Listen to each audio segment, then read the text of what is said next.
Hello?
Low gamers.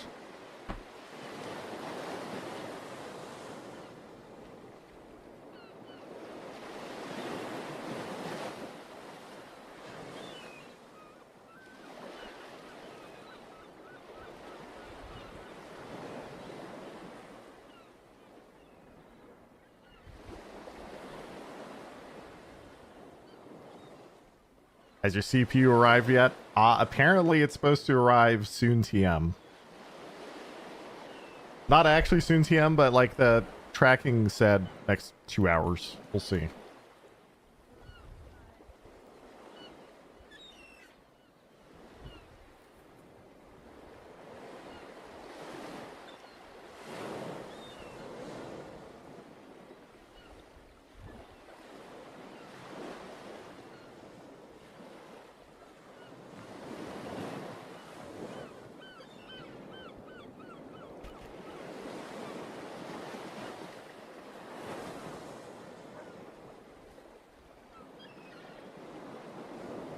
Streamer, did you see Arc Raiders?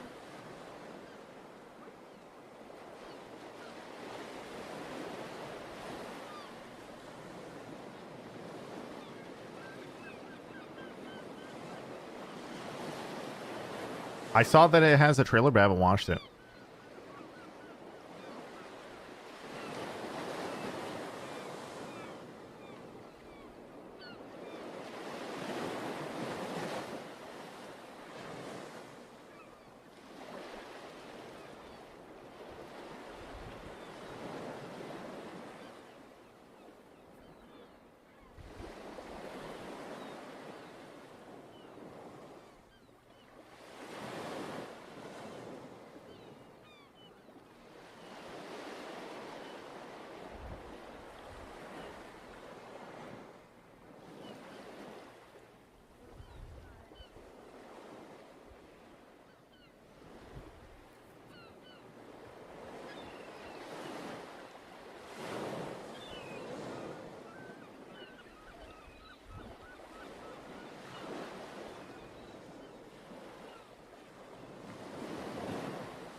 Okay, so what's new on the internet, chat? What have I missed in the last few days since I've been gone?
Oh god, what is that noise?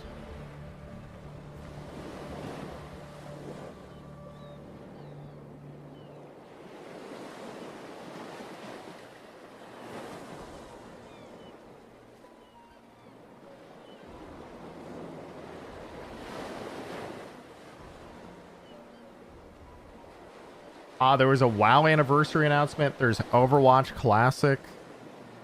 Okay.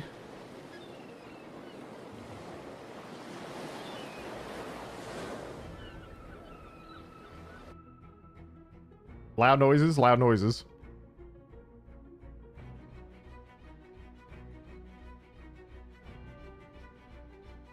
Oh, hey, look. I'm still Ascendant 6. Oh. To be fair, I did lose like 5 games in a row. Actually, wait. 1, 2, 3, 4, 5. 1, 2, 3. Oh, I went 5 and 5, actually. That makes sense.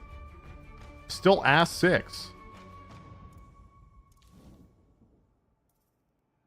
There's also a DRG Survivor update. Also, I want to play turrets right now, boys. I'm doing it. Deal with it. I don't care about playing Warden, though. Time for war, but not yet.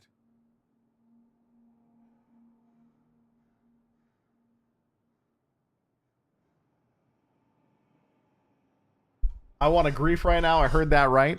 It's not that bad. I think I won one of my last rank games playing turrets. I'll have you know. I think I did. Was it this one?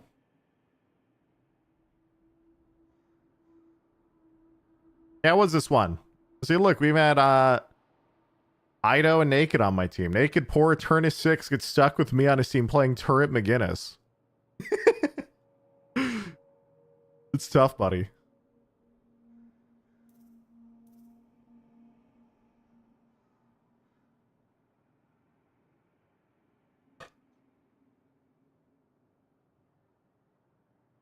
See, when you consider this skin for Geist, do I even want to know what this is? Is this not safe for work before I click on it?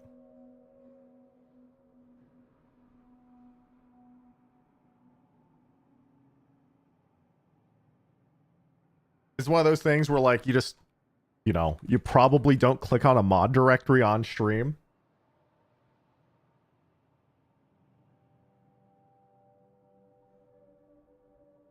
Okay, so we have in an hour 10, by the way, is when Deadlock Fight Night starts. And more importantly, the 9800X3D I ordered randomly got a shipping date 2 days ago, and now it's actually shipping, so I can cancel. I ordered two, one from Amazon 1 minute after it opened the first day, and one from B&H the 1 minute after it opened. Amazon never ships, so I'm going to finally be able to cancel it once this one shows up anyway.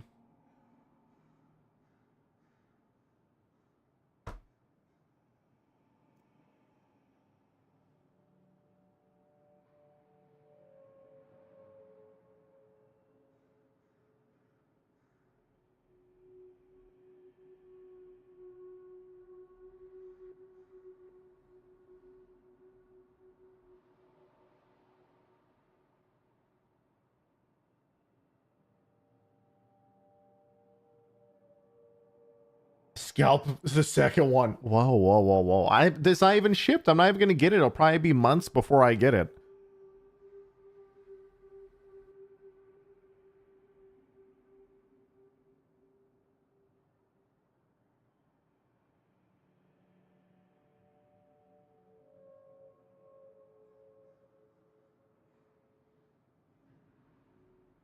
Streamer more like a scalper. Yeah, I know, I'm sorry.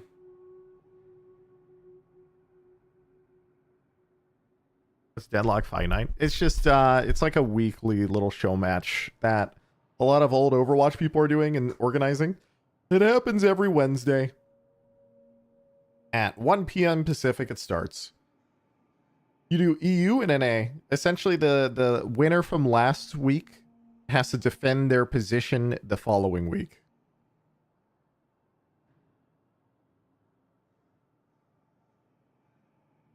And there'll be like two best of ones for two teams.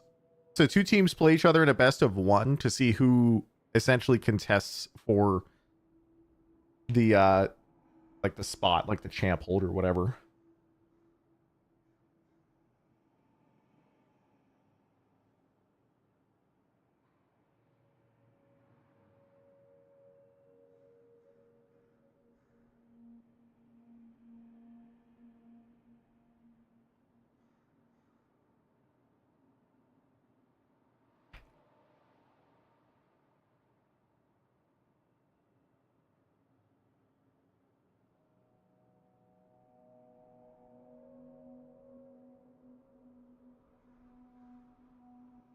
Dude, where's my queue?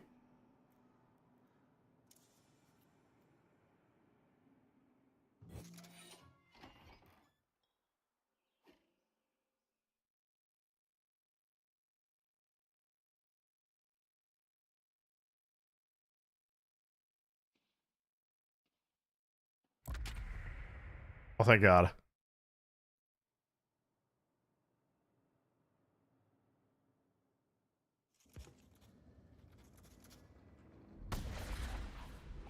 Bananas! Guys, duo. I need a switch. Can I switch? Yep. Yep. Get me Yep. in there, baby. Get me in there. Guys, I may have just eaten half of a raspberry cheesecake with caramel and whipped cream. Huge. That. Pretty tasty. Crier threw up everywhere on my birthday. That's what it is. I gotta increase his You volume. imagine that? It's fucked up. Imagining? So I'm saying I threw up everywhere, woke up, nose bleeding all over, ruined my sheets.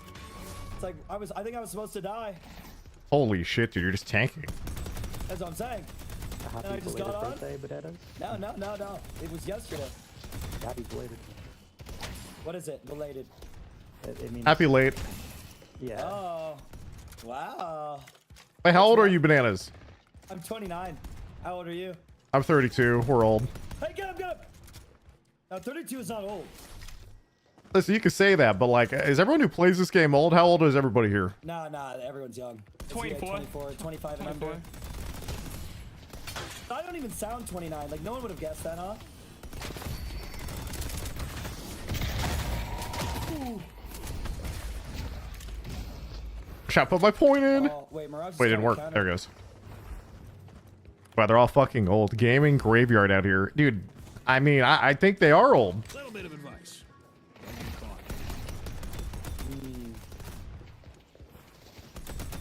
Next time that guy does that, I think she dies. Oh, what the fuck? We're not dying today.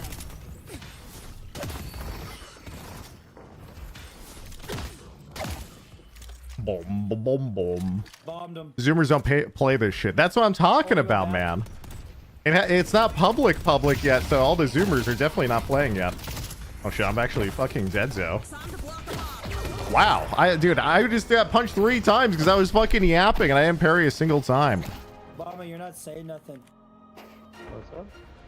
You're a bit quiet. You're tired?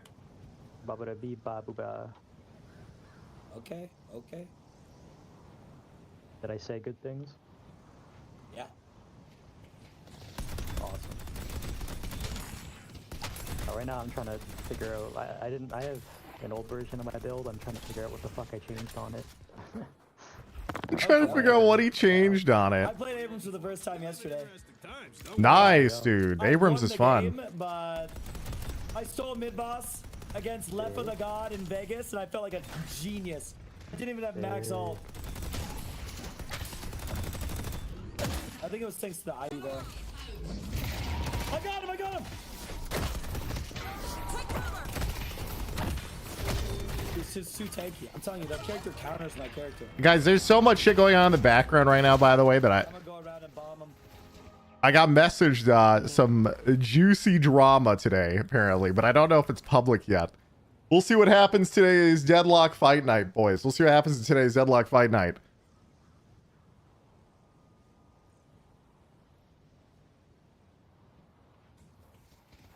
Want me to heal you? Oh, no fucking way.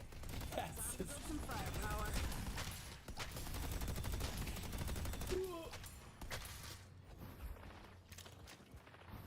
You can't say that and shut up, streamer. Boys, it's so stupid. I don't even know. Apparently, one team was rumored to pay another team for one of their players to quit. I got here. If you need more, how may I be of service? If you're looking to improve your abilities, I got just the thing. I'm going over to green. It's just too funny. I don't know what to think about it yet. I'm here. It's pre-alpha, dude. I can't, dude. Oh. Good Obama, that may have been a juicy gig. I'm not gonna lie. That's great timing. Big. Let's work on those turrets. Hey, Get my cut out. It's just too funny. because I swear you sound sad today. What? Well, I mean, Through the Wild West era. Your lower It's voice. just so I funny, woke up dude. like an hour ago. Oh, you're Me tired? too. You want breakfast? I'll send you breakfast if you give me your address. I'm not joking. I'm not joking, he I says. trust you, bananas, but I can't take your money. I feel too bad. Huh? I don't want Why? to take your money. That's I don't know, insane. man. It's on offer. It's free Yeah, but, food. like, Free. it's like, Free. I don't know, man. I feel Okay, bad. that's fine. You can feel bad. You don't have to be humble. I'm literally telling you. I'll think about it. I'll think about it. 12 I'll think about donuts, it. Starbucks. Damn. That's what I'm saying. Dude, I did a cheeseburger giveaway the other day, and someone actually took it. It was cool as fuck. Cheeseburger That's the first time giveaway. I've ever given away food. Him and his Holy girlfriend. fuck. I'm not even joking. I gave it to him and his girlfriend.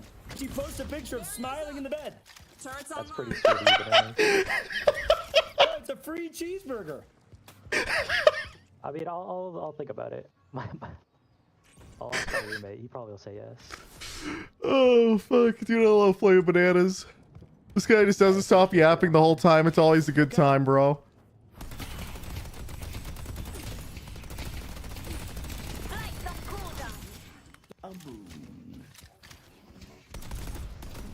So don't let Bananas dox himself on stream. Bro, Bananas is probably streaming himself ordering other people food. I'm sure he's fine.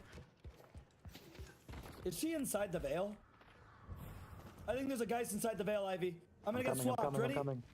Also, what the fuck am I doing out here? What am I buying? Here, let's just go turrets. Well, I said I wanted to do this game, right? Just run around, get some turrets in.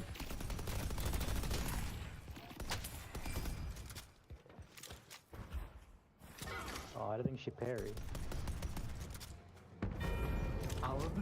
See, I did your support build. My team reported me. Wait, your team reported you for playing a support build? We might be fucking dead. I'm not gonna lie, I think we should let Ivy die.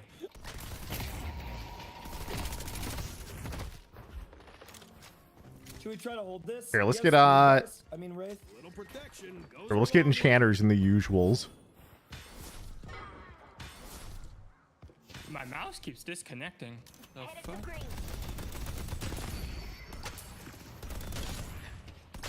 Can't go wrong with these. Yeah, baby.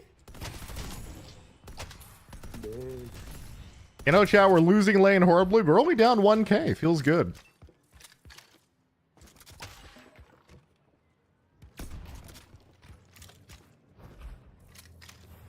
Got him. No tornado.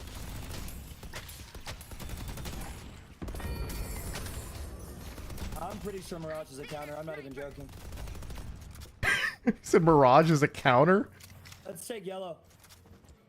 Here, let's grab, we'll grab some cooldown. Some other stuff that fell Do that or Vuln. I feel like it's really hard to get behind more than 1 or 2k. Yeah, but 1 or 2k is a lot, to be fair. That's like getting kind of, that's like 2 items. I got her, I got her, I got her. Also, this paradox should be roaming. Go, listen, this guy needs to... I know it's actually kind of nice that he isn't killing me on cooldown right now, but I wish this guy would just go roam so I could take his tower or something. Fuck her up, Wraith. Go, go, go. I just don't want to leave. It's called relics, not items. Oh, my bad, my bad. I apologize, guys. I am 1 HP. Yeah. Yeah, damn. This is the most peaceful lane after he killed me twice. Turrets Yeah, I'm out. vibing.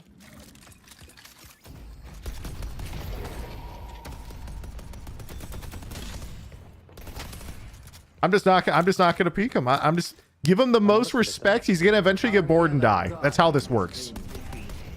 He will eventually get bored, push me, and die. Like he'll die under tower or something. This is a test of patience, chat. Hold on. Let's take this. Time for a Fuck it real up. Wait, bananas.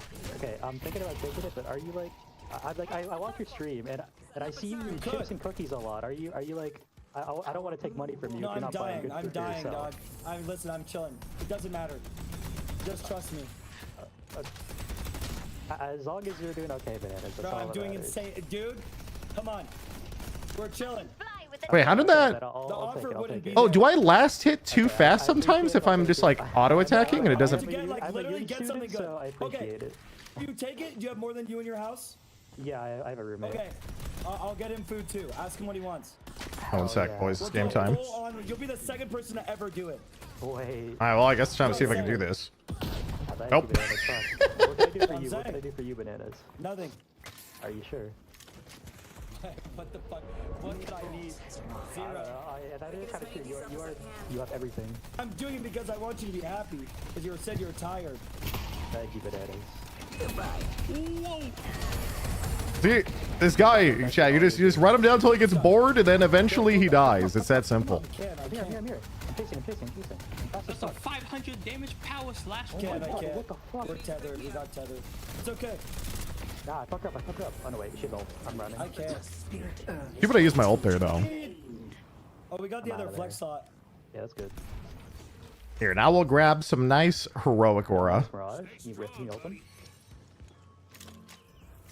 Hey, where's this shit at now? It's over here. Some cooldown. I forgot I didn't have charge. Doesn't matter. Nice. Big. I got her. Oh, big hook. That's us, baby. I'm getting swapped. I'll take it. I'll take it. Any of these is like, I'm getting swapped. Easy. That was Does a max anyone else range want one right food? there. Does anyone else want food? We might as well give it to everyone. Oh my god, Bananas. No, I just ate. Okay. That is also to Okay, say I'm okay, good. You want food? You want food? Okay. Privy, you want food? Privy doesn't talk. Okay, well, fuck it. This is I'm why pretty I'm subbed to your excited. stream, You're the second Bananas. person to do it. He gave away a cheeseburger. I was watching your stream when the first person did the burger. That was really nice. Yeah, that's what I'm saying. Hell yeah. That's I why I think use people my think I'm a prime on killer. you. I'm not even joking. I think they think I'm a killer or something.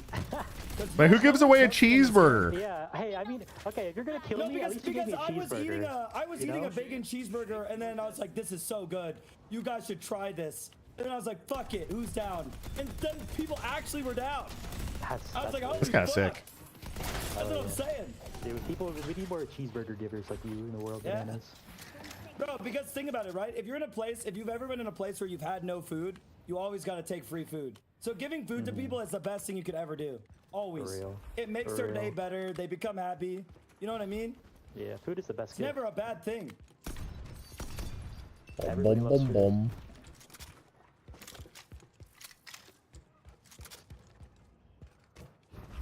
This is why I prime sub to Bananas. True. Like, Oh, don't sub to me. well, it's a prime sub. It's Because alright. it's just for me. It's a hobby. Your patron gives There's a lot of Just people for who- me, it's a hobby. 400k a year government job. Yeah. He's goaded. Ivy, you want to fly me in? Killer. I mean, Thanks, Ivy. I may be I- trolling.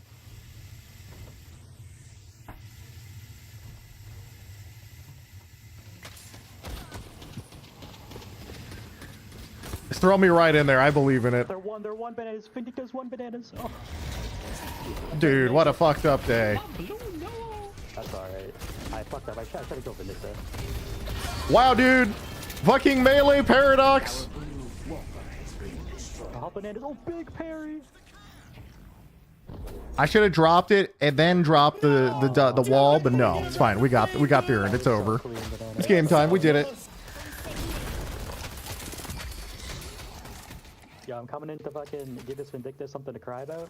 I'm here. Give this Vindictus something to cry about. Can we go? Can we go? Here's get suppressor. I guess just get heal bane or something. Yeah, I'm boosting purple in furnace. Yep. Let's run her down. I gave her something to cry about. this is our battlefield. Pleasure working with you. Oh, this is perfect. I have to restart my game. Perfect. Perfect.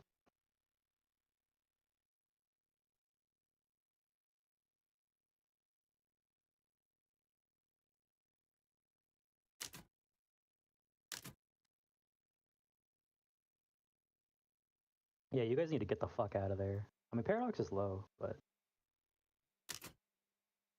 Wait, Bananas, can I add you on Discord, or how are we gonna do this? yeah, we'll do it. We'll do it. Okay, wait. In the game. Just whatever it is, it doesn't matter. Okay, wait. Everything for uh, 6 months. Just come tight, and then I'll add you, and then I'll join a call, and then just make sure it's right, and Okay, it'll be okay. good. Because I might fuck it up realistically, but like, at least I try. You know? Yeah, I'll DM you on Twitch. Yeah, it's fine. Goodness, are you? Oh, Oh, Let's win the game. Yeah, I'm Let's locking. fuck I'm shit locking up. in We first. log back in, win the game, Yeah, then do it. if I'm gonna get free shit, I need to lock in. That's what I'm saying. oh. All right, buddy, give him hell. Oh, Holy fuck, there's a lot of them here. Oh my god, my mouse bugged again, bro. Dude, that guy's actually literally won. Unlucky. you get yellow. Hey, we were just starting to have fun.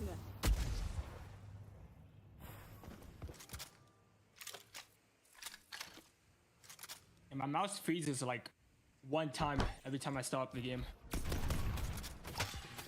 Sorry, champ. Keep an eye on my door. There's someone at my door a second ago, but I don't think it was a delivery guy for my 900X3D, and I have to sign for it. So I'm just sitting here, just fucking staring at dude. I'm like, wait a minute. Are you delivery guy? You earn my favor.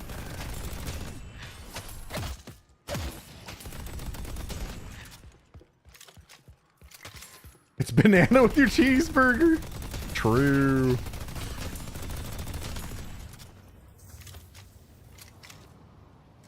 The spirit Here, let's drop a nice turret there.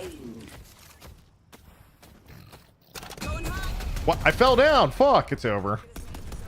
Sorry, guys. I was going too fast. We can only maybe get one now. Setting up a turret.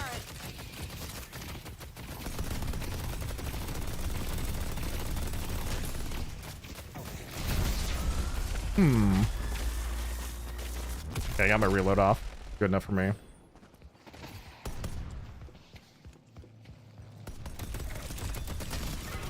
Okay, I'm ready. I got my fight item. They've taken an objective. Oh, They're collapsing on you guys. Our walker is under attack. they can't hide forever. Oh, they're in our spawn. Well, if they're all over there, then I guess it's time to run it down, huh? Hey, we I can got go this 400 way if you want. unsecured. Gotta build me some backup. Oh, he's literally just gonna sit up there, huh? Hey, what if I can do this jump? See if I can do it. No, no, no. Oh, I'm coming. I'm He's coming. just running, dude. Headed to Greenwich. I have curse. I have curse. I have curse. Yeah, we can't do shit here, boys. It's time to He's leave. back. We're staying in this fight. Nice.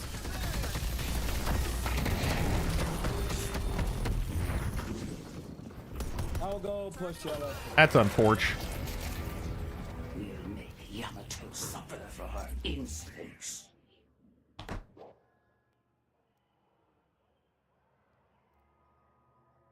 What the fuck? They've got Urn, by the way. Guys, I made myself. I killed myself. I That's thought that was okay. our paradox. I fucked up. Oh, Shit. Ricocheting out.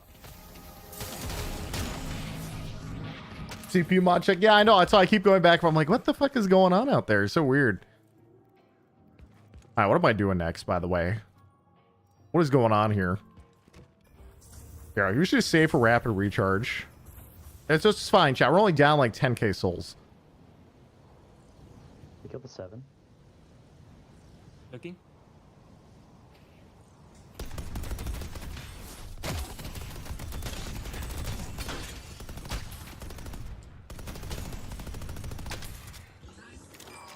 Nice. Our yellow walker is under attack. Ridiculous coming over. Yeah, I'm kind of low. I need How much to- HP does that guy have? Holy fuck. Oh, he has fortitude. That's why. And all these greens. So strong. Putting down a turret. The part of the ritual complete. Deploying heal. I'm dead. Debuff. The paradox literally went all the way here. That's crazy. I'm coming to help. Try to help. What's that, guys? Be right back. Yo, Mirage. Can we kill Mirage, Ivy? Can you look at Mirage? Let's take out Mirage. I'm back. Different thing. Unlucky. I think think he picked up the urn. You did. That's Get out of here! Stop trolling me! Show on stream. Okay. My name's. Oh god, dude. Just to make sure. I see. I think. Let's stop the urn. Oh fuck. I'm kind of go, strong go, now. go. I'm down. Go to the urn. Go to the urn, everybody. I'm just being trolled, chat. Send help. I don't know if I'm gonna make it. Holy shit, I must be so far. My teammates be wondering what the fuck is this guy doing? Coming over. Paradox low. Paradox 1. Lock 'em off. That's it. It says shade at the door, said delivery. Yes, but apparently it's because she ordered food, and I thought it was my CPU. You just take it. Wah. Mine. Guys. Wah. Yeah, I'm going to stop this, guys. Guys, I think I might die of this guy, like straight up. It's a fucking Yamato who literally is just God at this point. Yeah, I'm trying to stop it. Yep. What a surprise. Nice. You grabbing. Let's take green. If we can. Benedicta's dead. Oh, maybe we can't. Maybe just go. Here, let's grab some slowing bullets. I have all my cooldowns. Just put the urn in, I think. Yep. Holy damn it. I've been half trolling this game. I'm down like 4k souls, 5k souls where I should be. But that's also 12 and 0 Yamato, which is, I would say, pretty normal since the patch, honestly. Pretty much, I think, in today's game, they haven't nerfed Yamato a second time yet. So whoever gets Yamato, if they're good, just automatically wins, I think.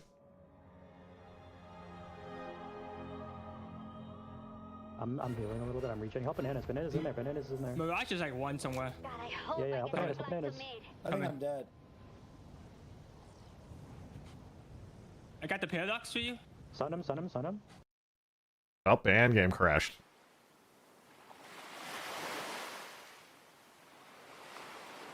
What happens if you crash on a zip line?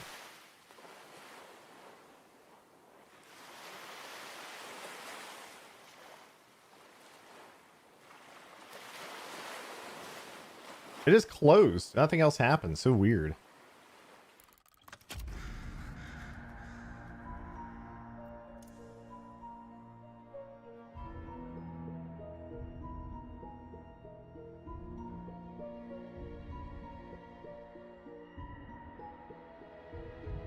Yeah, beast mode. Beast mode 60 FPS. Oh, everyone I might DC. be hooking you. I'm not lying. Yeah, that's fine. I'm gonna try to cancel it. I pressed my Yeah. oat and You have to build curse against Yamato and then jump her. her. Well, the thing Rock is, tornado. I I'm not might gonna be able hit to catch him anyways. He's kind of far. she can actually just ult the curse because it's a projectile, if I remember correctly. Maybe we need you in the fight because Ivy's going in. So if she sees a curse coming in and then immediately ults, then she's immune to all curses for 20 seconds and kills your whole team. So You good, Rafe? I think we're good. I bet. you have to like bait it or something somehow. There's no tornado. Can we kill him? As up as I can.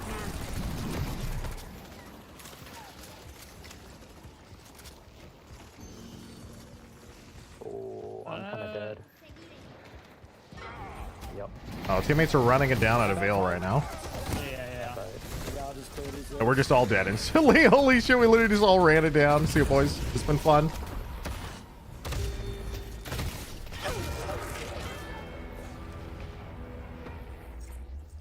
Someone said there's a new fog setting. Like, oh, I put it to low already. I have depth of field on with... Shadow Cooler should probably be medium, though. Usually it's just you don't want to put on low in these games. Yeah.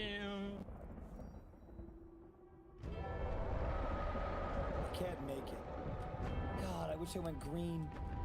Is melee charge fleet foot still really good? Yep. Still has not been nerfed. Still super meta.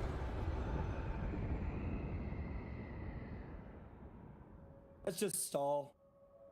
yeah, I mean we have bebop, so just fish for hooks. Begin us wall. Oh, I'll get one if they come. Yeah, and they're picking urn. If they take urn, we should just push this side, get some walkers, lock slot. Yeah, let's not Not a pushing bad red, idea. yellow. Headed to Bark. I'm with you, Infernus. Don't we just give them Urn. We just need to try to get walkers. They have mid boss and they're too strong. She's about to turn it in. All right, buddy, give him hell. Yoink. The Infernus can get this walker really fast. That'd be good.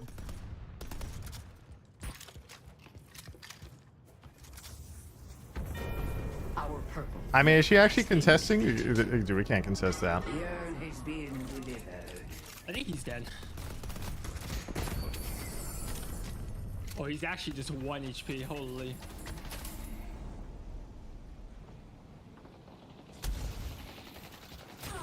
Got him. Nice. Dodge this. We have flex and a kill.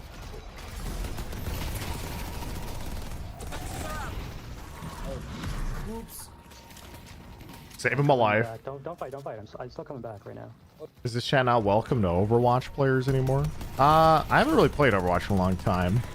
It's just kind of become a meme that if you say like, hey, would you play Overwatch right now, that I've heard it so many times it kind of becomes a meme, and so people just tell you to stop. Not because of you in particular, but rather they've probably been asked 1,000 times. We got each other. I need help, you guys. He's I fine. got swapped. Damn, it sucks the railing blocks the turrets. That's fine. We got one kill. Yeah, Keep we playing go. slow. Come rush. Putting down a turret.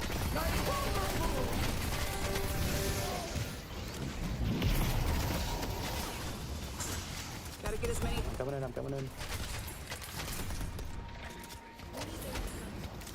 Oh, Sorry. Walls out. alright. Yamato has no ult. Up on Furnace is Ooh, in I there. fucked up. Fine. Okay. I ran out. It's over. See ya. Oh, they swap? Swap. Yep. Yo, I have ult in 10 seconds here. Look for a hook. A big ult, somebody? Oh, we're all dead. I can't even walk at her because the moment I walk at her, I just get giga stunned. I'm gonna get one shot now, I think. Time for a little. Rejuve down. They're just standing up open. They kill the spin dick though.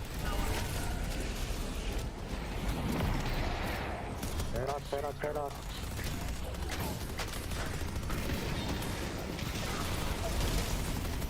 I was missing all my shit, I'm not gonna lie. It's fine. Who needs a pick me? I got like 30 FPS right now, bro. What the fuck? I missed. Oh, GG.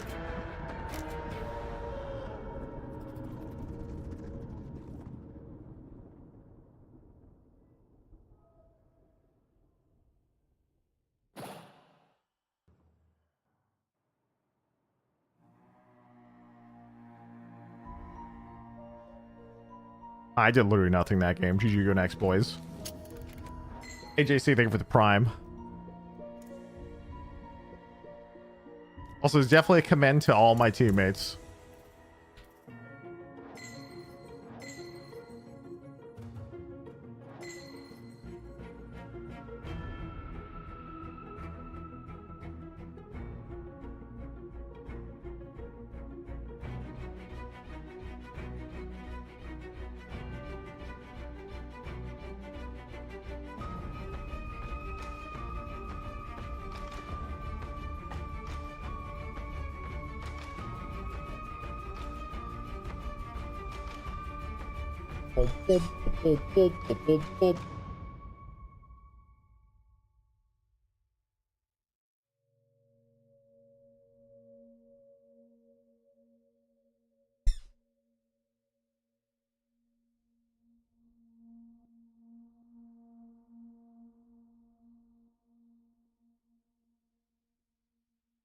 Sorry for being extremely distracted this morning, chat. Next game, surely I will lock in.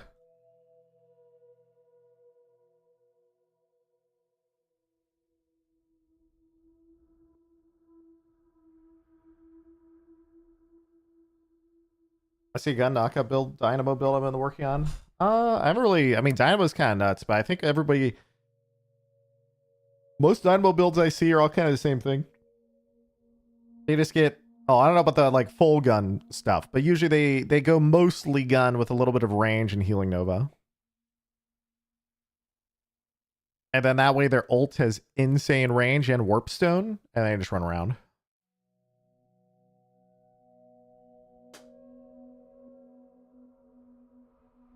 Warp stone, refresher, pristine emblem. Yeah, it's like a lot of stuff like that. Although I could see an argument for Alkfire Dynamo. Because you're already getting a lot of range. Just get an Alkfire, toss on the ground as you ult. What rank did Siegel end up getting? I haven't played enough games to change my rank. It's still exactly the same. I've played 7 games where I went 5-2. And then I went 8-4. And then I went 5-5. So it's just staying Ascendant 6 for now. I need to get like another 15 or 20 games played probably to get into Eternus.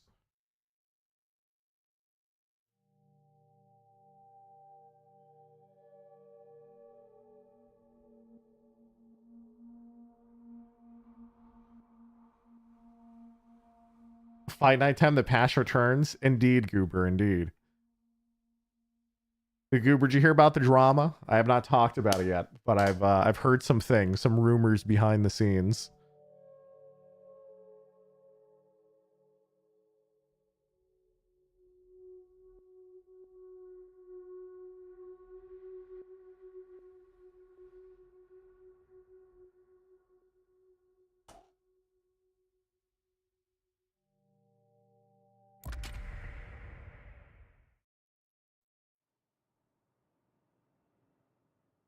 This is luck, you mean? Kind of. I went up an entire 6 sub ranks yesterday. Oh shit, nice. I did not want this fucking character. Yo.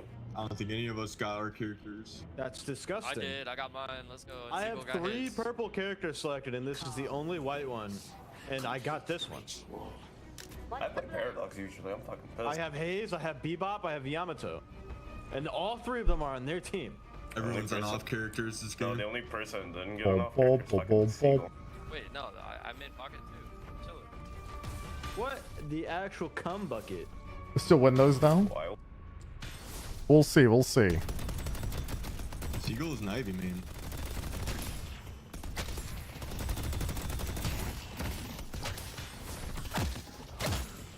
What? I missed it.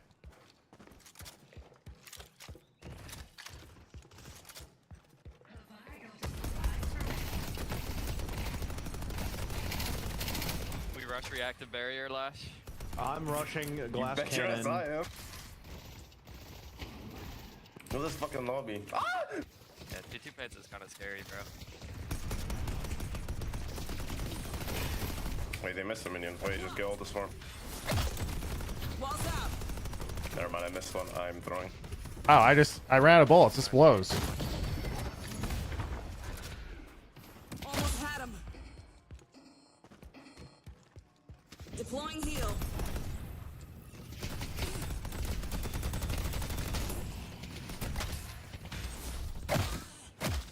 That's bullshit. Oh my god, I got lucky. I assume he went back. I don't actually know.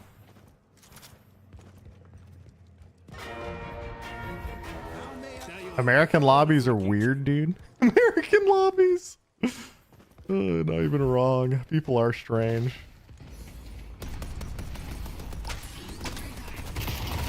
Okay, don't worry about it. Don't worry about it. I mean, don't worry. Shit.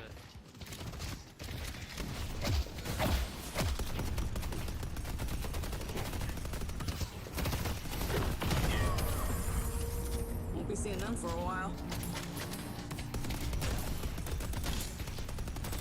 Pushing the wave is crazy though without me. Can I push this fast up before he comes back? Let's find out. I got monster rounds. But I am in McGinnis. I can get new stuff at the shop. American lobbies special because y'all speak English and are so down to chat. Honestly, not even wrong, dude. People are crazy. We're all just yapping away. It makes the game more fun though, and everyone's Fucking talking. needs damage. To be honest.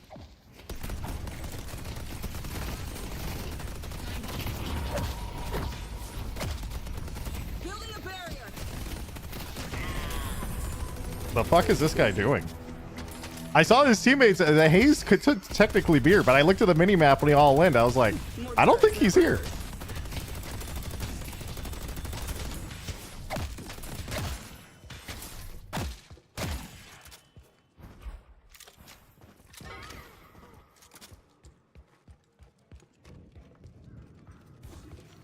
Someone's gonna be bleeding on the concrete. As a more set order. Oh, nice, nice. Here, we'll grab hollow point and heal. This guy just charged at me through a wall and got me. Yep, welcome to Abrams. Yep. Abrams' patch has been pretty funky. Yeah, I'm rushing reactive barrier. Good debuff producer. Just get debuff producer as quick as you can, run at him, and make him fucking punch you. Nah, reactive barrier is better. He has spammed his charge. He's not even meleeing. Agency. I shouldn't have wasted my wall. Oh shit. This is missing. He's so scared, bro.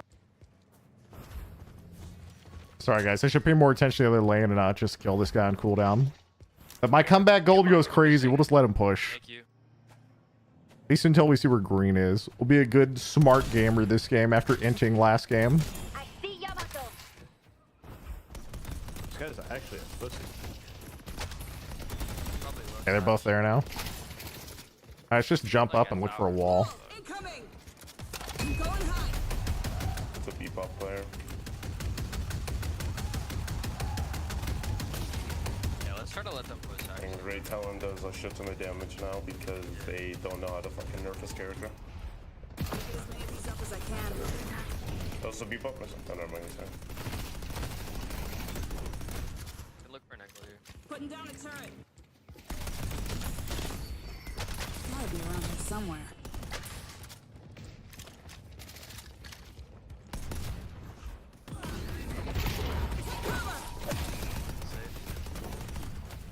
Fine.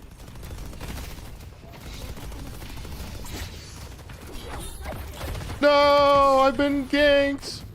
Sending out a wall. You good, right?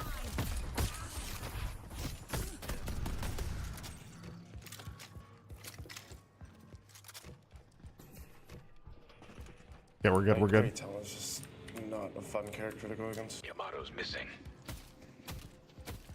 Alright, she went back. Okay, we're safe again. Let's go. How on you? How on you? Let's just get double HP early game. We'll be that guy. Dude, why does the Abrams shotgun do so much damage from so far away? Honestly, true. Like, bro, he's tagging me from stairs behind the Guardian, and it's chunking my health. Headed to York. I'm running yellow. We can kill her instantly. We can kill both instantly. Yeah, almost has under really weak. He's in the side room.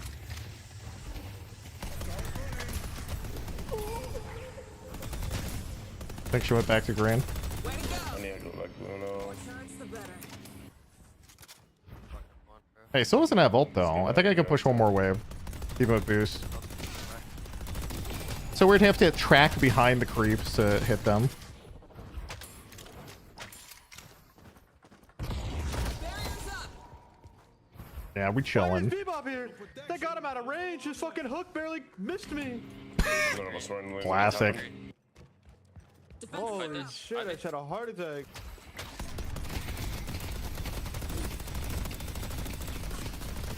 Holy fuck! That guy's hook literally landed right in front of me, but didn't grab me. Paradox is missing.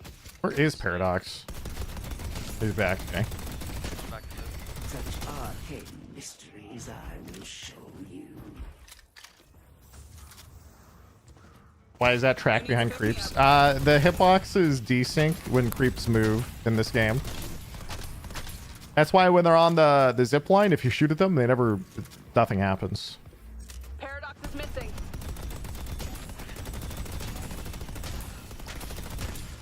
So Paradox's game, I'm just gonna take his tower. All right, buddy, give him hell. We're not gonna kill him. It's a GT. within I check took this the barrier. tower for you. I'm sorry. Devo my SPP's back actually. Do I want Vuln actually? I like cooldown actually more early game because it lets me ult more. Yeah, beep up here. Anyway, I forgot there's these now. Setting up a turret.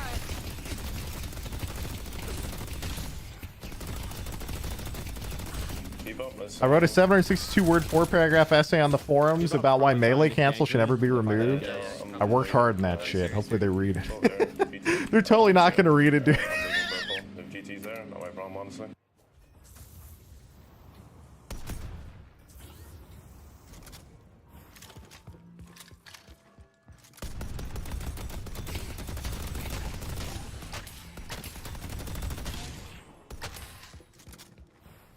They might. Yeah, surely. I'm letting blue. Paradox is missing.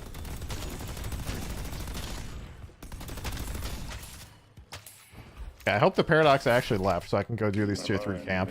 Nice guy. This fucking dog shit on Abrams, bro. Going high. Bebop's. Yeah, Bebop's missing. You might be over there now. I love doing side tier 3 camps. This is what I love to do. I'm running over there. Coming now. Okay. Surely I don't get ganked. They're gonna take this tower like immediately. You see Bebop! Nah, bro. They know. We're gonna expect it. But we can look. Real gaming now. Yeah, this is definitely real gaming. Gotta build me some vacuum. I flicked it both. But we can't really do Why hurt enemies when I can just I think we can. hurt little floating eyeballs? Get him burn. You guys think they're ever gonna update the creep model on these, by the way? Cancel them. Did he even hit anybody with that? Yeah. We just deathballed this tower. Abrams looking for a charge on the We're roof. gonna just fine. Look out for Orion. Building cover. Time for a little help. There's 2 orange or yellow, by the way. I'm gonna take blue and you take purple now. Yeah, they let him take blue. We'll just straight up. I'm moving deep up. Over here. Has been defeated. Nice. Big. I'm gonna grab buff. There's Haze behind you too in Furnace Care. You got buff. Haze is on the side somewhere. Right back down. So she's out. Oh my god. Oh my god, he just sniped the fuck out of you. Yeah, I was. Alright, max turret. I guess we'll grab some heroic aura. Fucking superior stamina apparently. 10 seconds next tier 3 camp. See you guys. The spirit urn is waiting to be claimed. Alright, Yeah, we got him. Fuck it. Yeah, we had to dive him, but it was worth it. So we just. All right. Yeah, I'm I need to. I'm dead. Oh my god, I double tapped it. Fuck! Minus 750! Cutting them off.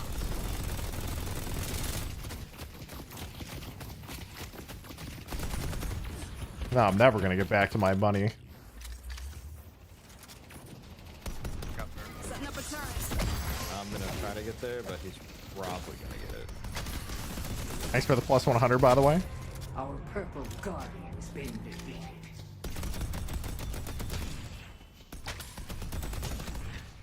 This guy's a pussy. He's actually a little bitch. That's not good. Be blessed. So we'll grab some Vuln. Oh, Hayes left. Let's go push another wave before we go back. Worst case, we just drop a couple turrets. See ya. I need to go to the side lane. Abrams is missing.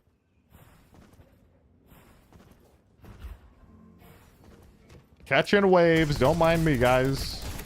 Ooh, okay, that's a disgusting hook, actually. Our battlefield. I don't know why I didn't take damage, but I'm alive. Let's fucking go. Wait, I'm gonna bug the last cannon really. Okay, I got a few on green, guys. Bebop's half.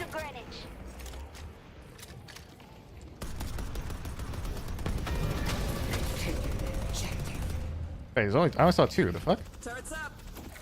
They're going yellow too.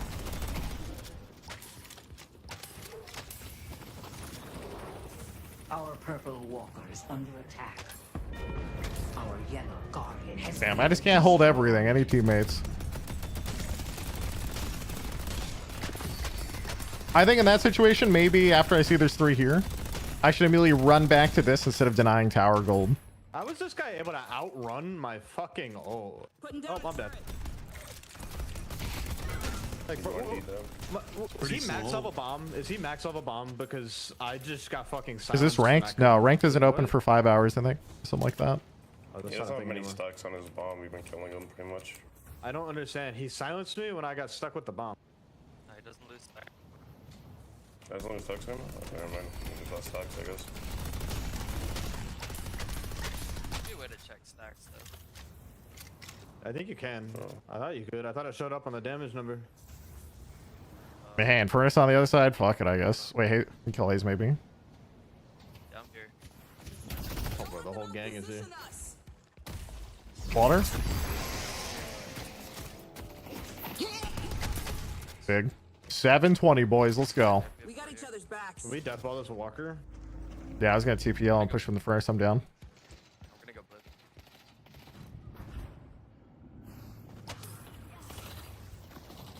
Why does he do so much damage? Holy fuck, they all hurt. Carbine. Putting down a turret. Bebop's here. And Abrams. There's 3. Got up. Gotta get as many of Wow, these we up could as probably all TP yellow if you want to get weird. Okay. I'm a TP yellow. Good luck. Dude, I literally cannot card. I'm like, when I get pulled and See you guys. and he bombs me, I cannot throw my card. I'm on a cooldown. Like, what is that? What is... I don't understand what's causing me to not be able to use abilities. You're a noob. You're a noob. Noob down. I don't get it. I'm looking. Well, I have 4K souls. I don't want to die, but also I should push this one more wave, I think. All right, buddy, give him hell. Actually, what we can do is just drop those turrets and then leave. Because we know Hayes is coming. We know a bunch of people are coming. See ya.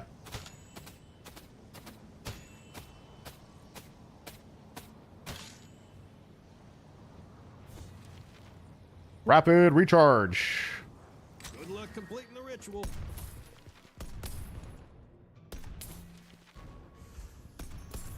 Going left side bridge buff.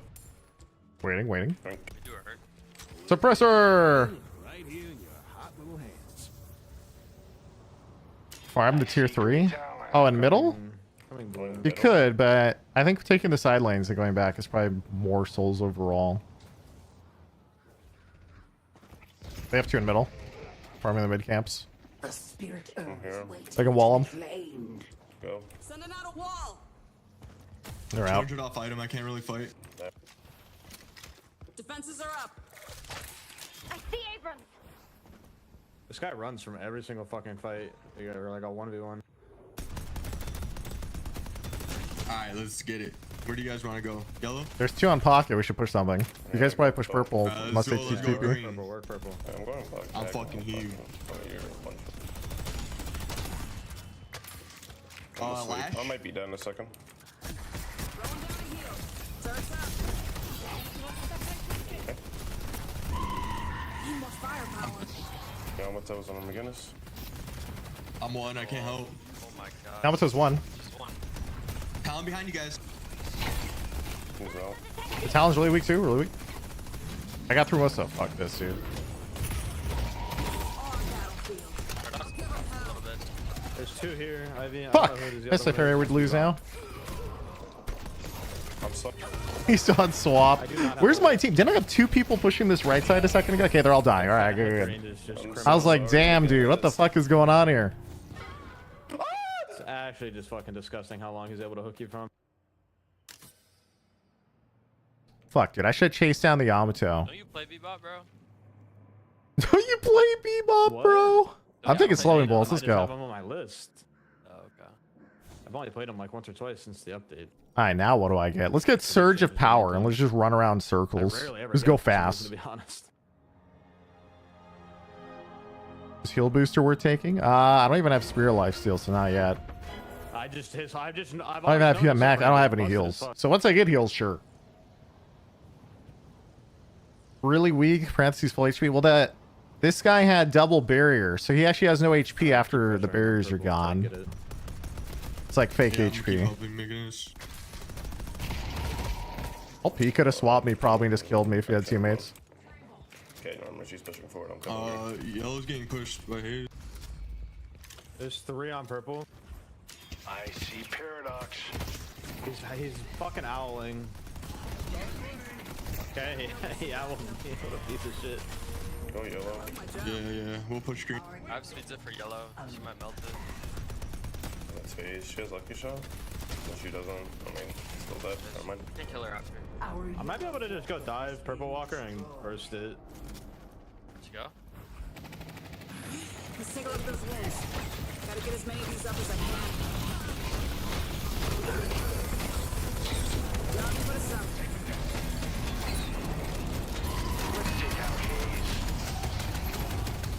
You got her right. Got her. What the fuck is it? Dude, he's one HP, 1 HP. Nice. Fuck, dude. If I had max heal station there, we'd kill All everyone. the shit going on, I can't fucking see anything. True, actually. Welcome to Deadlock. Probably Yeah, surge of power, boys. Surge of power. How much is actually buff? So we have. That's sad. The hurt nerf are so bad that even with all these items, I just got the same with 0. Well, it's actually a decent amount of increase. Sure, why not? Are we contesting urn? I mean, We they're should. just gonna hold on to it for a year, but yeah. I'm gonna get blue. Fuck it. Let's just gonna wait get for some me to turret look up damage, somebody chat. else. Let's just Yeah, get some yeah, turret yeah. damage. Just trade urn. It's for like blue. 20% more damage, okay? Yeah, my turrets don't do that much, but 20%. Then we can get like, I don't know, the thingy after Mystic Slow and just run around. She's one-shotable. I have a lot of money. Also, we traded, we got 2 kills and we got the Walker. Yeah, blue. Overall, not bad, not I'm bad. coming blue. It's too late. I thought we had Wraith with us. Here, we I should was push in this the side store before we leave towards their base. Sorry. I see hate. Just keeping. I'll match Hayes. I'll match Hayes. I got right buff. Someone get left. I'll get it. Putting down a turret. Got it done. Our purple walker is under attack. Oh, okay, never mind. Beginner stole it from me, you piece of shit. Yoink. What was Abrams it? in our jungle? It was movement. Yamato stunned in front. Oh, this is interesting. We're not dying to Try to live blue. I'm gonna boost you guys. Yep. Alright, we can fight this. We can fight this. Yeah, Glad I took the movement. Going in. Yamato's 1 too, Care. Yeah, going. Some cooldown. Going in. I'm just getting absolutely fucked. defenses are up.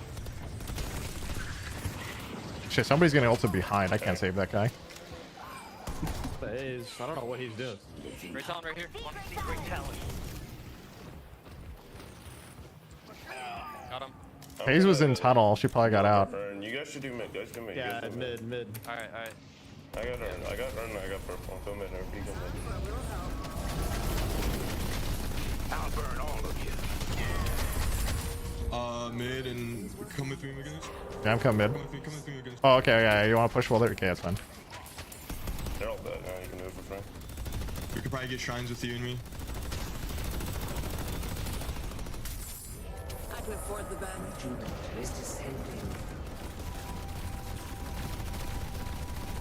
Hayes up into. Oh, you didn't see that. You didn't see that. You didn't see that.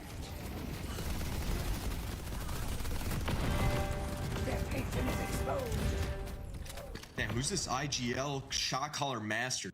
It's True. me, your boy. MTBB. Nah, it's your boy. Alright, guys. Mystic Slow, and then, I don't know. What's a nice fun 3K item I can get? Kill the Hayes. Titanic? In the fucking subway. Let's get Fortitude. Just run around fast. Tactically trying to escape to ult me. That is fucking is a hook. I need demon. 1K. Guy farm proof it. No. Kiss me and I'll give it to you. Big group yellow. I have 6k though. I have to spend.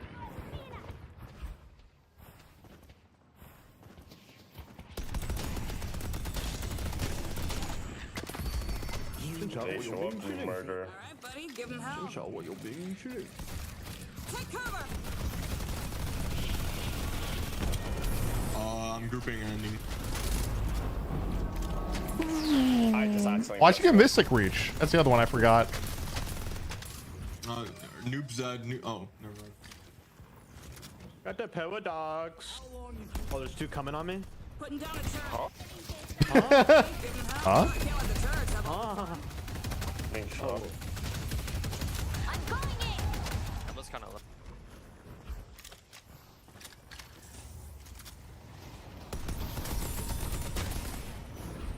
Gotta get as many of these up as I can. Kill the gargoyle.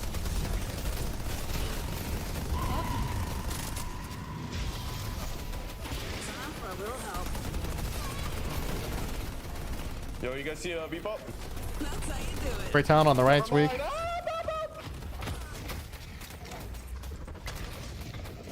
Guys, I'm on my way to help. I'm coming. I'm all over the place. I'm coming. Top right. I'm all over the place. Where is everybody? Roger, over. Keep it up. Oh, okay. Setting up a turret. Four up right now. Where's the bebop? I don't want to get hooked into fucking Narnia. I already got. Bartender. He's in their spawn. 5v5. I have siphon bullets. Affliction at 15. Look at Abrams. Back left. Well, it's just not looking good. Debuff reducer heal bane. I'm looking. Why does this guy hurt so fucking much, bro? Oh my god. I flicked a great talent. Really low. That's GG. That dude be GG. Look at our fucking creep suit. They're taking out the base. See ya. It was a solid kind of fun. So wait, Dellatrix earlier, 6-year resub. Thank you. God damn, it's a big resub. Hey, look at that. The only person out damaged me this game was Great Talon. No way, Pocket did. Pocket doesn't count, though. It's fake damage. Fake damage, chat. Let's look at that. Affliction, 35%. It's fake. It's fake, chat. Mine's all real, organic, grass-fed turret damage. I'll have you know.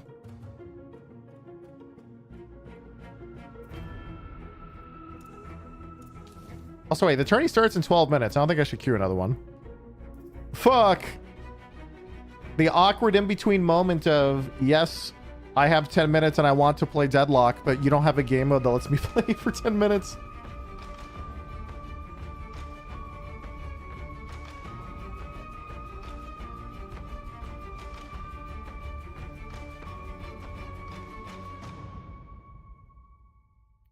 Just simply play against bots.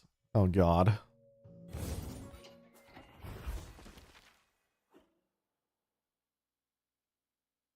You know, I guess I should actually just refine this build. What is this? This is my support build. Divine Barrier, Healing Nova, Stam, Beam, Intensifying.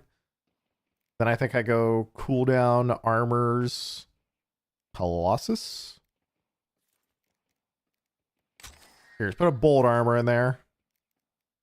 That sounds pretty, this sounds fine. Good enough. Alright, now we gotta fix the turret build check, because we've been memeing with the turret build. I don't think it's actually that bad. It's not like that good of a build, but it's really not that bad. It's just horrible compared to what it was before. But relative to everything else, you're like, you know, I think if we quantify the effectiveness of each build, I would say a turret McGinnis is 0.6 Yamato.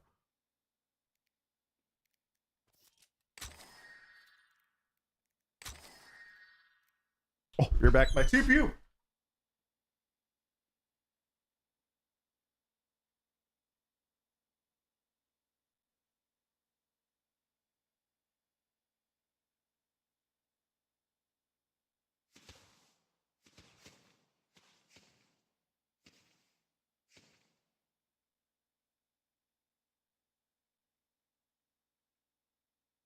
Not my CPU. Fuck.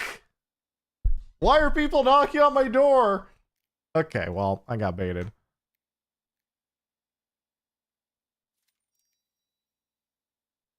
All right, what's next? Giga Turret Hybrid Guy. Wait, this build was the actual... let me see. Yeah, I know. You heard a noise. I'm sorry.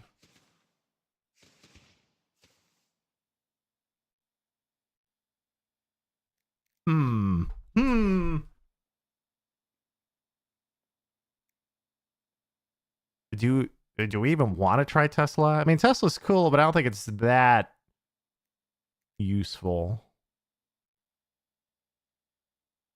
All right, which one's which now? What build number are we on at this point?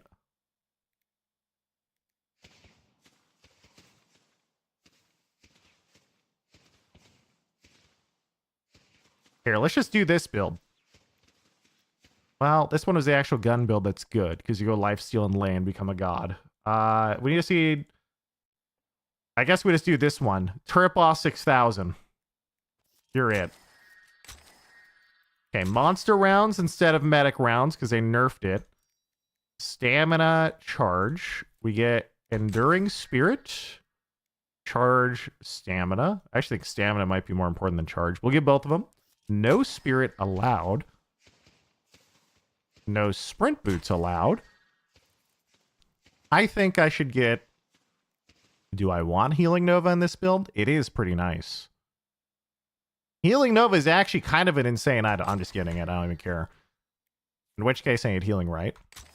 Okay. Monster rounds, basic mag, Healing Right, Enduring Spirit, extra charge, stam, Healing Nova. And then you want Barrier.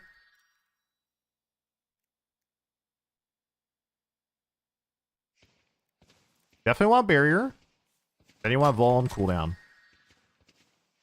But then at some point we need Heroic Aura and then Rapid Recharge. Quick, someone do the math. What number am I at? Assuming we do 1, 1, 1. Actually, we could do 4 ones. 1, 2, 3. Quick, what is that 11k souls? Let's just look for a wiki on it. One sec, guys. Levels Deadlock wiki. When is 11? So what do we say? 11 skill points? 1, 2, 3 plus 8. Yeah, 11 skill points. Ability points, 11. So around 10k souls is what we need to have Heroic Aura by, guys. 10k souls. Quick maths. 1, 2, 3, 4, 5, 6. That's your 3k. Plus, what is that? 1253. So it's 67. No, 4. So that's 8. All right, so this is a Heroic then is at 11k. And we don't have a third gun item. What a fucked up day. It's the Healing Nova that's annoying.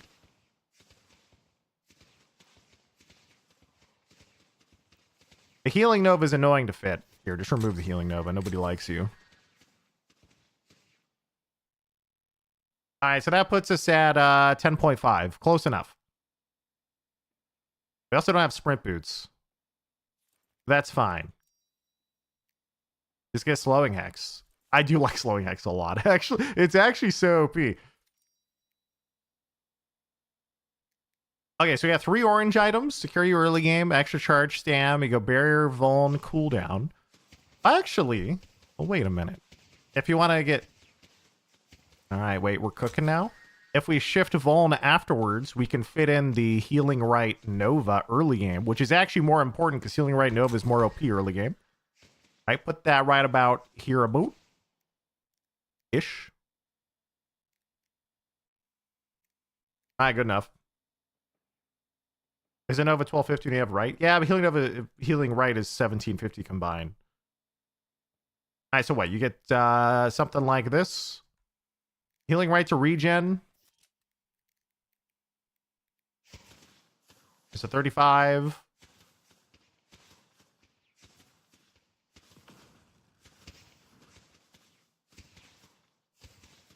I think this is like just over 10k. Is that I'll be about lined up with max turret. Then you get recharge, vuln. And then also we're gonna want after that suppress. And I guess we just ditch. We ditch Mystic Reach in order to fit Suppressor, and we just have Healing Nova to carry. And then after that, I guess you just you get Heal Bane. Here, just remove all these dog shit items down here. We don't need these where we're going anymore. Let's go, Seagull. Deadlock Fight Night. Oh, true.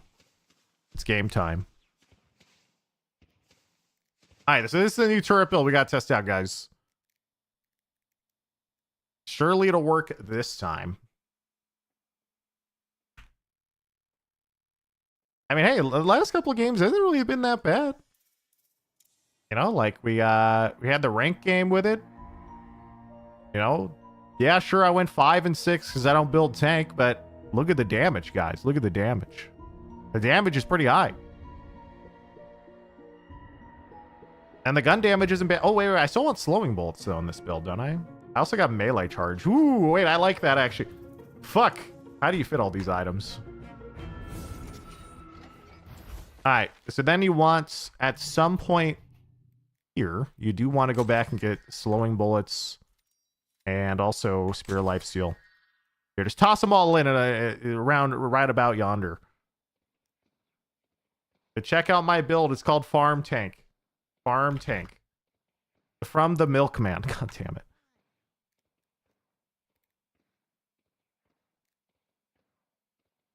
So what, is this just Tesla Rush?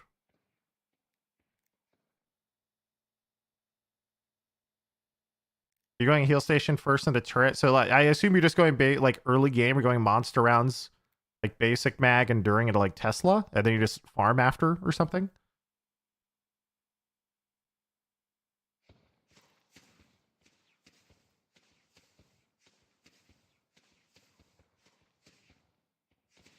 Kill the fucking GT, slowing Hex. True.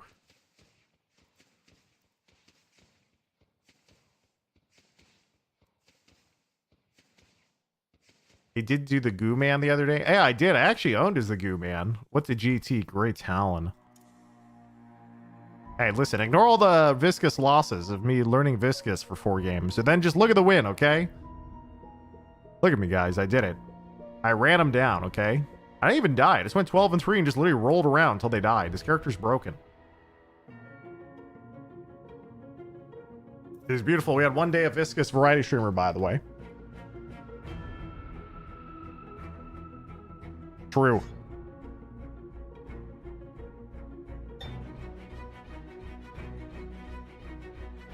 Alright, we're waiting for Deadlock Fight Night to start. Should start any minute now.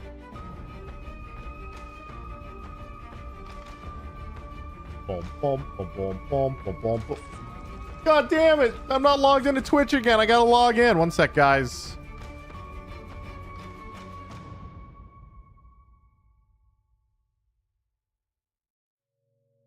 Okay, this time I'll click the checkbox to remember me for 30 days.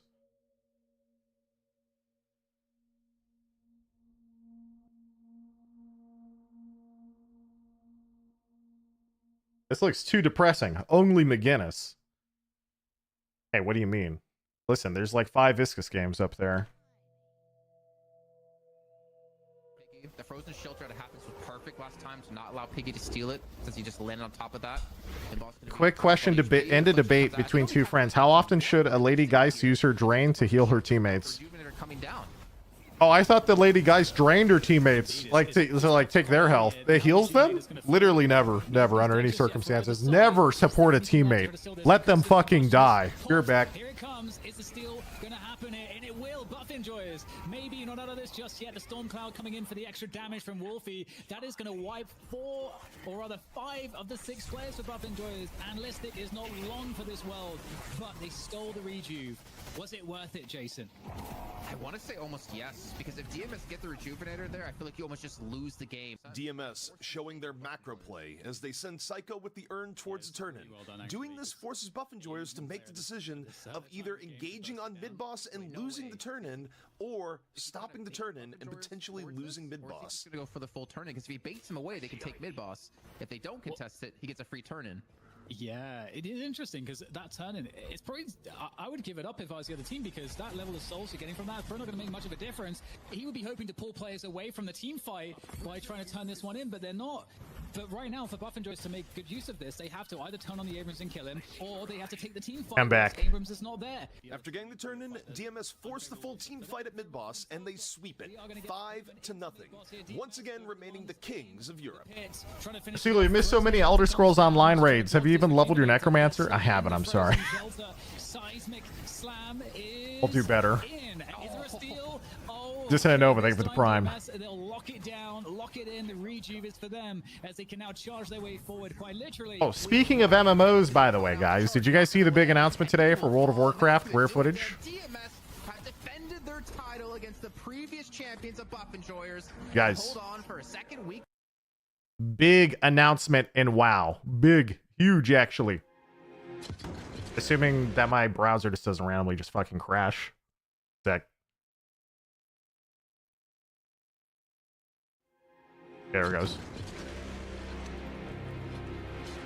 Ominous orchestral music.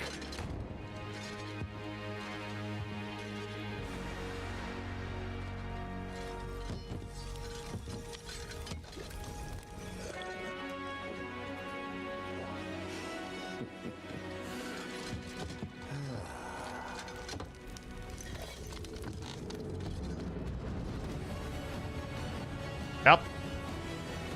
WoW's adding player housing. Something that people in MMOs have been asking for probably like 30 years at this point. Player housing coming in next expansion. Since vanilla. Yeah, it's been around literally forever. The MMO I used to play called Dark Age of Camelot in 2001 had player housing. I remember, dude. I was a little baby youngin', dude. I had my guild neighborhood. Now DMS have been the king the last 2 weeks running, earned themselves a nice $2,000. While we look at the NA side of this broadcast, That was 30 years ago. Up against Yeah, Monkey true. Tanuki, which I'm gonna have a great time saying. And of course, the winner of those plays up against Hydra Nation, who have been back-to-back champions 5 weeks in a row. ZP, it is becoming very difficult to find a team that can beat these guys. I mean, Hydra Nation, look, they have been the top of the top in NA, and look, teams just find their power being drawn to Hydra Nation as time goes on. So, you know, look, they have a lot of things going for them. We'll see if they maintain their streak of excellence here today. But, man, you talk about EU. This is a region right now, Jason, where anything can happen. And also, we got big shakeups to the meta to look forward to and talk about. Big as we get deeper shakeups. into the broadcast. So, AKA Yamato is completely fucking broken. Might be very, very different today. It just seems like every 2 weeks we have things changing drastically. And of course, if you're a fan of the show, we do it for the players. We do it for you guys at home who are watching. One way to support us is actually to head over to deadlockfightnight.com and check out some of our merch we have here. We've got shirts, we got sweaters, and if I'm not mistaken, I did see a little bit of a cheeky mouse pad in there as well. Oh, good goop! You know, the gooped merchandise just continues to grow. And hey, I mean, multiple ways to get some merch, support the product. And look, this is the type of stuff where you'll look back 5 years from now and be like, yo, I got this original piece of merchandise. When did you get into Deadlock competition in esports? You know, you have the proof. You can get it right here, right now. My proof is going to be whenever we get a Deadlock Fight Night shot glass for every time you say Pogiliah Scumbria completely differently. But not to mention, all of the proceeds, of course, go right back into this event. We don't see a penny of it. Go straight to the players, go straight to the running cost of this entire show. So make sure you guys check that out. Not to mention, if you weren't here last week, we do have a sub button as well. And we'd love to see you guys sub into the channel to support as well. And again, all that money does, of course, go back into this product. And even if you don't want to sub, just being here to watch is all we're really going to be caring about.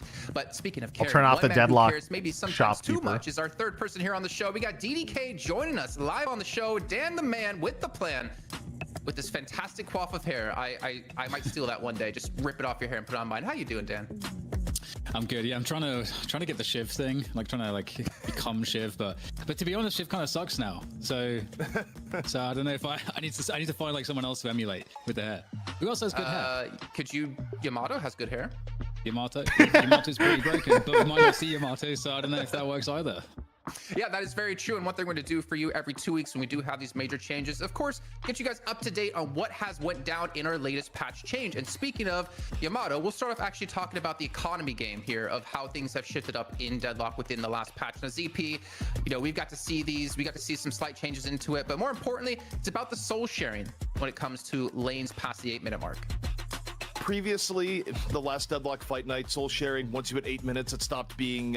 It's true. We have more money now. It was in the pre-8-minute phase. Or actually, no, less money. I forgot which week the original patch was. We got 3 different patches here. That did get nerfed a little bit in a mini patch where it's not quite as powerful as it was in Rendition 1.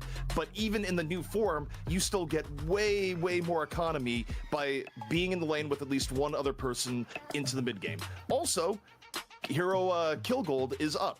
where right now your souls, you get way more for actually getting kills on the people. So the idea of actually getting a comeback where if you catch like 1-2 heroes out, you suddenly get a much bigger infusion of souls. And also the bigger thing that's kind of coming in from this too is that the gap between the heroes that are running the jungle and the heroes that are more in lane and roaming is less than it was pre-patch. So you have less of a chance of getting the raid boss in Furnace that simply is, 15k souls ahead of everyone else and cannot actually feasibly die. Yeah, Dan, what's your thoughts about these changes? Yeah, I think it's significant because one of the things like ZP mentioned, you had the system in before where the soul sharing was more generous on lane, but the problem was back then. Every time I see DDK's headphones, I just go, man, those have to be so comfortable. Now they kind of adjusted it a little bit. So still like whatever the giant cushions he has on his are crazy. I have basically the same model, but I don't have that type stuff isn't going to feel cushion. Like you're losing value. So I think that's a pretty nice adjustment that they've made there. Plus, the game should become faster and should have a higher tempo to it, and it should also allow heroes that maybe had that support issue where they're not going to be farming as much to be able to stay on lane, be a part of the fights, and actually get to their items more quickly. So we might see, heroes like Dynamo reappear a little bit because Dynamo needed some more investment, but at the same time had that problem where other people will be in the jungle, so that's not my job. I'm kind of on lane, but I'm also more supportive, so I'm not getting the farm. So I actually think there's a lot of other stuff we'll go into with what this economy change reflects in terms of the gameplay, but already I think there's a lot of positive changes for how the gameplay will go as a result of this. Well, not to mention 2 weeks ago, we did have that massive change to Greytown, which finally brought him into our picking pool. And then he immediately got nerfed. The entire time before. But we do have major changes to Yamato. And DDK, why don't you kind of go into this really quickly about what we potentially could or could not see out of her? You're not going to see her played once. She's going to be banned every game. Yamato, obviously the ult is really just the problem. Is Yamato is just like unkillable, and the damage burst is pretty ridiculous. And so that's going to be, I think, really the big issue here, because Yamato can come online very quickly as well and is unkillable. So I don't know really what more is to say than that, to be honest. I mean, ZP, we already saw like a lot of usage from Yamato, and she's just gotten a little bit better. Yeah, I mean, a little bit maybe underselling it. Now, it's kind of funny that, you can't die, or rather, you can die in Shadow Transformation now, technically. But when you get the rest of the entire buffs that Yamato is getting Shadow Transformation, the reality is that she won't be dying in Shadow Transformation. She can't die. She's broken. Also, when you consider just how the teams are going to be picking and banning, there's a world where you don't really see Yamato at all today. It might just be the hero that is perma-banned by the team that does not have first pick, right? So we'll see where it goes, but Yamato's priority has never been higher in the history of competitive Deadlock than it is right now. Oh, 100%. And obviously, when it comes to EU, Send there's a noobs. lot of like Thank you for the prime. individual focus bans, like Paradox, for instance, if you're thinking of MKLS. So I'm really curious to see how this is going to play out here in Europe, where I feel like there's a whole meta game when it comes to the draft phase for us. But of course, there was one more change. We didn't really see it too much when it came to the Deadlock Fight Night, though I'm assuming you guys at home did see it quite a bit in your games. Soul Rebirth has now been taken out of the game. DDK, what's your initial thoughts on this? Yeah, I think this is great because I think it's also good. It's too good. Changes with regards to the economy, but again, we'll link back to that point. Everyone later, needed to buy a late game, in the game is nice, or else you couldn't play. When you get to the 30-minute plus mark, maybe I couldn't play. Rather, you'd lose. It becomes a battle of who has more soul rebirths, and that team's going to win because the time it takes for you to come back after you die is so long that and with extremely high level organized play, soul rebirth becomes like a must pick up item, and then it's just who has more wins. And so I like that they're removing that dynamic because it creates more of a reward to the team fighting, which is kind of as it should be. And again, that's actually reflected in the economy changes right now. That if again, I'm trying to like stay on point, but everything's kind of interconnected. But with the economy changes and how they've changed hero kills and the value from staying on lane with souls, it creates this world where if you're in a comeback scenario and you actually wipe the other team, you're actually going to come back way faster now. So you've got to be much more careful with team fights anyway. So I kind of like that the removal of soul rebirth kind of plays into that, because you're unable to mitigate that. If you take a bad team fight, if you're ahead, you get punished. What about you, ZP? Yeah, I think Dan hits the key point here too with Soul Rebirth changing, right? The idea that everyone has more money right now because the economy changes, and that means that if Soul Rebirth was still in the game, the odds of us getting into like the 25-minute to 30-minute mark, everyone buys it at 20-25 minutes. Only at 20. Usually at 30 minutes, everyone buys it. The devs at Valve, they saw this coming and they go, no, we're gonna get in front of this. This item is already a little bit problematic anyways. We're not gonna let everyone pick it up now that you suddenly have this influx of income. Okay, well, you know what? what, why don't we start to laser focus on what's coming up today here as we dive into our first match of the day. Pojulaya Scumbria. Don't worry, we'll hear ZP say it a million different ways, and I totally understand ZP. I call him PS. As well, up against Metal Skill as we'll take a look here at our rosters between these two teams. Now, PS, obviously a long-time veteran when it comes to Deadlock Fight Night, whereas Metal Skill, we haven't seen them too much. Yeah, Metal Skill, I mean, we've seen them in the past, but they've been kind of in and out. Though what's notable for Metal Skill is that they had a really good performance in the Sinner Sacrifice tournament that took place over the last weekend. So that's why we say, hey, we're going to give you guys another shot. And the one nice thing here I like, Jason, when I look at both of these teams, roster stability. Pojulaya Scumbria, they've been running with the same roster over and over again in these tournaments. Metal Skill, this has been the same core that we've seen for quite a while at the same time. I mean, I love the stability. I really do love it, especially when compared to what's going on the other side of the Atlantic, roster-wise.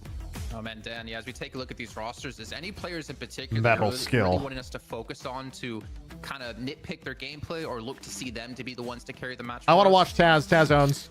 It's a good question. I'm curious, obviously, based off of like how things are going to be affected by some of the changes in like people's internal like tier lists. I mean, firstly, Europe and NA seems to never be on the same page so far with tier lists, so there is that, I suppose. But I think all of these players are pretty awesome, like Sunset, Hardeki, Zanya. Zanya, I really like watching just for the initiation in particular. But we've also seen a lot less play from the Zanya like Lash, for example. So to be honest, your guess is as good as mine at this point in terms of what we should expect or see. I'm really curious, ZP, if we'll have together potentially get the Yamato. For me, one of the best Yamato players when it comes to EU. But anyone in particular you're looking towards? I mean, for me, if I'm looking at Pojulaya Scumbria, I'm always going to be looking at Hardeki, right? Where Hardeki has still been one of the most consistent carry players around. Also, pretty good versatility. I think one thing that was brought up to me that was pretty interesting, former Overwatch coach, Dream, I talk to him every now and then about meta stuff, and he brought up the point going, hey, are you going to be seeing as much 7 right now, where the value of the jungle is relatively less than what it used to be, and 7's entire bread and butter was kind of how far ahead can you get from eating the entire jungle, right? Like, I do wonder if teams have looked at 7 and wondered, okay, maybe the overall value of 7 might be a little bit less than it was pre-patch. And I mean, Hardeki, who a lot of times has sort of been thrown on the 7 in the draft, would be playing something else, whether it be, something like a Haze or, probably not a Shiv, which used to be his bread and butter because, as Dan mentioned earlier, Shiv kind of sucks now. So probably not going to be seeing that. Okay, well, gentlemen, here at the Deadlock Fight Night, what we love to do is innovate. We love to push the boundaries of what we can do here on the show and always make it better for you viewers at home. Now, ZP, you have organized a different way of doing the draft in terms of who gets to choose between first pick or first ban. What have you come up with for us? Yeah, so we used to do a coin flip, which was me going to Google, typing in coin flip, and telling which team they won, but that wasn't exciting for us here. What we really needed was to go, you know what? Mo and Krill 1v1. 2 Mo and Krills enter, 1 Mo and Krill leaves, nothing but melee and parry. That's all you get, and we throw it into the boxing ring, essentially. Let's fucking that go. is the middle of the map, in the pit. There's no more honorable combat in all of Deadlock, and that's how we decide in our best of 1 who gets choice of first pick and first ban. Yeah, no boxing gloves here, DDK, which means it's all coming down to the fisticuffs. Let's actually take a look here at our first 1v1 Mo and Krill to determine how the coin flip worked out. Of course, we do have metal skills on the left-hand side here. Oh, God, dude. In the yellow or the orange, Pojulaya Scumbria. And then they get down and dirty into it quick. It's the quick, parry. It's over. And Lex just gets right on in. It just drops that on top. You see Krill just rolling. Oh God, dude! I hope it's a BO3. I thought the balls went in the sky, but his balls went on Pojulaya Scumbria's body. That's weird. Yeah, sometimes you reverse things here, Jason. You defy the natural order. But what that means is that Metal Skill got to decide whether to be first or second in this order. And I believe in this pick, I think they chose second. I might be wrong, but I think that's what we're looking at here. And I think it's going to be Pojulaya Scumbria with first pick, first ban. And I think what that means here is that they won't be banning Yamato, because if the other team doesn't ban Yamato, you get to pick it. Exactly. You force the other to actually have to ban it away if they want to. Now, Dan, as I do see here, the first ban coming through out of Mirage. If you're Metal Skill, knowing you have 2 picks first, which we did see quite heavy last week go into like our race as a guaranteed pickup in Great Talon, what do you expect Metal Skill to potentially do? Well, I mean, Mirage is definitely considered S tier. I think by most people in NA as well, considered definitely an S tier pick. But I think like CP was alluding to earlier, the expected ones are probably the Yamato Paradox to get rid of. I think another like S tier pick is going to be the Viscous. So last time we were kind of shocked by like where some of these like really highly rated or the high, the heroes in the upper echelons, where they were actually picked, like 5th and 6th slot and so on. So I'd hope, especially with the buff that we saw for Viscous recently, the Viscous is going to get in there pretty quickly. As you know, now you can like expand the size of the goo ball, and so it's the goo ball a lot more, be a lot more disruptive. Guys, do they not believe? Do the Europeans not believe in Yamato? But Wraith is a first pick, which again, with together we know we're not how good he is believers. with It's Yamato. over. I was surprised to see this actually. Well, I can just add in, like, if with these changes, Wraith should actually go up in value, because you're looking at some of the other carries, like, you know, your Infernus or your Sevens and so on. These guys are going down in value because they can't farm the jungle as much, which is like part of the guarantee of those heroes. And I feel like Wraith is the best hyper carry that's on lane. So I don't know that there's anyone in the same class. So that makes a lot of sense. And then there's the Viscous too. So we're happy to see that, I think. Take a look at this and look, Wraith is highly ZP. Wraith is highly valued in EU, but given what Yamato is doing, Viscous Yamato, I like that. I like that. On one hand, it's hard to sort of bring down the value of Wraith. It's still an incredibly good hero, and EU players have been using Wraith to the max. But also, you just gave up Viscous and Yamato, where Viscous also right now kind of works as a little bit of a soft counter to the Wraith, where a lot of your telekinesis plays now have to have another early warden. Well, can I use telekinesis? Is there a Viscous nearby that can drop a cube? So going with the first pick Wraith and allowing Viscous Yamato, I like Viscous Yamato a lot. Not 100% in favor of it, but we'll see how it pans out. I mean, keep in mind, last week, guys, we did see Play With Me on Wraith. And Buff Enjoyers, when they played against DMS, their response to that was 3 ethereal shifts. And then it took DMS a long time to get Curse eventually farmed up on Play With Me on the Wraith to be able to counter that for the split pushing yet again. So with the Viscous, it kind of almost bypasses that need of ethereal shift unless you're trying to split push. One thing that jumps into my head straight away as well, you know, you're up against the Wraith, and like another item that receives a slight buff was Reactive Barrier, because you get an extra stamina when you proc it now, so, which is obviously additionally nice to ensure that you can actually escape. So I've also got the Binding Word from Warden there, so definitely some Reactive Barrier purchases I feel like could be pretty good. And speaking of which as well, like looking at the Ivy pickup for Metal Skill, you know, Ivy's I like Ivy. It's actually a pretty good initiator in the sense that, you know, you get the silence off of the bomb from the ult, and the Kudzu bombs are still really good despite receiving some of those nerfs. But that also pressures Pugilaia Scumbria. See, I'm still hesitating when I try to say their name. It kind of pressures them to like make sure that somebody buys the knockdown as well, because that's kind of the direct counter for the Ivy ult. I got you, Dan. Listen to this. Pugilaia Scumbria. There you go. Oh my god, dude. She's like, now I know how to pronounce it. European, so I kind of believe exactly what you say when it comes to that. But when you see Vindicta ZP, which you've only seen twice, and we've only seen it out of Hydra Nation the first time in EU, what's your thoughts? I think Vindicta got a whole lot of buffs in multiple patches in a row, and this is simply teams warming up to the idea of playing around Vindicta again. I think you think about the skill cap on Vindicta, you think about the various builds that people are running, particularly with higher spirit. I mean, look, Vindicta is a character that can take over the game, and I think people have realized, look, she's like pretty decently effective right now, especially when Did Buff Enjoyers disband? No. Options that you'd be as far as I know, Buff Enjoyers is still around. They just replaced up and down on Haze. Whatchamacallit, Piggy. Teams are just in the their support player. And Vindicta just gives you a different option. Also, Vindicta is still a character that also forces the other team to spend part of their economy on things like knockdown, where maybe they otherwise wouldn't, right? So she has other effects on the game that I think are pretty beneficial as a whole. One thing I do worry about is you do have a Viscous, Yamato, and an Abrams, and now a Lash, who can easily get in the face of Vindicta quite easily. However, we do know Vindicta has very high snowball potential here. DDK, what are you looking at now here for both teams? We do see the Lash and Pocket locked in. Okay, so we are definitely looking, I think, for like a support there for Pojulaya Scumbria. I would love to see, honestly, someone pick a Dynamo. I think that would actually be pretty nice.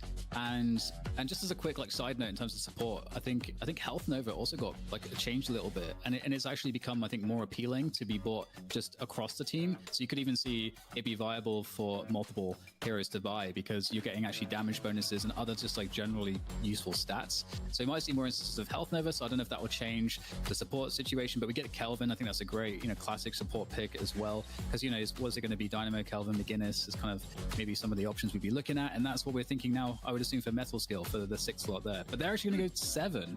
I guess they already have the Ivy, so that makes sense. That makes sense. I mean, I don't hate it. No Infernus. They don't like Infernus in EU, boys. It's over. Yamato, who's diving Vindicta, and then the stun can go off, knock her out of the sky, and make it a lot easier for you to take her down, ideally.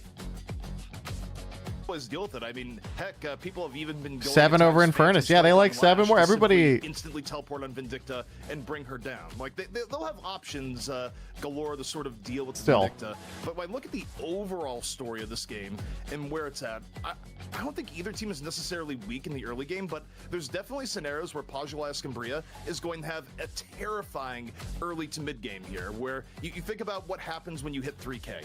Well, Wraith can roam and get very quick telekinesis pickoffs at 3K. Vindicta is scary on 3K roams early in the game with how you can use Assassinate.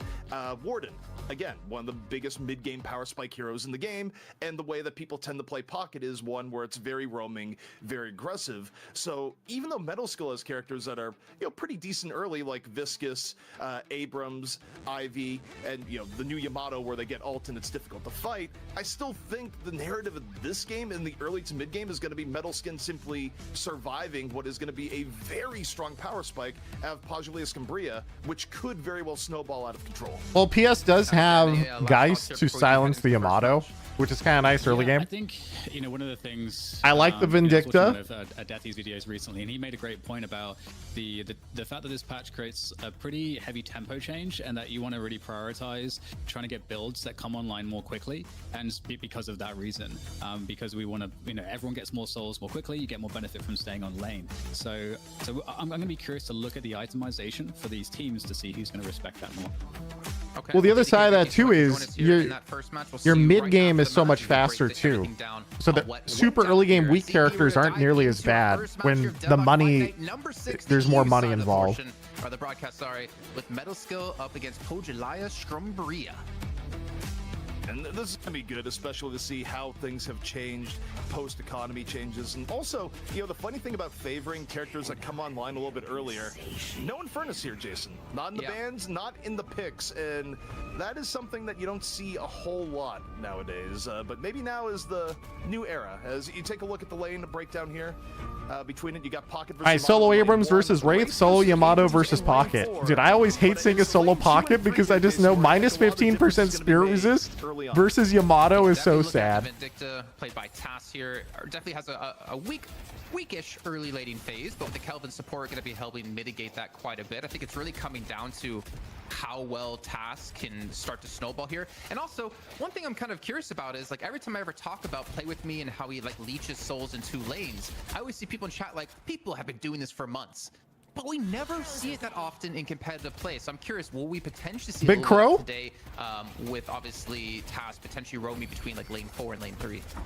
Teams are going to be very much on top of it, more so than they have in the past. Also, that was great pressure onto the Viscous, just good harass from the Vindicta. I think here, Jason, when I look at the lanes, the most potential for things to really get out of hand one way or the other is probably going to be in lane 2, right? Where you have the Lash and 7, lots of potential to land a stun into a slam. Meanwhile, Geist and Warden, plenty of opportunity both for harass from the Geist and, of course, if you're not careful... Fox to be dead in 2 minutes. Have faith, have faith. This is a lane that I think truly could go either way, and I think Metal Skill is a better comp. I'm a fan of the Yamato. Yamato, Viscous, Ivy, I like all of those a lot. Would want to simply go roam and do this Lash standard of taking over the game via just early pressure with Death Slam. Yeah, doing what Lash does well. I've definitely seen that in the past year quite a few times. I'm also keeping my eye on He missed his last hit. Up against Together on the pocket. Now again, I said before, Together is a phenomenal Yamato player. So on the pocket, I think he's gonna know exactly how to deal with Heli and how Yamato has been changed. I keep saying Yamato and Yamato, it's killing me. And that's what I do. I swap it up every time. But I'm really curious to see how that lane's gonna play out in particular, because I feel like both those two heroes in particular Abrams, who you aiming at? Could have a lot of presence in the mid game. And, you know, I'm looking at the lane breakdown right now, Jason, looking at health, and it's definitely a little bit spicy in the Lash versus Geist matchup. We were both Lash and Geist getting down the half, and once you start seeing characters get down the half HP like that, this is where a single play where someone is just a little bit out of position can result in either side getting a big advantage in the lane. See Warden applying pressure from like right there. If Warden hits that flask, ooh, it would be big. And that's going to be bringing Warden a little bit low, but both sides, Jason, just looking for that key advantage. Yeah, I do like the way Zanya was playing off to the side, just trying to eliminate some angles they could potentially play from. Oh, here comes Warden gank onto Yamato. Let's go. Speaking of harass, he's coming behind the Yamato as Heli's gonna be see ya. Low in HP and be finished off here. Sunset in the Goodbye. Picks up the kill on the Abrams, played by Maxish. So already, Pojaliah Scumbria off to a strong start. Oh, that wasn't just a strong start. That was a double rotation where they took one player out of 2, one player out of 3, and brought it to the side lanes, essentially got at the 2 same kills. time. And 1 kill per side lane. Let's go. That was a really nice rotation of Pojaliah Scumbria, and of course, it inherently helps both of their solo lanes. Yeah, and again, I've said so many times in the past for PS, actually, I may have to hold on to that in a second, as we do see Together going to be pushed in from lane 2 here, trying to go for the gank to at least get 1 kill back going for themselves, and it looks like Together might be able to escape this one, but with 3 players, it'll be very difficult to do so, as Spacemaker has gone down in lane 3, and Together has gone down in lane 1. So some ganks working out pretty well here, but what I was trying to say is that PS, I've said in the past so many times, they're like one of the most aggressive early game teams. They look for those kills very early on with rotations. And just like clockwork, it works out for him. Yeah, and also, Jason, you talked about the foundational things here in Deadlock, the race to 3K. Pojaliah Scumbria, their ultimates coming online here now. Metal I mean, PS has all their ults. Slam, but the rest still just got Lash, and that's it. They just get Viscus's ult, but this is where you can look to see Pojaliah Scumbria do even more rotations. As I say that, take a look at Kelvin. Yeah, Kelvin is coming in. Here it comes. This is where Kelvin flies in, race TP's in, tries to ult him. There we go. Telekinesis comes through. Here comes the 3 cards and goodbye.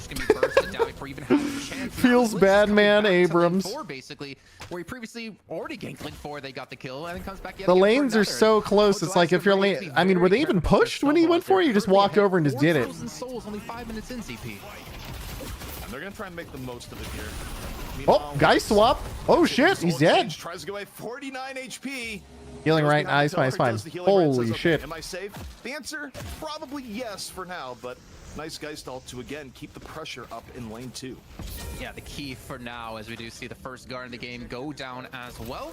That's gonna be going over to PS's side, and honestly, I gotta give credit here to the way Zanya's playing this. He's getting so much harassed down. And speaking of harass, Swan Dive might get caught. He just rolls him. He's like, nah, okay, bye. Potential escape down, very low on HP. He does have his Ivy there off to his side. Bro, shouldn't you have backed up earlier? Aren't you still dead?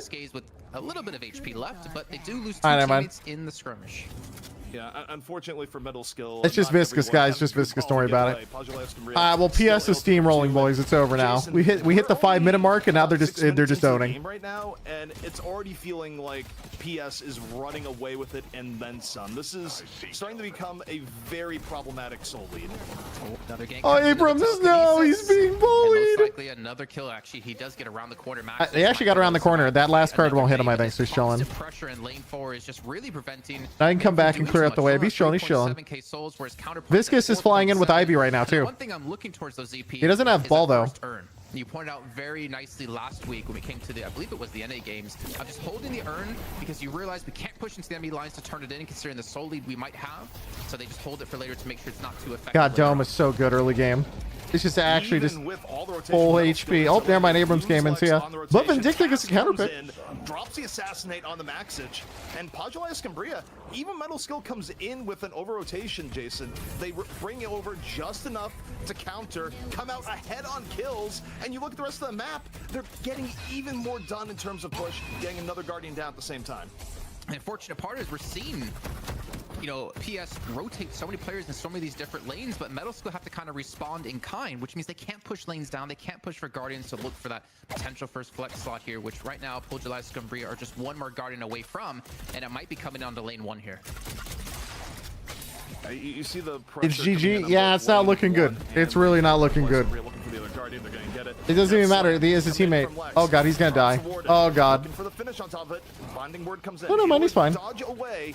Now with the Yamato, more pressure onto the Warden. Zanya very, very low right now. Zanya Just walks away. The answer looks like yes. They're so far down in gold, he just walks away. Jason, you're putting in the lash ult, and you're not getting a kill from it. Well, not to mention the death slam, but the damage that Lex did just felt like nothing against Zanya. I mean, his health barely moved, right? It was up to his teammate to come in, Heli, to actually get some damage done. His health is also going to barely move just because he has so much spirit shield as Warden. It's crazy. Difference now, 7 minutes, almost 8 minutes in.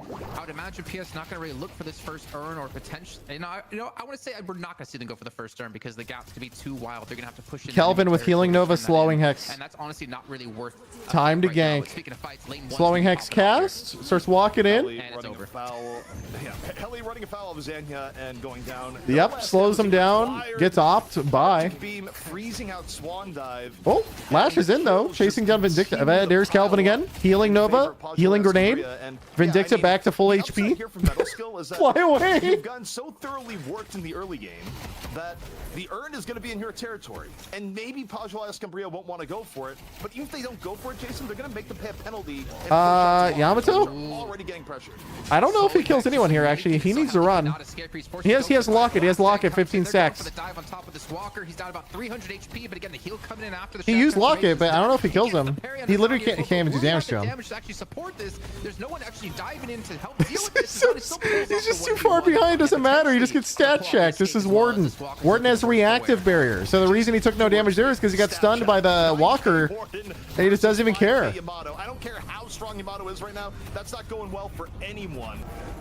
That said, Zanya. Viscous POV. Alright, they did kill the Warden eventually. Swan dive here on the goo ball. Pajwala still able to pick up one towards the end, and 40k to 56k.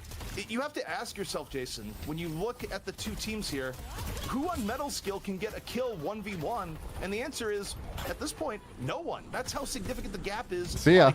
Nice escape path. Yeah, only one I can maybe think of is Max. The Yamato's still on him. He has Dome though. If he has to turn, he can turn. To like Litz or something, like more of He's got Lock at his teams with him. He's chilling. Litz is going to heal. And speaking of what DDK said before, Health Nova going to be used as well. So we are going to see it picked up for Litz. We've already seen it used to help save tasks earlier on. And right now, Pojulaya Scumbria are just in the driver's seat. They get to really decide where they want to fight, what they want to take, and Metal Skill unfortunately. I mean, hey, buffs in 10. Here we go. The next big fight. Guy's gonna fly over. Buffs coming up soon. Buffs and the first earn of the game. You see both teams going around the Metal Skill saying, "We really, really want this buff on." It drops Dome on the buff, and they'll just sit on it. They're like, "No, this is ours now." They're gonna fight for it too. Another healing Nova. Pretty early into the fight. Death Slam in from Lex, looking for anything. Geist under pressure, but 1300 HP. Wow, Geist is chunking. Just getting tickled by the poke here, Jason. It's nowhere near enough to even make Hardeki feel threatened. Yeah, these death slams are kind of being counterproductive here, just throwing in people who can. I mean, what do you do? Well, what does this team do? But again, we can see PS immediately respond back yet again. And in the meantime, PS are still pushing lane forward, looking for another walker in this game, getting their next. Nice Locket, nice ults. Immediately back to full. He's gonna try and trade. But is it realistic to be able to pick up any of these kills? Well, that's a huge kill, at least. Gets Kelvin with the aid of Maxich. Goes in, grapple. Now the hunt on the Geist. Geist does not have Shadow Transformation here. This is huge, actually, those picks. That's not going to be nearly enough. And one thing that's really worth noting here that's been a EU special is the rise of Restorative Locket, Jason. And I really like Oh, yeah, Locket's crazy good. Kelly pops a fully charged Locket right before popping the Shadow Transformation and taking advantage of all the resist you get. Does reactive barrier proc an Ivy Bomb? I'm not sure, actually. It procs on a lot of things you wouldn't expect. Like, I know it does proc on McGinnis Wall, even if it doesn't stun. If it hits you and it slightly displaces you, then it still counts. That Yamato can be when we get. So I think that it might work on the knockup effects. Has to be careful here in lane 1. He's going to be ganked by 3 players on Pojulaya Scumbria. He will fall as he's looking for a Guardian, but still 11.5 minutes in, not a single one picked up, and we do. How many matches in this game, or how many players in this game are running Locket? Honestly, I'm gonna go in game and check. That's a good question. 4K here, ZP, but still 4K is a lot to claw back this lead that currently they're against. I mean, you do have some comeback mechanics that go into it too, and you look at Pajula Escambria, they're not particularly keen to go into this. You look at the map positioning, they're more keen to pressure the walker down in lane. And there's an urn though. They say urn, you guys can The urn is really nice. Look at the soul count now. With the urn and those 2 kills, they're now within 10k. That's actually huge. A couple of missed assassinates here, not really amounting to too much damage out of Tass, unfortunately, as he's going to be closed in on by Heli. Going to be a 1v1 between those two. 7k souls from the urn. Escape, and Heli's not able to continue. I mean, they're still behind by a lot, but like they might be able to actually not immediately die every time they see somebody. Oh no, spoke too soon. Spoke too soon. Sorry guys, I cursed him. And the other problem here, you take a look at the push situation where they're about to get the final walker. They are going to be awash in flex slots as a result. So for Pajula Escambria, not only are you richer, you have the space to actually make use of the riches. You throw some cards in onto the 7, but now you get to back up with essentially full map control right now and full ability to dictate the tempo of the game. I mean, so 3 people on Metal Skill are running Locket. Force a fight in a position that you can win. Mid boss might be exactly at Sunset. Still waiting for his telekinesis to come up. Only 1 person on PS, but we do have a lot of reactive barriers, like a shit ton actually. If he's able to get into position, and there we go. Oh, the knockup. Abrams coming in though. Oh, Abrams is late. He got it through it. Okay, Yamato. Okay, bro. And they got a kill. Wait. This is big. Shadow transformation, and just like Yamato got it without ulting. Wraith is in a good spot though. I think they're going to clean up this fight regardless. This was a good exchange for Metal Skill. Oh, they're still going on the chase here. I mean, it's a good exchange, but they're all dying, so it's still it really is just going to help them stall the game. 5 eliminations, 5 big kills coming through. Heli, they're still in a bad spot, but it helps stall out the game. I can see it's helping pop the shot transformation as well, and well, he's just. They were counting on the dome, but the Ivy ult silenced everybody. Through, and Metal Skill, they live to fight another day. More importantly, yeah, I think that's what happened. Like we saw, because the Ivy does running, the Ivy is running a support build. So I think it was 2 mid bosses in a row, but unfortunately, it wasn't enough for them, at least in that case, to come back. Yeah, I mean, we were kind of setting it up going in. It's risky to go for the raw mid-boss when you have to deal with things like Stone Form, when you have to deal with Yamato ult if it was up. It wasn't up in that instance, but even when you add in things like the Abrams charge, it's not a guaranteed mid-boss. But on the same note, Pajula Escambria, they still get a whole bunch of eliminations there. They don't fall behind in actual souls, so it's not the worst overall. Here we go, some pressure. Pop goodbye. In onto the viscous. Also, something interesting in terms of items, 3 of PS are running reactive barrier. You know what scares me though, ZP, looking at this match at the moment? It's the Warden, the Vindicta, and the Geist are all running reactive barrier.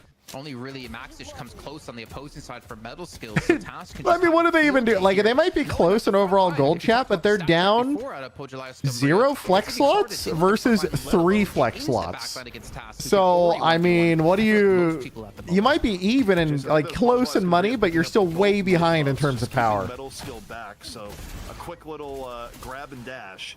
It's because everyone except Yamato stuns. Yeah, you're right. They got Viscous stun, 7 lash, Abrams charge, Ivy knockup. They got everything, and not to mention the stun too. But you take a look at who's over it. It's Pajula Escambria. They send Sunset, their best duelist with the telekinesis, over to grab the urn. But do they go to turn it in at enemy territory here, Jason? I feel like this might be a world where they hold on to it and just look for Wraith has Shadow Weave now, by the way. Turned in. So ZP, I was actually hoping that Pojulaya would stop farming for just like 10 seconds, allow Metal Skill to catch up in the soul differential, and that way the soul urn turn-in will be in medium ground, will be towards the mid part of the map. But they actually did go for the pickup right away. Oh, that's true. Yeah, they could have actually just AFK'd and made it in neutral ground instead of towards their base. Not alive, so it's still going to be a 5v5. I mean, just get turned this in. Go for the contest. The affliction goes in. It looks like no chase is going to be happening off of this. Yeah, Metal Skill decided not to go in on it. I mean, wait, Lash might catch him? Where it's at, it's not no, they dome the Lash, and I think they can isolate him and kill him. Forced out early. Max Rich super low, can't get away. Man, Dome is just such a good ult, man. He the lash initiates, they immediately ults, isolate the lash, kill him, and the good initiation from lash turns into just a feed, and now they all die. You got the disruption from the goo ball. You got Yamato looking for anything. Sunset, though, in the meanwhile, picks up another as Taz, the assassinate from above. It's Pajula Escambria just vastly dominating the fight, Jason. Yeah, it wasn't even close. Unfortunately, not a single kill coming through for Metal Skill, and you know these shrines are going to be going down here. Yeah, this is super not looking good. And honestly, there's really not much you can do to contest this, but it looks like even July, are they going to continue for the shrines here? I mean, Lexi's going to be up in a second with the lash, and actually just going to go and back away here. So go back to farm the jungle, push the lanes out one more time, and take home this 27k lead they currently have. Take a look at the lead now, Jason. Yeah, they gotta go farm their camps. They'll be right back. Right now for Metal Skill, right? You're not so far behind. He's like, wait, how do I pick this up? Can't find good team fights. He can't pick up. Difficult, especially when Pajula Escambria is running a lineup where they're either hard to get onto with a Vindicta in the back, or there's a Kelvin, a tanky Geist, a tanky Warden. Finding your ideal target as Metal Skill seems difficult, and you have to find that target in order to even conceive of a win condition here. It's a skill and draft diff. I don't even know if it's draft diff. I think they're just kind of getting rolled.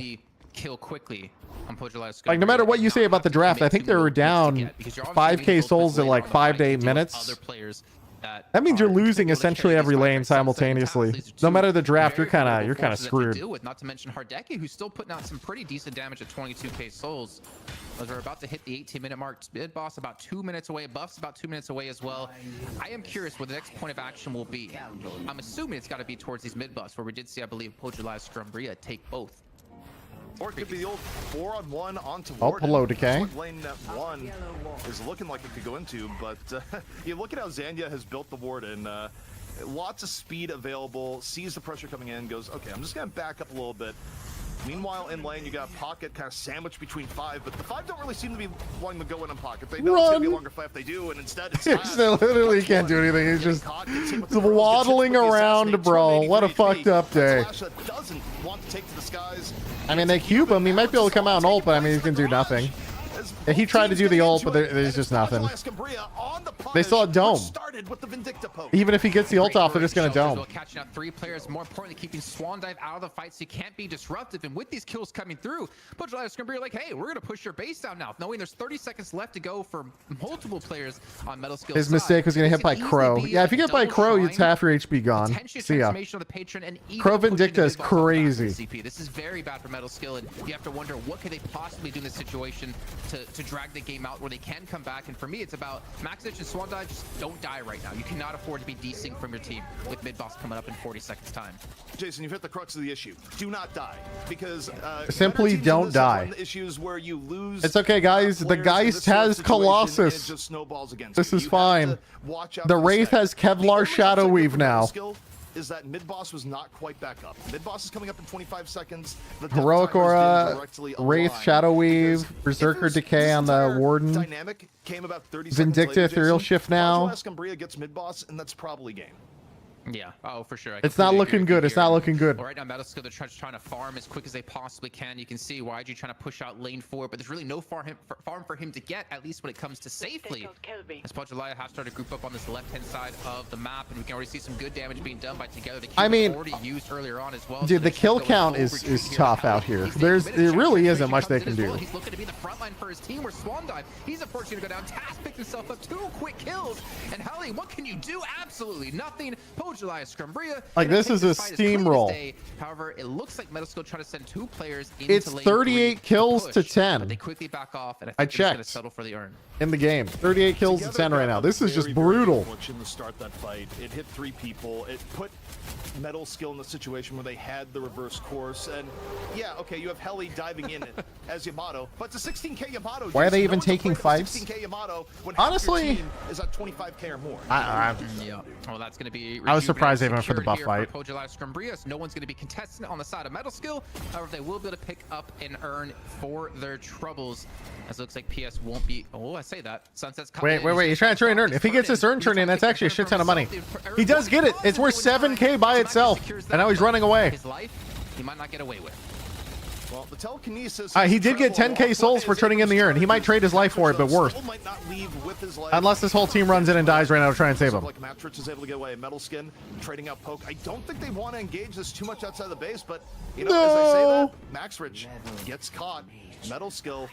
I mean, I think the Abrams did okay to turn in urn in that situation, but also it is 20 minutes. You start hitting that 30-40 second respawn timer. And even just down one here, now down two. Jason, this could be it. I mean, Together is not listed to you. He goes straight in towards the back Damn. line and pops off an affliction. They get secure another kill off of the Swan. They just have so many slots. Look at Wharton, just fills it all up at 1200s. Players left alive. Well, maybe 3 if Swan Dive does not seem to survive here. Very low on health. I'm seeing, at least when it comes to the UI. But this looks like Pojolaya Scrimbeer could be going yet Also has again improved for spirit another armor. chance to secure the title back for themselves up against DMS. Pojolaya Scrimbeer, they just need a little bit more. The Patron now vulnerable. Everyone has rejuves. They are not backing out. They're going to make the full attempt at the weakened Patron. And for Metal Skill, I think the only thing PS has to worry about here is giving up a 5 to 6 man lash ult into the Fountain. That's it. As long as you don't get your entire team hit by Death Slam, you got this. Telekinesis in, over, damage fall through coming in. You see the Death Slam, but they're just far enough out that He just tanks it. Maybe a punish will be there, Jason. I mean, it's Wraith, dude. What do you do? The guy has 700 from Kevlar. He just does his health that barely even moves. On the Patron down the half. GG. I mean, the toughest thing about this situation is they could have just Wraith had 1200 shield. And did it again and still close off the game. And then just face tanks them, and then gets dome for infinite healing, and just kills them all. That's crazy. Advance on to play against DMS. Well done by them, but as you said, ZP, the early to mid NT Metal Skill, NT. Too difficult to deal with for Metal Skill. You know, it's interesting the point that Dan brought up in the draft, right? It's 5 minutes longer should have been because of the mid-boss steal. It's true. PS messed up with the mid-boss steal. The Yamato didn't even steal with ult. I think it was just the silence meant no dome, so this got caught off guard. The team comp, I think the team comp helped. I also think it was mechanical execution. But the fact of the matter is, Jason, the early game was theirs, and they never gave up the lead after. There was never really a bright spot here from Metal Skill aside from a Rejuvenator steal. That was it. It began and ended there for Metal Skill, and they never found anything else to grapple onto in this game.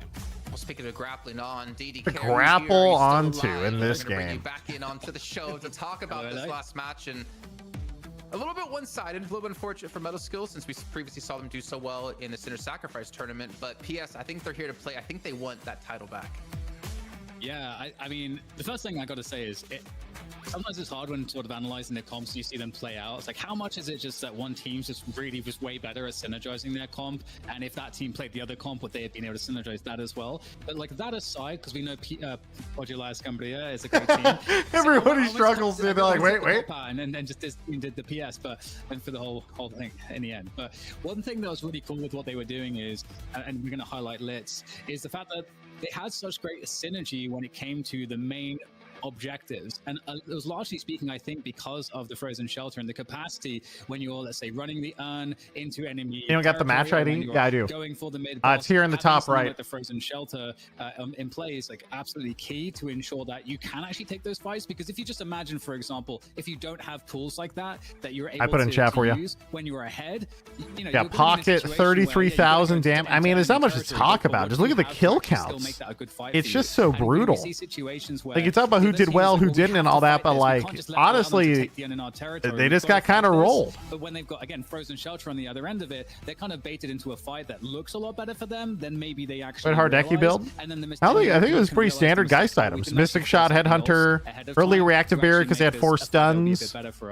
Bullet resist Shredder with cooldown, then goes Hunter's Aura, Colossus. I mean, yeah, Hunter's Aura, Colossus is a little bit different, but Colossus is pretty normal on Geist with some bullet armor. Spacing, I think, from the team. Obviously, Taz was able to just farm with impunity on the Vindicta. Taz was full spirit Vindicta. The classic hit you with the crow one time and 3/4 your HP is gone, and then I ult you for 1,000 damage and die. Right times as well. Just the team fighting was overall better. And as my last support Kelvin with Beam Locket, rapid recharge, slowing hex. About playing good team fights even more than it was before, because that is where all the value is now. Warden just filled up the slots. Wraith with Tesla Shadow Weave. Especially as we get past that 15 the pocket with Kevlar Majestic Leave. Nothing too crazy. It's all pretty standard builds. Hero kills. You can't get staggered. You have to create efficient team fights, and there's so much that goes into that.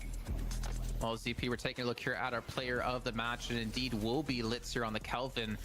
You know, my 2 cents about it was he was very impactful in the early game, which allowed Pojulaya Scumbria to have a very successful mid game, barring everything else DDK just talked about. Litz was the glue that held together the front line with Zanya and Do you think Deadlock has potential to capture as big of an audience as something like League or Counter-Strike when it comes out? Probably not. The game is too fast-paced in team fights to fully understand what's happening, and League and Counter-Strike fights, they are much slower and more telegraphed, so people can more easily understand what's I do happening. think Warden's consistency got a lot better with just the bullet velocity change.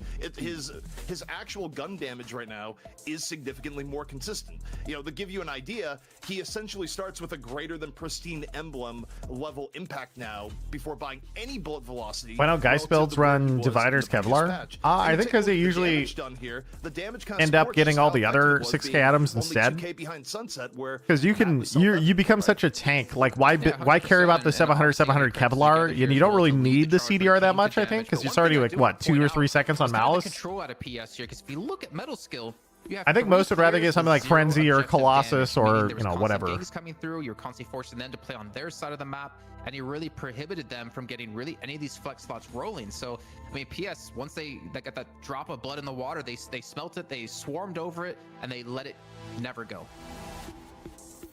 Yeah, and you know, one thing that's I think is really interesting too is that obviously Liz's healing is pretty amazing. Obviously the frozen shelter is one part of that, but obviously also just having good usage of Health Nova in the right spots. Again, as I mentioned, you know, there's so much that needs to be accounted for when it comes to just the positioning and coordination when you're going into these fights, and how you're supporting your teammates, and when you're popping that Health Nova, and obviously any of the itemization that goes around it, because you can actually You also have to, as well, what someone else said in chat, the 700 like the barriers that you get, really, I think it's not like you can heal them, and also they don't have resist. So as would be expected, if you have a lot of self-healing already, it's kind of like it's not bad. Kevlar to hype us up further, probably okay. The other thing too is, excited ZP going to this next match is I think a lot of your fighting is Geist is actually not when you have ult. Lost their title of Kings of Europe when DMS actually beat them. My question to you is, before we do head to a break, can PS take it back? I think between the two teams, you run it like you spend most of your fight not having your ult cast. Teams are very evenly matched, and I think DMS is because it's just more of a constant threat.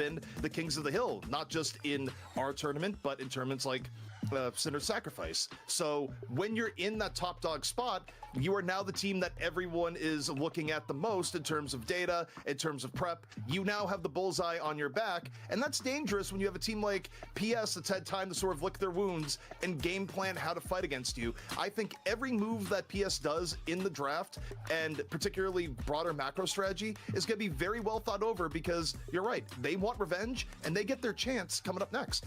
Well, speaking of that, it's time. DMS versus PS is going to be an insanely good game. Every time these two teams play each other, it's crazy good. It'll be best of 3. Shields don't benefit from resist. As far as I know, they do not.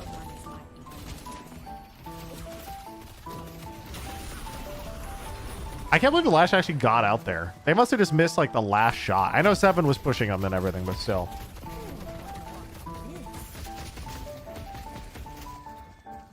They're also not affected by negative resist, so it has applications. I didn't think about the negative resist part before, actually. That actually makes a lot of sense then. Doesn't that mean that shields are really good versus Mirage then? Because Mirage's DPS is dependent on shredding your resists. Because usually they do the Scarab and then Bullet Resist Shredder. And then that alone is like, what, minus 25 to 30% resist?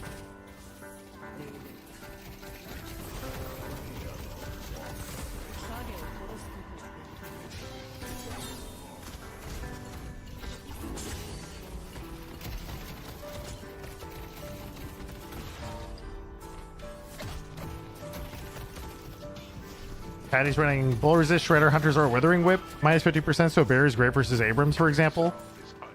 Yeah, it'll make sense. I never actually thought about that interaction before, but it totally makes sense.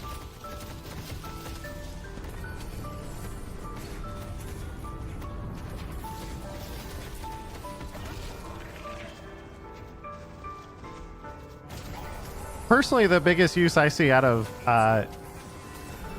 shields these days is just like there's a really, really easy way to get 500 Spirit Shield by just having Hollow Point Ward, Improved Cooldown, and Enchanter's Barrier. And just getting 500 Spirit Shield is just really, really useful the whole game. And it gives you that bonus, so it's just kind of easy. For Spirit builds, anyway. Also, I'm going to grab water. We have 3 minutes. We're back.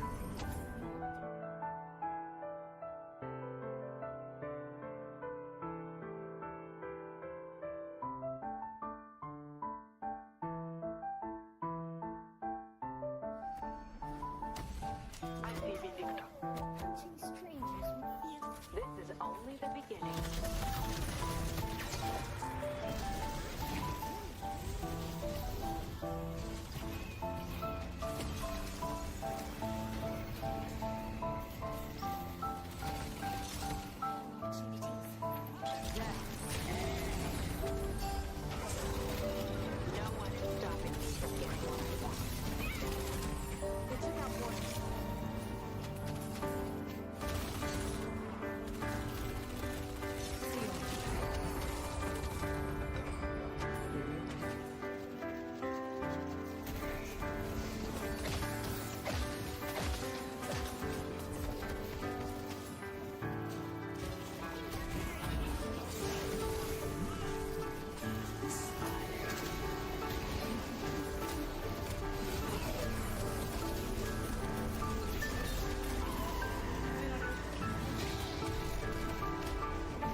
And we're back again here with DDK. We're not going to bring him in and summon him another time, as we do have a match to summon with Pojaliah Scrumbria up against DMS here, our current reigning champions of Europe for 2 weeks in a row.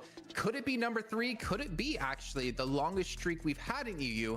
There's only one way to find out when we head into this match here. But Dan, starting to kick things off, DMS, they have been on it. I'm not even lying about this, and I kind of feel bad saying it, but they have been a massive surprise to me, especially last week beating Buffenjors, which I saw as one of the best, if not the best, European teams. Yeah, it's kind of crazy because I think the week before that they beat PS, and that was a matchup where we were like, yeah, I mean these guys are not favored, they're the underdogs. We were not really expecting a victory, but we saw a victory. It didn't look like the cleanest victory in the world from what I recall, but again, going into the following week and then having them beat Buffenjors, it's like, okay, they just asserted themselves as like legit top 3 because those are the other top 2 teams in Europe, so that's pretty exciting. And now we get to see the PS rematch, and I'm sure you know that's a pretty nice one because PS are probably thinking, holy crap, we shouldn't have lost to these guys the last time. Now's our chance for revenge. Well, speaking of revenge here, ZP, we're going to take a look at the rosters between these two teams, and one player that's really going to stand out to me, which you don't have to talk about, but I'd kind of like you to talk about, Play With Me. He has been a star on this DMS roster. Yeah, Play With Me, I mean, the most iconic character by far is what Play With Me does on the Wraith. But I think to me, what Play With Me did that was very, very exciting last time around was just Play With Me's rotations on the Haze, right? Haze, you talk about the preamble going into it, where usually, okay, Haze takes a while to get online. Play With Me was really good about soaking back and forth between lanes, even in the old economy system, got ahead and made Haze a force in the early to mid game in a way that you don't normally see. And I think the play out of Play With Me and also out of players like Wolfie, DMS does well because even on some level, if you wouldn't say historically they've played the macro game as well as say buff enjoyers may have, their individual play and their way of utilizing individual talent and mechanics to create scenarios where they start getting ahead feels like it's second to none. And yeah, you're going to talk about players like Wolfie and Play With Me quite a bit when you're getting into that narrative, right? But it is a unique attribute of DMS and one that they have used to clearly great success, not only in Deadlock Fight Night, but also in other tournaments like the Sinner's Sacrifice. And Dan, as what ZP's also talking about is like the... Obviously, we could talk about Play With Me till we run out of air in our lungs, but I feel like one thing we really have to touch on, though, is how good DMS are able to play without him there as a squad of 5. And even when they're in these 5-on-6 engagements, they seem to be able to play it really well. Yeah, I think it's going to be very important that the ban comes through for Yamato, because obviously Psycho is an insane Yamato player, and Psycho is again another one of the big focal points of the team. So I totally agree. It's a pretty stacked lineup behind Play With Me. I'm back. I'm very curious to see what happens there, because one extra wrinkle. Guys, no, I'm bringing it back. I had to go AFK a minute. Like, we saw because previously that if you're trying to my 9800X3D finally got here. Quite a versatile player. It's real. Haze, who's a hero that is, I think, right now probably at the bottom of people's tier list for multiple reasons. Maybe the least desirable hero. Dude, I got paranoid when I got the box chat. Was able to find value because I opened it and the CPU's so light. I was like, wait a minute, how do I know if it's empty box or not? Did it get yoinks? I was like, nah, I'm opening it now. I feel like we just have to see the Yamato ban from PS. Just do not allow Psycho to have Yamato, or you are crazy. All right, well, we are heading into the draft now as we're going to get our first ban out of DMS. Also, by the way, for people in chat, I did notice Yo-Yo MP and Abra, thank you guys so much for the sub. If I missed any more before that, I'm so sorry, but I'm focused on the games. Yeah, I'm hyped up now. Any subs we get here on the channel. I can't wait to get that PC together. And of course, the production team who are doing a phenomenal job every single week. Have to give them a mega shout out. But DMS, they will ban out Mirage here off the bat. Mirage getting banned, I mean, look, some things don't change, and the fact is that teams do not like dealing with both the early lane power of Mirage. All right, so DMS bans Mirage. Is just a nightmare to deal with when it comes to the macro play. Meanwhile, PS bans Wraith. Dude, are we wrong? Is Yamato just not that good? I don't believe them. The interesting question of I know everybody, Wraith is definitely first pick ban in a lot of cases, but still. First pick the Yamato. Yamato's usually at least first 3. With enough picks that you don't fall behind, because the weakness of Yamato. Which CPU rival learned from Amazon? The Amazon one still hasn't even shipped yet. So that's one I'm just going to cancel the order now because I got the other one. Speaking of which, I should cancel it now. Knowing my luck, it'll start shipping the moment I get this one. I need to actually take a look. What? What is going on here? Why is a first pick Warden? Hard mode? Seriously, that's crazy. Warden's definitely not considered. I mean, Warden's pretty good right now because of that. Like you said, ZP, he's like improved for based on where he was. Pretty legit. I know Warden's really good, but I know I don't believe the first pick Warden. Of Yamato. I don't believe it that much. Okay. Because there's the Yamato. They know what's up. They're like, this is a steal. I mean, you see the Yamal coming in, maybe going to be backed up here with the Viscous, although with Wraith off the table, you know, maybe you can delay it a little bit. I do think, though, again, with Warden, the bullet velocity change does give you significantly more consistency, especially in your gun damage in the mid game. It helps your early game a little bit. It's still a pretty slow weapon overall, so you're not going to be winning a last hit battle versus an Abrams or any hero with a really good gun, but it does help a lot in damage consistency. But Vindicta getting picked up, showing again Vindicta's value on the rise in just 1 week. Speaking of 1 week, what happened to Great Talent, man? He was played almost like picked or banned every single game. He got nerfed. I feel like, and we haven't seen him a single time. It's only been 1 match. Yeah, I understand, but I was expecting a little bit. He got a little bit of a nerf, but I think there was. I think Great Talent was overrated anyway. he hasn't. Okay, guys, I'm gonna say I think Rayton wasn't that good. Of course, PS immediately responding with Yamato Vindicta. The early Vindicta is also new this week. We've seen PS pick Vindicta early 2 games now. Because I think you can get Vindicta. Guys, where the fuck is Paradox? It's actually pretty damn good. So I feel like it's kind of a toss-up. Vindicta seems to be getting a lot more attention at the moment, and I think both Grey Talon and Vindicta provide a very similar burst damage and coverage in the lane. The only difference I'd say is Vindicta is easier to set up ganks with the stake, and people are really enjoying the crow-based builds as well. So I think Vindicta is just a bit more of the flavor. Guys, they don't believe in Paradox. So that might be part of it, but Geist and Viscous going the way of DMS, I definitely like that. I think that helps to cover up for some of. Is PS going to pick Paradox right now? Again, I don't know if they. I thought they would second. I thought they're going to go Yamato Paradox immediately. Your AP points. And that's kind of weird if you have the Vindicta pick now because it slows everything down a little bit. In this game, let's not forget everything happens. Pocket, okay. Everyone gets more souls now. Taking a look at DMS, they obviously still have like Haze and Furnace to pick up. I was looking over this way off my screen. I was checking my little database that I made, and he's only ever played Mirage, Infernus, or Haze. Taz is both Vindicta and Paradox, so maybe they don't pick Paradox now. So I'm kind of curious what he's go for it's true. It seems like they're really in no rush. Because Taz is their Paradox player, and he's on Vindicta. So do they have another one? At the same time, as they do have, I guess, Paku who can play solo, Yamato who can play solo. So maybe they're not too worried. As DMS Kelvin picking up the Kelvin here, ZP. They looked at the last game and said, oh, yeah, you looked pretty good on that Kelvin. How about you don't play that? Also, I mean, DMS has played a really good Kelvin in the past also, so, I mean, it's not simply a deny pick. I think it's also good for them in general, particularly when paired with the Warden, as we saw even in the last game. Here come the frontliners. There's Mr. Abrams. Super surprising. What does surprise me, though, Warden, Viscous, Kelvin, I like it. That Infernus has seemingly just suffered a catastrophic stock drop. Yeah, Infernus is completely gone. And, I mean, he did get nerfed a little bit. He did get nerfed a tiny bit. I think it does go back, Dan, to the point you had made about, hey, teams are prioritizing more early game. What can win you the game earlier? Infernus taking a little bit longer to truly come online and become a raid boss. Also doesn't get quite as far ahead with the 7. Yep. They don't like Infernus. They'd rather have 7 over Infernus. They like the stun too much, I think. Teams are prioritizing. The fires are not burning right now.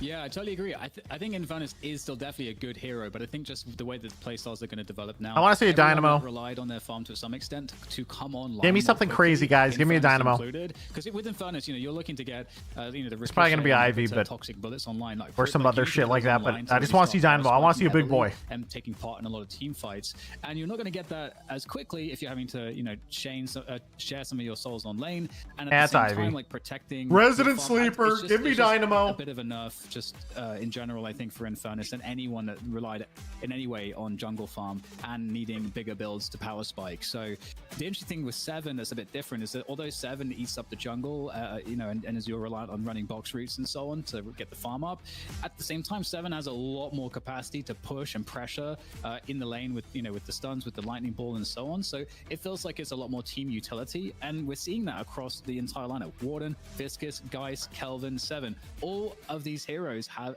exceptional utility for team fighting and for pushing objectives and lanes, and this is much more lane dominant. It's much more objective dominant in terms of how fast you want to go in this game. Did you not tell him, ZP, we're not doing the Mo and Krill 1v1? Mo and Krill, dude, the front line.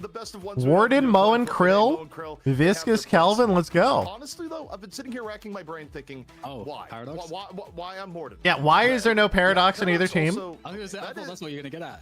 I'm so curious about. Honestly, the fact that Paradox has not been picked yet is ridiculous. We will get to that. But the Warden point here, if you think back before the economy change, what was Warden's biggest weakness in terms of getting farm? He's bad at clearing the jungle. He has always been bad at clearing the jungle. He's not a good jungler for a wide variety of reasons. But now with the economy change, Shiv, that one's interesting. Kills and you get more money when you don't do the jungle. So the fact that Warden can get more farm and is now more consistent with his gun damage, I think does more. And are we living in a world where Paradox is available and Shiv gets picked? Is this our map 1 right I'm now? not gonna lie, I went back this to is kind of hype. Check if this is just like a production error, and even production was a little bit confused as well. They're like, wait, did we mess this up? It actually indeed was a Warden. This is the first time I feel like we've ever seen Paradox not picked or banned in a match here in the Deadlock Fight Night. I would say Paradox not pick or yeah, banned that might be- immediately that might be in absolutely any true. Deadlock We'll have to competitive go through the game. This archives is to the figure that first out, but one. that's probably true. Is this a gentleman's Yeah, this is agreement to really not play interesting, because just Paradox? with the dynamics between the two teams, you know, you're getting some utility and team fighting off of Ivy and support there. But otherwise, like it's we've got like a DMS as a team. I feel like they synergize really well. I feel like they could deathball really effectively with all the util that they have together that synergizes. Whereas with Podulaya Scumbria, they have some great burst damage and so on, but at the same time, I don't know. I feel like I am liking DMS's ability to play with each other. We do have a change here, a substitution. The awkward pause there, Jason. It's a family show, Dan. It's a family show. I have missed something because I'm looking at all the crosstalk going on. But Sunset will not be playing in the next map. Sunset has dropped the information that his CPU has died mid-match. I don't know if it's going back to some of the issues that people have with some of the new Intel computers or what. But what it really comes down to here is that Sunset is out, DMOV is in. So DMOV, of course, you know, known for their play on what? Joyers are going to be Intel moment? Sunset usually is. Bro. So a little bit of a change up for Podulaya Scumbria, and you do wonder how it affects their just overall team play here, where you have to do such a short notice substitution due to hardware failure. I mean, you kind of jinxed it earlier. I too suffered from, you know, my Intel CPU also exploded in Deadlock, and I actually could not play the game anymore. And then now the PC is slowly deteriorated, which is why I'm on my other PC and why I have this new shiny AMD CPU next to me right now, the 9800X3D. I'm not gonna mince words here. You're saying Shiv's pretty bad right now.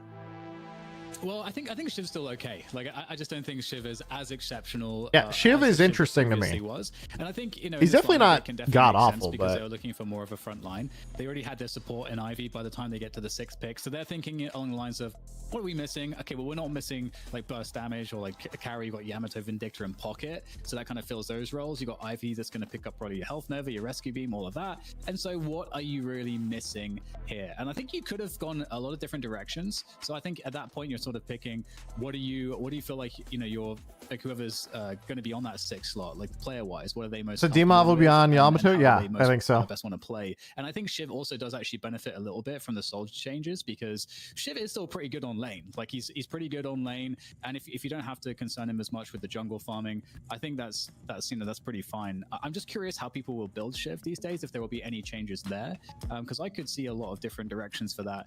We'll have to see. CP, can I ask you a question here? Because I'm not 100% sure on the interaction. So Yamato previously was Shadow Transformation. I guess now you can't be stunned, right? Right.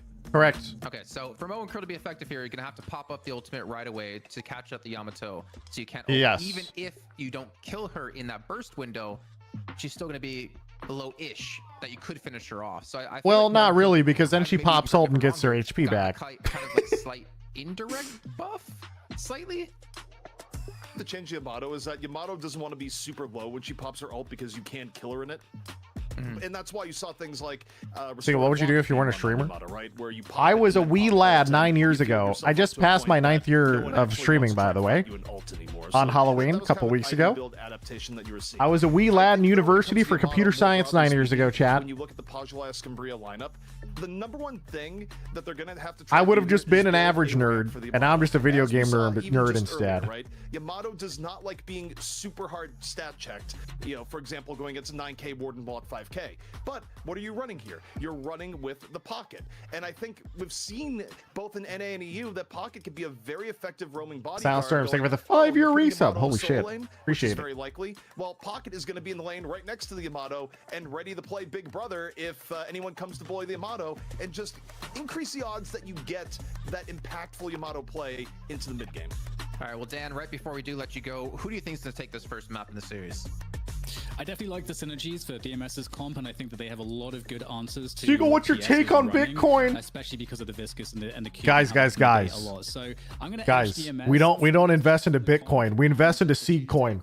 Guys, I'm totally not shilling this. I'm not gonna rug pull it. I swear, guys. All in seed coin now, please, guys. Money match series here between DMS and Podulaya Scumbria. DMS have held on to the title for the last 2 weeks, where Podulaya Scumbria were dethroned. Seagull seed coin is crashing. Sell. Holding that title only 1 week here. ZP, as we do load into our lanes as well, we will see the Yamato in a solo lane up against a Mo and Krill in lane 1, and we will see a 7 put in a solo lane up against Pocket in lane 4. You know, the interesting thing here, given the setup, Pocket is a great solo laner, don't get me wrong, but I like what teams have been doing. I like Mo and Krill solo lane. Duo Guys just AFK, can't die. Like, if we had Pocket in the 2 lane, Pocket could come in and protect Yamato and help get the Yamato ahead no matter what. In this case, I mean, it could be Abrams coming over and it wouldn't be that bad of a rotate, but, you know, Pocket in the solo lane, it's not bad solo, but I do wonder if you could have done a slightly more effective lane setup here. Ooh, guys actually hit that nade. Nice. Krill played by Psycho in lane 1. Anything about Alkfire Kelvin? It sounds really nice in the mid game. Recognize him from Dead Air, I think actually a lot of Kelvins build it. It's just more difficult to get it early versus late. Because he's just so self-sufficient. So Dimov is actually on Pocket, and then Together is on the Yamato this game. Play with me, Mr. Haze God is actually on Warden first pick. I wonder if they got some technology in the works here for Warden. I want to keep an eye on his build. I'm gonna hop in game so I can spectate it. Versus Mo's interesting. I actually think versus Yamato, it's one that Mo still has to be a little bit careful on, just because dodging Power Slash, it's not quite the hitbox it used to be. But if anyone's not going to dodge a Power Slash, it's Mo and Krill. But if the Yamato lets you go in like that and hit the scorn, you're just gonna get healed right back up. You call him a thick boy, ZP. He is. The reality is that he does not have the body to be anywhere near agile enough to not get slashed up by the Yamato. That's reality. That is physics, Jason. He's got the ideal man body. Okay, I'm telling you that right now. At least that's my excuse. But yeah, I mean, we're gonna see how it's gonna work out for him as they're able to, you know, do decently well in lane. Also, the lane we have to keep our eye on is potentially lane 2, because I feel like lane 2 for PS does have some decent kill potential with a Shiv and an Abrams. Oh, speaking of kill potential of Shiv Abrams, immediately gets a kill. Caster curse, guys. Actually, not even curse. He literally just called it. They just get both kills. Yeah, but now they're both 1 HP. Are they going to suicide on tower right now and deny themselves? That would be the NA play. They would both just suicide on tower or some shit. Or your players that play more carry if you're playing the Warden in place of something like a Haze, which is definitely, you look at the overall DMS lineup, play with me on Warden. I mean, those 2 kills are huge in that lane. On something like Haze, right? So it makes perfect the caster foresight. The casters are aware. I'm curious to see how it plays out, to be honest, DP, because I feel like you never know when the Abrams Shiv is going to run you down. In the past, you know, it's always interesting. I feel like the solo lanes are much more AFK, because solo they're so scared of getting rotated on by the duo lane. It's so much safer to just constantly AFK under tower or just like play max range. But the duo lanes are way more fun to watch. They actually try to kill each other. Also, wow, the Shiv is hitting some knives. Got to be careful. 3K across both teams. It's pretty even. A slight edge right now. The Pajulaya Scumbria. First hero to hit 3K probably going to be Pocket. Is NA a thing in this game with me already? Or yeah, it is. NA is known to be bad. Demov's the first to hit 3K. It's still we'll be talking peak NA things have actually happened. We'll talk about later. The Pocket that hits 3K, and then ooh, nice move. Alju just goes around and ganks the entire map. Mo and Krill's almost dead. Yeah, Mo and Krill went back to base after pushing the wave. Looks like he's just gonna regen and then go back. Just trying to contain the 7. Okay, yeah, I think that's a very good point, and obviously Demov, I think this is one of the most perfect positions you put him in, as someone who can play out a solo lane, considering he doesn't do it for buff and joyers, but because he doesn't need to be there necessarily for those team fights. I don't know. I kind of like actually don't even agree with my own statement, because you want to have Pocket in team fights, but that's going to be where Pojulaya Scumbria are going to be a little bit weak, having to use a sub, a ringer, instead of Sunset, who's having some computer issues. Your sub into the solo lane just logistically does kind of make sense, right? It's just okay, handle your own business. We're not gonna mess with any. Yeah, just AFK in solo lane and don't die, and you know, the duo lanes have a lot more team chemistry and rotations going on. I think of timings, everything. Dodging power slashes or lack thereof. No chance. Mo and Krill just is not dodging that. Not gonna happen. He's got regen now. Obviously, the fact that you can stop together from. I mean, how are you gonna kill a Mo and Krill with regen and restorative shot? The guy is built to tank. Go in to blind me. I'm just gonna power slash you because you're not gonna have a chance to escape. But speaking of escaping, we do see Play With Me looking to roam into lane 1, looking for the gank, and it's immediately together making the call to back away to prevent that. So Pojulaya Scumbria, one of the best teams in Europe when it comes to early game aggression and early game kills. Once Yamato gets ult, Mo and Krill can die. That's true. Considering going from lane Yamato ult is kind of scary. For a brief moment, but you take a look, Geist and Warden. Getting deep into it. And they're chilling. That's a big ult gone now. The fact that they did not get a kill with it is kind of huge. Stops it right then and there. I think that was more a last stand, Jason. That was meant to be, okay, let's get lane control back and not necessarily get a kill. If they got a kill, it just would have been gravy. But now you take a look here. Ivy time. In progress, flying around. But back to lane pretty swiftly. I am curious to see how TAS is going to be able to power spike in this game. In the last match, we saw him be leaps and bounds. I had to rebind those keys like spacebar and crouch or something. He was able to snowball extremely quickly, but he hasn't had as many kill opportunities early on, which I honestly have to give credit to DMS to not allow that to happen. We've only had one kill in this game so far, and it was on Play With Me, who unfortunately got caught overextended by Zanya. I mean, good job so far on. Not much in the way of rotation. Yeah, there's really not much going on in the laning phase, but I'm surprised the Shiv Abrams have been able to try and get another kill. And said they're still like one item ahead. It's a 2v2 developing in lane 4, lane 3. They're at 4.3, 4.4 versus like 3.8. So I mean, it's definitely not terrible. We'll see how this pressure into lane 4 works. 2v2, a lot of ways it can break down, but it doesn't look like either the Kelvin or Vindicta look interested in rotating, Jason. It's just 2v2. Yeah, it's all about the lane 2 at the moment. See Zanya and Hardeka able to get 2 kills onto Prestis and okay, the Abram Shiv went in again and got a kill. All right, see ya. And a good timing on 2 kills again. The duo lane Abram Shiv goes crazy. The first Guardian of the game. And together we'll make it back to also, Yamato now has Locket, and so does Abrams. CS here, so really smart timing on that rotation, and you really have to kind of be careful against PS with this because they're so damn good at it. Yeah, also you think about conditions for winning here and what you'd like to see. Together's built up a decent lead over Psycho 13, and honestly the way that lane is, all Together has to do is just stay even paced with the rest of the game. Alright, so something interesting. And that's a win with how Yamato 4 members of PS at 7 minutes have built Locket. Takes an assassinate, airdrop pocket just rolling over. Locket is so good. Every like they all want it. Not my chase. You don't really need Majestic Leap if you have a Gargoyle to do it for you, you know? Obviously with the changes to Majestic Leap that we did talk about 2 weeks prior, but we do have some pressure again back on lane 3. You can see TAS again at the 5k souls trying to put some Rast out of the back lines. They can take this Guardian down. It would be there. What does Locket give other than a heal? Spirit resist and move speed. It's an insane stats. Stack is extremely low by the Assassinate though, and he does create some distance for himself. He looks to just jump away, and here's the ultimate out of Abrams. Oh, Abrams, boom! Wait, it can't. It's just dead. But it's not even gonna matter in time. It also gives melee resist. Oh yeah, you're right. It gives melee resist, which is pretty useful. It gives 1 MS sprint speed and 10% spirit resist on top of the heal. Wow, they are. Whew.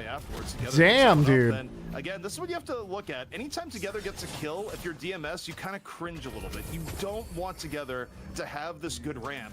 And with Together being at 7k, most of DMS being around 5k, that's a really big threat right now, Jason. And it's makes way more of a difference in the overall aggregate.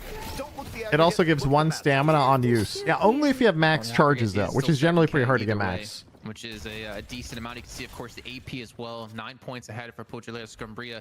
And we're about to hit the 10-minute mark in about 1 minute and 20 seconds, which means, of course, the buffs are going to be is it not? I thought it was only... No, even 1 charge gives you stamina? Oh, okay. I think I remember PS does have a previous version then?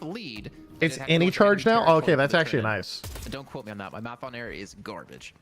It's very close. It'll kind of depend on who gets a wave right before. I think, yes, if it went right now, then it would be a DMS favored earn, but it's very, very close. So seeing where that drops down is going to be interesting. Meanwhile, though, we got a 3-3 split right now from Poggiolea. Personally, chat, I'm more of a fan of Healing Nova. In lane 2, pressure coming in. I still think mass Healing Novas is something that's been really underused in competitive Deadlock so far, because it has no diminishing return, especially early game. If you have like 3 Healing Novas early game and you take a fight, you can't lose. You have double the enemy's health. Early death right now because you have mid buff spawning.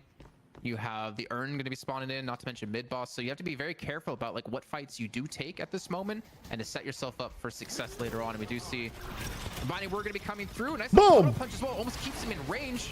Dude. We're going to be coming through to keep TAS alive yet nice. again here. But the pressure has been applied as it looks like Psycho is going to be the only one to defend the left-hand side buff. Whereas Poggiolea Scumbria looking like they're going to be able to take the right-hand side with Ivy. I mean, it's buff time. He tries to orb. Wait, he didn't get it. He didn't get it. A Paka got it. as Saf just goes, all right, I'm leaving. Kubal, get me out of here. Please stop sniping the goo. Meanwhile, Shiv looking over here to the Mo and Krill. Pressure on the Psycho. Psycho low, down he goes. Goodbye, Mo and Krill. But while they get the kill, Jason, they lose the urn. And they lose the urn. DMS going to be able to pick this up. And again, as we talked about the difference in souls, it's Yeah, going to be I mean, they're really far behind, but that urn could be good. Are they going to catch him? The Vindicta's looking for him. Big dome? Shelter going to be used, but honestly, Halfix, I don't know if you're going to be able to escape this. No, he's still got her. And Zanya's gonna Holy shit. And I think with that alone, potentially have held off DMS from going for the turn-in. Scumbria here, they might be willing to give up urn, but they're gonna get Walker pressure at the very least. They are doing some decent pressure near the urn, but I think that's more Walker pressure than actually anti-urn turn pressure. And yeah, you're gonna see DMS get the urn turn in, but because the Walkers come out at the same time, it's still gonna be Pajulaya Scumbria with a decent lead. Yeah, and not to mention, I'm still so surprised the first pick Warden. So far, the Warden doesn't seem to be doing that much. Coming from these objectives, DMS, they have one Guardian, whereas Also, what's up with the no Paradox? I'm still confused. Walkers. So I almost want to hope to see DMS start to make some pushes happen to get some of these flex slots unlocked, but obviously get the extra income that comes with taking these objectives. Not to mention the map control. So do see a push coming on lane 4 here out of Pocket and Ivy. Litz and Demo pairing together to deal with this as they're up against 3 players from DMS who go for the immediate gank off the line. And I'm not sure if that PS are going to survive. Oh, yoink. Did he get him out? Did he get him out? But it seems like Demo didn't want to Did he get stuck? Demov says no. Demov got stuck on the bridge when he grabbed him. Dies with dignity in lane 4. Right? But he got caught on the bridge. He didn't attach and died. Me for DMS. That sucks. Comparatively, the Pajulaya Scumbria. It was a good idea to get him out too. Abrams is ahead. Shiv is ahead relative to the average. I think he's satcheled. Oh, okay. That's not what you want to see in Either this way, it's tough. situation because Yamato and Shiv both together are bullies if they're even a little bit ahead, and they're a lot of bit ahead right now. So DMS getting kills onto together in hard decky may be mission impossible already if they don't have a perfect setup. Well, we'll see if that perfect setup will align here to allow him to turn this around. Push can be coming on lane. Meanwhile, the 7 is turbo farming. Oh, Yamato connected. Here we go. Another Walker. The dive comes through as well into Saf. There's the cube going to be coming in. Is she gonna ult? Is it ult time? She has such a big locket right now, dude. 15 stack locket. DMS here looking for the turnaround. She popped locket on Abrams right there on the all in. That's going to be the ultimate out of Abrams use. The great parry comes in out of Prestis. And DMS, I think they might at least be able to pick up 1 kill off of this with the great reinforcements coming out of their team as they're still going on the chase through ZP. The combo's still in play too for the Mo and Krill. As breaks down, goodbye, Yamato. Damn, dude, they just got this. They're kind of turning this actually. Oh shit. Getting some very crucial picks here. They don't get the Abrams immediately. They're gonna get that Abrams. He's dead.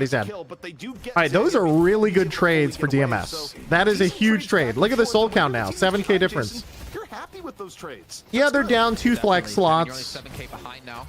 I think we're gonna lock down TAS here in this position, but again, it could be worse. And they get the Vindicta too. Oh shit! Okay, guys, we're back. Kind of. They still need to get flex slots. So they need what? 2 towers. Close the soul difference down to 3K here, CP. Big how they are able to bring it back into play. Flex slots not making a difference yet. They kind of do because what people do is they buy a lot of low cost items to fill. Tier 3 items coming into play here, particularly when you take a look at Zanya, you get the early Hunter's Aura, Litz gets the Rescue Beam for support, Demov running the Warpstone Veil Walker pocket build where it's just, very survivable. Yeah, Veil Walker is really good on pocket to get away, but also to initiate fights with Affliction while invisible, which is super strong. Which shows just how Kelvin got an early knockdown for Vindicta. Hunter's Aura. The toxic bullets on Mo and Krill. Early toxic bullets, huh? You have a slow into a knockdown, which allows the rest of your team to catch up as well here. DMS, I gave them credit for the way they itemized before in last week's matches. They're seeming to do it, pretty much yet again here. But even though it's only a 3K soul difference, I feel like once we see, these 3 Guardians, maybe 1 Walker go down for DMS, they're easily going to be in the lead. But I think for what I'm looking towards is DY Giant Squid, thank you for the resubs. Oh, can you catch him? He's like, hey, how you doing? But the pressure still in. Forces out the last stand. God, he hit so hard, dude. Looks for the ult. Long enough to get value off the life leech. Seismic slam in. Kelvin now in hot pursuit from the Abrams. Abrams looking, still following. How far this chase Dude, gonna the go? Hunter's Shift comes in aura, for a little bit good measure he here, hits Jason, so hard but when he Kelvin, I finds think, that is gonna solo get off a away. Still, charge into punch. 2 It's quality disgusting. picks coming out from Pajali Escambria. Well, the earn turn is going to be neutral here between the two teams as well. And PS. Oh, he got the fadeaway on him. Psycho's not careful. On the zip line. Here, and I think Psycho's going to fall as well here. And PS, actually, no, DMS, the lead that you just clawed back against, you completely. Well, a lot of people don't realize away is when you get shot off a zip line, it does a flat amount of damage. You take fall damage. It's like what, 150 or 200 HP or something? It might be percent. I forget, but I think it's about 150 health. Is that the earn turn-in is in DMS territory, but you don't have So DMS now, they got isn't it 10%? I forget. But instead you're gonna do the old mid-boss earn. It's percentage based. I assume it is. I just know early game it's like 150-ish, maybe more. And we'll see how DMS reacts. They can get to mid in time here, Jason, but just barely. I mean, the Urn's going to be towards mid boss as well. I think they're just going to group for this Oh, one. nice stake. Going to drop the Urn and look for the fight if we do. Oh, see the well, is it contest actually happen. nice? There we go. The Stoneform going to be coming in. No contest happening, and that will be. Abram is just waiting on the parry to see who shows up. Rejuvenator, but I'm looking at DMS, so you don't want to get caught out after that. You Yeah, didn't even DMS, contest, he should not be there. well. They are feeding if they get caught right now. They didn't even contest. Why even be here? Things can snowball wildly out of control. DMS losing Wolfie. Pajali Escambria. Oh, no. The advantage. They get play with me on top of it. This is bad. Shiv going, you know what? I've been in jail before. It's not bad. You're not the first one to jail me, Warden. Look at my history. Just look at my hairstyle. How do you think he got these scars? Yeah, exactly. Yeah. But well, the Urn going to be reset back here, ZP, and it's I mean, there's still the Johnny wants Urn. to go for another go at it, but instead going to actually just commit to the fight potentially, as Psycho and Saf are going to be here. Well, this may not be a fight that Abrams wants. Goodbye, to be in. Abrams. The combo comes in. Wait, he had ult. Over the top, seismic slam, 200 HP in a dream, 150. He is just Abrams, guys. It's fine. He's just Abrams. Just might squeak away under some very strong DMS pressure. And they could turn this fight around actually, because the reinforcement's going to be here. Psycho does at least grab the Urn and look to get away as Hardeki's on the chase for this one. And Psycho's extremely low on HP. The knives Shiv is continue hunting. to land here. Psycho, I think he's going to die. Goodbye. From the dot. He will fall. The Urn could be picked up now. Yamato just pops ult under Walker. Here we go, boys. She can dive under Walker, not get stunned. Doesn't want to commit to it, though. The Urn's already out. No, Seven's dead again. Dude, Seven dying at both back. Seven's died 2 times back to back. I don't know what the exact number was, but it was at a minimum over 1,000. That is the 7 special, where you kill 7, you get your hero kill gold, and you get a big bonus at the same time, because 7 usually has been in the jungle. So nice little surprise there for Zanya. That's bad. As Pajali Escambria again get up to about a 10k lead, where DMS they crawl back, Jason. They claw it back. And then Pajali Escambria has a good team fight and immediately gets ahead again. Well, at least there is one upside, though, ZP, for DMS. Play With Me took down the lane for Guardian, and it got them a flex slot, finally, at about 18 minutes in, which is going to allow them to spend a lot of these souls that they're going to be sitting on. Play With Me is currently sitting on 3k. It'll be very important to keep an eye on this when we go into the next fight, because honestly, Olga and floor time, thank you for the kind of resubs. felt for PS, they only have about a 10k lead. It's a little bit misleading. It how the early is, game but coming they on still here have a for the nice team. flex slot Well, advantage. DMS, as you heard Although, DK say, he's really favoring the composition. we'll see, right? The nice thing is they do have one flex slot, which is the most important. So, as long as they have one, they can kind of play. Heavily against them, I feel like it does give an opportunity in this mid to late game to really hit a power spike. One of the silent heroes for DMS has actually been Psycho on the Mo and Krill, where there's been a lot of times where a hero like Yamato or Shiv or Abrams would get out scot-free, and guess what happens? Here comes the Mole, just absolutely whomping you. And it's been enough to an extent to let DMS get decent trades, even if it goes against them a little bit. It keeps them in the game.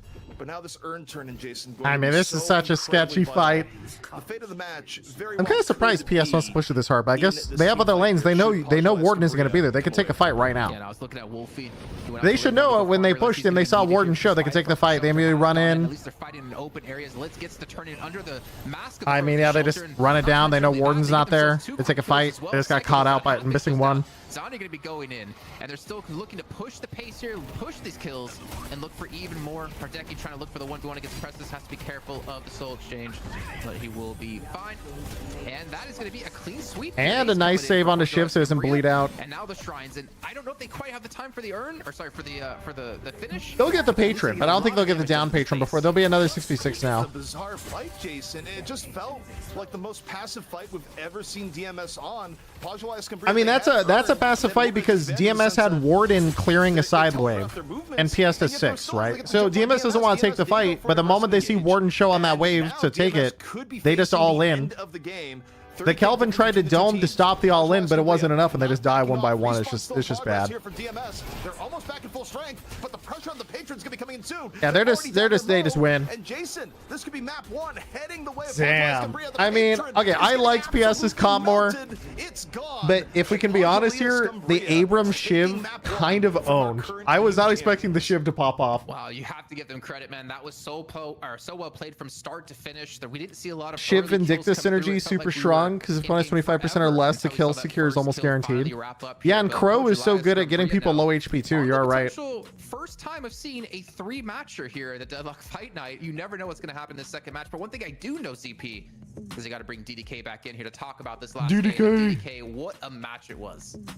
Yeah, it was really interesting because I think one of the issues, obviously, like comp-wise, that DMS had going against them was there's all this burst damage and all this pressure that the opposing team had. In Shiv went 11-1, Abrams at 5-1, Yamato 6-1.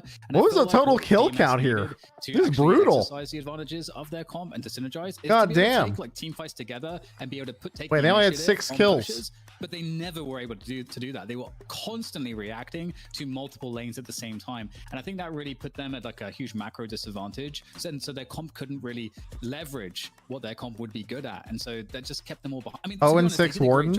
I mean, they got kind of crushed, to be honest. Mitigated for a long time, but eventually, you know, Yamato that front line is just so disgusting. Like Demov getting 2 farms. Zanya was doing an insane job as well in all. They need to stop the Mo and Krill. It doesn't work. You know, keeping himself in a maybe soul-wise that would just allow him to keep bullying and keep staying in the forefront. And then obviously behind, I feel like it wasn't that. I don't think Mo and Krill's necessarily the reason why they lost that game though. I feel like they just kind of got crushed in the laning phase. So just too much lane. And then after that, it just that was never answered. And DMS, they can't stay just being the reactors all game. I just don't like the first pick Warden. I just don't see it versus like a. I still can't believe they didn't have a Paradox or something. Do you think we could have potentially seen a different outcome for DMS? I mean, it's possible. Truthfully, I'm a little bit biased against 7. I tend to feel like 7 may be a little bit overrated, but the reality is that 7's popular in EU.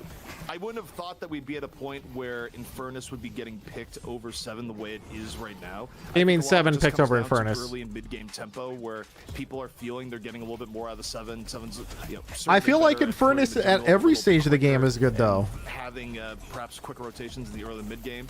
But even still, I don't think it's a huge difference between the Infernus. Infernus has more upside, but look, it is what it is, especially in terms of comfort picks. I also think Wolfie is very, very comfortable on the 7, one of his most picked heroes. So you also start getting into the realm of, okay, what are you comfortable on? What makes sense? Like Infernus is usually the one in a solo lane. He's not going to have a big impact until, you know, after 10 minutes anyway, usually.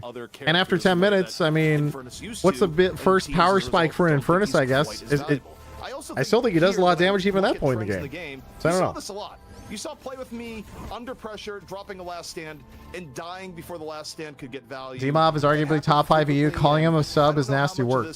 Well, wait, he is subbing in though for Sunset, and that is like that is a thing, you know, the team synergy and all that, blah blah blah blah blah. That, I understand what he's saying, but yeah, he's not trying to like talk shit. He's just saying, yeah. And I think part of it is that Warden is just a very different play style than the heroes that Play With Me otherwise. He's literally a sub. Yeah, that's what I was saying. It's like he literally is not part of the normal lineup. How people or individuals sub is substitute, not subpar. Yeah, exactly. He's not calling him bad. He's just saying it's not part of the normal team. Deadly duo that could just pretty much take on anyone 2v2. Yeah, it's very powerful when you have a dynamic like that. And I mean, Demov is in the solo lane versus was it Yamato or someone else? I forget. I think that game. Oh, Yamato. It's solo lane versus 7, I believe. A combo like that is very oppressive to deal with. That in of itself just made things too difficult for them to ever have good fights. And I think if you think about the Warden ults, like the last stands, I think that's downstream of that fact as well. That you can't really set fucking Shiv. That's so funny. If the opposing team is constantly watch him just bully that war and constantly keeping the team spread apart, you can't quite find or engineer fights. So that's a huge issue. Dude, and that's me, crazy. You know, I'm thinking back to the draft, the fact that, you know, that Yamato was available to get Psycho on there. You know, we were not. Hey, I have to take a quick peek at builds, by the way. For DMS, that you know, they didn't have to open up with the Warden pick, for example. And I feel like opening up with the Warden pick. Locket, Beam, Nova on the Ivy, so support Ivy with recharge. Goes max ult into Kudzu Bomb for DPS. About that approach. And maybe Spirit Vindicta, classic, improved burst, recharge, Spirit. Abrams, Point Blank, Hunter's Aura, double armors with Locket. They're not going to get any. Oh, speaking of which, by the way, I think that is They've got to pick something that in of itself Locket on him. Another Locket on Shiv. This is just Bleed Shiv, classic. I mean, if you're gonna first pick they have Warden, 3 Lockets. you have to have a game plan Also here reactive as barrier DMS. with Refresher But and like, Torment Pulse on the Yamato. I feel like we never really got to see what that game plan entailed. Also, buggy items, 2 Phantom Strikes on Viscous, big Pog, double Phantom Strike, guys. Wow, it's just a bug. I don't know why it says AS2. Week, and we don't want PS to have the Warden, right? Like, based on what we saw here, Warden build? for sure. Oh, it's just, it looks like normal gun Warden. And, gameplay The combat barrier with some attack speed plus heroic aura. Slowing hex. Nothing crazy, just Warden. In our best of 1 and now into the best of 3, Kelvin with another team playing early is, knockdown for Vindicta and Decay, probably on to try and stop the Abram Shiv. Geist, Warpstone, Headhunter, Kinetic Dash, pretty normal with Locket. Will DMS come back and take us Moen Krill, Toxic Bolts. That one's interesting to me. To a map 3 or Wonder how much damage he did for him. Take back the title. Honestly, not bad. 7%, sure. It's not like it did much, but, you know. Double Torment Pulse frontline is destroying.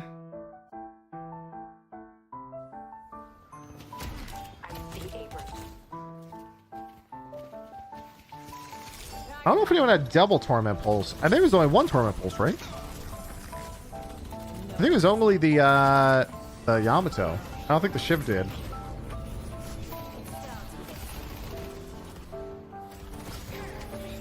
Did Shiv have one? Let me go look. Nah, it's escalating with Decay. It looks like it's just normal bleed stuff.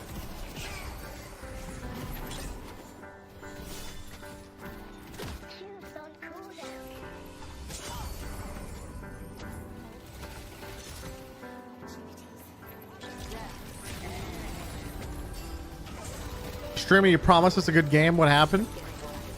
Listen, it was a good game. Just one team first pick Warden, and I'm just not a believer. Okay, I'm not a believer in first pick Warden. I'm sorry.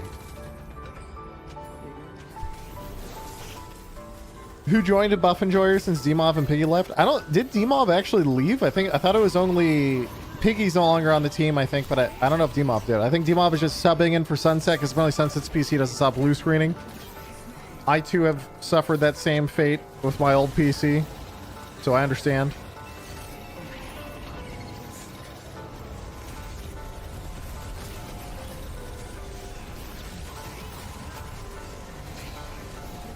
Intel PC, yep.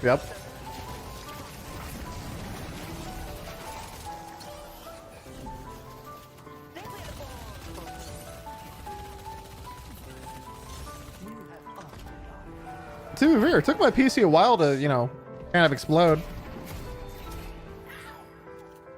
Seal, do you think Llama Lords have a shot at beating Hydronation? We'll talk about it. Seal said anything about Overwatch Classic? I haven't said anything about Overwatch Classic. I think it's cool to see nostalgia modes like that. Nostalgia sells. Every game seems to be doing it. I hope they repeat it at different eras of the game because it's just kind of silly to have that. I think it's just fun. It's like little history lessons.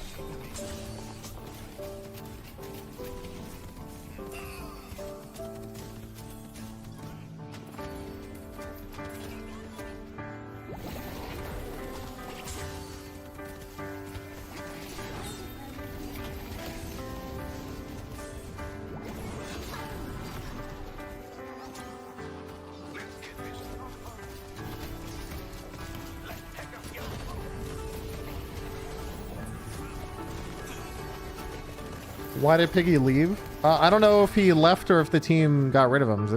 He's just no longer on the team. I don't know any details. I'll say that like roster changes at this stage of the game is really normal. You know, they lost the last few weeks. Maybe they felt like they wanted to change. I don't know. Zergy said he got kicked. Yeah, I don't know.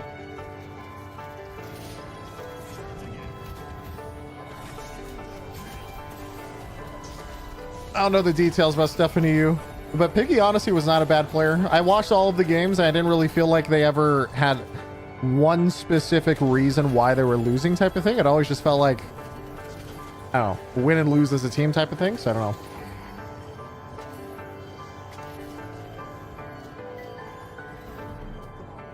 It's stupid to kill Overwatch. Launch Overwatch 2 is the same game, then relaunch Overwatch 1 on Overwatch 2. Yeah, but like, honestly, guys, can we go back and have an, like, okay. So if we're going to have an Overwatch 1 classic, right? Guys, does that not mean that we'll have an Overwatch 2 classic where I can play PvE missions? Right, guys?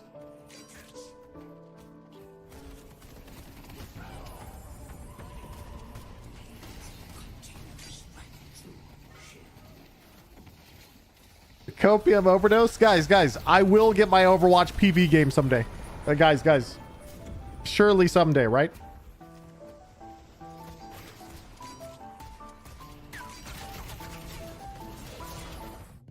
A doubt. Honestly, my biggest disappointment with it wasn't they just turned all the stuff they had made into like random seasonal events, but why didn't they just make it a nice roguelike mode in some fashion?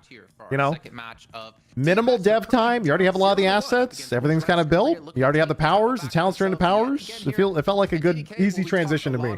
I was sad they didn't do it. I just hope we don't see a Warden first pick again. I'm just saying.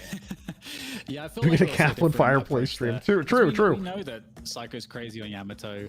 I mean, they surely need to leverage like GOW did. Yeah, I mean, there's a lot of games like roguelike modes I think would be kind of cool. But it's like that was what I was hoping for out of that type of stuff. The League roguelike mode was quality. Yeah, that stuff. I don't think it takes a significant amount. It takes a significant amount of dev time. Let's be honest.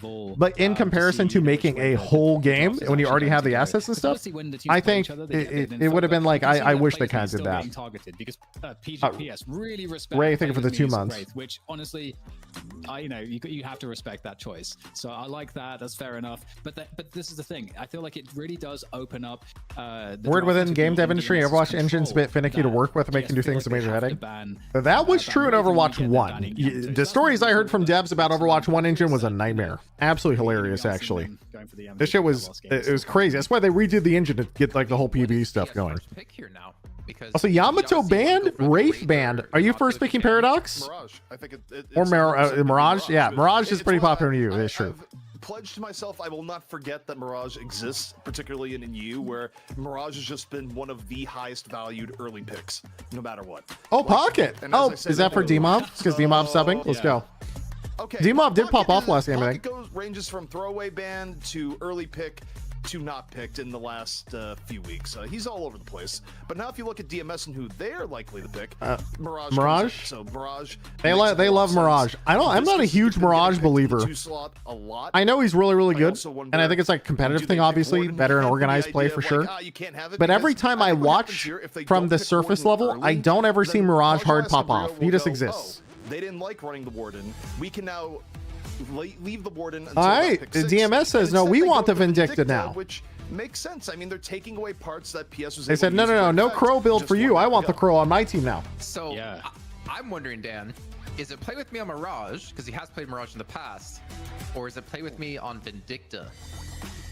I would want to see Mirage. I think Vindicta's obviously more of a backline type of hero, and Mirage is much more active. And we've seen the best stuff out of Play With Me when he's able to be active, especially, on both Raze and Haze, when we see amazing games out of Play With Me. Hey, Warden Paradox for PS. See, I was wondering where the Paradox was. Paradox is too good to me. Especially with the ult with Traveler and just, having abilities to get in, get out. So PS also putting high priority on Warden. There, I think, for Play With Me. Europe loves Warden. Okay, Warden Paradox.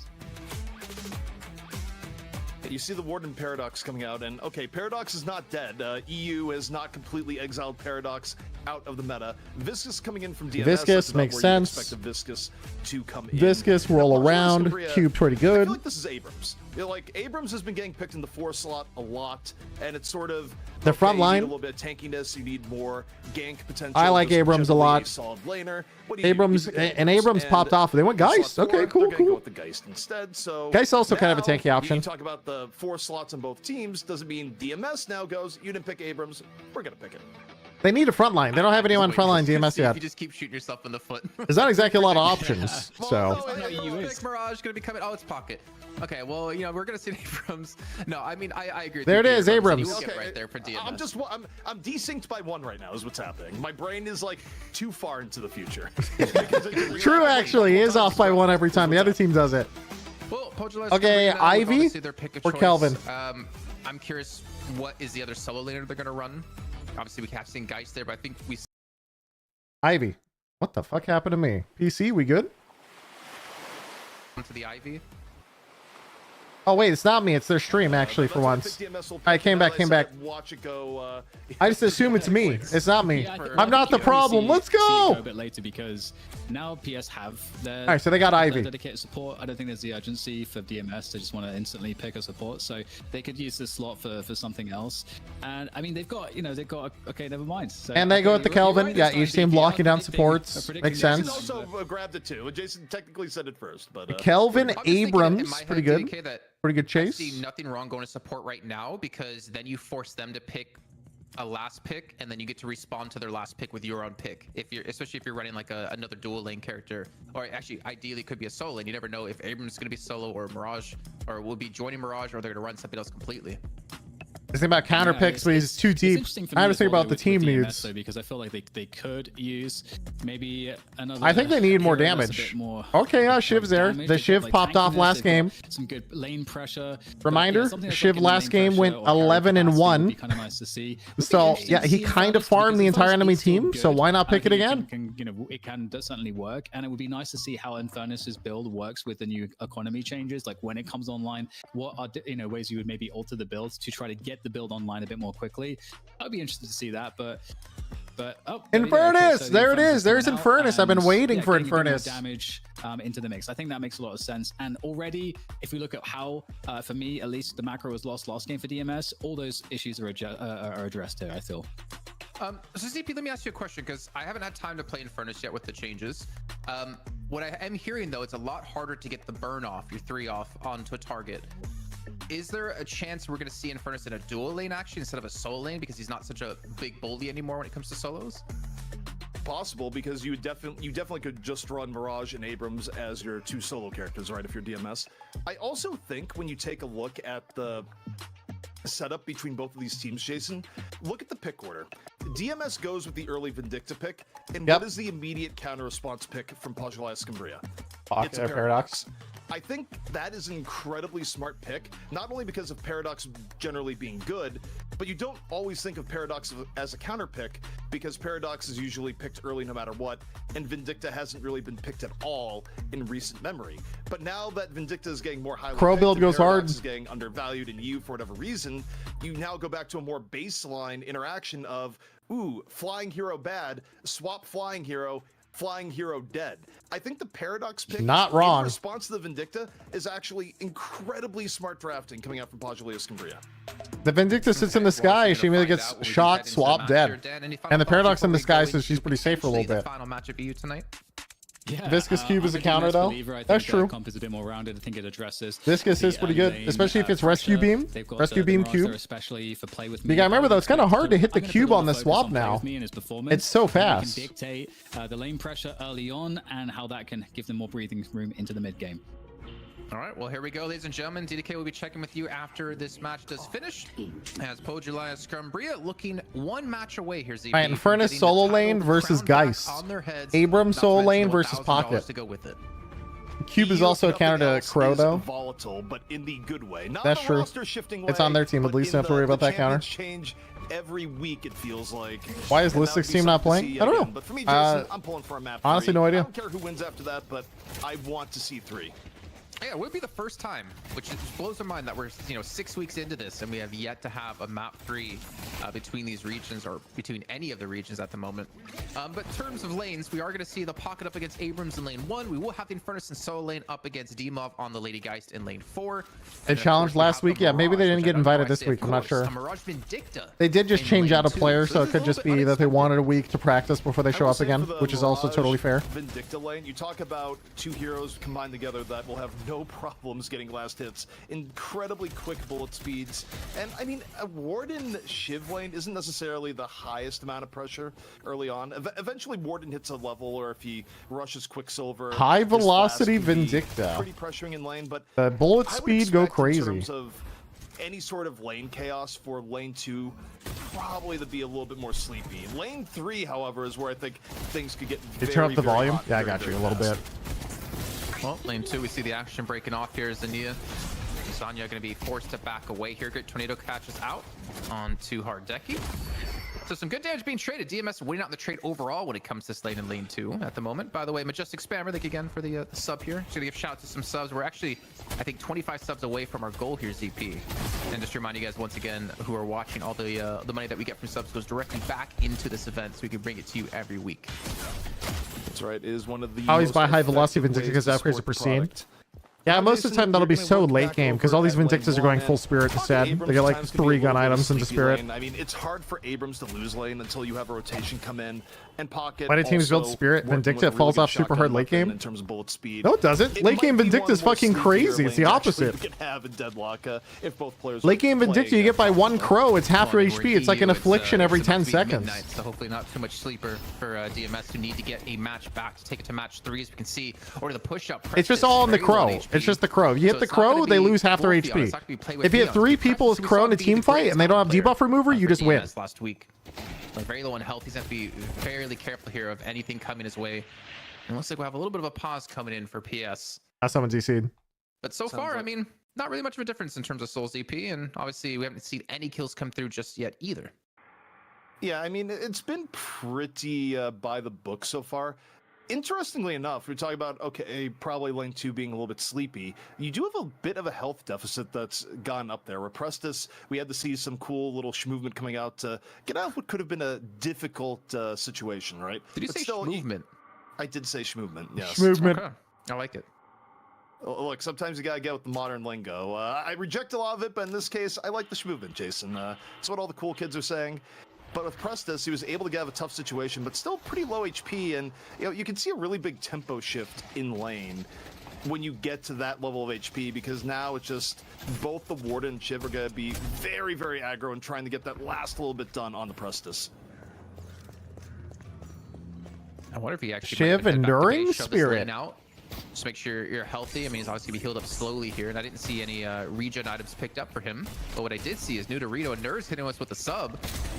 Hell yeah, they have subs. I forgot. Hey, sub to them. It was smooth. It was almost as smooth as Prestus's Vindicta movement. But you look at these. But it wasn't schmoove. That's the problem. It was just smooth. No. Oh, wait, almost. I'm not giving you the movement. What is Infernus rushing, by the way, for 1200? Have faith, just like I have faith in DMS to bring us to a map 3, because that would be awesome. But between both sides, it's about as even as what is Shiv build? Oh, that was close. And even when you look at the health bars, and the stake is dead. As I say that tornado, and now the pressure on to Warden. Flight from Vindicta, looking for the last few shots. And he has crow. Hardeki looking to punish, gets the damage onto the Vindicta, makes it a little too aggro, but and we'll see if it stops there. Meanwhile, we got a battle taking place in lane 4, rotation. He rolled the dot 3 times there. The tornado into the stake there, that was just chef's kiss, man. Seeing that, like, there was no way you're gonna escape from that one. Some free damage being done. Obviously the chase had to come through to play with me as Prestus tried to back away, as Hardeki smartly enough tries to pressure Prestus to keep him out of the fight. Really cool trade there, and nice to see actually how we could have some really good kill potential out of the Vindicta and Mirage. But as you pointed out, we did have the roam come in. So what item did the Infernus end up rushing for 1200, by the way? Does escape in time. However, Tass is still going to be here because he did not buy a 500, so I assumed that he was rushing something. He rushed Locket. Oh yeah, that makes sense. That makes sense. late. Locket is so Getting good versus very guys. aggro and getting punished in turn. Killing blow up from Hardeki finishes off. But now look at play with me, Jason. Traveler is up. Where does He's Shiv back in the usually play. build? Does he go for a I think all rotational play the here, competitive or players are just still walk putting back knife, in the lane? knife Shiv. Anytime Mirage quickly gets 3K, they could just go for the quick Traveler. But for now, play with me says, nah, I'm going back to lane.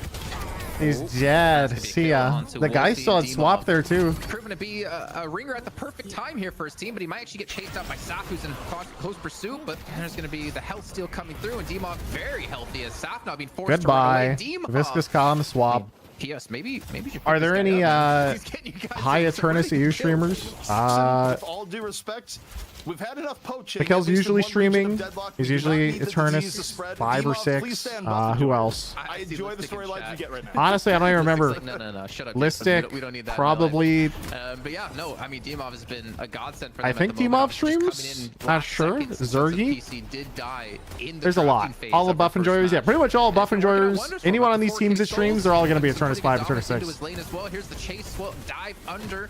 Oh, nice Guardian. punch. And Wolfie getting extremely low at HP. He's trying to win out against the Wow, dude, that last, he still had Locket. He still had Locket, but that is terrifying. Just talking him up. He goes down. Jason, I got a very hot take here. Infernus is still a good hero, despite what some of the drafts today have said. But also, Oh, he missed it. Missed a boop. Coming on in onto lane 3. Dude, the spectator POV. He can't hit him. Oh, he got him. I got For a him. little bit of damage onto the Paradox. He can't Nearly finish has him. dead, but Gen just He missed a crushed by punch. He missed a Guardian. punch. Turned It's over. 30 HP and down, and Demov again continuing to be the cleanup king.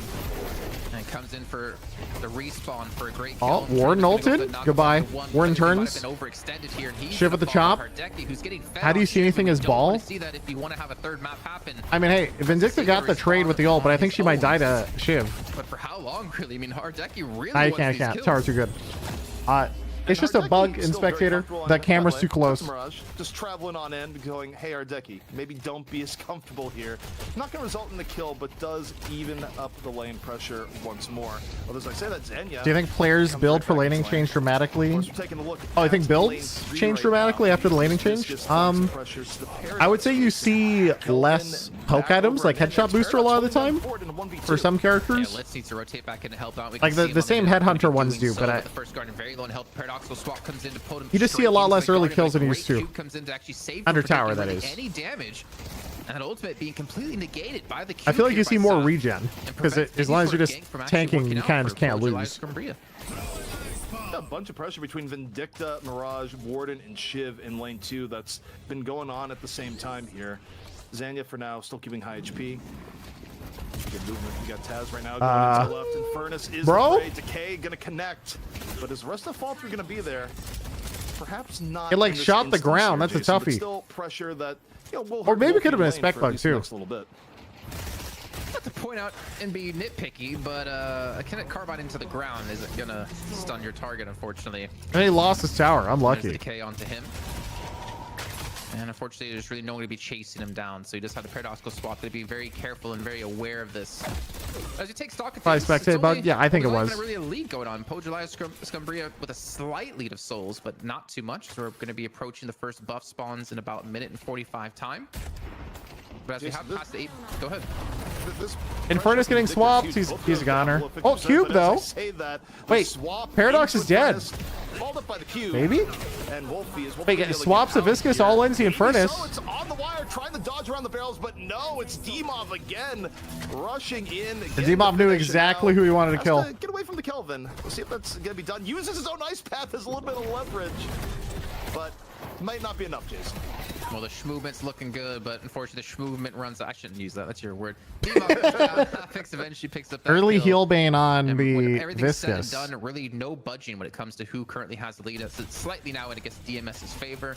We did have one Guardian go down. That was over in lane 3 as July Scumbria did lose out on this one. Locket reactive barrier on Slots, Warden. everything What a Going tank. to be online here for these teams when it comes to ultimates relatively soon, especially when we're a minute away from The the Demov's first a hell of a buff player. spawning. Yeah, he had a really good all in there. Other than that, You'll know if much it peaked happening. brain rot. when I start calling everything shameless and start talking about people as the final boss. That's how you know I've spent too much time with Deadlock players and the current vocabulary of the day. Because for the day you start talking about Riz and Glaze and all that. Nah. That's like too general. That's too normy. It's all about calling anything that anyone does shameless for no particular reason. Like, oh, he's breathing in my lane. It's just shameless. You could tell you're an NA player. Well, a slight fight happening potentially onto lane 2. As you can Vindicta see, with the slowing bullets and Channer's barrier. Extra charge. Let's go. Really surprising when you've had a Vindicta and a Mirage. Somehow DMS is ahead in souls. Warden and Shiv potentially looking to come into this lane to go. I mean, they are pretty equal on kills right now. Hardeki's just going to be. Guys, look, there's 6 kills to 7. So. Spawned up. Hardeki picks up the one on the left. There's a skirmish on the right-hand side for that buff. Not sure who actually secured it, but we see, I believe the Traveler was used to play with me to get towards lane 4 here to go for a fight, but instead both teams just going to back away. I'll tell you what got secured. Xenia got secured a trip back to spawn courtesy of Prestus. Shiv on a 4 kill streak. Let's go.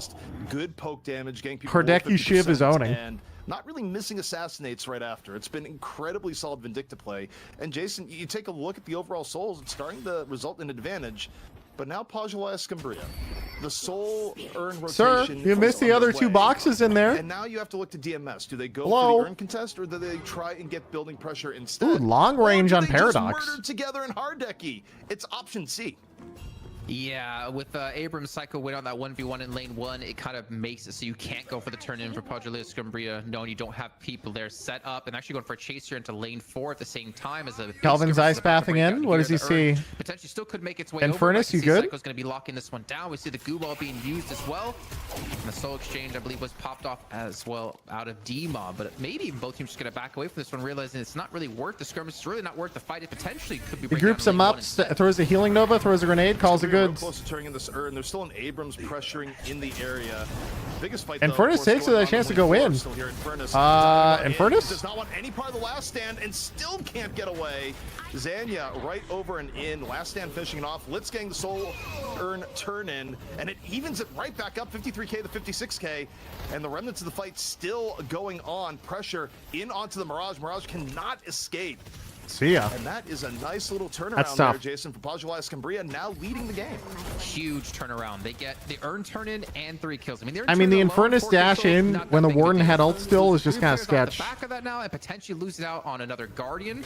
That is like the worst case scenario here for DMS, who were slightly taking the lead themselves. He had lock and Fuser up. I think he did. He's going in now though. Oh, he did avoid it. He actually just gets away with it just with a nick of time here. He's going for the chase on the D-Mob, who doesn't have soul exchange up just yet. He's gonna fall. Wolfie gets one back. Instant all in. Game time. It's not gonna make up for welcome Infernus. In the previous fight.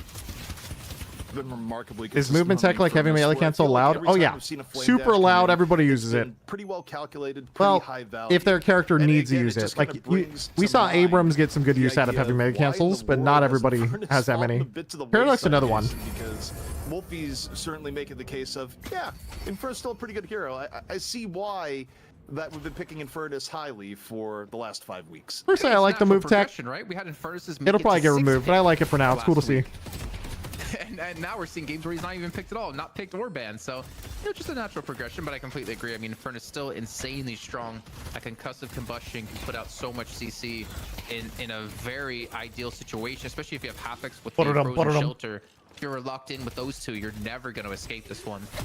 But the soul is still going to go in. Goober's making people mauled with it yesterday. Oh yeah, there's Goober used it a lot in NA, but I think that most people should probably be building melee charge if your character has a cancel. It seems too good. Dude, Shiv is out of control. Every game. That was a great counter rotation for Pajulaya Scumbria that started out as a gank attempt from Prestus.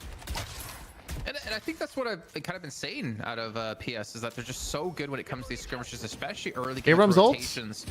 Press is trying to be like his people need him. Goodbye. Looking for assassinates at the same time here is something you really can't shrug off. I mean, he's going to be leading his team in souls at 12k. And again, we know the snowball potential, but I feel like Prestus hasn't had necessarily the impact on Vindicta just yet that we would have liked to have seen. Hardeki's 5-1 on Shiv at 14 minutes. Especially when you're playing from behind like this. Hardeki is just owning his Shiv, dude. What a gamer. To really just hit a big snowball period for himself to hopefully translate that into his team. hunt going on for Pocket in lane 1. Wasn't he also 11-1 last game? Yeah, he was also on Shiv. He's doing really good games of Shiv. For a while, people thought Shiv was bad. But yeah. I think after any big nerfs, people are always hesitant to pick the character. They just want to give it a break, then come back to it. It takes like a week or two. I'm not dealing with this. I'm not. I wanted to say the word again. Actually, the counter push coming out of DMS, looking to take another Guardian. They will take the last one of the game on their opponent's He has side. reactive barrier and locket. Again, flex slots to unlock the Traveler. Wait, Decay just flew across the map at him, I think. Across the map into lane 4, where him and Saf are actually looking to push down a Walker. Yeah, play with me. Play with me might not get out. There's still gonna be pressure. Knockdown. Super wow, low. that's a lot of damage. Meanwhile, look at Zanya stuck in the stake over here in lane 2. Abrams Vindicta applying pressure. Play with me was able to stay alive. Saf though. Ooh, down. pocket ult. They domed the pocket ult, I think. Frozen shelter. DMS down 2. PS looking to keep the pressure up. Here, Goner. Bye, Kelvin. 4. Kelvin immediately gonna fall, and Pajulais Campria, Jason, just nothing flashy. Better rotations, better pickoffs. But overall, still very close between both teams. And even when you could consider the man-to-man matchups, still close. You haven't quite gotten to the level where you'd have, say, a Shiv ahead. And, oh, no, they're going for it. Oh, wow. I mean, what's going to It's game time. What can stop them? I mean, Psycho with his ultimate, the Seismic Slam could be the stun they need to open things up. You do have concussive combustion out of Wolfie as well. They're going to commit to this mid boss here, and it could actually be the. I mean, Warden has ult all in this. To be a free win for them as we're going to see their Druvator slowly drip down here in ZP. Hey, there's going to be the that Warden's showing. There's just he's ult's mid. Infernus. DMS gets it. Oh shit! Infernus steal, yoink. Infernus Dream comes alive, and Pajulais Campria, the early pressure into the mid boss does not pan out. DMS getting put firmly in the driver's seat in this fight. I mean, 2 for 2 exchange here, but DMS come out with a Rejuvenator. 2 for 2, and the rest even walk away. That is massive. Sub 1K. I was a little bit surprised to see them actually go for mid boss in that situation. Yeah, that felt like a pretty there were still so many intense mid boss. Easily turned around, and now they have to deal with 4 players on DMS still with the Rejuvenator up. At least Zanya, in the meantime, is trying to go for a quick turn in. As we can see from DMS, no one is really here to stop this or contest it just yet. Yeah, the Urn turn-in is going to be in neutral territory. He's not going to rush the Urn because he doesn't know who's there, but Abrams if he knew, he would run down the Urn instantly. The contest and contesting here when you have Rejuvenator. I should have baited mid. Yeah, I thought it did seem a little bit much just because it's just kind of spooky. You kind of like this fight. Meanwhile, I almost especially if like Abrams has max ult and whatnot. I'm gonna go check. I don't think he would, but and waste the Rejuvenator a little bit with the threat. He doesn't have max ult yet, but soon. And I'm looking at play with me in lane 1. Who's trying to split push. He's gonna have to try to escape. But get out of here. Zanya being forced my Urn now. Who's doing some pretty sick damage. Yeah, yoinks. We're gonna lock him and gets trapped by this. Abrams, what is this? What's going on over here, bro? To try to help him. There's chaos in here. Fight around as the last stand was used. And Zanya was doing some pretty decent damage. The Frozen Shelter locking him into this fight, ZP. Alright, now they're taking the Urn. Alright, Warden gets the Urn back. Grabs the Urn back mid-fight. And it's wild that no one died in the middle of that there. From how did no one die? There's a weird interaction where I don't think Psycho necessarily meant to pick up the Urn again mid-fight. I just think Psycho is moving back and the Urn just sort of attached to him in the middle of it, costing him a little bit of damage in the way. But kind of a reset here. Urn still not turned in, but the resource that is gained here, Jason, is that a good amount of time on the Rejuvenator is now gone. Yeah. I mean, what is it's been kind of wasted, but I mean, the Rejuve should be pushing. Obviously, right, Hardeki got caught? Big part of it, don't get me wrong. Oh shit, Hardeki lost 1v1 to Infernus, boys. Let's go. Actually going to be the charge to deny the turn-in. That's going to be the rescue beam to pull him away. And, well, the Solar, I don't know. He did drop the Urn. He got punched. He dropped the Urn. He was disabled. He was stunned up, so he dropped it. And there's Either not punched, but CC'd. Same thing. You get the idea. Absolutely setting the ground. DMS Abrams going for it. It was Psycho 13 that came in, got the timely charge. That's big. Warden off the point, made him drop the Urn, and DMS here, Jason, they pick up 2, they get the Urn, and finally they DMS is looking nice this game, dude. Still somewhat severe in the sense get the Urn, have the Rejuve. So Rejuve's I think faded now, but still.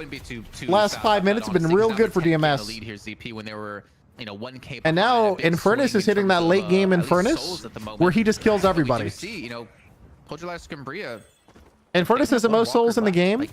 If I go in game, I mean, he doesn't have Ricochet or anything yet, but he does have Toxic Bullets. Objective control as well. And in game right now, he's sitting on 8k souls. He's about to buy Ricochet. Yeah, boom, Ricochet. He just got Ricochet, boys. Is that DMS is way behind in kills. Pajula Escambria has had better skirmishes and better early picks, but DMS has got. So now Infernus with Ricochet has entered the late game. Now he's going to save for inhibitor decks probably, and just everyone loses. And that's why they're up 10k, despite getting out-killed rather significantly by Pajula Escambria. Yeah, so they could spoilers. See the My bad, my bad. In PS's favor if they're able to push these objectives down. And speaking so, we can see PS actually grouped up here. Looks like they're really heavily stacking his left-hand side buff here, looking for a fight, looking for a catch out. I'm not sure if they're even visible. They actually just might be in that little bit of ability. Yeah, they're actually just waiting to see if anyone's going to go to contest. It's buff time, 20 seconds. Immediately Viscous pops up, gets swapped. He's self-cubed. Cubes himself, gets rescue beamed. Warden walks in with last stand. It doesn't even matter, just dies instantly. Wow. Got hit by a decay in the middle of it, so not much Yep. healing there. You don't get healed if you have decay on you. You're just dead. Warden just falls apart. Warden only has 13k net worth. The guy's getting run down. So you have this moment here, He can't kill anybody anymore in DMS. He's so far behind. And Hardeki goes down again solo. Hardeki has been 1v1 2 times now by Infernus on the side lane. Yeah, they get Infernus just is such a, I mean, he's just ahead of Shiv. He just runs at him. To play for the swap to catch him out, I think was stupendous. Just unfortunate that it's sapped. He can cube himself, then he gets rescue beamed away by Hapex, and that whole engagement you're looking for, the surprise factor, was completely mitigated. And now we have DMS. What makes Infernus so much better than the Shiv late game? Warden, Infernus, he just, his natural burn with Toxic and insane lifesteal means that he has a lot of self-sustain. If nothing before that, and it's really easy for Infernus to dictate the terms of a fight in a 1v1 when he can dash in or out, but Shiv doesn't have the mobility to chase. Because Shiv's one mobility skill is also his big damage burst too. It would be a more indoor setup, and it would be really terrible for the Vindicta. Also, that particular turn Viscous just built Kevlar. Open, so it's not the worst. But when you take a look at how they're also, doing oh yeah, I forgot about the spirit damage. That's totally true. So Shiv is the biggest and other most important thing about, other than the mobility and the souls blah. The biggest thing is Infernus, when he puts a dot on you, you do minus 25% spirit damage. Shiv is a spirit build. So every time he tries to 1v1 him, he's doing 25% less damage. There's no way he's going to break through the lifesteal. He'll just die. So just from those 2 urns alone, buff droids are really able to catch up. So being very respectful of that, but it does mean you're forced to commit that one player to constantly pick up the urn, throw it back to base. Also, Warden behind is really bad because the only thing Warden can really do is stat check you. Like, he can follow up CC with the chains, but I'm kind of looking towards usually the character is just straight up like, I'm ulting and I want to kill you. But if he doesn't have the stats, he gets decayed, 70% healing reduction, immediately gets blown up, dies. I feel like it's just going to be a grouping at some point to force a fight. I think one thing the fight does begin here. Infernus also just finished debuff remover as well. So if they decay the Infernus, then he's ready for that too. On one hand, DMS has a fed Infernus. Wolfie has feasted and is at that break point where Infernus takes over fights, period. Meanwhile, Zanya, that's a broke Warden even post-economy changes. 15k Warden, no one fears it. It is a completely defanged hero that at best is a distraction. So effectively, yeah. You know who doesn't fear it? Who? Philly Dilly coming in with the sub. He doesn't fear a Warden. He doesn't fear being behind in souls.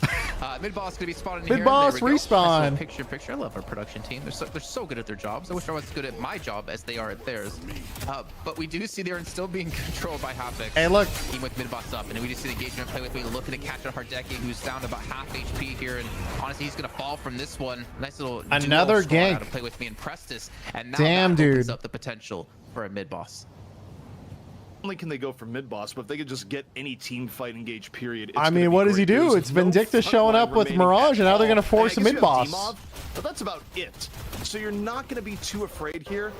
I think they'll bait it. Yeah, they are baiting it. They're baiting it. They're going to see who shows up. Abrams does have max ult at this point in the game to secure mid-boss. don't hate the early affliction. Start to wear them down so you can actually go for the engagement. Abrams gonna ult right now, and he's gonna secure mid boss. I think he can do it. I think he can do it. But will we see? There he goes. Let's go in for Ulting. this one. He's gonna have to go pull off a big steal. When we see both teams gonna be stacked up from top of the rejuvenate. Seismic Slam goes in as well. The rejuvenate is gonna be Yeah, I got it. Abrams got mid, got rejuve. With 3 kills off the back of that. Litz and Taz And then the last Infernus 2 cleans remaining, up everybody, and they just DMS steamroll might have them. been able to pull this back into a third See map, ya. 'cause they're just gonna snowball the rest of this game, looking for a Walker push on lane 2. Not to mention an Urn turn in. This is a lot of ground that DMS are gonna gain. Not only does DMS gain a lot of ground, you look at what happened in that fight. That was just enormous amounts of poke damage being thrown out by both Wolfie and Prestus there. We've hit the point in the game where Pajulia Scumbria, they cannot exist in DMS's line of sight without things going very, very badly for them. And frankly, when you look at their comp, outside of a very well-timed swap with great fall through outside of rescue beams somehow, they don't have the tools to kill Wolfie anymore. It's Wolfie's game. Oh, it's his game, and you guys are just playing it at the moment as DMS looking to take He's it like, to the I'll just third turn map in for the this. first time in Deadlock fight. I'll take the urn. history Thanks, here, guys. As a Patreon will transform, the full respawn coming back into PS. So I expect DMS to back away from this one. Or are they going to stick around and look for the engagement? Are they going to look for some sort of fight here? Wolfie's already very low in HP, so he's going to have to back off. And I think DMS are hoping that PS might make a mistake here, overcommitting, overreaching in some sort of lane. Both teams going to reset, but DMS coming out favorable of the two with a massive 37,000 soul lead. Yeah, that's huge. Truthfully, given the Rejuvenator is still up, I'm a little bit surprised that DMS backed off there. Yeah, I am. They are all sitting on too much money. Look, Kelvin just bought 3 items. Kelvin just bought double armor debuff reducer to a huge extent, and they still have and rapid recharge. I think. Oh no, improved burst. Sorry, improved burst. They all have too much money. Wolfie was at lower HP, and because they got the 5 or 6 kills a mid. They took 2 shrines and all those waves. They back up. They buy. They all get their 6K items. Look, Abrams another 6K item. Now they're gonna repush. Decide to shove instead. One thing we can't forget though, ZP, is that we did have the souls gained on hero kill go up in the last patch as well. So that is around, true. I mean, you're still giving a lot of gold to your enemies or souls to your enemies, where you could just back away and Veil Walker Paradox sounds actually cancer. Holy shit! Invisible Paradox sounds so cancer. Instead, they do have the urn in the hands of Psycho. Not going to see any tech this time where he can bait a team towards urn or towards mid boss, since we still have to wait for those respawns to come through. But PS, they're still kind of sitting very far back, and as you mentioned before, I mean, here comes urn fight. Not a bad position for DMS to fight in. I mean, they could literally run up, drop dome, and turn in for free. I mean, this is good positioning for Vindicta, and DMS again. They have so much. Did you guys see the Kelvin ran in front of the Abrams there to tank the Paradox? They have to back out. The Paradox knew they couldn't swap the Abrams off, so they didn't bother even casting it. At the same time, Warden goes down. Poor Warden. It right now, Jason. The first map 3 here in Deadlock Fight Night may be imminent. Off the early pickoff, they're not stopping. They're going straight on in. Abrams did go down though. Be inevitable. Is Hardecki gonna get out? I don't think so. I just don't see any big Goodbye. on PS side though. Infernus 6 kill streak. That's pocket ult. I don't think it hit anybody. Maybe 1 or 2. 2 dead for them. 2 dead on their side of the fight. And actually, DMS are looking to back away. Losing Psycho might have been enough here for DMS to say, I think they'll catch the Viscous too. And then Infernus, so they lose 2 and they just leave. Okay. Ooh, it was kind of spooky though. Going to complete the decision, and it's interesting that PS was able to just get 2 kills in that situation, because a lot of the times, Jason, that's it when you lose someone this far behind when you're dealing with the 37k Infernus. But I will say these are still fights where there's a world that DMS could have stayed, but they are playing they could very have. safe Deadlock because they want to force the map 3, and they also know if somehow they screw this up, they don't get another chance. Exactly. Actually, can we start to take a cycle through Pojaliah Scumbria's players, because they have only 1 flex slot. And we saw Ivy have. I mean, what do you do with only 1 flex? That's tough.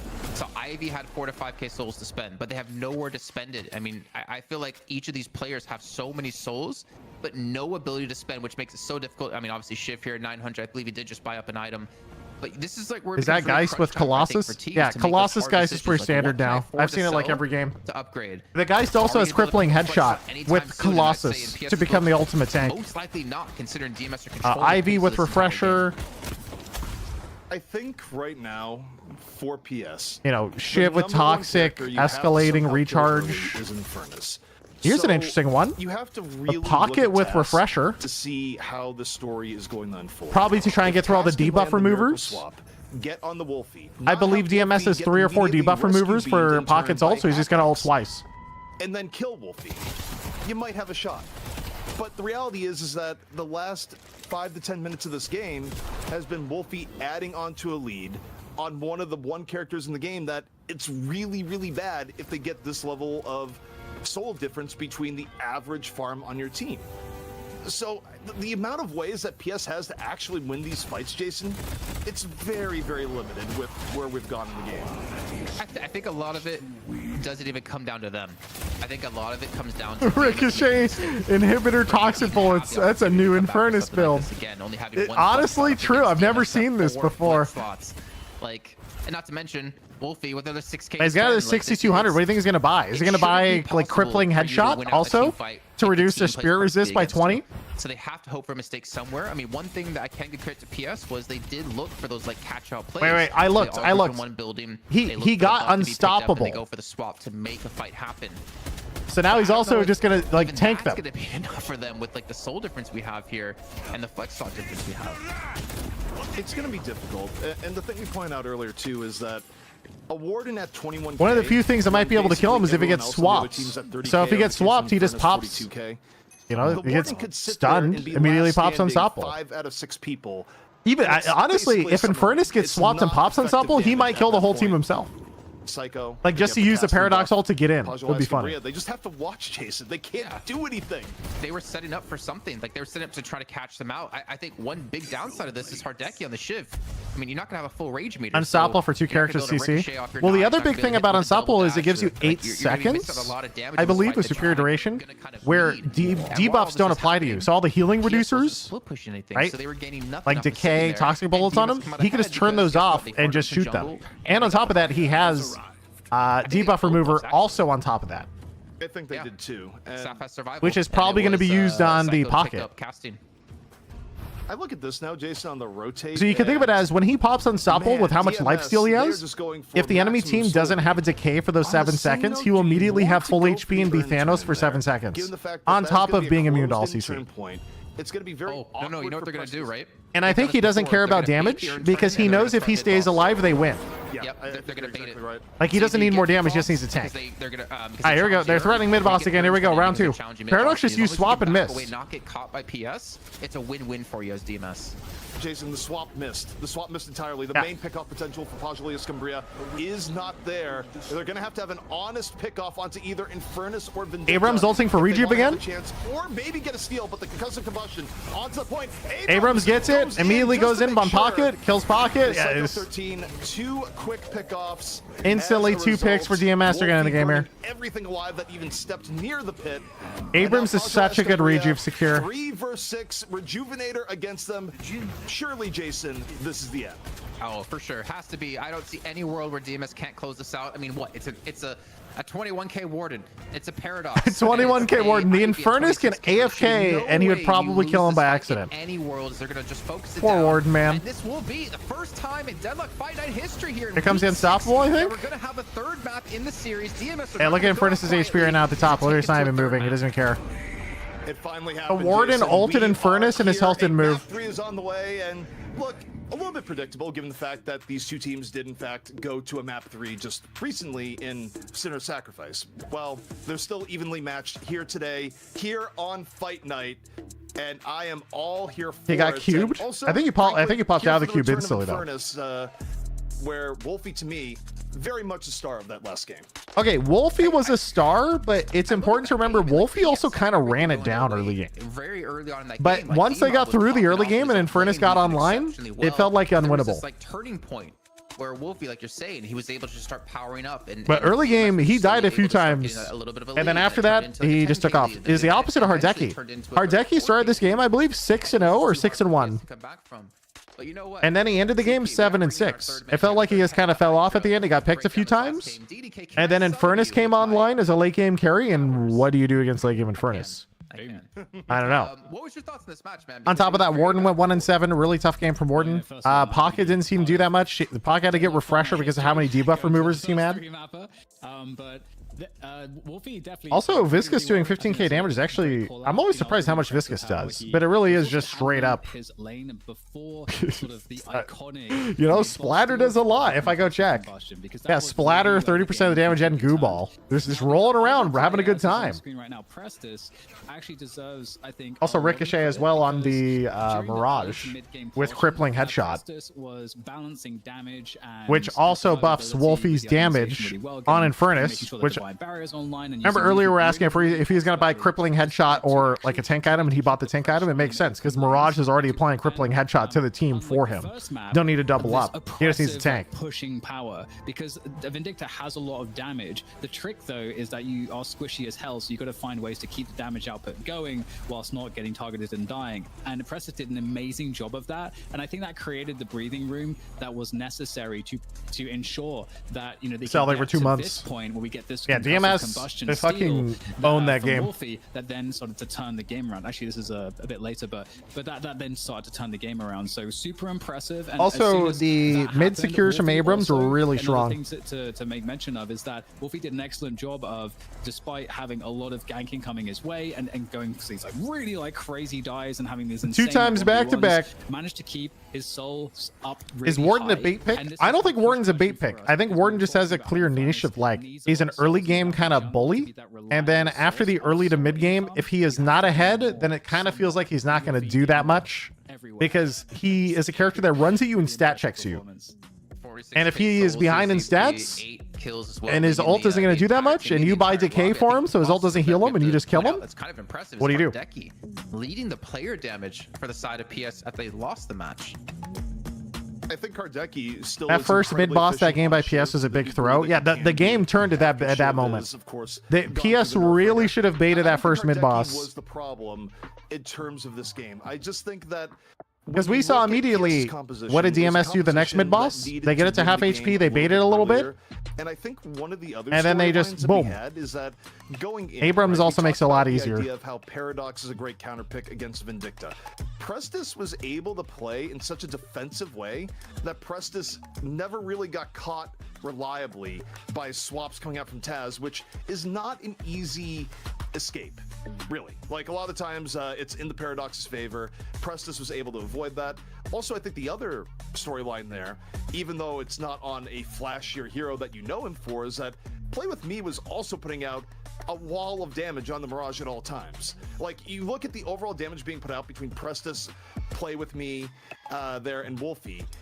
It's not hard to put together the overall picture of why the poke damage was so severe against PS and why PS really had trouble staying in fights if they went beyond 5 or 10 seconds without a very decisive pick.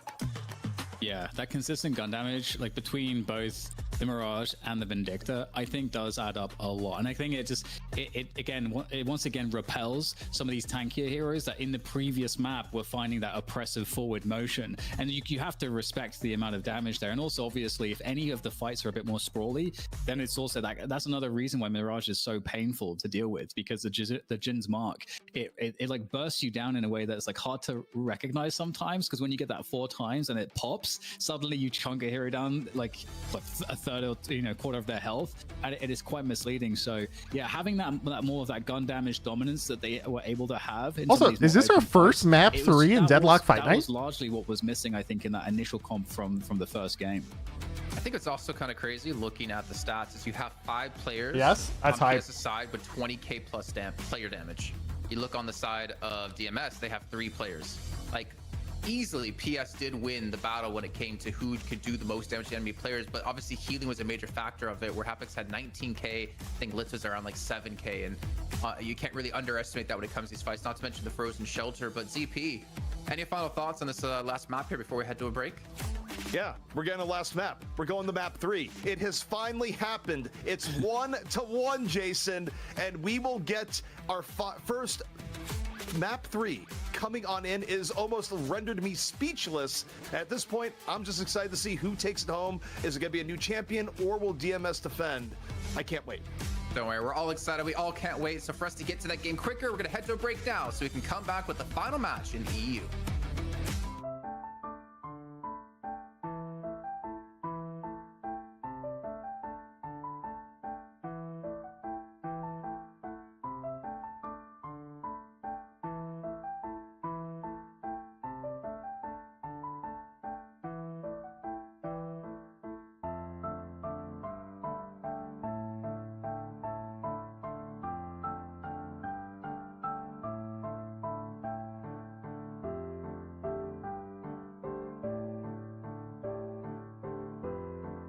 Boom, boom, boom.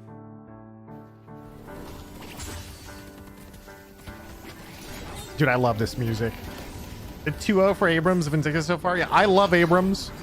I think it's just there's not that many options of a really strong front line. And I'm a huge fan of Abrams' front line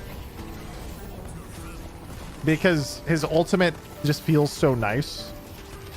Like the CC still feels okay. I don't know.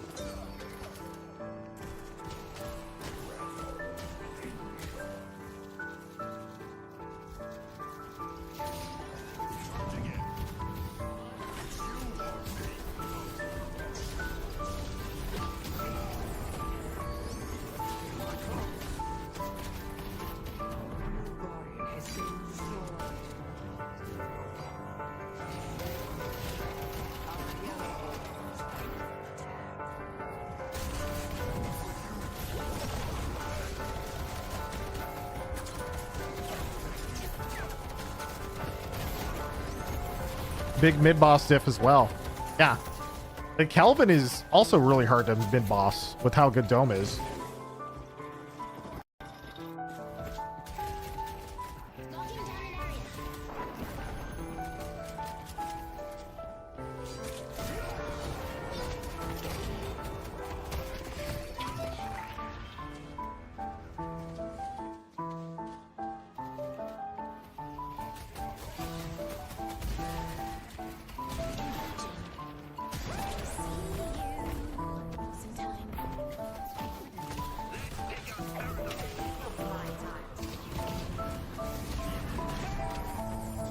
Burby.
Boom, boom, boom, boom, boom.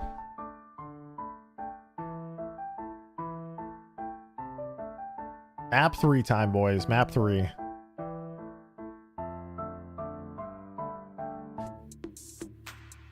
we're back again, but this time for the third map here in our money match between DMS and Pojalias Scumbria.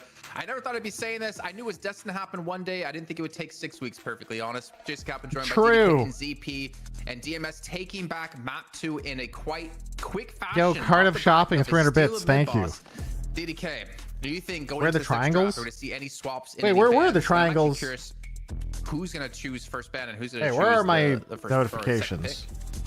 Well, Squad and Cal we're also still going to get the Wraith bans coming out. I don't see why they wouldn't continue to do that. Because to be fair, it does feel like it feels like Play With Me has been impacted in this series so far. Been playing well, but obviously the first match, Warden, that is the flattest I've ever seen. Honestly, it might be a PC thing. I'm sorry. Every other time he's had star performances. I'm sorry for the last debate, match, Squad and Mirage Cal. was like decent, but it wasn't like, again, like these above everybody else type of performances Play With Me Did Buff and Joyers fall off that much after last week? The kills going 0-12 on Mirage, enough to destroy Mental? I don't think it was enough to destroy Mental. I think what they decided to do was they did replace Piggy on the team. They wanted to change up the team. And then I think they are not playing this week. Probably get the new chemistry going with the new player, and we'll see what happens next week. Like, yeah, he had a bad series Mirage, but I don't think that's like a huge deal. Just come back the next week. These are all good players. They're going to have games where they're doing well and games where they do bad. So PS right now, they're definitely on the back foot, and I don't know that it's clear what they should change. You know, you say back foot, but ZP, we can't forget that they were ahead. Was actually leading the game for a majority of that last match until that mid-boss steal where DMS just don't throw the first mid-boss. Their way back into it. Well in the early game, and then that mid-boss steal changed the trajectory, which would also make sense when you're playing a hero like Warden that kind of peaks in the mid-game. Now, the interesting thing here is that PS decided to defer. They don't want first ban, first pick in the same way that DMS plays Dimov. Oh yeah, Dimov is just subbing this game because Sunset was having PC problems, so they asked Dimov to sub in. First pick, but the one difference first pick Vindicta. Holy crap, guys! The game is crazy now. The meta changes so fast week to week. Europe loves Crow Vindicta. Still gives Vindicta matchup issues, even if Taz wasn't able to find it super consistently. I don't think you change that knowledge entirely. And based on tier list, I still think Paradox is really good though. And I think Paradox, but we'll see if they value Paradox that high. Viscous now. They were not a huge fan of it. They wanted Viscous instead. Maybe they'll get a late Paradox. Obviously, what would be considered S tier, I would say. Pickups. If you get a later Paradox, and when someone gets swapped, maybe they don't have a cube and a beam. More interpretation, team to team in EU, but in NA, I would say that those two are definitely considered at the top of the picking list. So the Vindicta is interesting. Obviously, Prestis, like I was mentioning, I think Prestis did like phenomenally well to really keep them in the game in the early to mid game before the steal of the rejuves. So we'll see. Is Yamato still broken? Yeah, she's crazy good. That they've been able to go to, and I think Viscous has been really nice at negating some of PS's picks as well. So Pocket and Abrams, obviously we saw Abrams go quite well. Vindicta, Pocket, Abrams. Now, so I love that team comp, but it's a little bit different. You don't have a Viscous. Pocket is like always good, but is no longer insane. So you kind of do need a standout Pocket player, I think, to really convert well onto Pocket these days.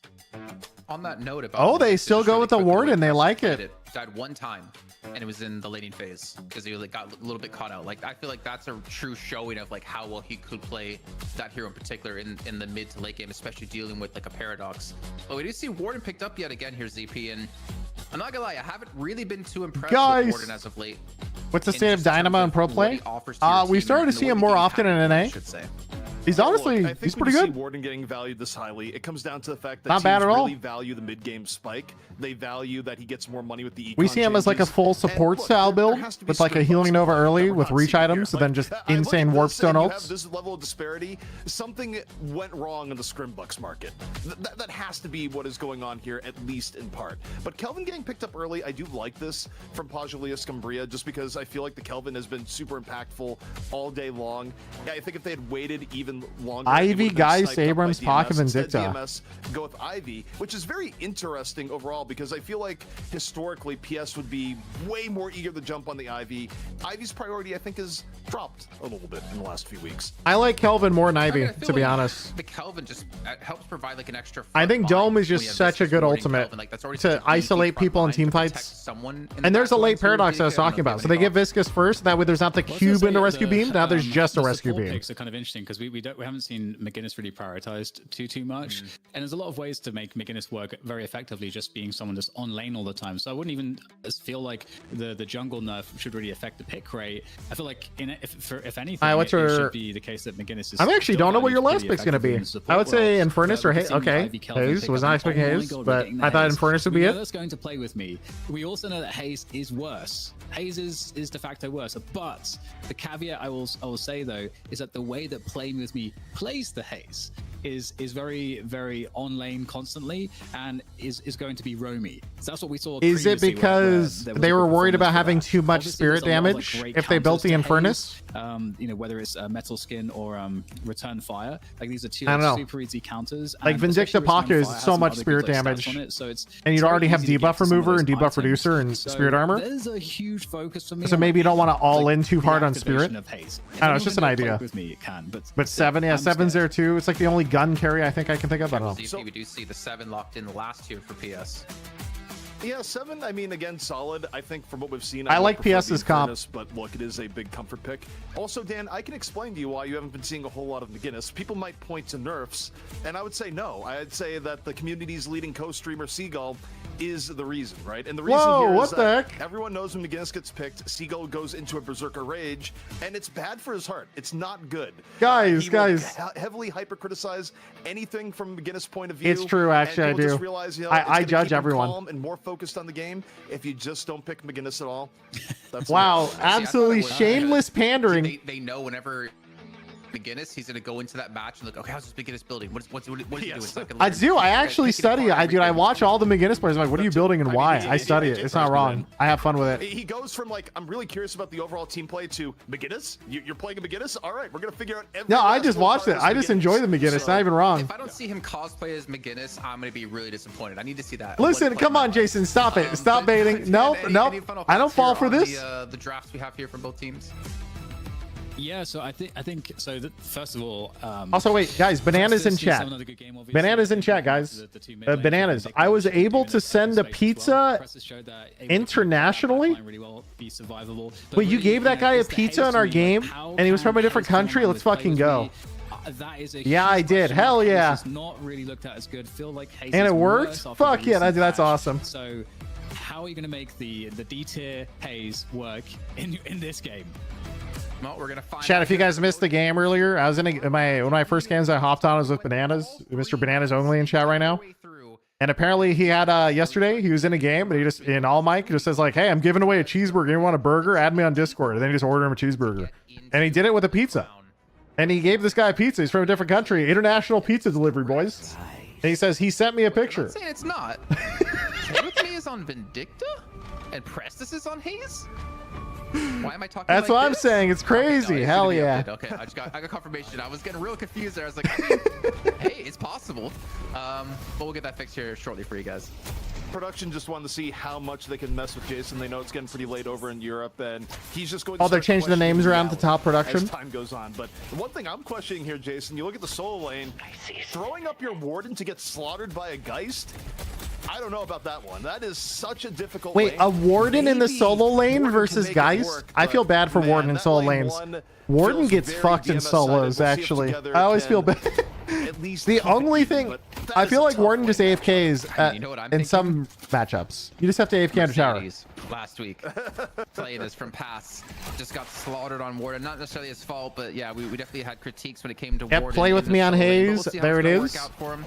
It's going to be Together actually playing the Warden, which Together on again, Warden? kind of makes me think of like, you know, Together normally is one of the carry players. Same with Play With Me, but we saw Play With Me in the first match play Warden, but that was in more of a Pocket duel versus lane. So Mirage you is see more that both brutal? Teams are kind of You think Mirage adapting owns their them that star hard? carry players to, you know, be able to play Warden here. Issue in solo lane, if for nothing else, is that his bolt speed is better now, but it's still a way slower bullet than most of the cast. So if things go wrong at all, Is it the way odds slower? of I actually need to look at the new changing graph or the new things going chart rough and of bad, but bullet velocities. pressure onto the Abrams. Warden, no, he's Say that being you take a bullied. look at Together and push back a bit. He's fine. He's fine. He's fine. Not He's fine. necessarily lost or anything lane-wise. Plenty of ways to come back in. So how this develops will be interesting, but also the pick potential of a Stake and a Haze. Haze early game. 100 HP. Let's go. Healing right time. Low in lane this early for Play With Me. Yeah, what kind of worries me is, right, is like he can't leave lane easily to go soak 2 lanes like he did last week up against Buff Enjoyers. So he kind of has to like stick around just to have presence with Prestis, so Prestis doesn't just get overrun or dove. And that kind of worries me. Ooh, nice because sleep. That was one of the greatest factors of Get Play some With Me on last the hits Haze. He in, got have a good online time. so early because of the soaking between these 2 lanes, but Viscous just took off 250 Much HP. better player than I am. Not even Wait, gonna wait. deny that. Looks like Look at the first kill mark Kelvin coming peel through with his the passive, beam. Not caught on enough. topics. And of course, Saf actually going to be neighbors this time, get a fairly easy kill. And a good start here at a DMS. nice and simple in the lane 3. Sleep Tether's a nasty combo. I actually got a point. It's kind of cool. Has been doing a great job for Psycho 13. That's been a fair 1v1, no rotations, and Psycho -1. 13's I saw it, the one that's Abrams. getting pressured over there. Jason, you look at the souls. You Love look the at CMS team. Alpar, Dude, bananas. The EU team's actually they are way further ahead than all the NA teams. The only NA team right now I think is probably Hydronation that can really pop off. Llama Lord's actually has potential though. I think sometimes they're just a little more new. Far behind if they let too much poke come in from the Mirage, but boom, both heroes can keep themselves pretty safe. Yeah, that healing right pickup, headshot booster, velocity as well. I mean, I said, you know, Warden was getting owned, but he's doing okay. I mean, as long as I guess you're LOS in a lot of this this damage that can't come your way, like that healing. Simply play to survive. Full HP, considering that Psycho has backed off, and he's scored a nice 500. Loves their macro, yeah. Like you're mentioning, but their macro feels a lot better. Wolfie is currently going to be at 2.1. Like even PS, the map before, what we saw happen was I think it was. As you even potentially see a dive and a kill happen. PS had rejuve and they're just threatening Urn. They just wait for one lane to auto push. Then they just all in 6v5 engage, get a free team fight win game. It's like, yep, it's clean. Go for the shot, fixate stacking up, and at least helps his teammate out. Very effective. Not only is Play With Me, got to grab a little bit of souls before leaving, but doing that level of HP damage just changes the dynamic, right? Where Warden's HP is now just low enough that a Geist bomb with a little bit of shots can be enough to take him out. So it changes how aggressive Together can be in lane. Speaking of aggressive, Prestus again find themselves under a bit of pressure from this Viscous. Stuck in the back. A lot of these lanes taking their toll in overall health, Jason. Is that early decay out of Paradox? Both teams really want to they just want to fight, man. Forget the lady phase, just give them the items, let them fight away. As it looks like Stuff actually retreating back towards mid boss here. Hazel actually does insane damage now as a single target, doesn't it? For a little bit of time, but eventually the kill comes through, and this is what you don't want to see if you're a PS fan. So yeah, Play With Me, start to get online here. 4K souls with an early kill already. Combat barrier, ammo scav, stamina. Thing also, when you put Warden in the solo lane, Warden isn't the absolute best at ganking, so it's not like Warden can come over and go, okay, dude, what is going on with this Warden positioning right now, boys? Look at the map. Hello? Oh, no. The Geist is just running away from Warden. The setup is here onto the Warden. Sleep dagger still in reserve. Lands the dagger. Waits. Heavy damage going in. Wait, the last stand actually makes that so spooky. Just out maybe even a half second earlier. But Vindictus still has ult, so not that bad. Heal it back up, but it's simply not the case. I mean, it was the dagger into the stake to just make sure that target cannot move. And you see, Prestus gets back in lane in time to start soaking up the farm. He's at 4.3. Play With Me's at about 5K here.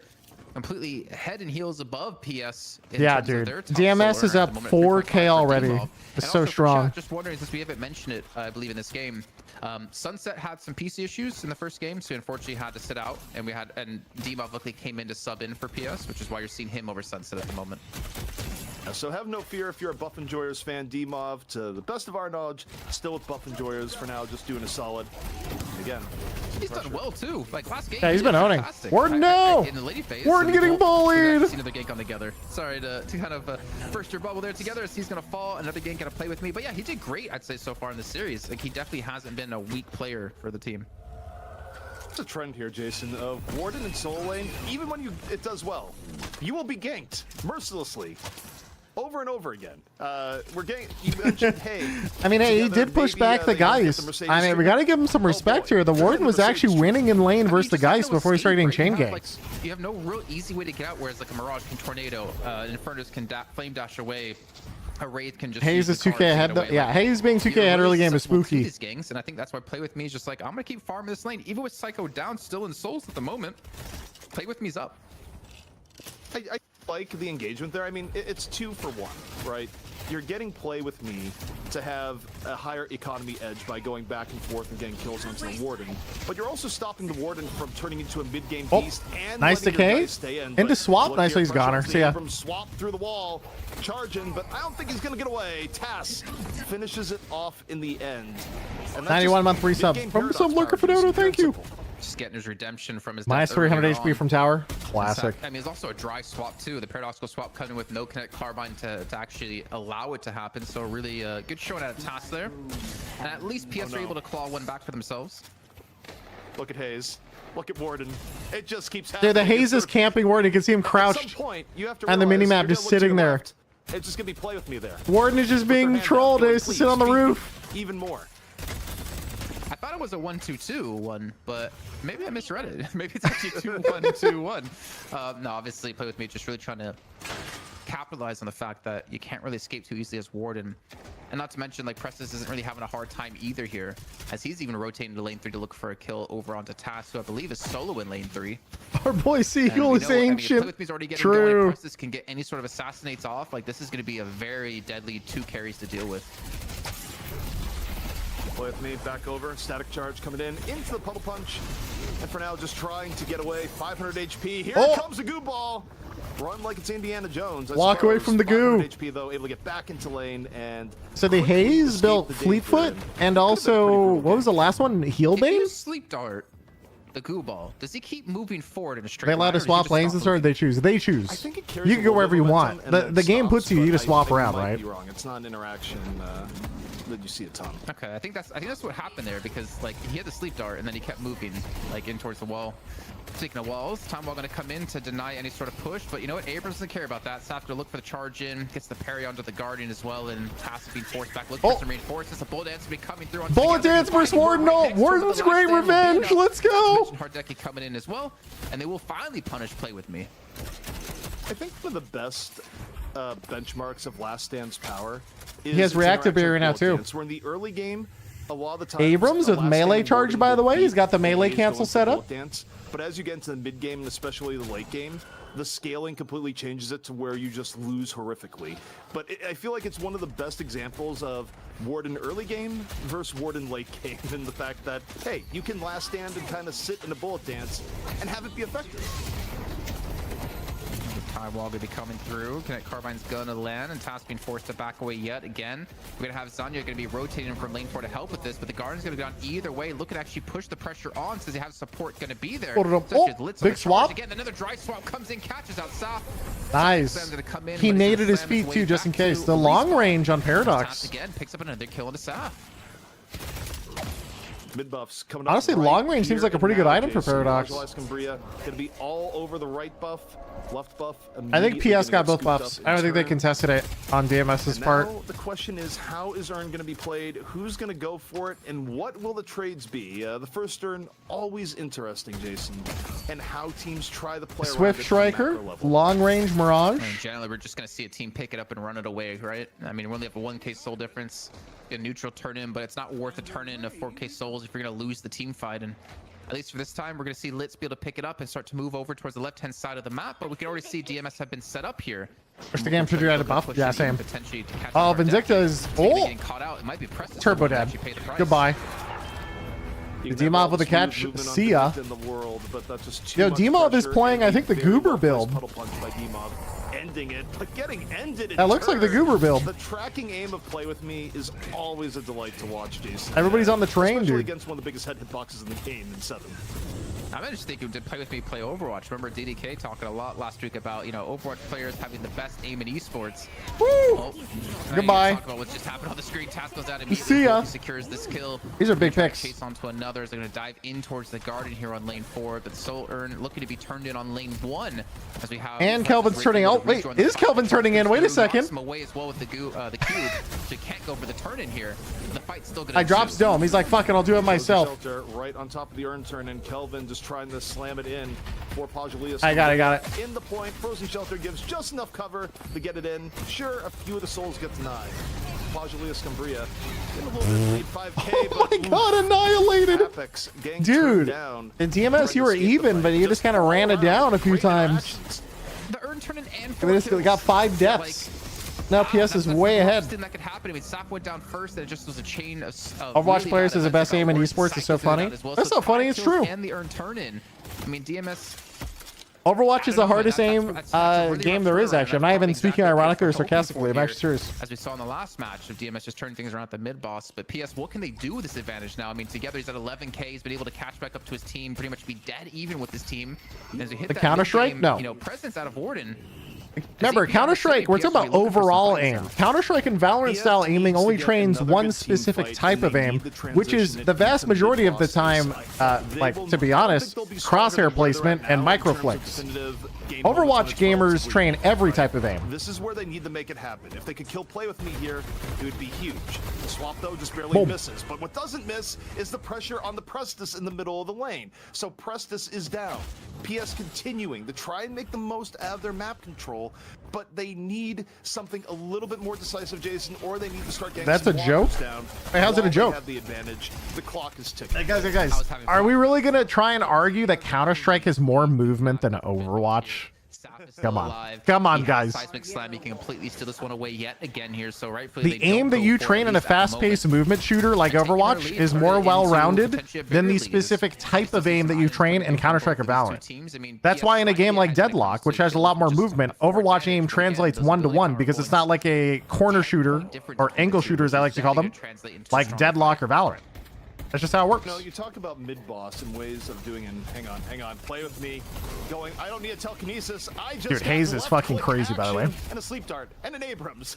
Okay, there's a lot that's actually going into this, but the barrage trying to get away, not going to happen. Most of that set up by play with me with a little bit of help from his friends. What about Apex? 68K now, Jason. Overwatch is harder than Apex for aiming because Overwatch has instantaneous movement, whereas Apex is movement acceleration. Apex is much slower when the fight starts. Overwatch is much faster. Potentially be turned on if you're going to continue to get caught out here on these pushes, and DMS are able to get kill after kill. Not to mention, Overwatch has a lot more verticality too. Or just like 180s. Come back, and Sav has had enough of this. The stun comes in to help him out here, not to mention the flyaway, and the airdrop's going to allow them to get away to safety. So I would hope even the seismic slam being committed into this. Actually, this could be a go time now for What about Titanfall? Oh, sorry guys, we already covered Apex Legends. Everything, and also asking teammates to burn everything just to get out. But hard to argue with the result. Saf not going to go down there just yet. However, you look at the gap here. DMS kind of chipping It's away. too easy. I'm sorry. So now within 6K. Okay, but to talk about the aiming subject, one last time, I think the big difference that people talk about is the impact of aim in a specific game versus aiming as a skill. We talk about aiming as a skill in Overwatch, but no one's going to argue that aiming makes you more impactful in a game of Counter-Strike or Valorant than it does in Overwatch, because Overwatch has abilities, and we all know that in Valorant you don't really kill with abilities, right? So it's all about the, just got to click on them. Some extra income towards his side. I don't know if they actually got the buff, and Saf is overextended, just trying to escape here. And he's gonna get away. The teleporter works out for him. So 1 kill for nothing. The bait today, I'm sorry, it's too easy. When you have Vindicta, it's such a wide open area that People don't know the meme, I guess. Dude, it's such a good meme. As long as you don't get swapped, To be clear, in Project A, look, it's really hard to deal with. I think going from hit buff can backfire, which it clearly did. And speaking of backfire, just heavy damage on the get together. Hi guys, enough about the Overwatch aim bait. Of chipping away at the lead. Okay. Well, guess what? That lead's essentially gone now, Jason. 84K to 85K. We're equal in souls. 15 minutes in. PS was ahead before I started ranting. Well, that was actually an aim fight right there. Hit him with the singular teabag. Classy. I like it. Looking to run the urn across the map with the help of the airdrop. DMS might have just pulled the swap. They're ahead by 1K souls already. They're going to get the turn in here. DMS might have just pulled off a quick turnaround and got themselves back in the game. Damn. Straight into urn turn in. See ya. It's not even the world's best rotations. It's just at times Ivy fly, dude. finding an opportunity. Just fly in the urn, backing dude. Up with mechanical skill. And also, not to beat a dead horse, but Lovitz with play with me. Just so much damage. Well timed, well placed, good sleep darts, great tracking. I feel like a Hayes almost has no right to be as effective as what we've been seeing from play with me. I mean, he just owns a Hayes. So many standard deviations. It's just Jason, the non-stop early rotates with Sleep Dagger to set up ganks. Play with these playing CS here, man. So He's just peaks, these pixel peaks he's doing. He gets an early bunch of kills to get an advantage so it doesn't fall apart in the early mid game, and then he becomes a threat the whole game. He really likes Hayes. It just feels cool. I always love watching DMS's Hayes. That's insanely good. It's the fact that his team can play around him insanely well. What is the Hayes' build? It's just going to be attack speed.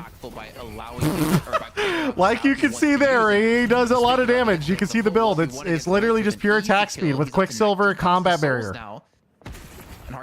Healing right early game so he didn't die in conjunction with here. I was about to say, I think we're about to see a pause, but it's just smooth.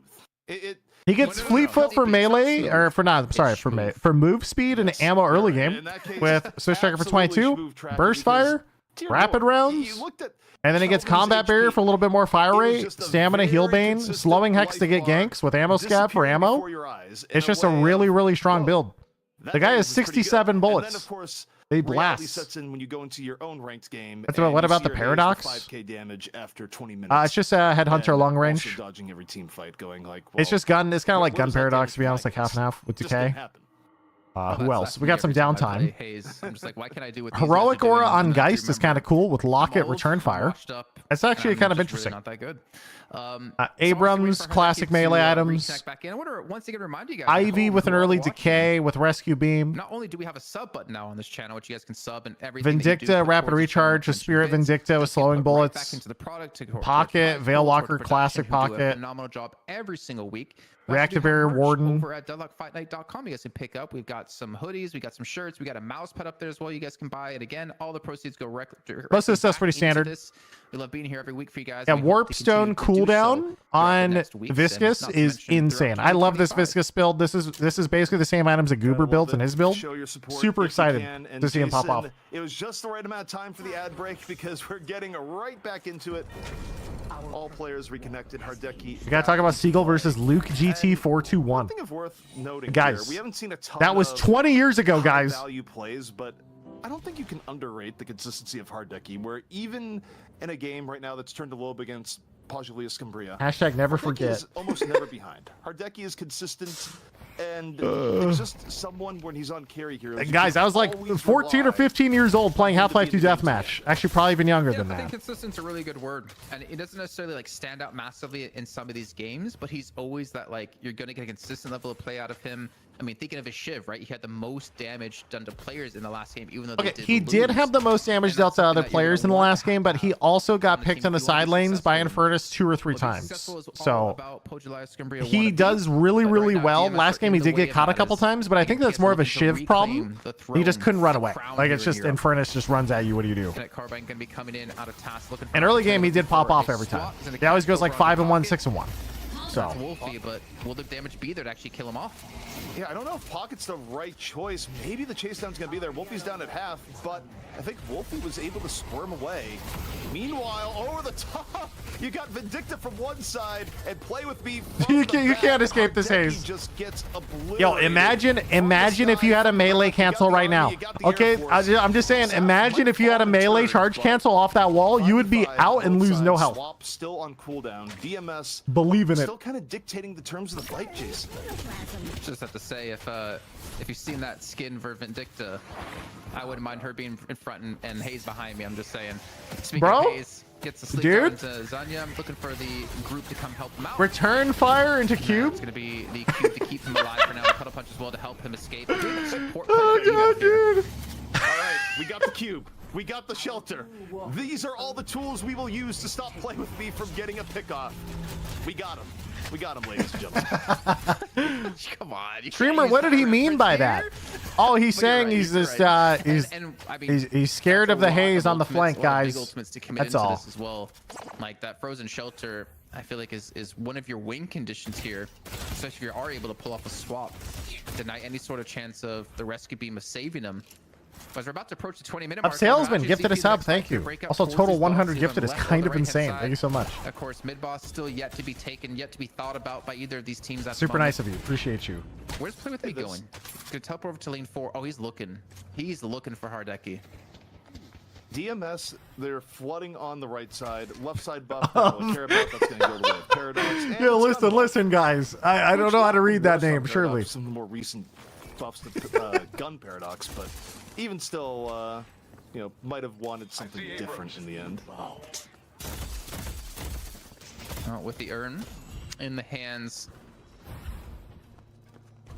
oh my gosh, of Hapex, looking to run it back towards his base here. Alright, DMS with a slight lead. Okay. Neutral urn.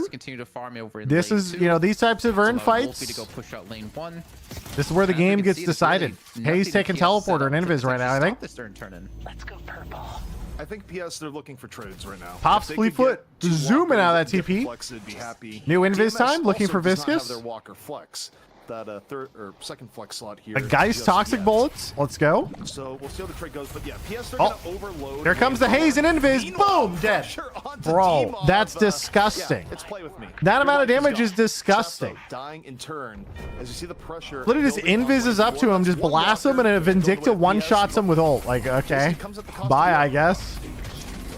Yeah, I don't know if that's going to be a good trade. I mean, obviously, flex slot's going to be big here for DMS as they get... Oh, big guy swap? Ah, still dies. Unfortunately, going to lose that on Damn, Psycho dude. The to get haze is capped out crazy together. this game. But we can see DMS are still grouped up in lane 2. I mean, this is another walker they could potentially go for. I saw a female viscous in a bikini skin today. Need to bleach my eyes. Play with me has at 26k souls. Yo, Link? Actually, Wolfie's been able to pass him.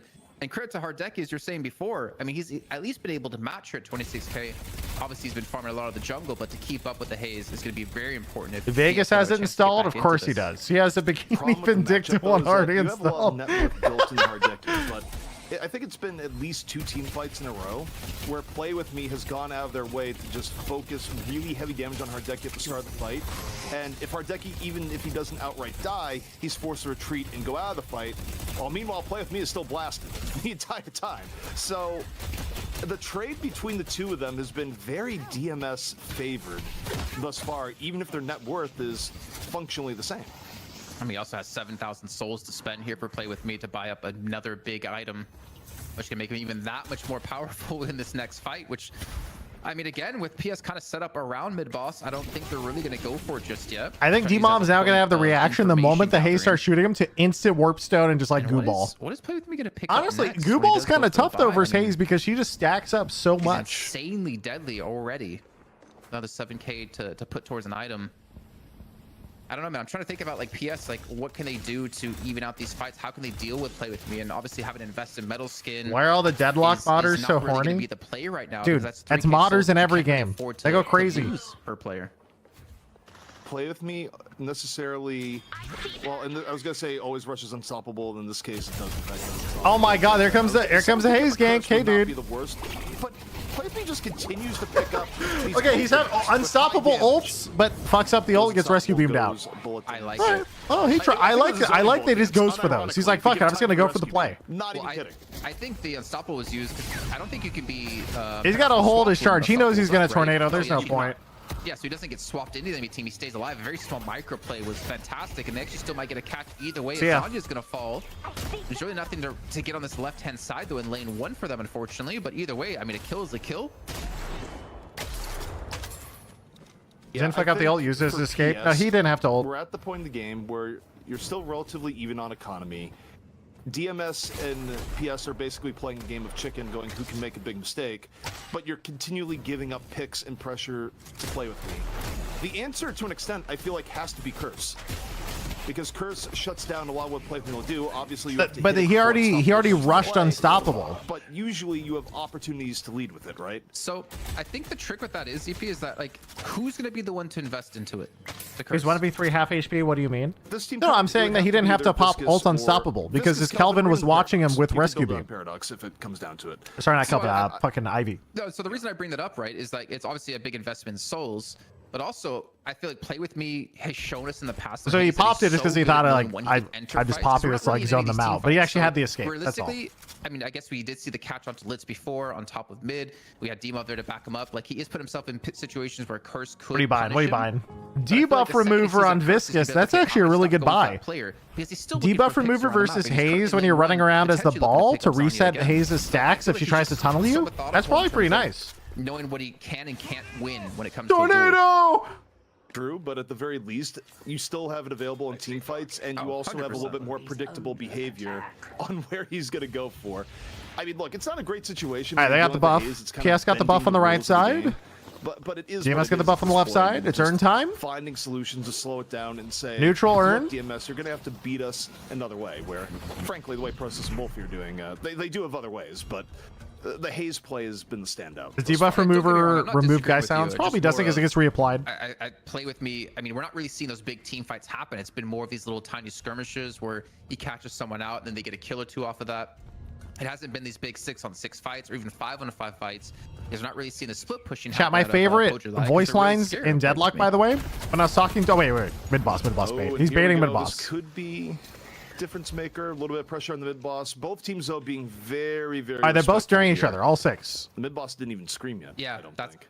isn't that. They're isn't that all very- just I mean, waiting. If you see a team make it scream, then they back away and they don't actually force the Oh, fight so off. when I was talking to modders, by the way, the modders told me that every character in Deadlock has about 10 not used screams.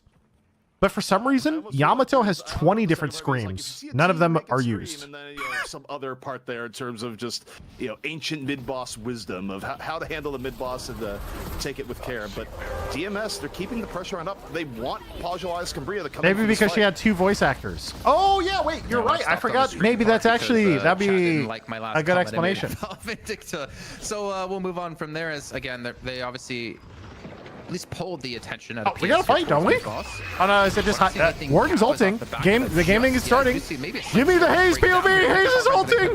Run for your life. It's Thanos. As Wolf is going to pick up Hardeki, the first kill on the side of DMS, and PS, I feel like they're just trying to run away here. All right, Haze got 1 pick. Save face, try to keep everyone alive they possibly can, because they know if they lose anyone else, they potentially could lose mid boss off the back of this. Jason, Hardeki is a marked man to where I think Hardeki needs to get a veil and needs to get it soon. Every team fight is opening up with Hardeki just getting wow, hit from whoever all just sides. walked in and checked this. From all sides, pressure now onto Pocket. And Oh, dude, what a pause. This is a spicy pause. That's the worst time to have a pause. Play with me, just disconnect it. Play with me disconnects. You definitely want to have him in the fight, but poor. This happens, Wolfie by the here. way, just so you guys know, Kelvin Dome causes so many disconnects. It happens all the fucking time. Yeah, this is It's so annoying. Ralph Wiggum energy that's coming in. Where the frozen shelter is down. You got Kelvin in front. By the way, I gotta say, PS's engage in this fight is actually really good. So they grouped as 5 behind the veil. And then they waited for the first 1 or 2 people to walk through the veil and immediately popped Dome. Team fights, and it was almost a blink. So they might be able to turn this, get those 2 picks, and roll it into mid boss with a player advantage. And it's been the theme all game long, where Hardeki is getting very hyper focused, even through cube at times, where maybe there's a cube that comes in early and then the pressure comes in right after. I don't know what Hardeki needs to do to stay alive in here, aside from, maybe by Veil, if you're getting that level of focus fire. I mean, it's just tough, right? Because it's Because not even an ideal situation, Jason, because if your 33k player is stuck in Veil, how many people have affliction on them? doing damage. I don't know, actually. Doing damage while they're I don't think anyone has affliction because they have so many it's been debuff good win for removers. DMS where either Hardeki hits the floor. He hasn't casted his ult in a while. It's probably getting off. Here we go. He's running away. Either way, you don't have a 33k7 doing damage. Can we just appreciate, by the way, this little overlay of the split screen between these two? That was phenomenal. All right, mid boss goes down. Mid boss will go down, so the fight's going to continue. Here we go. To be finished off though, as we saw him in the frozen shelter. That's going to be Task going to be coming through to look. He does the swap as he tried. The steal? How does he Wait, pull off the steal? wait. 3 players How? The swap into heavy punch? Dude, I thought he lost it. What? Scumbria, the current champions of Europe. Well, what the fuck? Jason, but they certainly are not out. That steal buys them time. He punched mid swap. Oh, I didn't know it keeps it. Okay. So you melee. So you queue up the melee during the swap. Hello? I don't know what that That's was. what he wants. Holy shit. He's a honey badger. He just does whatever he wants, doesn't care about a thing in the world. That should not have happened. And That's fucking just like the crazy, last dude. Match, I mean, well, at least maybe not just like the last match, as we did have a steal in the last match, but PS wasn't able to capitalize off of that and turn it into really much of anything, at least yet. Let's take out Abrams. Jason, the deficit is not that high, but you have to now consider for Pajulaya Scumbria, not only what are your win conditions, what do you get out of the rejuve here? Like, can you get at least another walker for the flex? But how do you handle your team fights? Because you have 2 things that you really need to accomplish right now. I mean, the rejuve helps him. It'll stall this game out. You need to have an answer for play with me. Both of these things need to happen if Pajulaya Scumbria is going to win this map. And while the rejuve steal helps, it's only one small part of the equation right now. I think part of it is Pajulaya Scumbria are being forced to play reactive. and they're not being allowed to play as the ones to set the pace in these fights. And because of that, Hardeki doesn't really have a safe place to play from, because DMS can engage when Play With Me's in position to punish like Hardeki towards the back line. The other thing, we've talked about this before, it's it's need to be the one to force these fights. And dude, replay. We got replay. How does he just come in here and steal swaps into a punch? And the swap, so he can't deny any stone form of Hapex. The parry was too early off the swap. Damn, that was the parry was like a quarter second off. If he parried a quarter second later, he would have stopped it. That was both a I'm going to dodge the charge and displace the Ivy at the same time. That was a 2-for-1 mega utility swap. That was a crazy play. Paradox right in range for the steal. Beauty, absolute beauty. I'm just so confused on so many fronts. Like, why didn't Hapex go stone form earlier to make sure to let the stun? Why was he in reach as well? It'd be like right there directly at the rejuvenator. I feel like that was just a mistake out of DMS. And well, now it's all hands on deck here for Pojala. Casting buff on Geist. Off the back. Survival on Warden. Let's go. Warden needs it. Sacrifice worth it here. The frontliner getting beefy. On 4 players. The urn is up. And that could be one factor that heavily gets him back into this game. But Play With Me, I think he's back, and he's back with a vengeance. He's going to be looking for these kills. I don't like the urn fight dynamic here, Jason. I really don't like it at all, because you have Vindicta that's going to have very favorable terrain if you cannot swap the rooftop earlier Vindicta, rather big than spooky. later. And the way Play With Me has been playing, they just like the atomization of this game's hard. Angles and engagements. You need debuff remover for pocket. And also Haze stacks, but also you need Metal Skin for Haze. So there's a lot going on. For Pojala. I almost feel like their ideal scenario here, you give the urn to someone else and you protect the urn with the shelter. But even then, I don't know if you get out unscathed. This is such a difficult fight if Taz doesn't land the swap of dreams here. I mean, it might not even be a fight, to be honest.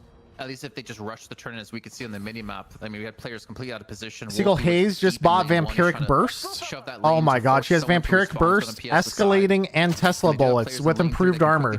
And Unstoppable. But we also seen the so she has double improved armors, essentially. Can be the downfall of your team. I think that was just about like 2 weeks ago where we saw that happen. It was TF2 Boomers, where they dropped the shelter and their opponent just said, nah, we're going to fight you instead. So yeah, it carries a lot of risk. Fight though taking place on the rooftops. Warden going, hey, where the action at? Debuff remover for haystacks? No. Debuff remover is good for, it's mostly for pocket, but it's also okay versus haystacks. What I said. You need Metal Skin though. That's not fair. Here we go. Slam to do so, and he's gonna big slam. Slams on Den, looks for the Mirage, Tornado out. Unstoppable Abrams does not care. Meanwhile, Play With Me got Hardeki super early in the fight. I mean, Play With Me is 1 HP. Play With Me goes down. Warden is wardening. Together, though, lands a good last stand. Finds Play With Me. And DMS down 3. Pojala Escambria. Hardeki may have been the we didn't really see the fight there from the Abrams POV, but the Warden, I think, ulted in and killed 2 somehow. So I don't know what happened. Mixed bag, but all in all, it still leaves us with a very even game. Warden build? I don't even know how the fuck he managed to kill him. You need to look for some burst fire, intensifying, pristine, Fleetfoot edit. Oh, he metal skinned in and just left clicked him to death. Probably with ult going. Or punched him. Pick one. You're only 8k behind now. He's just Giga mode. Great little turnaround. I mean, yeah, we talked about Play With Me. He's looking for Hardeki. And the problem is he got him. Well, I'm having 43 months. And they were able to snowball. They got domed? Gotcha. I think, I don't want to say, I didn't really see what happened with Prestis, but. Jason, the prophecy is fulfilled. We got Taz and Dimov both with Curse. And I'm just surprised that he got blown up so hard because he does have escalating on Haze for the bullet resist. I wonder if he's going to get improved bullet armor next too and just go double armor escalating and just become the ultimate tank. Which Play With Me could potentially play around. But 2 curses, I feel like makes it just exponentially harder now for him to have a clean fight. Yeah, 2 curse, good luck, buddy. I mean, even if he doesn't go for the back line, you know at least one of those curses is coming your way. I stream going, pleasantly watching my EU Deadlock before the NA shit show later. Dual purpose. I mean, Curse is one of the best items in the game at shutting down a pocket. So it limits what Wolfie can do. In a pinch, Frenzy Abrams, let's go. Ethereal Shift Abrams. You don't have a knockdown ready to go.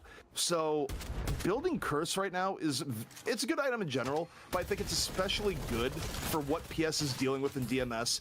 It gives them way more control versus Wolfie and Seagull, you just mispronounced better region. Oh, my bad, guys. My bad. True. Play With Me still pushed up aggressively here, ZP. Over in top mid at the moment. Looks like we're gonna be waiting for mid boss to respawn before we actually do see the fight kick off. And oh, here comes Hayes. here looking for the 1v1. Bro, isn't he kind of cocky going in this hard? Between two different players. Dude, the rescue beam into unstoppable ult. Oh, that is sad. He even had vamp burst up after the curse.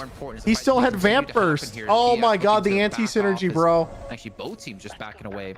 But with the mid boss respawning, I mean, that's oh gotta be, right? no. That's gotta be the avenue. He saw you as curse and probably just pulled him. He didn't realize the curse was about to wear off and he was still alive. Ultimates used, you had curses used. But I mean, technically, don't they have two curses? He still could have been. I mean, he did get the unstoppable off, but still. I wonder if they look at the damn down and go, yeah, we mid boss. You look at their positioning, they go, yeah, we do in fact mid boss. Holy fuck! Look at that. Look at the warden DPS, boys. He's fucking blasting this mid boss. One curse available, team wise. But here we go. 8,000 damage right there. The paradox swap. The swap is in. Who did it hit? Who did it catch out? Is it going to be a kill off the back of that? That's going to be all the questions. Ivy gone. Honestly, just watch play with me. The mid buff. Just give me the Haze POV. Just give me the carry. The swap was on the Hapex, and I've used curse afterwards to confirm. Sets up the clean 6v5 now for Pajulia. Pocket solo ults Viscous. Affliction in from Wolfie. I think it hit. He might have refresher, but I don't know. Pajulia Scumbria now. You take a look. Zanya's having to back out. You see the health just ticking down a bit, courtesy of Wolfie. Pajulia Scumbria. Because Viscous is just going to cleanse. Not overly, as Zanya is just hunted down by Prestus. Now, honestly, even the Haze is 10 seconds from ult. Haze 10 seconds from ult. Oh, 12. You get the idea. Jason. Prestus got him actually backed away in lane 3. We can see the play from the high. Chaos begins. Haze about to have ult. Waiting. Haze coming in. Waiting. Taking out the fight here. PS do have the man advantage, but will they win the fight? It's going to be Haze is hunting Viscous on the flank right now. You can see her on the minimap. Been finished off here, and DMS have been able to force. Or Viscous is hunting her. I don't know which. I see Viscous getting bullied though. Rotations worked out too. Hardeki was not under the gun for a change, and oh boy, Vindicta down to the holy shit! Boom, boom, boom! Bang, bang, bang! No fourth bang, though, unfortunately. No. Didn't need it. Got it in 3. And that does turn it into a man advantage for DMS. But you can just see, I feel like ZP right now, both teams are just so cautious about this next fight because they know the next fight will basically decide the game here, decide who wins the king of man, Abrams, you are not looking too good here. That's going to be sacked. Ethereal Shift going to be wait. Looking to back away now. And Hardeki, we're seeing his point of view and what he can really do here without the threat of play with me there. 1 HP on that guy. Leaning in a ton of damage onto the Abrams. Over the top. Yeah, he's not catching this Abrams. I think he did actually catch Abrams. I'm wrong. My bad. 7 ult. He got 2 of them to half. It kind of works. Gets hit by the crows. Low HP, dancing around. Another lightning ball as Wolfie continues to pick them apart from behind. It's down to 2 for PS, Zanya, and Hardeki. We're down to 2v3. Pocket goes down. 2v2. 7 is just 7ing out of control. 2-on-2 now. Psycho and Prestus. Psycho has respawn back in. 7 is just going hard. Cooldowns up. He's looking to join this fight another time as Zanya and Hardeki are still low on HP. He's going to get the catch onto 1. Zanya uses the tornado. Vindicta might catch that guy if she peeks. No. Both teams. There's no way you're going to do mid boss right now, right? The team mob's still coming back with full HP. I'd be so scared, especially with ball. Trade-up fight like that gives us a very even game. Wait, does he have the damage to even do? They are just fucking sending it. Let's go, boys. No problem. You only got 2. Vindicta, I think. And what is this contest? Vindicta did not hit Owl, or sorry, Crow on him. They have a Vindicta and a Geist. It's not the most. He's rolling in. All right, who's getting mid boss? Rejuvenator down on the point. PS gets it. See ya. Able to walk over and get it.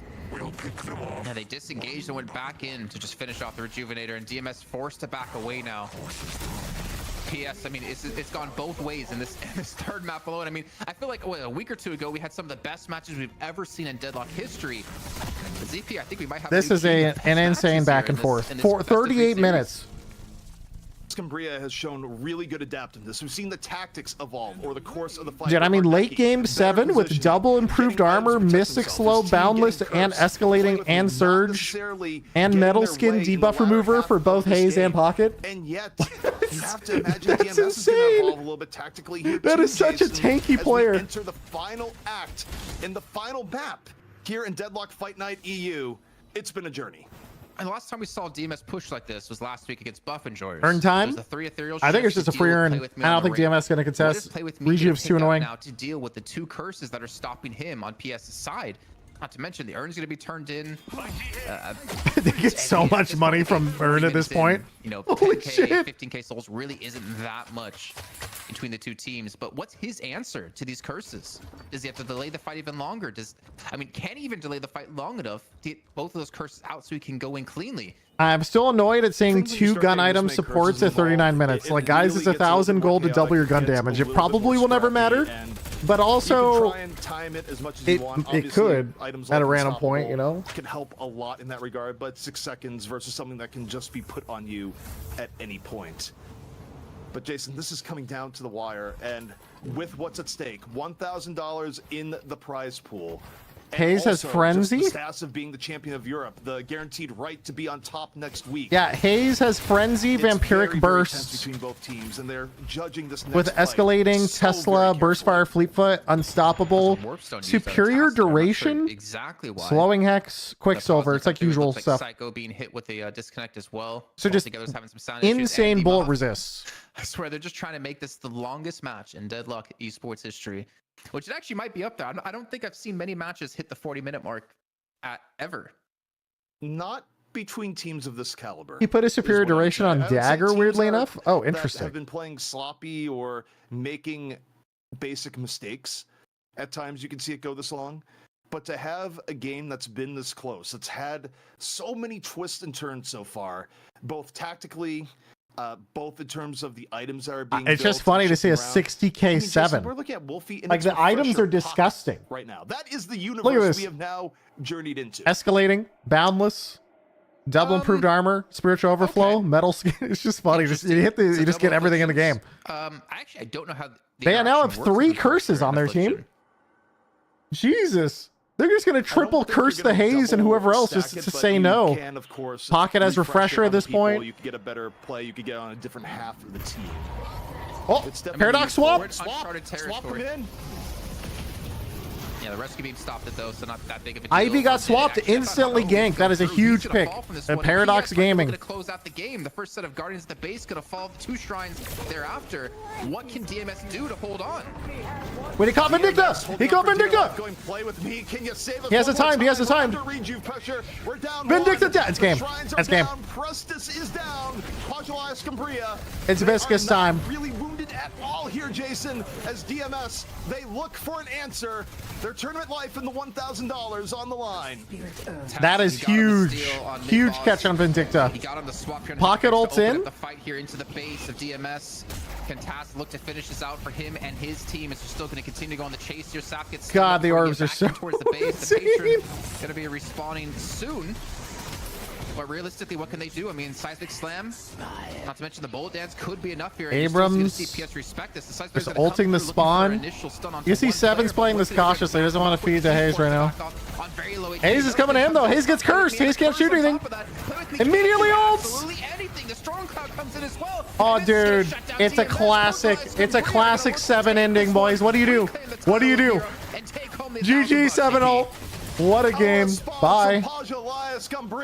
They complete the comeback. Okay, I mean, Hayes got cursed 3 times. What do you do? They had 3 curses for Hayes, so they need someone else. Like, imagine if they had 3 curses for 7.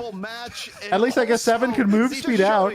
Look at the roster. Sunset, Hardeki, Zanya, Tass, Litz together, and D-Mob. You got to give my boys some credit here for subbing in for the team. Yeah, damn, what a game. PC, insanely close. It quite literally blew his PC to Kingdom Come, but D-Mob came in, the substitute that was needed, put them over the top. This match had it all. It really did. It felt like it slowed down at a few points, but it slowed down to give the match time to breathe, for good decisions to be made, for great plays on both ends. Whether it be play with me taking control of the mid game or the Hardeki download and adaptation as it went on with the curses being pot 2. I mean, 3 curses for Hayes and she has Unstoppable, but what do you do? Every minute, Jason, a joy. Well, exactly. 40 minutes long. We need a chance to take a breather here. So we're going to bring in the 3rd person here on the desk. DDK going to be joining us once again. Dan, week after week, Europe brings us the most intense matches in Deadlock. I swear. They do. EU has the best competition right now. There's so many interesting storylines in that game. Obviously, we started out with the whole Hayes storyline because again, Vegas claims he's the best and doesn't compete in tournaments. I agree, bro. Vegas is a fucking coward. Good timings, continuing the farm, and the team understands how to support Play With Me. Doing I can't that. believe so it's, like, this. Uniquely suited. This team is uniquely suited to actually like pick Hayes and perform with it. And we go out of that storyline eventually. I mean, I don't know. The game was so long.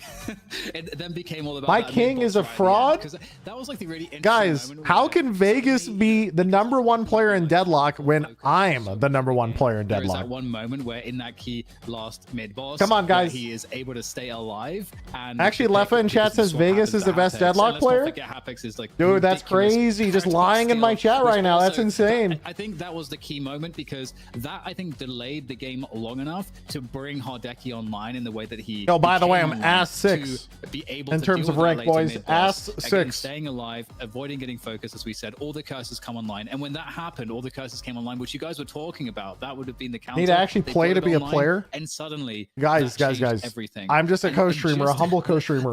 That mid boss was on a razor's edge for so long, and because both teams knew that if they messed it up, the game would be over. So honestly, it's so chaotic. You can hear that in my thoughts. It's really insane. But I feel like, you know, props to Hardeki for just keeping the composure despite getting absolutely ruined. Nice adaptations from them as well, getting the curses online to prevent Play With Me's just shenanigans that continued throughout the entire match. Well, Dan, I mean, the Haze was totally fine. Through the metal skins, through everything, until 3 curses. I think everyone on PS's side That's tough. can earn it in their own right, but it has to be only one player.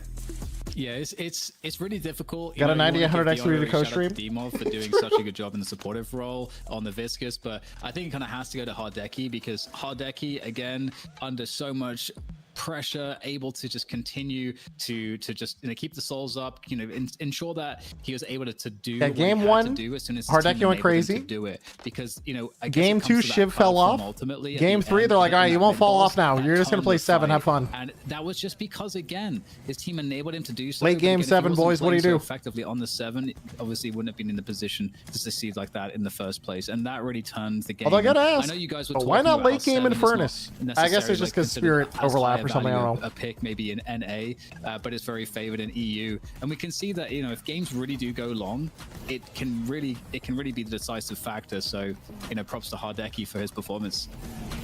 Yeah, ZP, I mean, looking at that game, I think as we almost forgot about his Shiv play in the first map of the series was fantastic. Not so good, unfortunately, in the second Whoa, what map, the hell but, was that? For Shiv, who we've seen his pick rate go down quite Is that heavily with the 25 recent changes, gifted? Hardeki still makes it look Oh insane. my god. Thank you. to a Wait, degree, 24 you hit the gifted point from of Vent. Yeah, pick the man, player, that's not the cool. hero, and Thank with you, the Vent. consistency I that appreciate that. Hardeki has That's super and kind of you. just Thank you, innate thank you. attributes of the Shiv.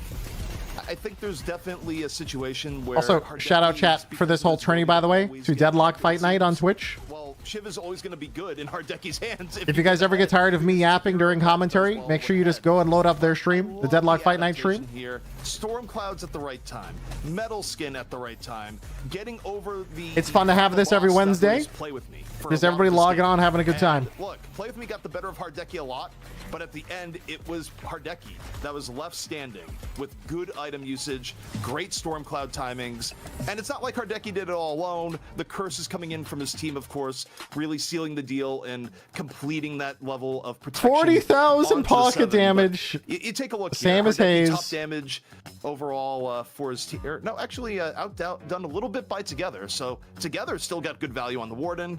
Wolfie, of course, was doing. Man, the ridiculous Abrams had a work on the rough pocket. game, dude. Across the entire game, 8,500 yeah, I think damage in there's a few points 41 here you could go minutes. and be like, maybe they As didn't have the best game. Abrams Maybe it wasn't the most getting impactful almost game. out damaged by the enemy support Kelvin, who's just throwing grenades. Dan, That's just honestly, tough. I thought you were going to give it over That's to a tough Taps game for because him, man. with He's that got to feel steal, so bad after buying that so much game time with how for those close it curses to was. come online. I thought you were going to give it to him, but I mean, Hardeki, I think that's also a very, very solid pick.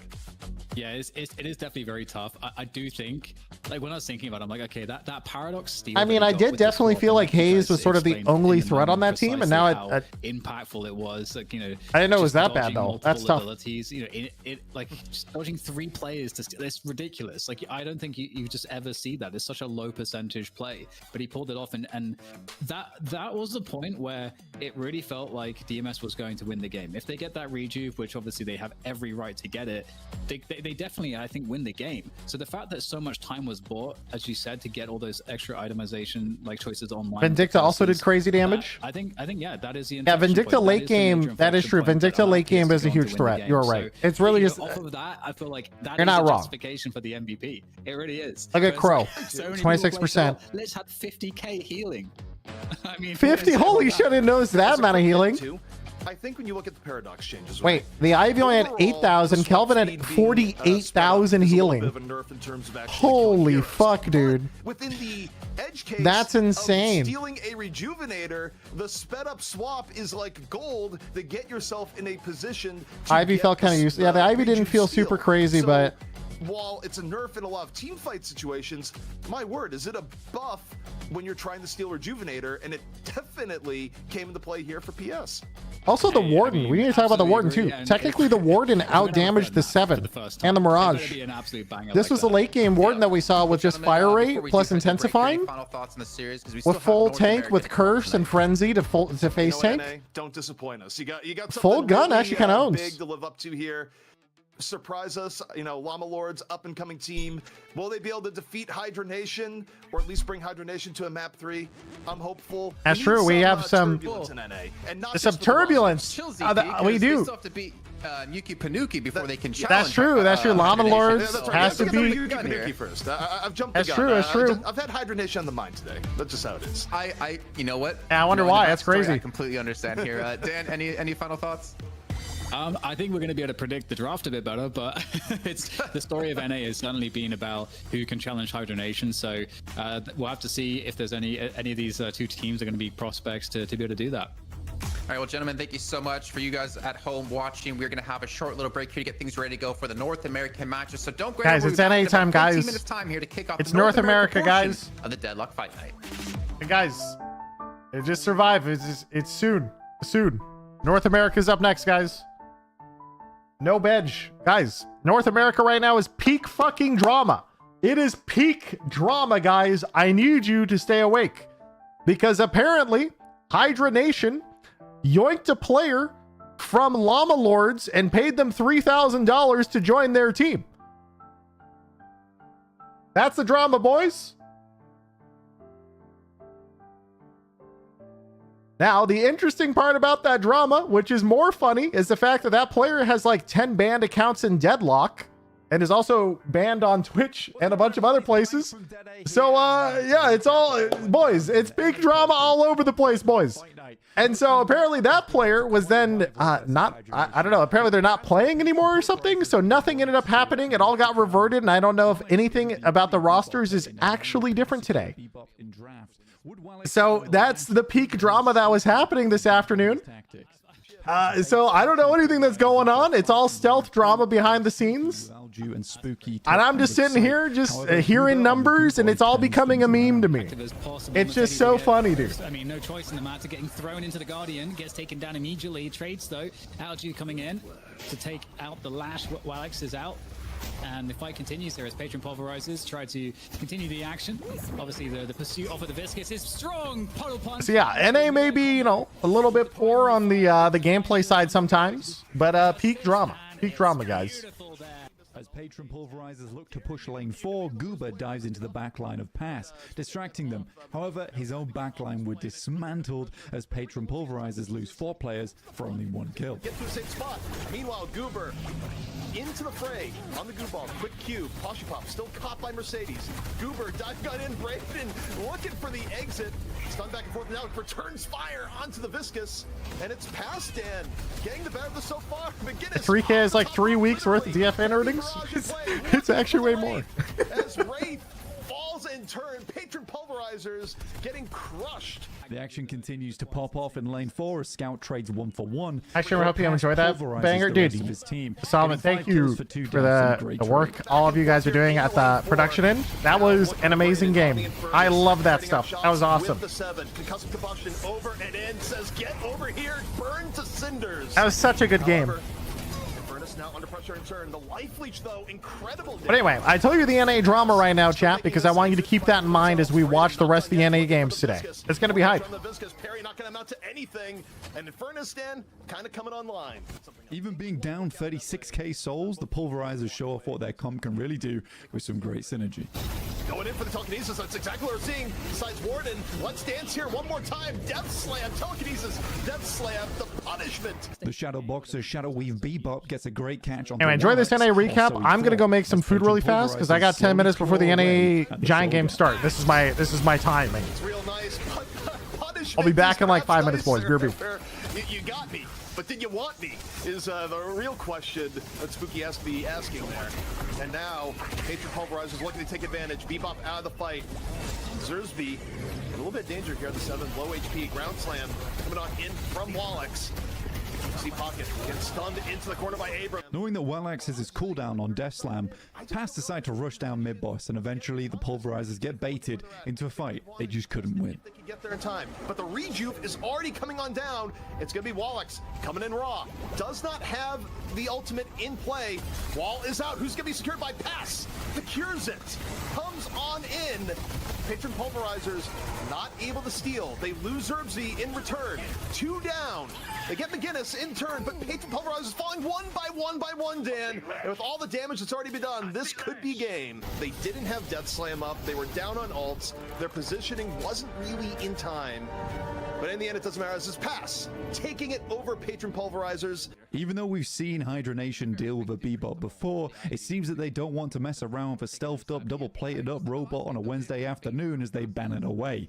Pass, on the other hand, takes away the Kelvin Coolant. Continuing from the first match, Mercedes seems to have a perma-singularity, as his existence alone draws in players from the other team. Hydra Nation take a 2-for-1 exchange. Mercedes again! Mercedes cannot avoid the bullying. It is actually outrageous, and in comes Alju to try to make something happen between the satchels and the cloaks, and in comes Wraith as well. Everybody is coming to lane number 3. After all the random skirmishes across the map have finished off, Hydra Nation bust out the big brain move. Knowing it would be dangerous to turn in the urn on the other side of the map, they instead hold onto it across the 15-minute mark. This prevents Pass from a chance at the comeback mechanic as Hydra Nation pulls ahead. Salty gets a dry swap onto DMB, getting an early kill. Yet, take off 1 head of the Hydra and it'll grow 3 more with a pickup on 3 kills. Paradox, still good on pickoffs. Carbine, over and in. Cube on Viscous, comes in the play, goes for the goo ball on the way out as the barrage just comes in from the back. Flick not wanting any part of that.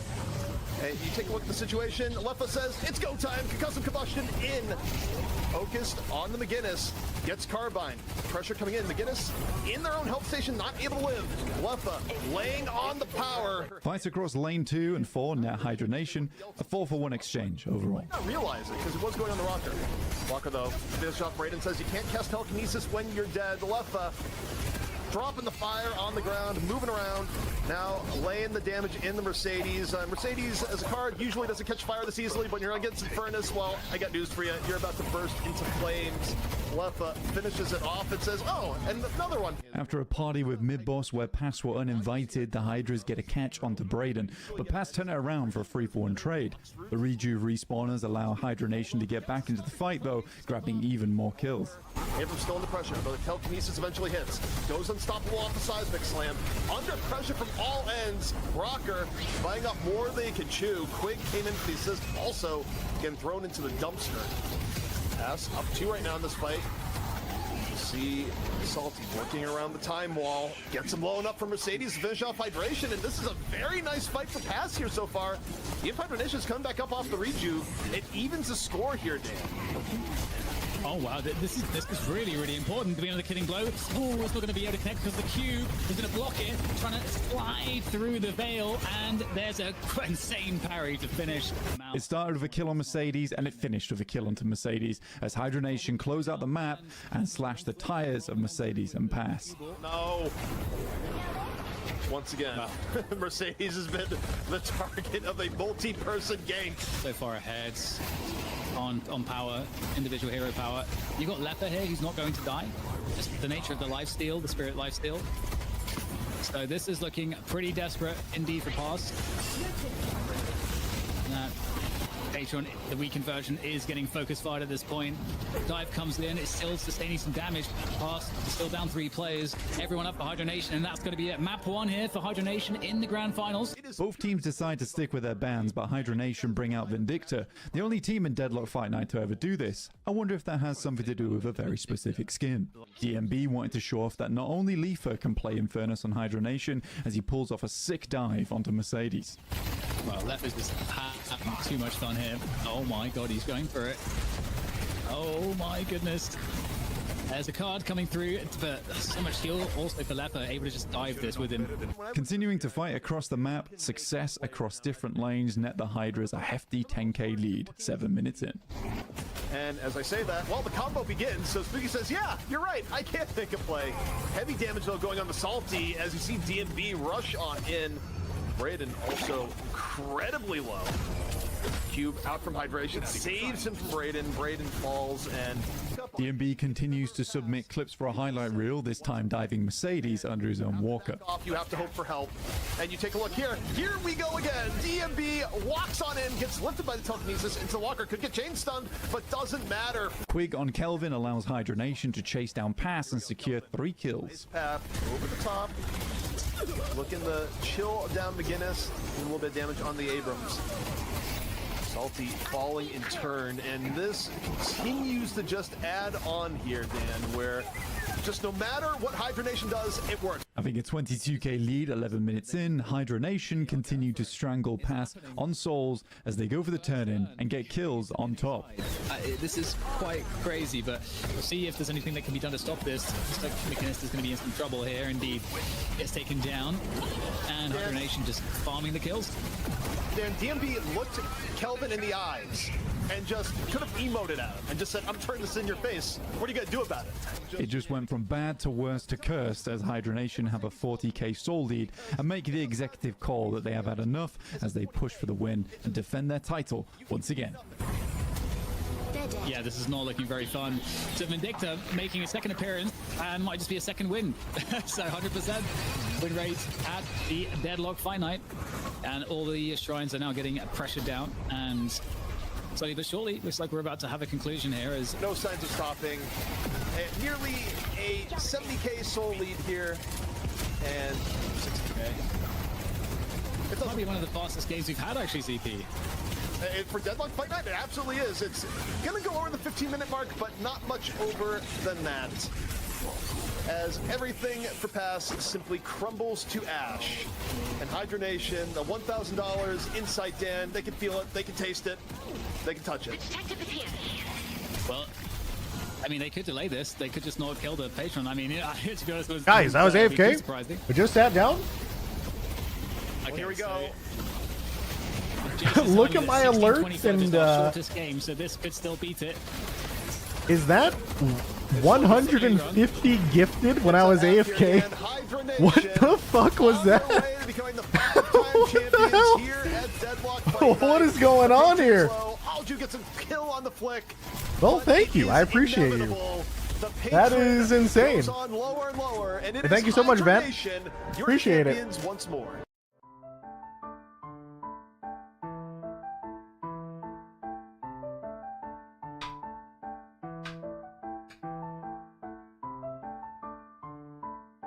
Also, I think I set down perfect timing. 5 minutes to the game start. I got my food. Potatoes with some carnitas from Costco, bro. I'm vibing.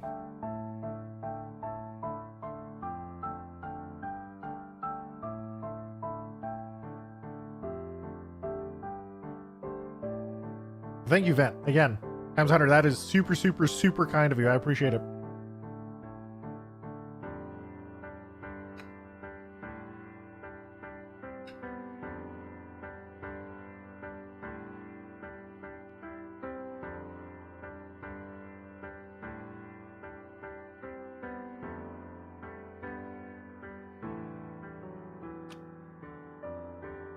Flipper I haven't. Maybe I should give it a shot.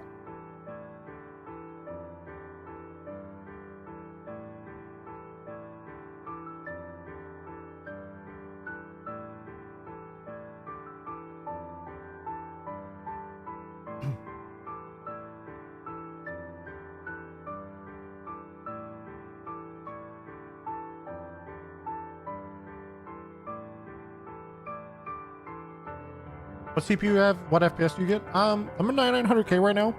Off stream, probably like, I don't know, 120, 150-ish or 1440p. But on stream, I lose probably like 50 FPS. So a lot of time you'll see me drop to like 80-ish.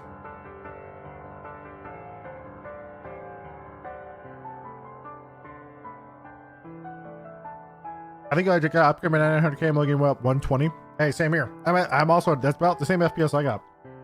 Yeah, it depends though, right? Like sometimes the end of the game when there's all those creeps and everything, it's a lot worse.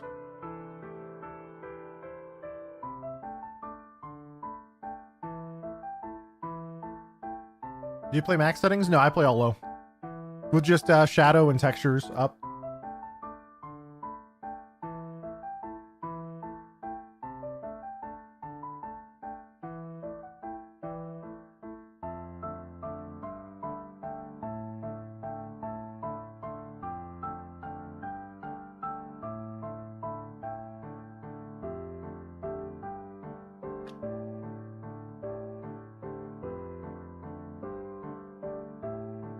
Why the shadows?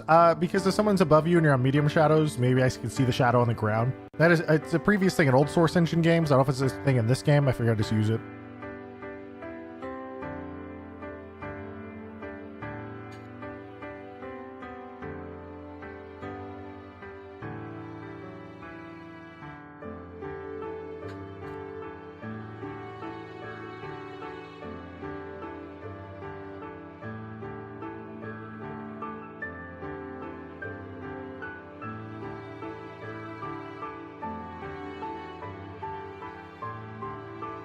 How to minimize input delay while streaming? Use your GPU encoder. Minimize sources in OBS. Don't use a webcam. Webcam take up a lot of CPU. Other than that, just kind of depends on the game.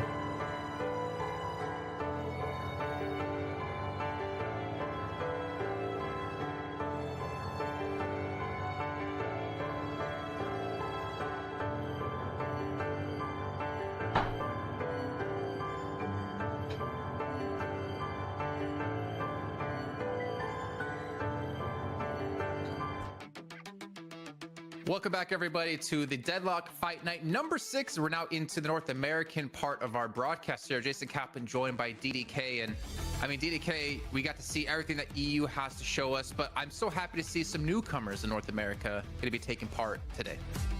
Yeah, it's well, the thing for those of you that Without about a second PC for the stream load. What tends to happen is like constant roster I'm actually gaming out a streaming PC right now because my gaming was a PC part kind of of broke. roster shuffle, but they I've just gone back and merged forth on themselves it. with the other like best teams. So we're in this situation where No matter now what, I have to run we OBS kinda on the see gaming who are PC gonna because cement I'd have to use themselves as the NDI names, because there's no because we capture have card had for these names for a while 1440 in EU, but NA still seems to be But settling, Jason. I think Perhaps either way, you're probably soon fine. We'll find some consistency in the rosters.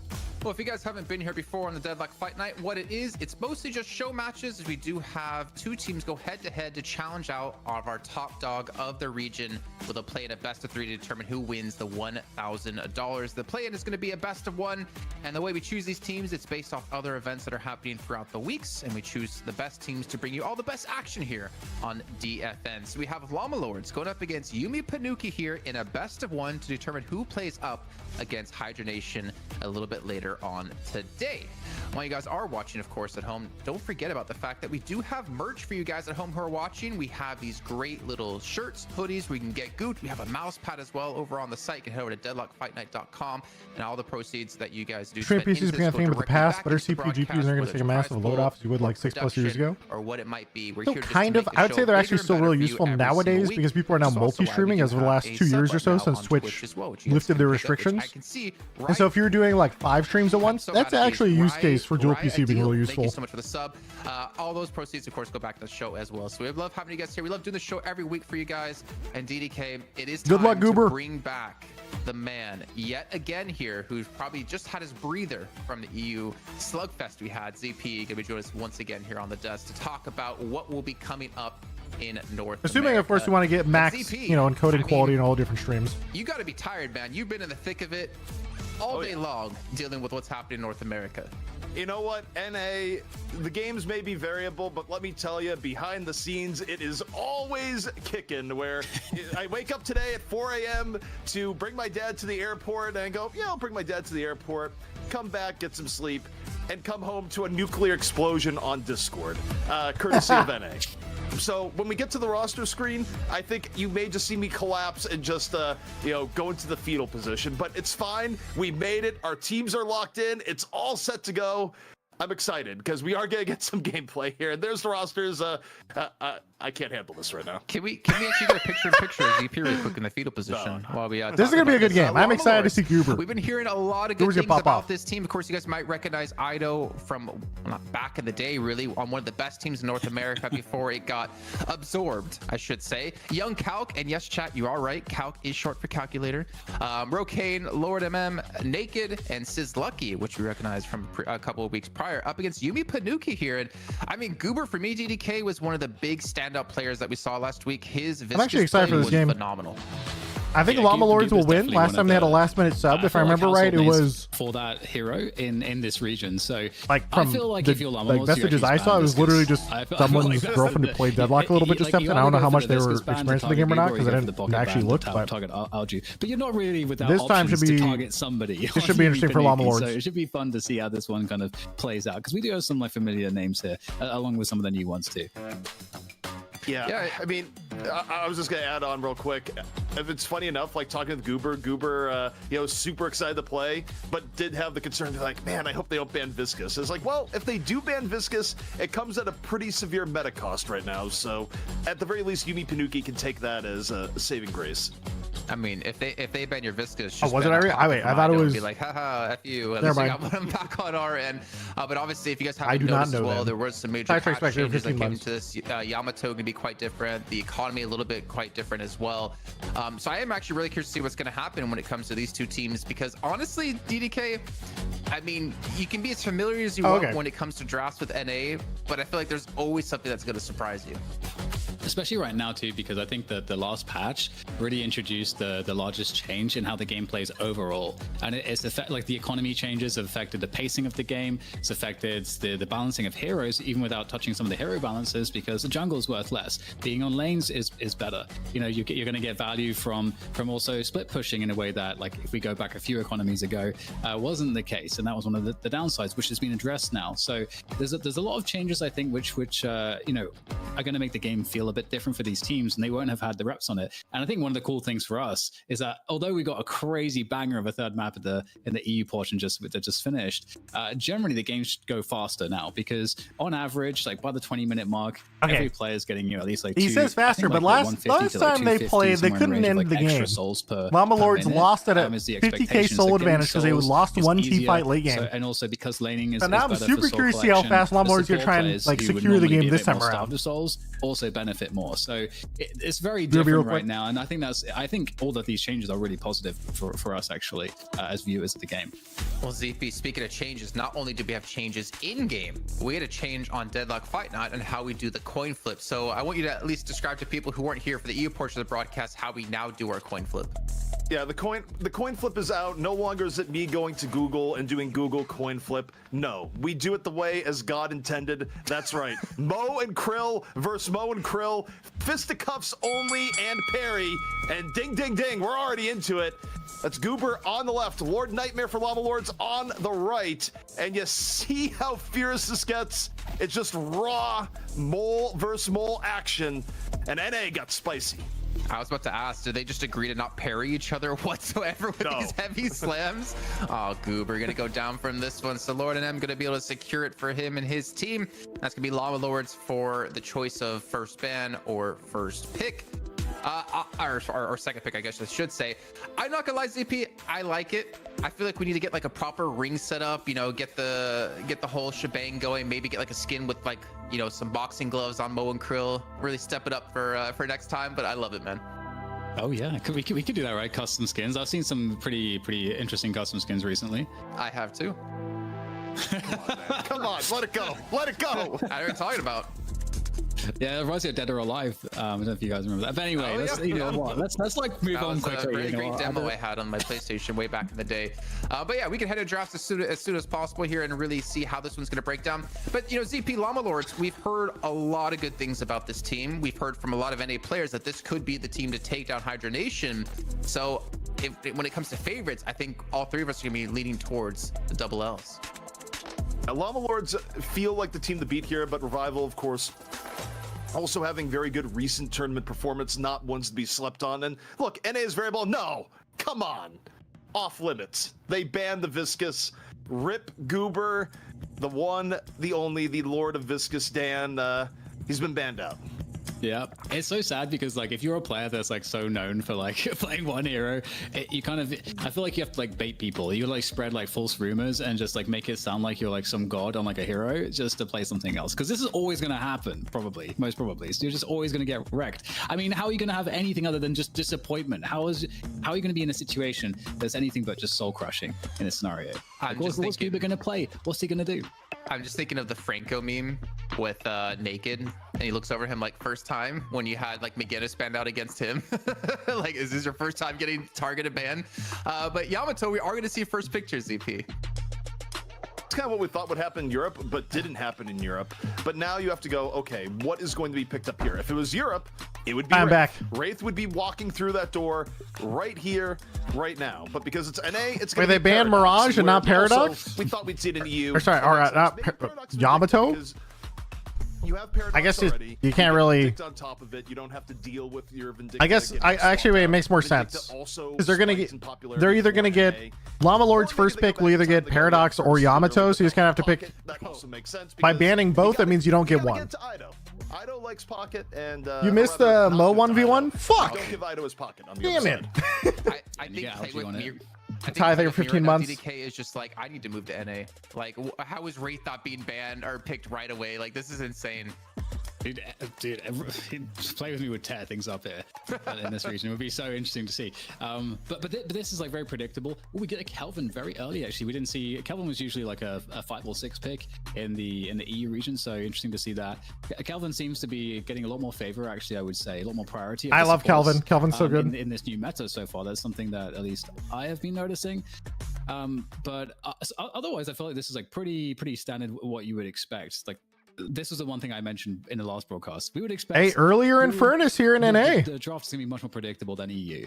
Infernus coming out was an interesting one because Infernus is kind of like Infernus is good still, but we had that question. Yamato, Kelvin, Infernus. Yeah, but they still need Abrams in a front line. Most of the builds require like the Infernus to be able to farm the jungle. So we'll see. Quite quickly, but you're looking at some the tier 4 items and so on to do that. So you might have to adjust the build slightly to come online a bit more quickly. But Infernus is still very good. There's Abrams. So it's good to see that they're not shying away from him. Yamato's the front line. Yeah, but you usually want more than one. So Infernus getting prioritized a little bit higher in an NA. Right, who's you gonna pick next? Supports, next one's kind of interesting. Kelvin, maybe you don't need to do something like pick an Ivy here. You can double stack it if you really wanted to. My question is, what about Warden? McGinnis. Because Warden was very, very highly valued in EU. I don't know if Warden. Yeah, EU loves Warden. The full gun Warden actually did insane DPS late game too. That was one of the trends. Oh yeah, wait, I forgot Wraith wasn't banned. Yeah, okay, that makes more sense. A lowly 4th pick in NA versus the. I just assume it was banned, but no, they just don't first pick. Crazy. In EU, the disparity continues. It's a lot of firepower on Llama Lords, like Yamato and Infernus Wraith. That's a lot of like damage coming out straight away. So I'm curious how that's going to be balanced out for Yumi Panuki at all. We did see some issues when you're playing against a lineup that has a lot of damage output like this. Also, I can't believe the respect Viscous ban. Also, I would love to see more Dynamo picks. Difficult ramifications. So. To see how it balances out here for Yumi Panuki. I mean, what are their options really in that sense in the 5-6 slot? I mean, I'm trying to think towards, you need some sort of front line. at least to help facilitate this team. I mean, I'm only really thinking of like Mo and Naked's Krill Dynamo potentially, builds but then again, Veilwalker, you're not Magikarp, using Mo and to, like, ranks. counter I anything mean, that's that sounds cancer. For the Invis engage with Dynamo sounds I'm fun. just thinking, like, what can you possibly have? You need someone that can soak some damage, so like Wraith and Furnace can have some time in the backline to just pump.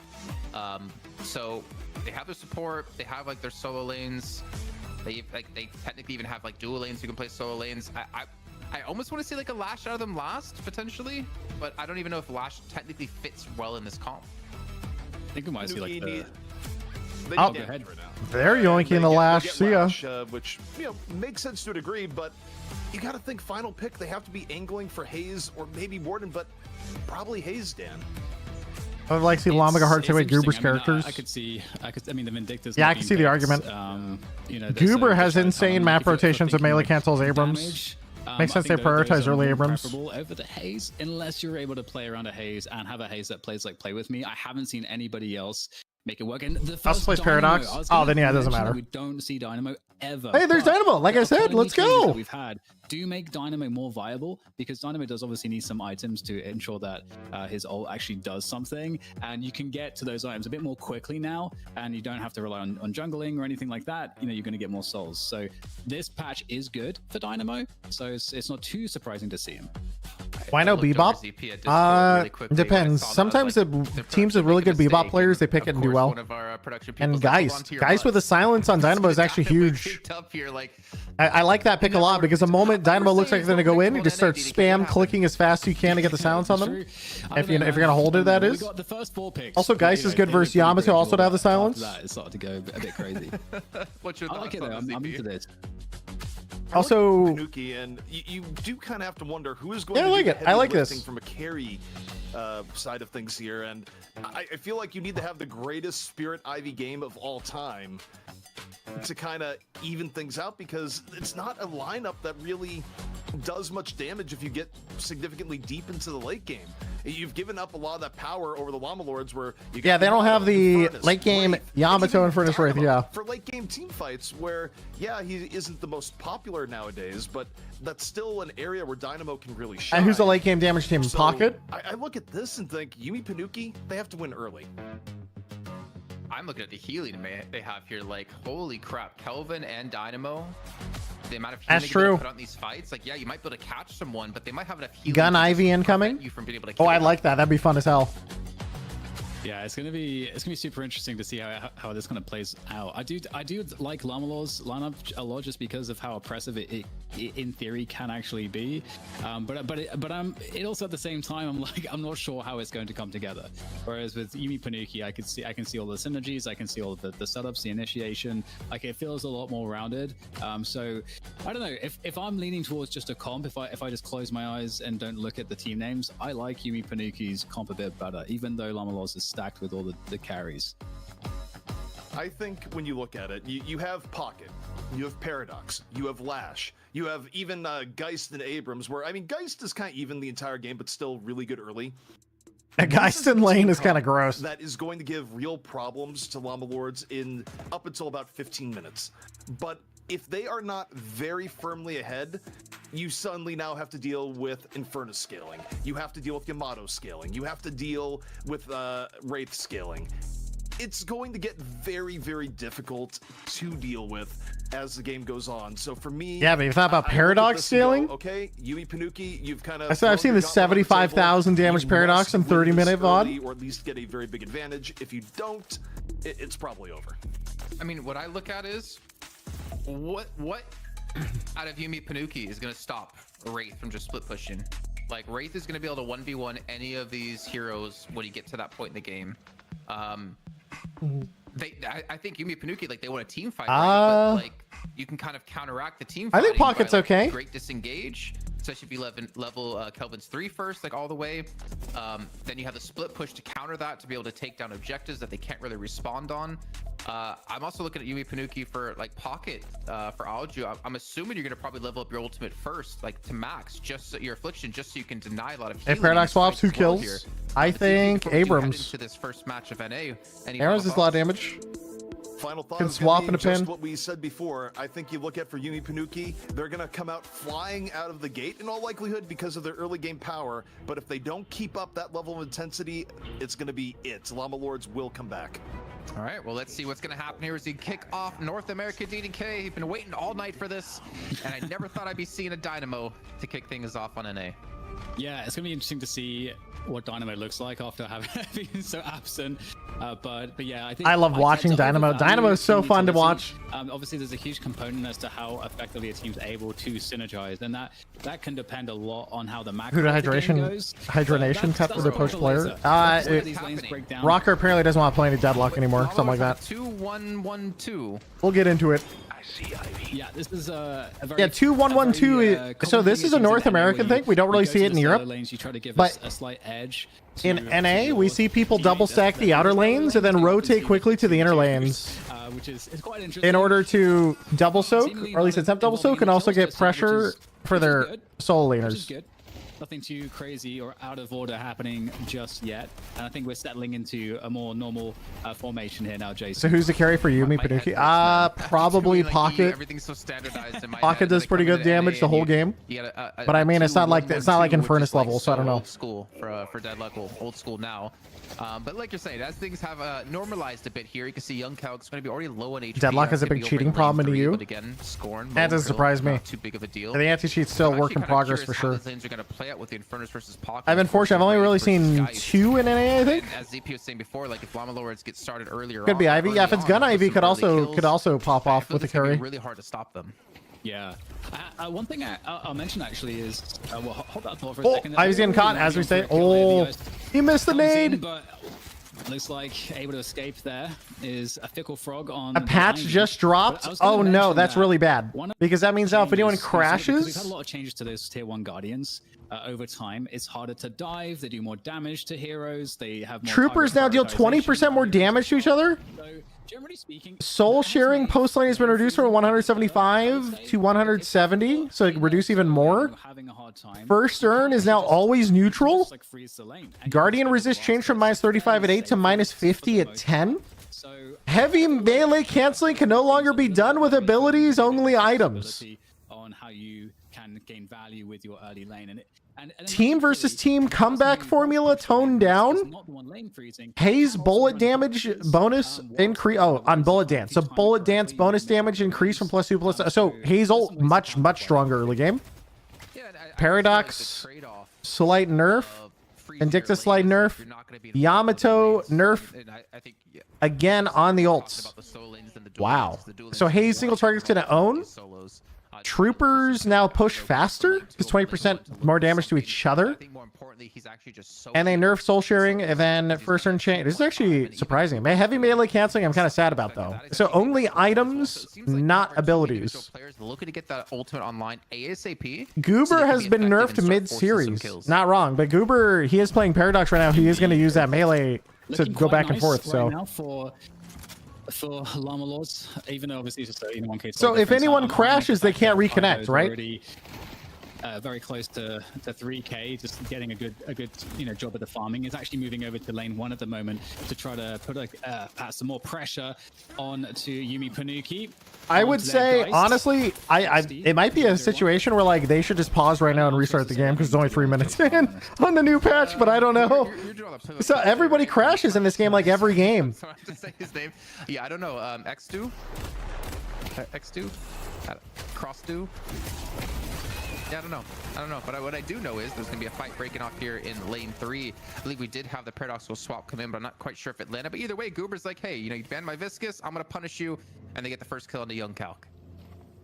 Yeah, and I love the active play coming in from Yumi Panuki to steal that one away. They didn't actually miss any farm either on lane 2. So, good timing for them. At the same time, like some extra pressure, as we can see on this first lane against XD.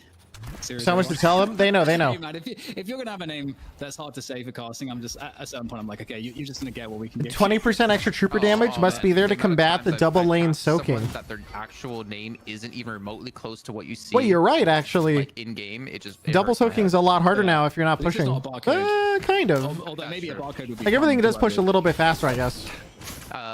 capital I, lowercase L, capital Higher I, chance of losing I don't know how you something. cast that one. But we are seeing a little bit of rotation come back in out of Yumi Panuki here, trying to pull both players from lane 4 over to lane 3. But unfortunately, looks like the runaway will happen here out of Llama Lords to escape any sort of action happening, at least for now.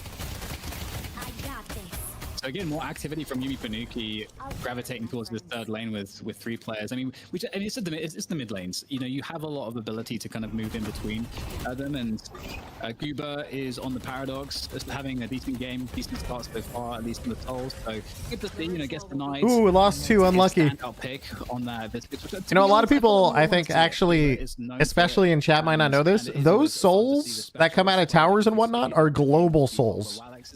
So if you think about it, getting 2 of the 3 denied or getting all 3, for example, is actually a giant deal because that's where most of the gold comes from for your team. You know, so far it does seem to be relatively even across the board at the 6-minute mark, and you know, the 3K plus goal mark hasn't yielded too many picks, it seems, so far, Jason. I'm gonna change topics really quickly. I'm so sorry for not on the walker as well. Yes, walker's also true. That was just pushed. Each orb is a 300 soul swing. If you want to know the math. So I'm gonna keep it maybe for later on. But yeah, it's pretty good. Home are watching, it's not like a huge amount, but pretty good. There's some slightly significant ones in there. We'll touch on those later on, but we can definitely talk about them when the moment's right. But as we head back into this game here, 6-minute mark, kind of quiet. I would say actually. I was expecting a little bit more presence out of like Ido or Goober. I mean, obviously Goober did facilitate the first kill they got into Young Cow. If you steal those orbs, are they also global? Yes. Souls so early on, I thought those ultimates would have a little bit more impact. Yeah, I was quickly looking. That's why denying the towers, denying walkers is so important. Okay, we'll definitely go into that a little bit later, but at Deadlock Network offline, top right corner, nothing can go wrong, guys. Nothing can go wrong. What's that big red thing? So yeah, lane 3 seeing a lot of action. I think the majority of the action so far. And all right, there's Singularity coming in. Here comes Dynamo. It is looking kind of chaotic right now. There's the TP and the shelter to come in. Wait, Kelvin Dome did save him. Try to continue fighting here. Deathslam. Dynamo's having a bad time. Double parry at the moment, and I have wait, he hit the double parry and walked away. Dead just yet. It doesn't oh make my any god! Sense, Jason. Naked pull off a parry. The double parry got a stun onto 2 players, which allowed him to escape, and they're able to turn a kill onto Rundus in the meantime. Here's the Moan Curled as well. Young Cow the dodge is a stun. Back away here. A phenomenal play, a phenomenal individual play. The triple parry, if you include the Guardian. That's awesome. A decent lead. Well, not even necessarily a lead, but a decent fight. Yeah, they've really pushed back Llama. Ivy's dead, right? Here with almost every single player, so they had the numbers advantage. Continuing to push, and it's drawn attention from Llama Lords as well, as they now start to push Yumi Panuki back towards their Guardian. And this is chaotic. And another player going down here for Yumi Panuki. Llama this Lords dive is evil. Off of the re-engage. Wow. Yeah, Sizz Lucky comes in big here with 2 kills at the very end. But there's Ido. Like, that's what I was wanting to see, right? I was expecting some more impact by the players who were soaking souls earlier on, and Ido comes in to help facilitate these kills as well. Good little turnaround here as Llama Lords do sprout a man. Llama Lords are going crazy. Yamato 10k souls. 8 minutes. Let's go. Worth mentioning, if I have time to do so, we might have a fight brewing here on lane 4 as this Guardian is under threat. Llama Lord's looking to push this position. Yumi Panuki will have to try to defend this one. How much are they going to commit to doing it? Llama Lord's trying to focus down the Guardian, but it is going to take a lot more chunking down than hey, is currently happening. Finally, though, guys, it's a rematch. Remember the last time these 2 teams played? Llama Lords is 50k souls up, lost 1 team fight, and lost the entire game with a 50k net worth lead and like 30 kill advantage. The opening that they were looking for to start the fight. Just unfortunate, Rundus didn't have Death Slam up, so they couldn't really force that fight earlier than they would have liked to have. So they get the final guard. So game 2 and 3 will be on new patch? Yes. Which is a nerf to Goober, because Goober's probably using the melee tech right now. It's getting nerfed. What they're going to do next, and obviously looking for fights would be ideal. And also, Yamato's getting nerfed in, you know, next game too. But the damage, you can see Ido there over onto Fickle Frog takes him down to about 300 HP just off 1 power slash. Yeah, that felt personal. Now, it's one thing that we should really remember is what ZP said in terms of how his estimation as to how the game should play out based off of the comms. He was expecting that Yumi Panuki, if they are to be able to win off of this comm, due to the way that the Llama Law's heroes will scale into the mid and late game, Yumi Panuki need to come out into that mid game with a decent lead at the very least. And so far, they are behind as we are entering the mid game. Not wrong. Late game Infernus, Yamato, Dynamo, all these crazy characters, and you got Ivy, Pocket, Lash. Abrams Geist though kind of goes hard, I guess. To turn a game around just in our last match. But definitely need to see some signs of life here, and obviously the comp that they have is it's packed full of HP. I think the problem that we did discuss though, it's going to be a lack of damage when you get into these fights. Are they going to be able to Ivy's so weak early. down in time? Simply build Especially gun Ido. Ivy. I mean, he's at 12k souls. Like, he is far above everyone else. He's been farming everywhere across the map, and you've already seen the damage he can do. Like, I don't know. This is going to be very tough, but Yumi Panuki need to come up with some sort of play here, and the Urn's just not going to be it. Also, Gun Ivy's super weak early. Simply get intensifying magazine and melee charge and shoot them. Came out 5 minutes ago. It's always neutral, so you can tell we're playing still on the old patch for now since it's in enemy territory. And also one other thing that I noted from the incoming patch is that Yamato got a little bit nerfed because obviously Yamato is pretty crazy right now. And Yumi need to have a tactical crash. They're not going to replay. They're just going to. That is very dangerous. Oh. See how that comes into play. Bye. It's a singularity now sucking them in. Is there any follow up though for that? You need. They can't follow it up. They're just dead. Abrams there with the seismic slam trying to escape. And wait, last check. Reactive barrier though, dude. Reactive barrier is so nice. To try to slow them down, but they aren't to be slowed here, Jason. They are continuing to push forward. They get 2 kills, and they're getting a walker off of this. Yeah, Rokane's pushing lane 4. He's drawing 3 players from Yumi Panuki here in this direction as well. I'm not sure why there's 3 in that direction, but I guess they realize we can't defend this walker in lane 2. They're going to transition out to lane 1 to get another walker, and more importantly, another flex slot. This is looking really good for Llama Lords. Yeah, it absolutely is. And they're just steamrolling. This game is fucked. Big pick up here with that lane 1 walker. At the same time, whilst this is all going on, Rokane on the Infernus has been trying to farm up towards lane 4 and continue the pressure there. NA. Yeah, peak NA. Yumi Panuki somewhat. They have to figure out what do we address right now because this push is happening all over the place. And now the Urn is being ferried across by Llama Lords as well. It has to go into enemy territory and another fight coming through. And we talked about Rokane trying to survive. Oh my goodness. Rokane able to fall back, able to get onto the roof. And I don't think that they're going to be able to follow this one up. Indeed, it's just able to fire down from the roof, from the elevated position, and relative safety. Oh, well, Graves coming in from behind him. This is looking like it's going to be a kill. The question is, are they going to turn the Urn off the back of that? And didn't need anything. Just quick stun into the trap. What's up, dude? Get a Guardian for themselves, and there's no Urn turn coming in. So Yumi Panuki, it took a little bit more of the effort than they expected for Rokane, but they get the kill nonetheless. They get the objective. More importantly, they start to pull back this soul differential ever so slightly. Indeed. However, Llama Lords, it's still a very scary prospect. The fact that Ido is looking fantastic. What do you guys think about Abrams' model being made bigger? I don't know, but I just think it's funny, so I like it. Gameplay, I don't care. It definitely looks funny though. That escape there, using the TP to get out of dodge is Sizlucky. And once again, Yumi Panuki, they just can't quite nail down these kills, and it might in part be due to the lack of that burst direct damage. And in comes oh boy, here we go. He pops the ult. He knows the team's going to be coming in hot pursuit. Rokane's not going to have combustive concussion, though, so I'm not sure if they're going to be able to lock down anyone to actually secure any of these kills, but they're forcing them back in basically a 2-on-3, but the rest of the team is going to be here to help. I hear a Moan Krill ult. It's going to be the Moan Krill going in to lock down a player, and that will be 2 quick kills coming in for Llama Lords. I mean, there's no walker in lane 1, and what are they going to do off the back of this? If anything, Fickle Frog's doing a great job of pushing into lane 3 here to take down, I believe, a Guardian, get them a flex slot, and he was even potentially looking for damage onto that walker, but it's just not going to be. Yeah, it's a very tough position to be in here for Yumi Panuki. It almost feels like, as EP likes to say, you know, it's a numbers game or a stat check, I think, as he says. Yeah, because that's the territory we're in now. Stat check. I'm sorry, continue. Seems like they got outdrafted. I mean, they're getting hyped. I think regardless. I think if you're losing at 10 minutes, it doesn't, like the draft doesn't matter that much. Like you're just getting kind of rolled.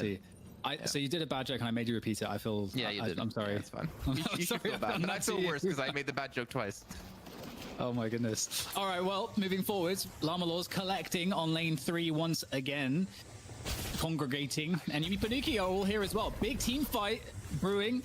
As that Urn starts to walk its way back to its original spot, but that is not really a consideration at this point, as Yumi Panuki look to see how they can possibly engage here. But Llama Lords, they're able to just like force their way in here, pushing in. I mean, they're 2 down though. But Abram's got a big ult. Wait. They're actually ahead on the numbers, and Gray finally goes down on that. They had an insane opener with 2 kills. And it's all this damage. Ido flying around with Shadow Form, just decimating the front lines, the back lines, the mid lines, everything is gone thanks to Ido. I mean, what do you do? It's just the Yamato. Yeah, I mean, it looked good in the beginning, but you only angered Ido as he's able to transform and just. He's chasing the last guy. Doesn't even care. The last alive here is this Walker. They got 2 kills to open that fight though. That was actually the best they could have probably asked for, and still got kind of rolled. 2K soul lead. One thing I didn't get to touch on earlier that I noticed. You remember when Sizz Lucky got caught out in lane 1, but was able to escape? This was about 2-3 minutes ago. They used 2 silences on him, and he was still able to get away, which kind of blows my mind. And I didn't see the 2 silences. That's funny. Movement, because he wasn't able to just teleport away for the longest time because of it, but they weren't able to capitalize off of that and turn it into a kill. Yeah, and that is those moments really add up for sure. It really does add up. And you know, speaking of which, we've got a scenario right now where Llama Lords are able to just compound their advantage. They've got full map control. They continue to dominate the map. And I think, like you just have described, one of the issues is that Yumi Panuki have to invest far more. They might still win if someone from Llama Lords crashes. Wait, true. They can't reconnect. And the thing is just hold on, guys. Overinvest because they're not left with enough to be in a good position to do stuff after these skirmishes. And the patch came out. They can't reconnect. Just wait for someone to crash. At worst, really. And Lash Ult does crash usually when used on a. I think it's like a Lash Ult and Kelvin Dome at the same time. Away from Grave, who's trying to look for the gank there. I think that's what 3-4 players. Excuse me, in lane 4 at the moment. All right. Well, Yumi Panuki able to take that Urn, and you know it's on their side of the map, so decent chance to turn this one in. They did adjust the Urn placements a little bit to make them a little bit less favorable for the side that is behind, but still you can see the mad dash for both teams across the map as they look to deliver I this mean one. It feels like Llama Lords isn't even going to contest it, huh? Deliver this without too many issues. Oh, because of mid boss. That makes sense. Have your bloody Urn. We'll take the mid boss instead. Thank you very much. Yeah, but look, they just went from 86k to 96. I think 95. 9k in 1 Urn is kind of disgusting. And looks like from what we can see in the minimap, there will not be Yamato ults, so free mid boss. The Urn turn in, yes. They will get a Guardian as well on top of this. That's the last Guardian of the game for both teams. But they lose Rejuvenator, and well, Llama Lords, I mean, we've already seen what they can do in these fights, even losing 2 players early on. I feel like it's only going to get worse if they have the Rejuvenator now, knowing they can respawn back in and continue the pressure. It's a little bit of a Metal Gear Solid like style right there, going through the vents. Yeah, also going the wrong way, because that way is going to spit you out, so it confused my brain. But it's okay, because we're in a position right now where it feels like Llama Lords should be in a position to start finishing off the game. You know, that's kind of the spot they're in. They've got the rejuve. They're going to have all lanes pushed. They've got all the major objectives already. You know, obviously, Urn's gone, mid boss is gone. Is that their do? But just push and win. You farm up what's left on the map, and you take all that value that's on the table for yourself. You start to try to force. Wait, is that Torment Pulse on Wraith? You have with the power spikes difference that you know the plus 20k souls gives your team. I also like the pickup here to Sizz Lucky going with the Siphon Bullets, considering the team he's up against is just going to be naturally very beefy. Help soften him up a little bit and make him a little bit tankier at the same UI time. bug, they didn't have any spectator. Yeah, that sounds like, yeah, it's definitely got to be a bug. There's no reason. I mean, there's really no objectives for them to take outside the enemy base here. So I want to go in game and look. I think it might just be a bug though. These base Guardians. But still, I mean, 20k behind. It is. Wait, I haven't updated my game. I can watch, I think. Especially if you get a great pick, and that's gonna be the swap coming through, forces Ido into his team. But Ido, he might be exactly where he wants to be. Yeah, and there is the Burrow coming in. That's going to slow everybody down. If they wanted to escape, it's going to be a lot harder to do now. Combo is still available, although there comes the silence. And the death bomb is scary. Almost right into the base. What is this shit? What is happening? Away. What is exercising their Suddenly Dynamo. This massive goal lead, and it's just going to get worse because after the combo, you're going to get pulled into the singularity. Okay, well, I guess they're the dead. Entire team except Grave has been wiped, See ya. and they're going to get both shrines. They still got they have all the rejuve buff online for every single player. I think this is it, Jason. And they have so much healing they can afford to stay, even though their health is extremely low here. I mean, you saw there alone that young Calc was just basically sitting there ulting in front of their faces, and they couldn't even burst him down. He was on like 3,800 HP. And the Patreon will transform. It's up to Grave and Goober to defend. And Rundus will be up eventually, but with no ultimate, no chance. And Llama Lords will be up against Hydra Nation here in our money match of North American Deadlock Fight Night. Money match. Quick. And now this is the real game that begins. Well, I don't think there was really any moment of that game where it looked like Llama Lords wasn't going to win. Ido, especially very early on, was getting massive advantages in his lanes and just, hugely strong players. So I think it went as we expected it to go. And it's going to be Llama Lords up against Hydra Nation to see if somebody can destroy Hydra Nation's streak of winning every single week. I mean, I think we're eventually have to start putting like a rule in where you can't play more than 6 weeks in a row if you win every time, because we need to start having some new Okay. But, To be fair, let's bring in our king. ZP going to be join us here on the desk to talk about that last match, and as you kind of predicted, or the bans, Viscous Mirage that game, and took it early.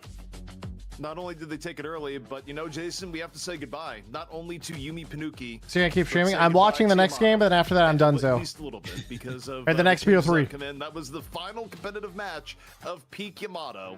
Though I think Yamato's still gonna be pretty good. But look, perfect. We Hell set yeah. the stage, right?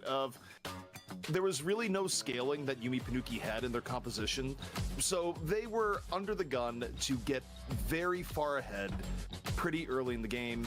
Not only did that not happen, they in fact fell behind early in the game, and it went about as expected, where all of a sudden you have a massively overfed Yamato. What is your ideal team comp? I would like, I don't know about ideal team comp, but I think you want one support, a couple frontliners, at least 1 to 2 backline pew-pewers, I also think it was a draft, and then flex. That's how I look at it in my head. Kind of won this game in any conceivable. Yo, 286 Raiders from Deathy DL. Thank you, Deathy. He types hashtag stay hard. Thank you. Who's gonna be the player of the match in your eyes? Appreciate the raid. Ido gets on the Yamato, slashes people up, cuts them up. And hey, I would say that Yamato just got nerfed, by the way, chat. If you guys forgot, literally just got nerfed. Yeah, I think it's hard to argue against Ido. 50-45, half second off, 5% less healing. Just a little bit of a hit. I would agree, DDK. I mean, Ido, he did the great balance between lane 1 and lane 2. He was constantly there looking for ganks with his lucky in lane 1. He was feeding a have fun out with your IRL friends, Deathy. From both those 2 lanes as well, but just the damage he was able to put out, the raw damage. Are they updating for next match? Yeah, they're all gonna restart. Lost 2 players right off the bat. Ido almost single-handedly carried them through this. Yeah, I mean, obviously Yamato is S tier right now, and it doesn't help when you've got a player that's this good at the role and at the character. So, yeah, right from the beginning, Ido was getting ahead, just, doing so well to engineer soul leads. God, that Yamato damage is a mechanics thing, but also just an overall Deadlock skill thing. So Ido showing that it's cut above, and that's what we want to see, especially going into what he has to face next. Yeah, that's going to be a tough one, obviously, up against Hydra Nation, but we can see, I mean, Ido leading in player damage, objective damage, souls as well here. This is lucky, though. We didn't really touch on him too much because... Abram, 20 minutes, more damage than last game. He had a very solid game as well, put up 7 kills early on. Check-in game, see if she got Torment. Hero. And then Naked, as ZP pointed out, having some great singularities. She did not. It was a bug. Dynamo come into play. It was Siphon. Look, part of that also is, I think Naked has one of the Tesla more Kinetic hero pools of your competitive players right now in Deadlock. Naked goes back to the very beginning. And I'm not talking about when the NDA got lifted. I'm talking about Naked was one of the select few that was in the game back in May. They've been able to really hone mechanical skill in heroes that might not be flavor of the month, right? So Naked, more than your average Deadlock check player, Goober's melee damage. 15% melee damage is Paradox, dude. Simply punch them.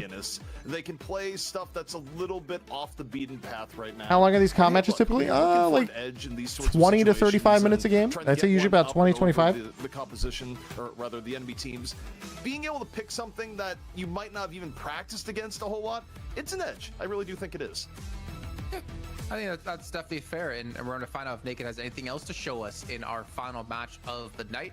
We're going to head to a short break here. We got to make sure we update because we did have that minor patch, sorry. But when we do come back, we're going to have our best of 3. But more importantly, we're going to quickly look at the patch notes and talk them over with you guys at home. So we'll see you in a few. Patch notes. All right, 5 minutes.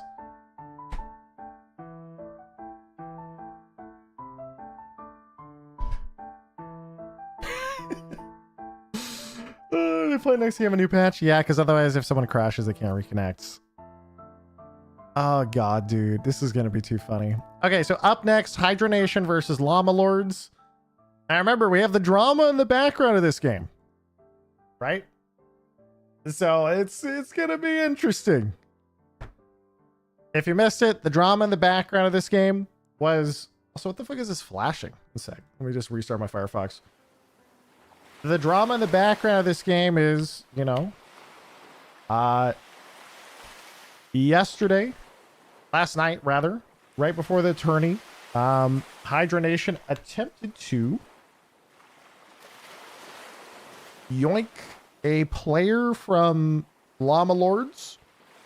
So apparently what, I don't know the exact order, but apparently a player on Hydronation, Rocker, decided to quit the game. And so he apparently approached someone on Llama Lords to then join Hydronation and offered them money to do so. And then naturally, I don't think the tournament organizer's too happy about that. Also, the person they offered money to is also apparently like 10x banned in Deadlock. There's like a lot of weirdness. So apparently there is also drama going on with Llama Lords at the same time, which was one of their players, his name is Sizz Lucky, I believe, was leaving the team.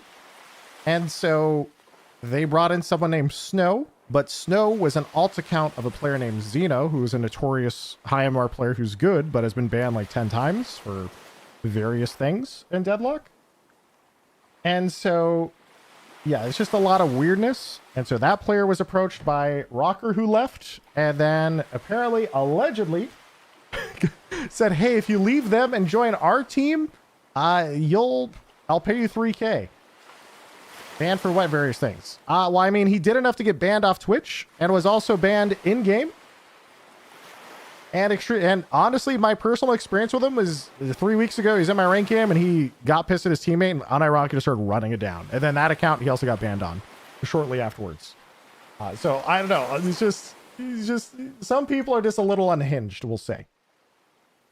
Who is that? We're talking about Xeno.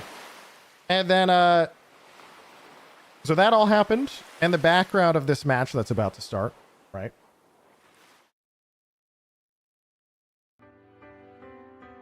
And so, naturally, remember, he was on an alt account named Snow, and West Tournament organizers, he's not playing, so I assume either the tournament organizer said, like, yeah, you can't poach a player from the other team that you're supposed to play tomorrow by paying him, because that sets a bad precedent. Or this or that, who knows? But now apparently Vegas is now playing for Hydronation tonight instead, apparently, because Rocker was deciding to quit the game when he was done. So it's all just a shit show. Like, it's literally just all just a shit show, guys. Like, top to bottom, this is peak North American esports in a nutshell.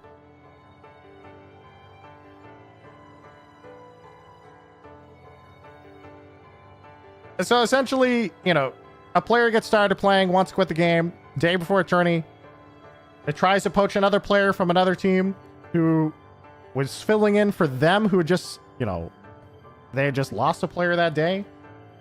Offer them 3K. Apparently that player is known for being toxic, banned on everything, had a bunch of weird history going on.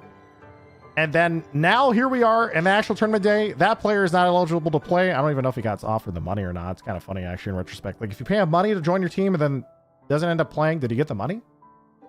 Like, wait, how does that even work?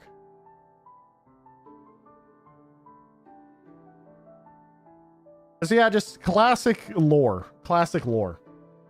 And also to give you guys an example of how ridiculous that is to offer someone that amount of money. Guys, this tournament is like $100 each if you win. So it's just kind of funny. Across the board, just kind of funny.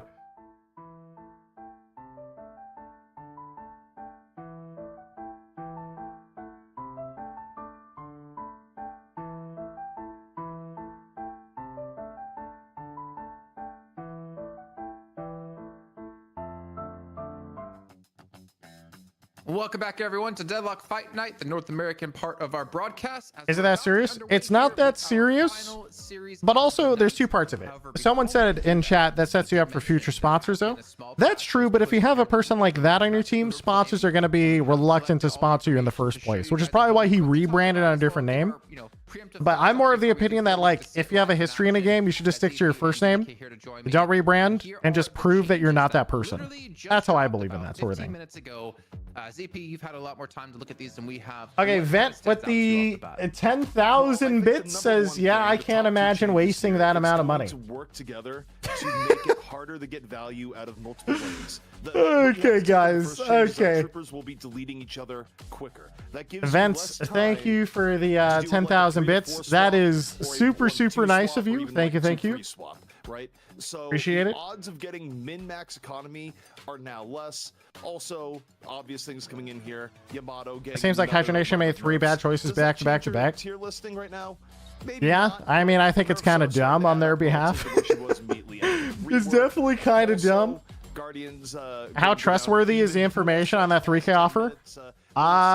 Players on the team told me. One that's vague and it's hard to tell because it could mean anything. Realistically. So they could be bullshitting me. Could it be exaggerated? Is the net worth comeback formula toned down? Is it a lot? Is it a little? Which Who team? knows? It's kind of arcane to begin with. It was whatchamacallit, players on Llama Lords. So it could be exaggerated. You're right. Slight formula change. All right, well, Dan, I mean, I'm looking at one thing in particular here. Mostly it's just funny. A little bit sad if you're playing with me. Is the haze bullet dance bonus damage? Like, first off, why are you trying to poach players? Second, why are you trying to poach a guy who's notoriously toxic? If you care that much to try and keep winning, so allegedly, like, not allegedly. So apparently you're trying to, if you care that much about winning, that means you're trying to attract sponsors and orgs. But if you get the guy who's toxic on your team, who has a terrible history, then orgs won't touch you. So it's all just kind of backwards. Like, all of it just doesn't make sense. That's all. I think another sad one for people, especially who love the movement tech, is the heavy melee canceling can no longer be done with some abilities. It could just not be in it for the money. True.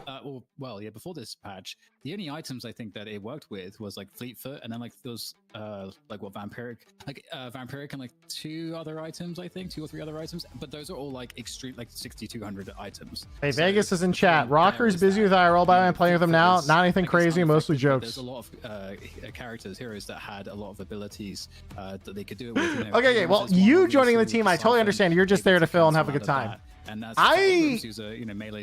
saying everything in last night was jokes. I've heard some different opinions from people. Not necessarily expect it. Some people were expecting this to get nerfed, and others were like, "Nah, Valve will keep it in the game because it increases like the skill ceiling."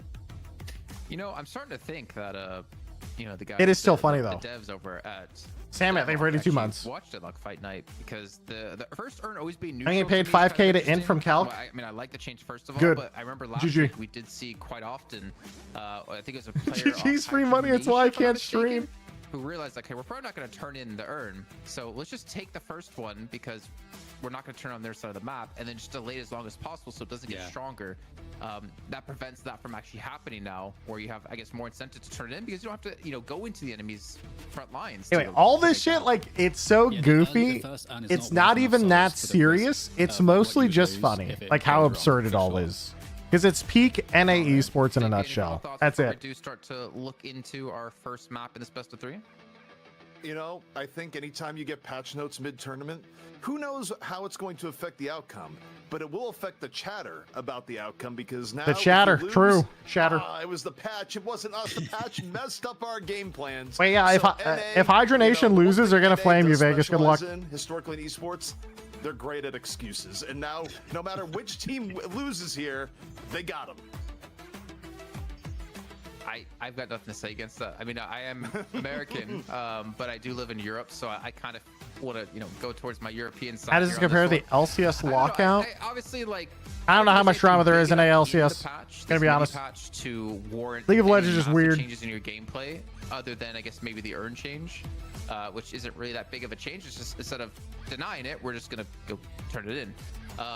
So I don't think it's really affect them too much, but I also don't doubt, that potential excuse. Like let's just imagine a world where Hydration lose tonight in this best of 3, they could easily be like, yeah, the patch. It was the mini patch that messed us up. We weren't prepared. That would be rough. But one thing actually we didn't mention real quick with the economy change is the jungle just got a little bit better, because now there's more of an incentive to actually jungle, true. Because if you're sharing relative souls and value, multiple, like heroes on the lane, you're actually that's less efficient now. Yeah, very true.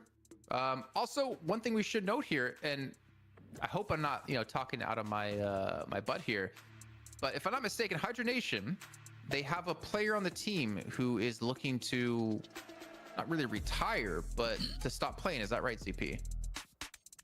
I think, Apparently. I'm not going to get into all the twists and turns, but No. We don't need seagull milk in the drama. No. Yeah, Whoa. I laughed at it. But what we do Come on have now. here is Rocker, I guess, is stepping away from Deadlock. One reason or another, I'm not entirely sure, real life, whatever it may be. And originally was not going to be playing today, but due to circumstances and fun things, Rocker is making this his swan song.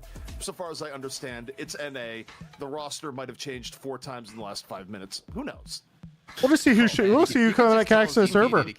We'll see who joins. A little bit annoyed at NA and how they constantly keep swapping rosters around. I get it, man. I get it. It's kind of like a reality TV show up in NA. It's like no drama. So wait, is Rocker playing now? Because 5 minutes ago, Vegas was in chat saying he was playing for Rocker. Just play. That's how fast it changes, guys. Good look at what they are bringing to bear in this game. Yeah, and looking at, Hydra Nation, I'm going to do the same thing we did before, right? Who are these players on Hydra Nation? And I guess since we saw Llama Lords, you can kind of touch on them a little bit here that we're really going to be focused on going into this draft and, of course, going on into this series. Let's start with you, ZP. Well, in terms of Llama Lords, I do think there's traditional knowledge in NA when going against Ido is, I think Ido has expanded his hero pool a lot from everything I've seen and heard. But the idea is that Ido does have some heroes that Ido plays better than others. Of course, the most notable. Who knows what goofiness goes on? Nation has shown very all much these teams, guys, they're just so clowny. So I'm gonna be honest. We had clowny times in early Overwatch, but that's kind of impressive so far. You look at Llama Lords and you go, all right, we're not going to let Ido have the pocket. One player, not on either team, told me is like, yeah, NA Deadlock right now when it comes to Ido is, they call Ido LeBron when it comes to pocket, and you don't let LeBron have the ball. In this case, the ball is pocket, right? So that's how NA players talk when it comes to, Ido, who is now on Llama Lord. So we'll see how it goes, but I definitely think that hero in particular will probably be off the table, even though Pocket's overall power has, lessened considerably relative to those days. Clearly, when you look at today's results, Pocket is still quite good. Viscous ban from Llama Lords. The Viscous ban, of course, we know DDK, that's going to be targeted at Hydration. I'm curious to see what Hydration will ban away, though, because obviously they will have the first 2 picks, so they could potentially just bypass banning anything in particular. Yeah, there's a lot of ways to go here. Obviously, we're thinking, okay, potential options: Mirage, Yamato, and who am I missing? Who's our 4th one? Viscous, Mirage, Yamato. Wraith. Hydra Nation values Wraith way more than the average NA team historically. Okay. And they don't want to deal with the Yamato. Okay, but now if they do that, what does Llama Lords pick as first pick here? Do they go with a traditional Wraith from the EU school? Do they secure the Pocket, who is unlikely to survive past picks 1 and 2? I think this is going to be very interesting in terms of what they choose for the very first pick here, because I guarantee you, if they go Pocket, Paradox is coming in, and they do go Pocket. But now you've given Flick Paradox for sure. Oh yeah, that's what I was trying to get at. Yeah. It seems guaranteed that the Paradox should be here, and the Mirage. Paradox Mirage. I don't know, maybe Flick wants to play something else. Maybe he wants to play Vindicta this time. Mirage and Furnace. Paradox here. Pocket first pick for Ido. I feel like you have to take it. Like, you actually have to take it. For the reasons that ZP said, even if Paradox wasn't an insane hero, just the Flick's ability to play Paradox is insane. So I mean, obviously Paradox is also like very good still. So Kelvin! It's very interesting how high up the value is for Kelvin in the draft in North America right now. Less North America. I mean, somewhat North America, but I think it's also Quig. I think there's a lot of respect for Quig playing Kelvin, and this is not the first time we've seen a team go against Hydra Nation and go, yeah, we're either going to ban Kelvin, which has happened a few times, True. or we're going to pick it early. On that same note, if you're denying picks, Paradox should be coming in. They don't pick Paradox. Oh boy. I mean, Rocker and Flick are both really good at Abrams, but you have to think you're not going to get another chance to deny the Paradox now that you've let it go. That's what I was thinking too. It's like it's because that's what Flick is going to be playing most likely in this case that you steal the Paradox. It would be the Abrams. So it's just really interesting at this level too, because you know at the very top of any region you're going to have so much familiarity like between teams of how people like to play. Abrams, so Kelvin, Pocket versus Mirage and Furnace Paradox. We don't have a firm team that is the main rival of Hydra Nation, just like a group of players that play in different rosters that play against Hydra Nation.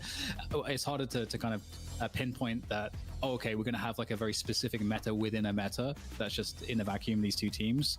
But at the same time, everybody knows how Hydra Nation likes to play at this point. Go ahead, CP. I already know what you're going to say. Picking a Vindicta into a Paradox, especially a Paradox played by Flick, is not going to be easy. You know, truthfully, I wasn't even going to go into that, but it is a very... Thor Firehawk. It did actually. I ranted about it before today. Sam, I think 32 months. Again. It's going to be tough. However, going here, the Dynamo comes on in. I really wonder how much of this for Hydra Nation is... Quig has been playing a lot of Dynamo. Dynamo owns. Kelvin is off the board for Quig, and how much is they don't want to give Naked the option to play Dynamo. I do think it's a little bit of column A, a little bit of column B. Why, yes. Yeah, I think that's actually fair analysis, because with Hydra Nation, we've seen in the past, like, remember when we had Wallix show off that Bebop, and Hydra Nation banned it.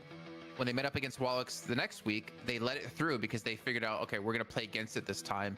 And I think seeing the Dynamo in the last game, maybe it's like, okay, we're not really afraid of it, but we don't really have like a set game plan against it just right now, or at least that we've been practiced enough. So let's just deny it away. I feel like that's very fair.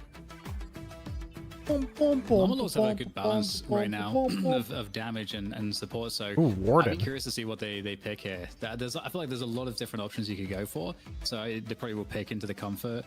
But pick Bebop, cowards! Shiv, even though I've been a bit of a hater of late. I want to see Shiv just look in the mirror, man. Exactly. Yeah. I will say, if McGinnis isn't picked here for Llama Lords, given that it is Naked's historical signature hero, that's just an indictment on the absolute state of McGinnis right now. If the biggest McGinnis one trick in the game, okay, they do pick it. So McGinnis is still alive. Seagull has dropped everything. He has found the match ID. Chill. He's going in. The investigation has begun as he tears down every last bit relax. of Naked on McGinnis, where it will be Naked on the McGinnis, or the I don't need to drop anything. I already know Naked's builds. I've already studied them. Caught. Yeah, come on, guys, stop pandering. Stop pandering. Come on. 7 could be the last. These tournament organizers, guys, these casters. So I'm assuming we're gonna see DMB. Actually, I don't know. I'm not gonna say that because we did see DMB play Infernus last week and Lefa play Infernus last week, and it confused the hell out of all of us. It's not necessarily gonna set in stone where everything's going, but Warden, I'm assuming gonna be going Hydration, and Flick gonna be on Paradox, of course. Like that's my two. All right, those are the easy choices. Okay, Dynamo on Quig. Those are my 3 easy choices. I don't know the rest. I think Flick will be on 7 in this lineup, I think, and then DMB on Infernus. That's my guess. See if we're right. Lefa 7, DMB and Furnace. Rocker on the Mirage. I think we've actually figured it out. Everything about that makes sense to me, given what they've played historically. With our brains combined, we can sort out who's playing what. What Llama Lords? I mean, Pocket on Ido, Naked on McGinnis. Gets a little bit more variable from there, but you know. Lucky on Wraith. Actually, I don't know. Lucky could play Vindicta potentially. Yeah, Lucky. That's what I'm saying. Also, guys, like, you can kind of narrow down. Who is the McGinnis gamer that I've actually hated their build in a tournament? It was the EU McGinnis who, in the finals, built full turret and did nothing both games and threw. That's the one time I shit on a McGinnis build really hard. I was like, "What are you doing? This is a tournament. Don't do turrets. Go support." I was mad. Feels to me fairly competitive. It was in the finals of EU, and he lost both games and immediately never played McGinnis again. Dominating the draft. I think one person who will know exactly who's playing who on Llama Lords is going to be Grizzly, because he came in with the sub here. Big appreciate it. Again, all the subs that go into this channel get put directly back into the events to make sure we can keep bringing you all this action week by week by week. And hopefully we're going to be able to do that throughout not only the rest of this year, but of course next year as well. But I believe we will be getting very soon into our match. I actually just saw a funny picture of Seagull's chat of guys emoji. What is going on here? I'm liking a double cut as well. But so who are you favoring in this one, ZP? Take a look. Hey guys, ignoring the team, they're taking pictures of you. You're always going to favor Hydra Nation. The fact that they've won 6 weeks in a row now, or 5 weeks in a row now. I didn't just read the script. Who would you favor in this sense? I think of the teams overall. I think if Llama Lord, it's not. I don't think there's as big of a late to early game difference between these two teams. I think really it's balanced between the two for different reasons. I think if you had EU in here, you think about how EU teams play, I might actually favor the Llama Lords lineup just a little bit more, simply because of what Wraith can do and the fact that I still think, even with some of the recent nerfs, McGinnis is a little bit undervalued. I think that there's worlds where McGinnis can create real team fight problems, especially with some of the urns in the late game. I think Vindicta has proven to be very, very good right now. The problem is that when you break it down in the Hydra Nation being the ones on the other side, well, you have to survive the early to mid game of Flick just annihilating everyone on Paradox, and that is easier said than done. Okay, well, ZP, they gotta let them enjoy pandering chat while they can. Let's still grassroots. True. This best of 3 between Hydra Nation, our current kings of NA, up against Llama Lords, the challengers here with Ido and friends. And we're dropping straight into this one. DDK, you and myself. I'm excited to see how this one's gonna go. Honestly, I feel like Hydra Nation have kind of almost turned themselves into the villain in North America, where they have. You want to see them beat, because maybe they should stop being weird. Yeah, and I think one of the interesting dilemmas, I think, for Hydra Nation in this one, where, oh, this is interesting. So we're going to freeze up the creeps a little bit, so they're going to be closer. Your enemy creeps will be closer to you. So I kind of like that opening, but I wanted to mention, in terms of one of these team fighting points, when we're thinking about Dynamo and getting effective ults, the Llama Lords lineup, it actually is so troopers push faster now, yeah? On Llama Lords because they do 20% more damage to each other. On a Vindicta, you're going to play far back. So people got to watch their last hits now. It's all a little bit weirder. Pocket has abilities to get out as well, and it's going to be kind of going in and out of fights or playing on the peripheral. Like, there's not like a the 3 heroes that plays front line all together where you can just drop in for a singularity. I see the Paradox move on the map. No, I didn't. Multiple players. So I assume there's some crazy zipline stuff. Will be hard in this game, so that's one thing I'm curious to see as we progress. Yeah, I think that's actually very fair, and something I didn't really think about too much. Big poke. One caveat I will have is Hydra Nation have like 2 avenues of pick potential, because you do have the Flick, or we're assuming it's Flick, going to be on Paradox, who can do the swap, but then also you do have the Singularity, so you have like 2 different things you have to watch out for that are going to be kind of like hard engages / win conditions for Hydra Nation. So I'm kind of curious to see. Dude, McGinnis level 1 already dead. Pepe hands. Didn't expect a kill to happen like that this early on. I mean, but Leffa gets it. Early game is kind of spooky. Yes. Unfortunate. At least a kill at this point of the game is like worth the least. But obviously, actually, I don't know that. You get like 2 items. Miss the wave. Maybe like 100, 200 souls there at most. So not the worst thing in the world to happen, but yeah, kind of odd. Obviously, there's the first blood of bonus that was added somewhat recently. So I'm not sure, DDK. Vegas is in instead of Rocker. Yeah, that's what I was about to ask. Is so Vegas is in, huh? Renamed, or is this a different player completely? So it looks like Rocker will not be playing. Vegas Mirage. Going to be on the Mirage. So Vegas is playing. Okay. All right. Well, we'll see the twist. I don't know if you guys are familiar with Vegas. I'm personally not familiar because I'm over in EU. I don't know if any previous teams he's played on, but you know, ZP or DDK, feel free to chime in and give us a little bit of history on the player. He's just a high rank gamer. I know nothing. Of this I think ZP saying nothing means he knows nothing as well. Okay, so he plays with on the cast. interesting mods and skins. Look, Vegas is one of the original players. He goes back to May. He has as much experience as Naked, but he's also part of like top NA players that have been more focused on content creation rather than tournament play. They were involved in the earliest tournaments, but they've stepped away for a while. Is kind of what it comes down to. Well, ZP, thank you so much for that little bit of a check-in. Yeah, so good to see what Vegas can pull off with this team and potentially earn himself some money here if they can pull off the win. But so far, beyond the initial kill onto Naked here, Dan, we haven't really seen too much action just yet, other than Hydration. Chad, I'm also a high-level player 3. who just focuses on content creation. Thanks. Yeah, just despite that, the kill on Naked indeed has just been somewhat chill for the most part. Just trying to get efficient soul collection, and indeed I would expect that the players understand how to interpret some of the patch notes, but I don't think it's going to really change any decision making ultimately in how you decide to go between lanes or farm the jungle, etc. So for now, one thing. Look at this Dynamo, dude. He's creeping. We do have Flick moving over to lane 4 to. I wonder if he knows his gun sticking through the wall. Oh, we managed to connect one of the disables there. Beautiful opening from your Dynamo. And that's a problem. I think it was the ice path that really kind of, well, I don't think it fully screwed him there, but he couldn't move. Like, he couldn't go up or down because he was just kind of locked between the wall and it. But obviously the binding ward did come through, and either way, Hydronation's still able to come out with another kill for themselves and continue to grow this lead, which is currently sitting at 2K, which... I mean, 2K at 4.5 minutes is kind of spooky. To be perfectly honest. Just depends on, I guess, maybe where the waves are. Yeah, and it's definitely a scary lane whenever you've got Dynamo, who has a heal that's very good early lane, and then obviously has the stun. You combine that with Binding Word, it's definitely a nasty combo. But here comes, oh, nice catch, just barely getting that stay to connect. And sniped. See a nerd. Down lever for the finish, and trying to get out of there though. Can Vindictor escapes? This lucky basically is fine. Everything's fine. Able to get some damage. Miss a second shot. And he's fine. There go the Ravens as well. Doesn't even need it. Easy game. Kind of avian creature. Wait. Huge warden ult. Holy fuck, he just can't catch them. They're all 1 HP. Hydration picks up Ido, potentially looking for some more here. Catches out Naked, caught off as well. Damn, dude. Turn this around.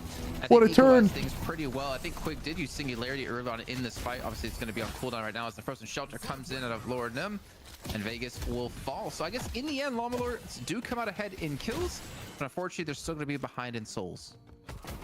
Yeah, almost like a potential for a re-engage. Infernus doing some Infernus things. I like DMB's movement right there. DMB. A little left, right, left, right. A little bit of trouble, but in comes the kinetic carbine there as well, as assistance is on the way from Flick. And good start now is, I feel like, happening for Hydronation. DMB's having a pretty good solo lane, obviously getting the assistance when he needs it. But with that said, the NA feels so much more scrappy. That's a PR way of saying shit. You give a little up, and you get a little back. I'm just really curious to see how like the trooper damage is really gonna change things. NA here. EU good. Exactly. We had him on the desk, like true is quite a bit. You can lose out on quite a lot of souls, especially early on. So Vegas being forced back here, trying to really get ground to Young Calc. And you know, Young Calc on the Abrams, when we saw him, I think it was 2 weeks ago, was very impactful. It was very nice to see. But he's kind of behind in souls at the moment at 3.8, at least compared to a couple of other teammates on this team. Yep. Definitely agree with that statement with Young Calc's impact. There is the stun binding word combo. That lens flare or something. Yeah, the spectate feature for Vindicta's ult gets a little bit weird. It's just like he definitely needs to ensure that he's doing a good job in keeping up with the souls there, because we talked about it before. Vindicta does have a lot of impact in the early to mid game because of the distance you can do damage from, and also the stake is nice because it prevents you from dying to dives. It's a good way to set up ganks. The assassinate can cover long distances either around the bridges or the middle 2 lanes, and with the flight as well, you're able to get good vantage. Yo, Stream, you okay? I saw some blocks to assist your teammates. So Vindicta's just able to be very active with consistent gun damage. Oh yeah, especially if you can get rolling. Like we know Sizlucky's a very good player. I mean, he's already been able to get one assassinate off and get a little bit of extra souls towards the side. But we do see Hydration able to respond. They take down the Guardian in lane 1, which I guess is going to free up Vegas to just continue to solo push as Quig can maybe regroup. It's gonna be rooting for Llamalords. I mean, comparing him to Hydration, I mean, we cheer for underdogs between the two, but I guess to be fair, Quig has been more interactive around the map at the moment. And speaking of interactive, you can see Flick here on the Paradox looking to transition into lane 2. He has to swap up. Kinetic Carbine being used as well, but he just can't seem to find anyone. Indeed, nice dodge from Llamalords to make sure that they were able to escape that potential pick-off. Kinetic Carbine can obviously roll into a lot and fight on the mid lanes once again. Pretty much everybody here for both teams except 2. Actually, no, it's Hydronation who are are two Hello? players out of this fight, so this should be What's going advantageous on? for Wait, Llama Lords, big for Warden Llama all time. Lords, It's time. as the fight breaks out around the secret shop, around the Oh mid. my god, the Wardle is God. disgusting! Absolutely wild damage coming through here from the last stand. And that's going to annihilate these players. Are we able to escape though? That's the question. Llama Lords really taking advantages there. Dude, beautiful fight. I can't believe they didn't all die. How did the Warden Dynamo not just kill the whole team? I mean, hey, Mirage is splitting right now, and so 7, so not the end of the world, but 6-on-3 fight. And did pick up the kills, but they're gonna lose. if they have one other person there, they probably take it. But is he just gonna sack for it? I think he just stays on it until he dies. Who's gonna do it? Good luck. Lane 1, but I think the damage isn't quite there. Remember, it's not really gonna be too effective. I just ults away. See ya. To that 14-minute mark, where the walkers don't really have the resistances to you anymore. So that kind of like split push. I mean, hey, he did chunk the Walker for over half, so actually coming out could be ahead in worse. that one pretty consistently, or pretty cleanly actually, considering they weren't able to get the Walker off the back of that. I totally agree, and you know, Naked's barrage there on top of the Naked's barrage there did so much damage. Also, it was just it's such a beautiful team fight, and I really agree that the exchange of value was heavily favorable for Llama Lords. Also, because as you say, we got to remember when these resistances change, and yeah, the Walkers are harder to take down at this time. The Guardians now with the new change will lose 50% resistance, I believe. At 10 minutes it was that change. So reactive barrier, yeah, lock of healing Nova. Holy items. There, that team fight. Tanky lad. It's easy to take those objectives if you just wait a couple minutes. Yeah. And if you're trying to snowball early, it definitely is very difficult to do so. But as we're about to hit the 10-minute mark here, Dan, of course, we're going to be looking at the buffs on both sides, as Llama Lords are looking for even potentially a catch out here. Conjuration are set up on the left-hand side, and Llama Lords are set up on the right-hand side. Of course, the Urn going to be spawning in as well. Buff time? So ooh, gun buff. Early turn-in. Sounds weird, but I feel like gun buff is not the most impactful buff. I feel like movement, survival, and the casting buffs are stronger. Oh. Telekinesis on DMB there. Showing him who's boss. And away we go. And there's that Urn pickup. And all right, we'll follow the journey. We'll follow the journey here. Yeah, the question is how long gotta take the boxes. Yeah, and it looks like they are going to be there to defend any potential turn-in, though I don't expect to see Quig trying to force the turn-in anytime soon. I mean, it's just about killing boxes at the moment. I was more looking towards like not Lucky Rokane, who's going to be on the Wraith. I was curious to see how is he going to deal with like split pushing, as we're going to see Young Calc unfortunately caught out, and well, yeah, Young Calc down. Paradox, but yeah, like what is he going to be able to do as a Wraith? Because in EU, like we see Wraith used heavily for split pushing, heavily for the dual potential that she can provide. You have to invest very early on into like Ethereal Shift if you want to be able to mitigate the damage that she can do. Classic Calvin. Caught out as the Me beam. Llama Lords. But the Urn actually, is it really? I didn't expect it to just be ran over so cleanly. It gets turned in. Thank you. Yeah, there's resistance over there. There's a 2v2, now 3v2 because of Traveler team fight in favor of Hydronation in terms of the numbers. But in comes Llama Lords with their Abrams making his way forward. So that's going to even up the numbers as they continue to fight here over this. I mean, he dies, boost back. What's the big deal? Gets a kill. Said and done. We've got Dynamo down. Back here, not going to be working out too well. Can they also take down DMB trying to escape on the Infernus up the rope onto the rooftop? And I don't know that there's anything that can stop him here. And there's assistance on the way. They've got Ward and Hydration who's going to be there to help very shortly. So you've got to be careful how deep you go for this chase right now because you don't. He's like, wait a second, maybe I don't drop into that. Your opponents by going in too deep. And He just wanted. He's like, wait a second, guys. I don't know about this one. Ido, and indeed, I think they've bitten off more than they can chew there. Dude, how much money is Warden carrying? It's like Young Calc, they're like, oh, I see a last stand, but I don't want to go into it. It's just like under me. As EP is pointing out here, our interviewer on the sidelines notices that there are going to be 2 Healing Novas out of Llama Lords here. So Naked and Lord and I'm going to be playing both support here, which, well, at least support-esque at the moment with the items they currently have picked up. So I'm kind of curious to see how that might change later on. Are we going to see like a gun Kelvin, which oh I know boy has been nerfed quite heavily? Are we going to see more of a spirit build out of Naked? I'm not sure how double support would really work in this comp. I mean, you can kind of do like half and half for both the characters. I don't know. I want to mention is a macro, but we the damage is tough though. Here on lane 3, so like support items are so good early game. V4 situation we'll see. In favor of Hydronation there. So if there was to be a fight, might be a bit problematic. But Llama Lords do have. Hey, Chad, I do have my conspiracy theory in comp, guys. Not conspiracy theory, but rather my own personal meta theory. that stacking heal novas on a team is overpowered early game and teams just aren't using it yet? Turn-in situation happened. Llama Laws picked it up and they were going to go, rather Hydronation picked it up and they Holy were threatening shit. they were going to turn it in. That is so kept sketch. Players on lane 1 expecting Hydronation to just go towards the urn, allowing Llama Laws to then fight for the lane 1 Walker. But Hydronation recognized this was happening and they just took the team fight on lane 1 while still sending 2 players to the urn, and they managed to get the best of both worlds by doing that. So very smart macro reaction from Hydronation, proving why they're so good. And proving definitely why they're the best team in North America at the moment.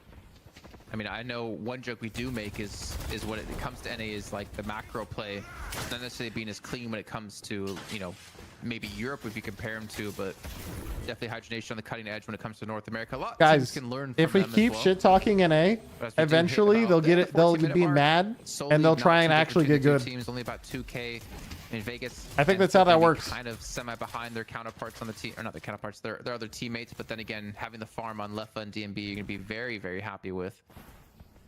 The next point of contention, I mean, I'm assuming it's got to be buffs here at the 15-minute mark.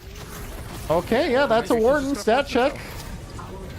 And that He did pop block it. Very, very quickly past the 10-minute mark. It's instantly deleted. Oh well, And that's tough. That's the dome. Best idea, but there's the frozen Oh, shelter. dude, the Trying to keep 7 ball. McGinnis, but they can eventually go No. down.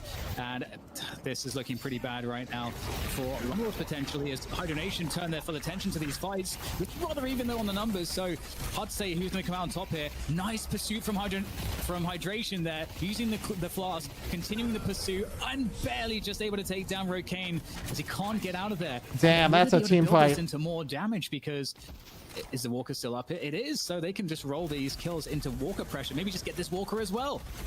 I was thinking maybe mid-boss here, but yeah, Walker seems to be the route they're going to be going for. Some great movement out of Hydration. To Wait, look to is this the back away classic behind NA where Will overstay land. into So they feed? denied the Walker in lane 3. However, lane 2 is taking a lot of damage as well here at a DMB. Guys, classic NA overstay into feed. Might be going down from this one. As long as Lord and M can kind of stick with him. There you go. There it is, boys. Let's go yellow. Yeah, well done. And if we take stock of the souls, Hydronation. Yeah, now look at the soul count. Before they're up like 15k or something. Maybe not that much, but a lot more. Right now they've got a lot more objective kills than their opponents. So Llama Laws, if they're able to stay up and not give up too many bad team fights, they might be in a good spot. But Hydronation looking to extend the advantage here. The run to the left side of the map. And at this point, yeah, Llama Laws definitely have the option to try to push. But actually, maybe they don't, because they don't have map control here. They don't have any creepways that are close to enemy objectives. I mean, you can see Rokane is going to be teleporting over to lane 1. Hydronation have to be careful. Like, a lot of these key ultimates are going to be offline, right? We don't have Shoot the turrets. Quake up just yet. My guy shot the turret and then immediately died. Was it worth it? It's going to be non-existent. His DMB has been caught out and has been finished off here, which forces Hydronation to immediately back away. Realize we cannot contest this urn, but at least we can hold it to allow Vegas to split push on lane 4 here to look for a Walker. Yeah, well, look how fast that Walker goes down. See ya. From Llama Laws, and the defense from Hydronation starts off with I don't even know what you're supposed to do here, Paradox. Young Cows are straight in there with the Abrams and Seismic Slam. Oh my god, wait. Llama Lords is owning. Wait, they're fucking dominating. Dude, they're back. Llama Lords is back. Mid-boss. I don't think they can do mid-boss. Maybe. They're an advantage now on Do the they have souls time? at the very least, and I mean this is a problem because there you are know, still too far away objectives for them to get, and they can start to swing momentum here. I mean, if they go mid-boss, we're going to get an urn turn in for Hydronation. Looks like they will set up here again. McGinnis can be making quick work of they're this actually one. doing it. I actually wonder how many turrets Naked's going to be able to get down in time. And really, like, what can they contest? I mean, There's McGinnis really mid-boss no can steal force if potential you out have of turrets, but I don't know if he's a turret build. I don't think he is. He says 2. That's not really that good. So it looks like Dome, though, could make this big. Some mistake massively happens. He's going to pop Dome. Immediately, they're going to burn the Infernus down together. Right? Do they have enough in the Dome to kill Infernus? Infernus side, Infernus side. Llama Lord's got it. Llama Lord's got it. Dynamo flew in, though. 7 popping his ult. They might all die. In these open spaces, forcing Llama Lords to have to escape. And I mean, 4 of them are down at this point. Obviously, they have the rejuve, and it looks like it might get worse. Rokane is caught, and there's nowhere to go. Wow, he almost got a kill, I think. Just drilling into him. I just don't know if that was really worth it, but it probably is. I mean, they're about even, but now they have a rejuve still. Perhaps, but they are now slightly behind on the souls. Yeah, just they were up slightly, though, a little Not too bit. big of a deal. I mean, at least they're able to secure a good pickup by Ido. Obviously, the worst case scenario, losing all those players thereafter. Only Ido's going to be the one to maintain the quick respawn timer now. But this urn wasn't turned in from this one because I think Flick just dropped it, realized he had to go join his team to help out for this one. Denying from Hydration more important. Yeah, you're probably right. You're probably right. Pickup. But the turn, of course, can be on the other side of the map as Llamalord's looking to push down on lane 2 here, which is a perfect position to push on, I would assume, considering you can get damage onto the walker, and of course you can interrupt any sort of turning coming across the map. By the way, Walker's down. He was able to previously cancel or do heavy melee cancel, I think, off of Kinetic Carbine. So a little bit of a movement nerf to Paradox, which is one of the things that makes Paradox good. Dan, can you feel it? Can you sense it right now? The upset? The energy? Don't you dare, Jason. This map. Potentially? I mean, it's becoming close. Like, obviously, Holy copium, right? Team, and their team fight, I think, is going to be unmatched when it comes to NA. But I feel like Llamalords are playing things pretty smart so far. Yeah, they're doing a great job, and you know, the key players, you know, your Pocket, your Vindicta, your Wraith are the ones where the most of the souls are collected on. And also, Wait, what? Them's doing a great job on the Kelvin so far in this game, and it's providing a lot of issues. Great Freds and Shelters coming through, but the concussive combustion here to try to escape. This is excellent work. Interesting, forcing dash and ult out of DMB. Obviously, offer the rejuve, they're able to push all of the lanes. Knockdown is really strong. To be able to be turned We actually saw some games last week, chat, where EU teams are building 2 or 3 knockdowns and just spamming them to get picks. I think it's actually really strong. To try to get picks and potentially pick up the urn, and it is an advantage for them to collect this urn if they're able to grab it, which they just have. I mean, you can see, like, the halfway point of this map is no longer, you know, split 50-50. Llamalords have been able to get about 60% of control around the map and push in towards enemy territory. They're gonna start to rotate here to get this turn in. And I don't think. And knockdown gives stamina. That's true. That makes it really nice in beginners. Moving in the direction. We need to see other earn time? teleport over here. They cannot afford. Yeah, to he's go for not. this He's turn like, I was without like, all you the know we're players gonna here, try and turn that, which right? If they do that, Vegas can then split push lane 4 and potentially get a walker. But I don't, honestly, Llamalords, like, this could be them getting the foot up against Hydronation and potentially looking to take, for the first time ever here in Deadlock Fight Night, a map against Hydronation. They have Kelvin Dome? Obviously not want to make a Wait, mistake. so someone's a TP. They're just all winning them instantly. This is so smart. Looking for the players that could be lurking on the extremities. And They found him. Boom. Dead.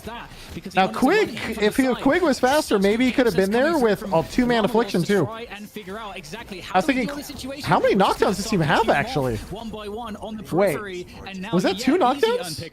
That is one way to deal with a team fight that looks like it's That going is to be one. a 6v6. I think just if you're one? worried about that singularity, well, just find the players that are sitting on the sidelines. Oh no, Abrams has it. They have 2 knockdowns. Been able to push into lane 4 and get a walker for free like that. I mean, obviously they get a lot of kills for the side of Llamalords, but they don't get the urn turn in because the urn was already moving back towards the respawn.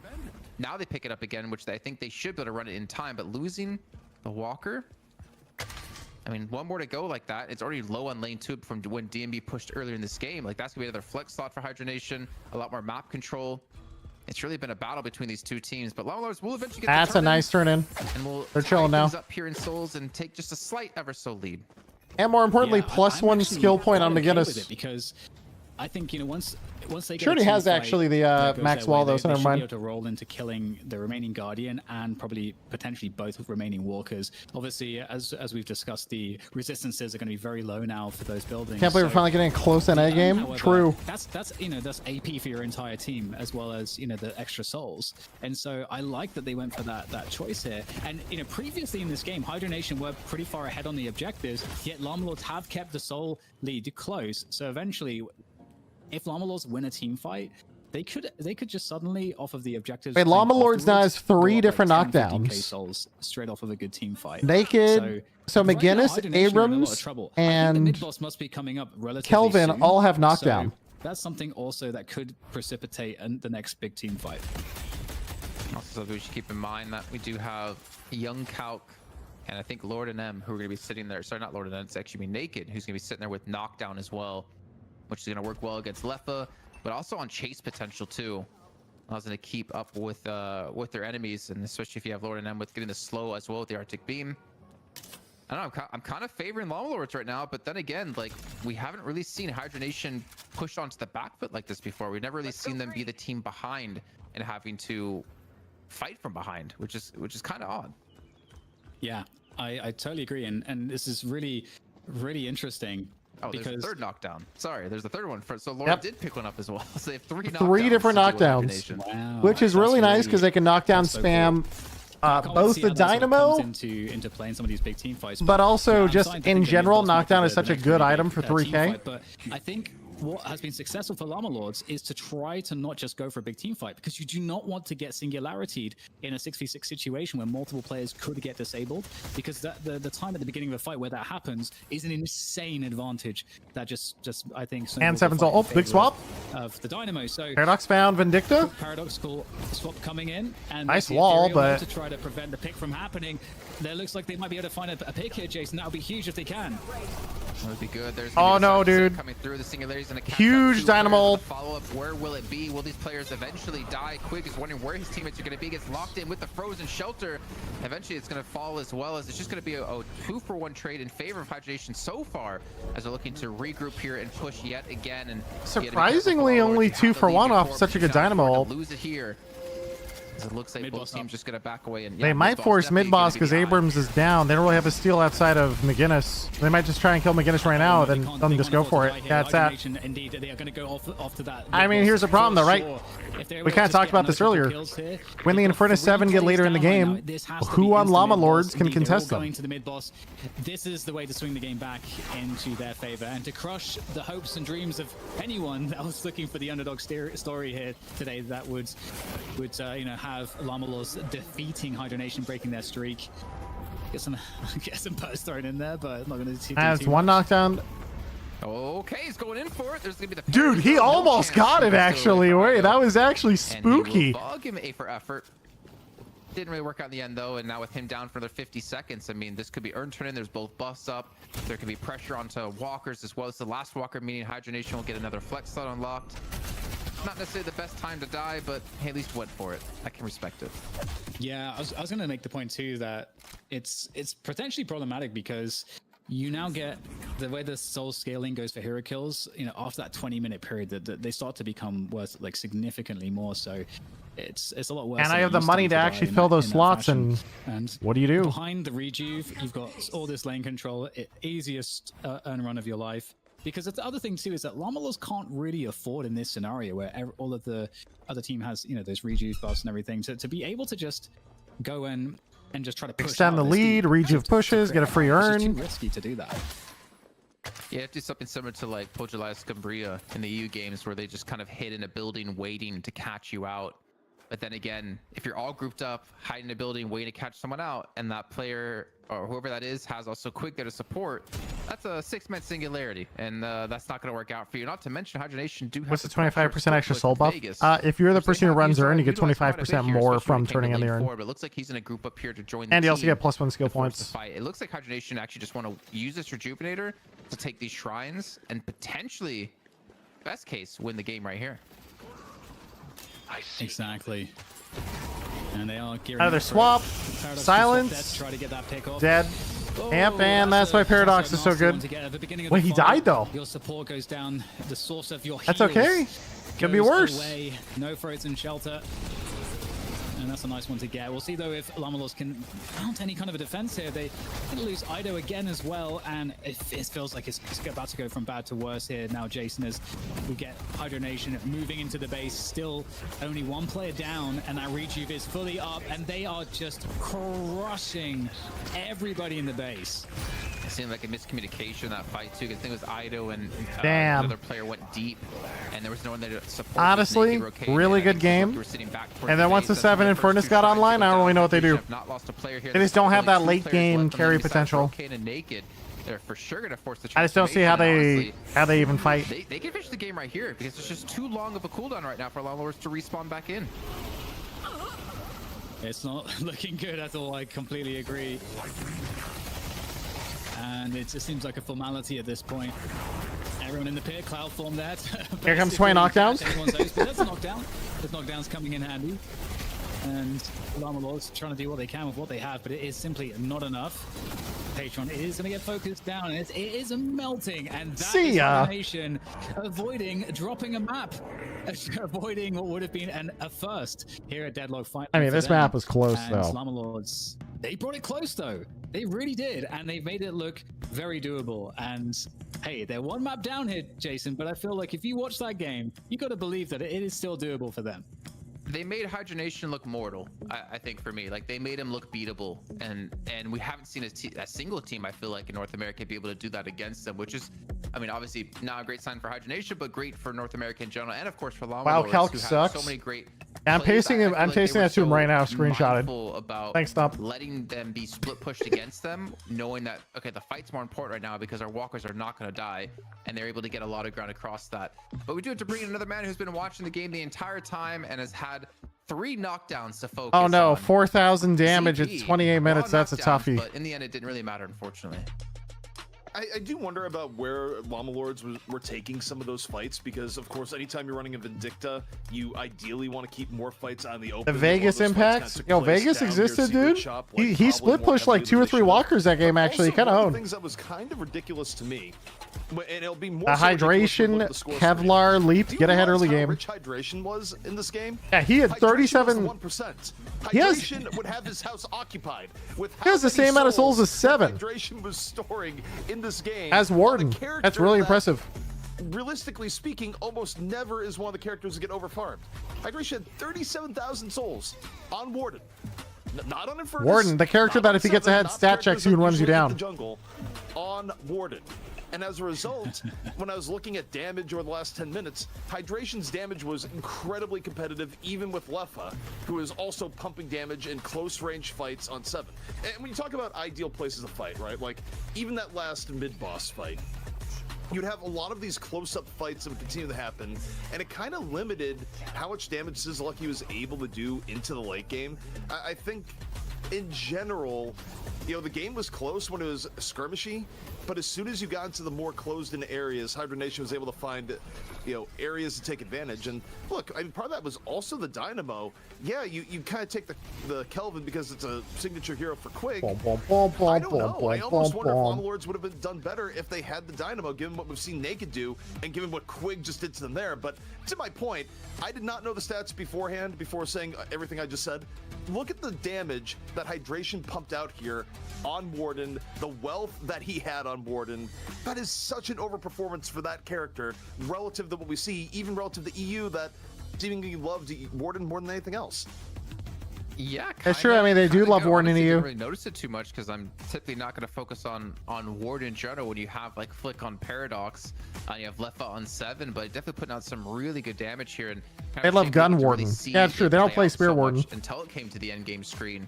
On the other side, though, I mean, one thing that kind of stands out as well, obviously the double supports didn't really work out too well the side of Llama Lords here, DDK.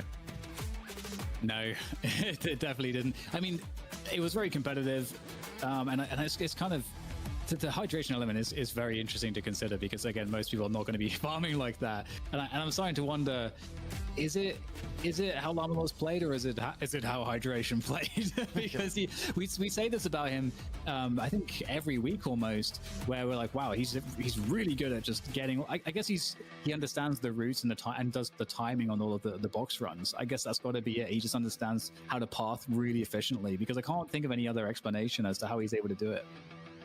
It's really good pathing, and also the interesting thing, even though they weren't running as heavy on support, they did have heavy emphasis on support items. Got some weird audio desync. Because you had both Pause, resume. Also grab Health Nova. You had 3 Health Novas on Hydronation. Hey, even though 3 they weren't Health two people Novas. in a pure Wait a minute. Support role, so they did kind of balance the support items more than it might have been apparent just from watching as we were bopping around from character to character.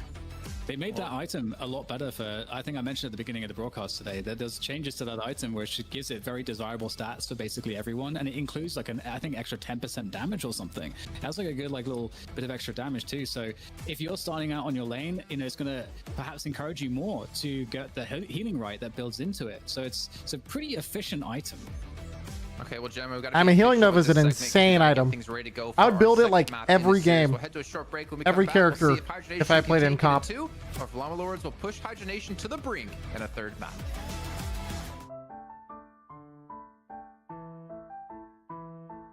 Boom, boom, boom, boom, boom, boom, boom, boom, boom.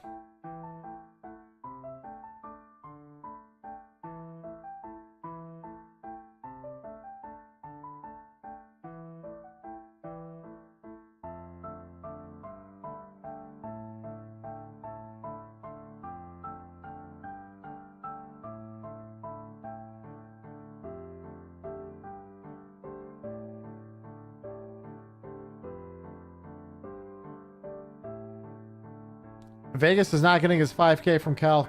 True. They should nerf McGinnis more. Clearly she needs nerfs. I mean, he was playing like a half support build. There's not a lot going on in that build. I think they just need more damage.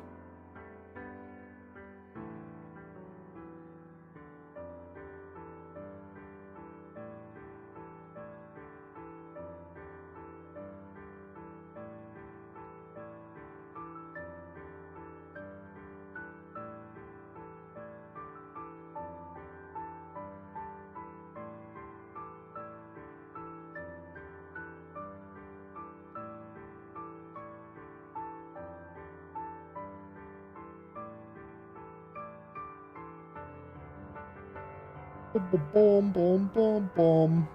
2-point ult is early, is huge. A support build, unlock his bill, order of items he got. I don't know. Like, it was kind of like a half and half build.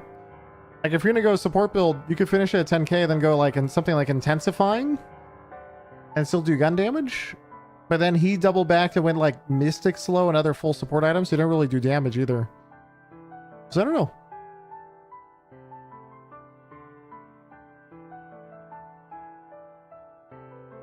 He also had a hard laning phase too. I wouldn't judge so much off the character of one game. Also, quick, time to grab water. Beer back.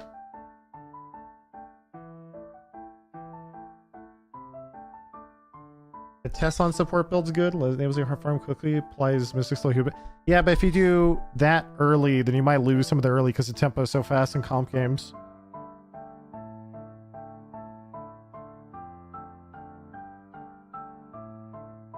You'll see a lot of the time supports like Rush, Healing Nova, and Barrier and whatnot in lane. You get early, get it at 12k. Oh. Yeah, okay, I can see that. Because that I do around 12, 13k. You can finish up all your support items like 10k early game. And then just get Tesla or intensifying or whatever. I can see it. Ruby.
Well, Llama Lords pushed Hydronation to the brink, almost taking the first map in this series, but of course, Hydronation come out strong and finish off with the W.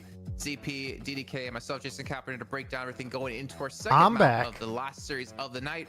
And ZP, one thing that we cannot discount when it comes to Hydronation is the depth of their hero pool and the ability for them, the discipline for them to bring games back even from a losing position.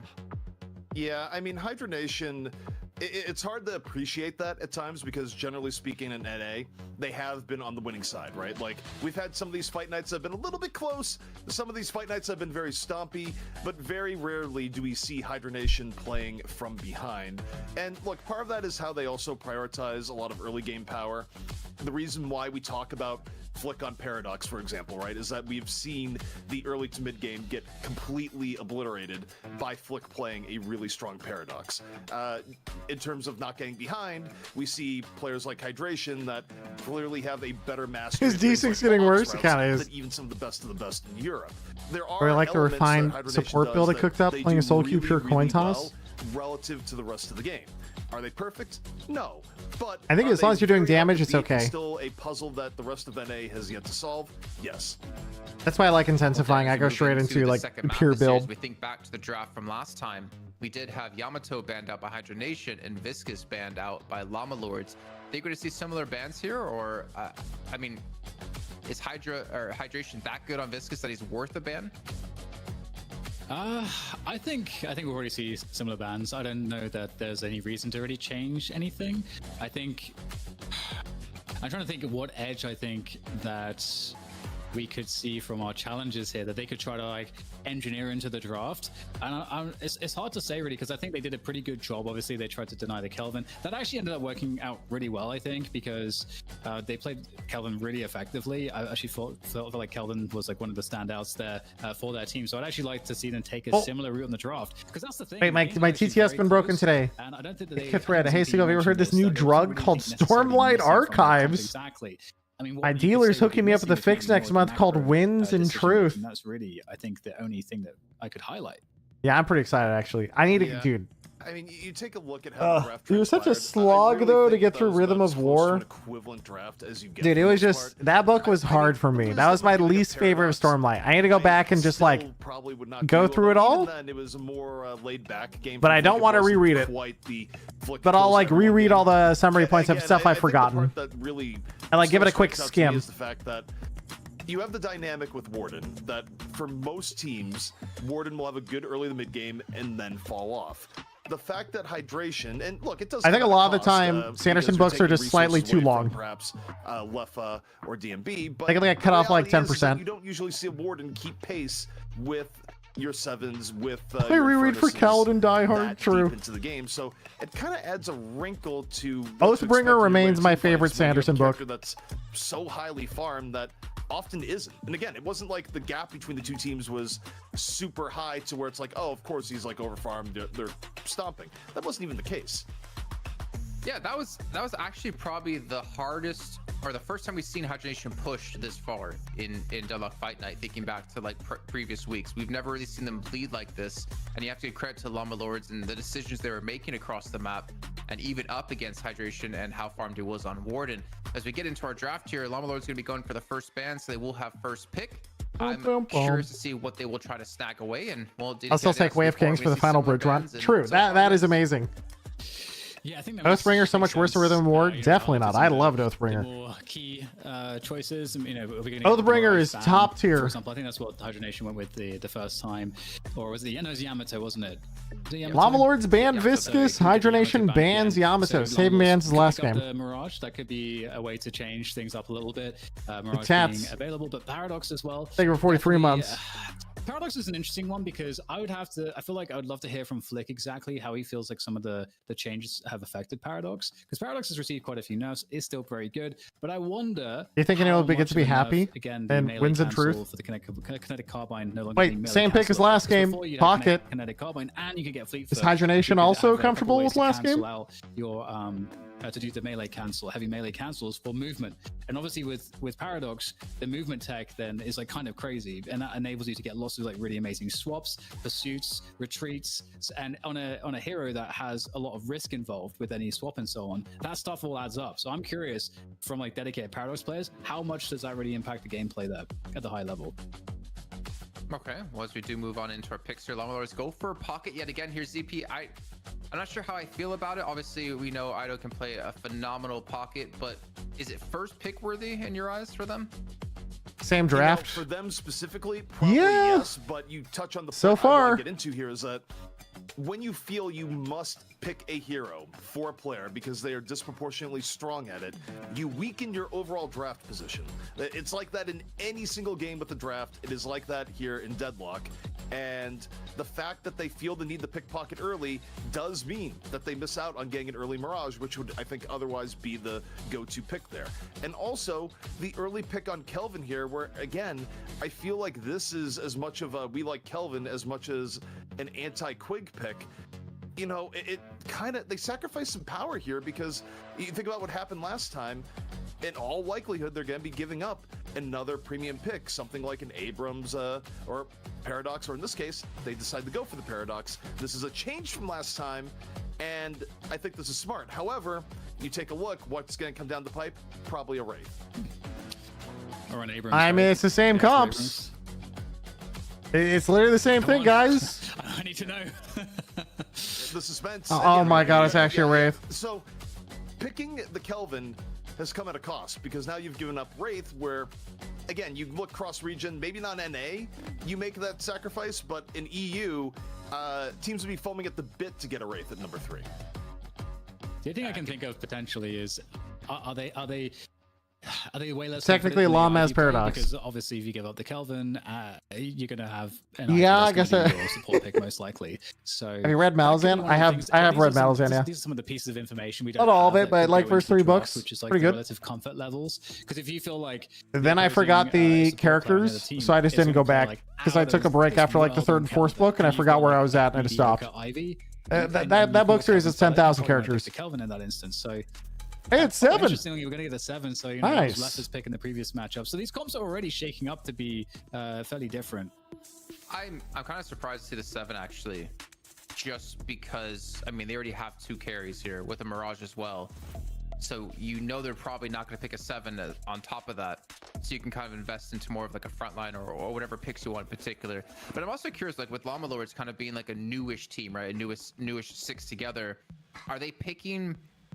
I don't know. I feel like they're almost mind gaming themselves, trying to like outpick their opponents by taking away picks, like the Kelvin, for instance, and then picking the pocket because Ida wants to play pocket, more so than playing around necessarily their strengths. I feel like they're kind of, I don't know if I'm making any sense here, but they're just kind of mind gaming themselves in the draft a little bit.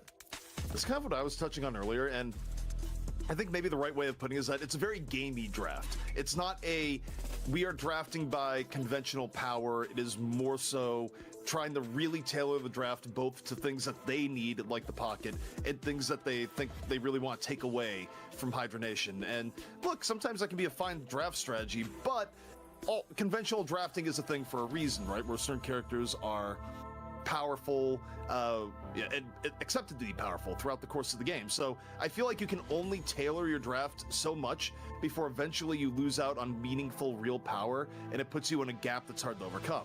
Now, the interesting thing here, they are taking away the Warden, where, again, this is kind of a thing where, yeah, Hydration plays Warden really well, and it hurts Hydration, but are you going to play the Warden as well as Hydration did? And I mean, when you look at the totality of play today, the no answer Abrams is interesting. no.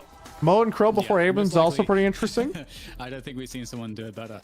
But the interesting thing here is, oh, there it is. The Abrams was still online. So I really like Llama Lords' comp because you do have a lot of damage and support already online for Hydronation. So an Abrams pick. I just really enjoy the front line of Abrams Warden. I think it's cool. The pool of players. Got 7 late game. Paradox look for picks. Pocket with big damage. I was thinking that we'd maybe see more of like a Geist or something to add to some of the damage. I like their comp. Range, but this does. But then again, the other team has Wraith and Furnace, so Vindicta. Oh yeah, that was their early pick in EU. True. You know, Warden and Abrams, it's gonna be pretty easy to catch them in those singularities, and that's something I'm always thinking about when there's Dynamo on the other field, because the singularities are game-changing team. It's a game-changing team fight option.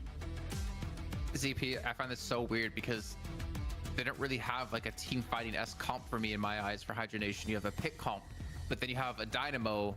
A Dynamo can win anything. But I guess you could technically use a singularity for picks as well. This is a lot of damage out of Hydra Nation though. Damage, but the front line is very, very suspect. The reality is that going into this, I would much rather have the Kelvin Abrams Warden leading the way and giving opportunities for your 7 and Pocket to wear things down than where Hydra Nation is. I mean, for Hydra Nation, there's a lot of ways that they can get farmed and sort of take over the game if you don't have a perfect early game from Llama Lords. Like, don't get me wrong, because of the raw power of their picks, but if in even team fights, if we're even going into 20 minutes, I feel like there's a lot of positioning that's going to be very annoying for Hydra Nation to the point that people are going to get picked off that normally would not get picked off. I think your gut here, Jason, I mean, this is a little bit weird. It's an accurate gut feel. Is that about indoors? Go ahead, Dan. Indoors Vindicta type of situation versus Abrams Warden 7 AoE stun, Paradox Shield. Much that is going to be able to shoot down a Vindicta. Obviously, you can get a knockdown or something like that, but you got like Warden's. I mean, Warden's gun's a bit better. Abrams got a shotgun. Pocket has a shotgun. Kelvin, I guess, a little bit. Paradox. I don't know. I'm not sure what the thinking is precisely because I'm trying to make it make sense. Do you guys have a better way to feel it out? The only thing I can think of is, I mean, last game we saw them invest in 3 knockdowns, so they're definitely willing to invest into that utility items right away to deal with someone like Vindicta. But then again, I mean, it gives them great catch potential and chase potential with the Kelvin, behind that. Vindicta support? No, it's going to be Dynamo support. Quig is a Dynamo support. Vindicta's just going to be full Crow. The classic. Crow Max is too good. They just always go full support Crow. I could see, like, if they want a second rescue beam, you could do it, but I do think there's more pressure on Hydra Nation to get ahead. It's 99% spirit. More than anything else, it's going to be unique team fights if it stays even and goes the distance. All right, well, ZP, that was your last chance. No more words from you until this match is done. Thank you so much for joining us here to talk about the draft and, of course, about that first match as well. But we are dropping into this one. I think rank should have a draft. Looking to it can be hard sometimes when you load into draft and you just look at the teams and you go, okay, they have a god tier team. Not looking good, 6,000 just from this event alone. I mean, are we just writing them checks at this point? Let's see if Llama Lords can potentially put a stop to this. Okay, so we get the 2 players on this Infernus lane here for Hydra Nation. We talked about this the previous game. It's pretty common in NA games. Try to stack up for the first wave. Your solo lane. They so double stack. A little bit of an edge. What the hell's going on? Obviously, with the soul sharing as it's changed, I wonder if that will kind of change some of those habits or not. I'm not really sure, but wasn't Faceless running a Deadlock or drafts? Wouldn't surprise me. 3 right now. I think if people really want draft that bad, custom servers like Face are the way to go. Really what is this? Taking these early fights, but Flick goes down, so that's a nice win early for Llama Lords. Oh, hello. Wait, the observer PC is dying. What the heck? Quick there. It's like the server's lagging or something. Well, sorry, I think they're having actual tech issues, not anything else right now. They look cool. They're like a Batman maneuver. That was a really cool hiding spot, though. I like it. So things are settling into somewhat of a more normal pacing, I suppose. And I am curious, it does feel like going into this, as we discussed, the Hydra Nation comp has us worried about some of the ways in which it might be having problems, and maybe that's one of the problems. Krill making his way forward on Hydration. We've seen Hydration play Krill expertly. Oh yeah, he's crazy among previous games where they actually have a lot of pick-off setups where you're going to get the dash jump in from an unknown location into a combo to get a pick, and we've seen that a lot in the last time Hydration was playing the Krill. I mean, I'm a little bit worried for Ido in his lane on the Pocket, like, because you have a Wraith with telekinesis, then you have the Krill who can ult you and lock you down. It's just like a guarantee kill every time you go to his lane, because that briefcase can only last so long, and it means you also can't really use it aggressively whenever. I just finished a post-patch game. The servers are struggling. Oh, it's the servers. Okay. For Ido, but again, it's not the server. For him, he can kind of it's like both, I guess. I don't know. If the pressure's coming on to him, it means it's not going to lane 3, and it's not going to lane 4. And if he's able to mitigate it completely, he can waste a lot of Hydration's time. And we will see Llama Lords get a kill onto Vegas as well here, so not a bad little pickup. Pew pew pew pew. Yeah, not really able to deny too much in the way of souls out, Ido. Again, one of the benefits if you do go the lane freezing route, which is a bit better than it used to be in the solo lanes. Explain that last map.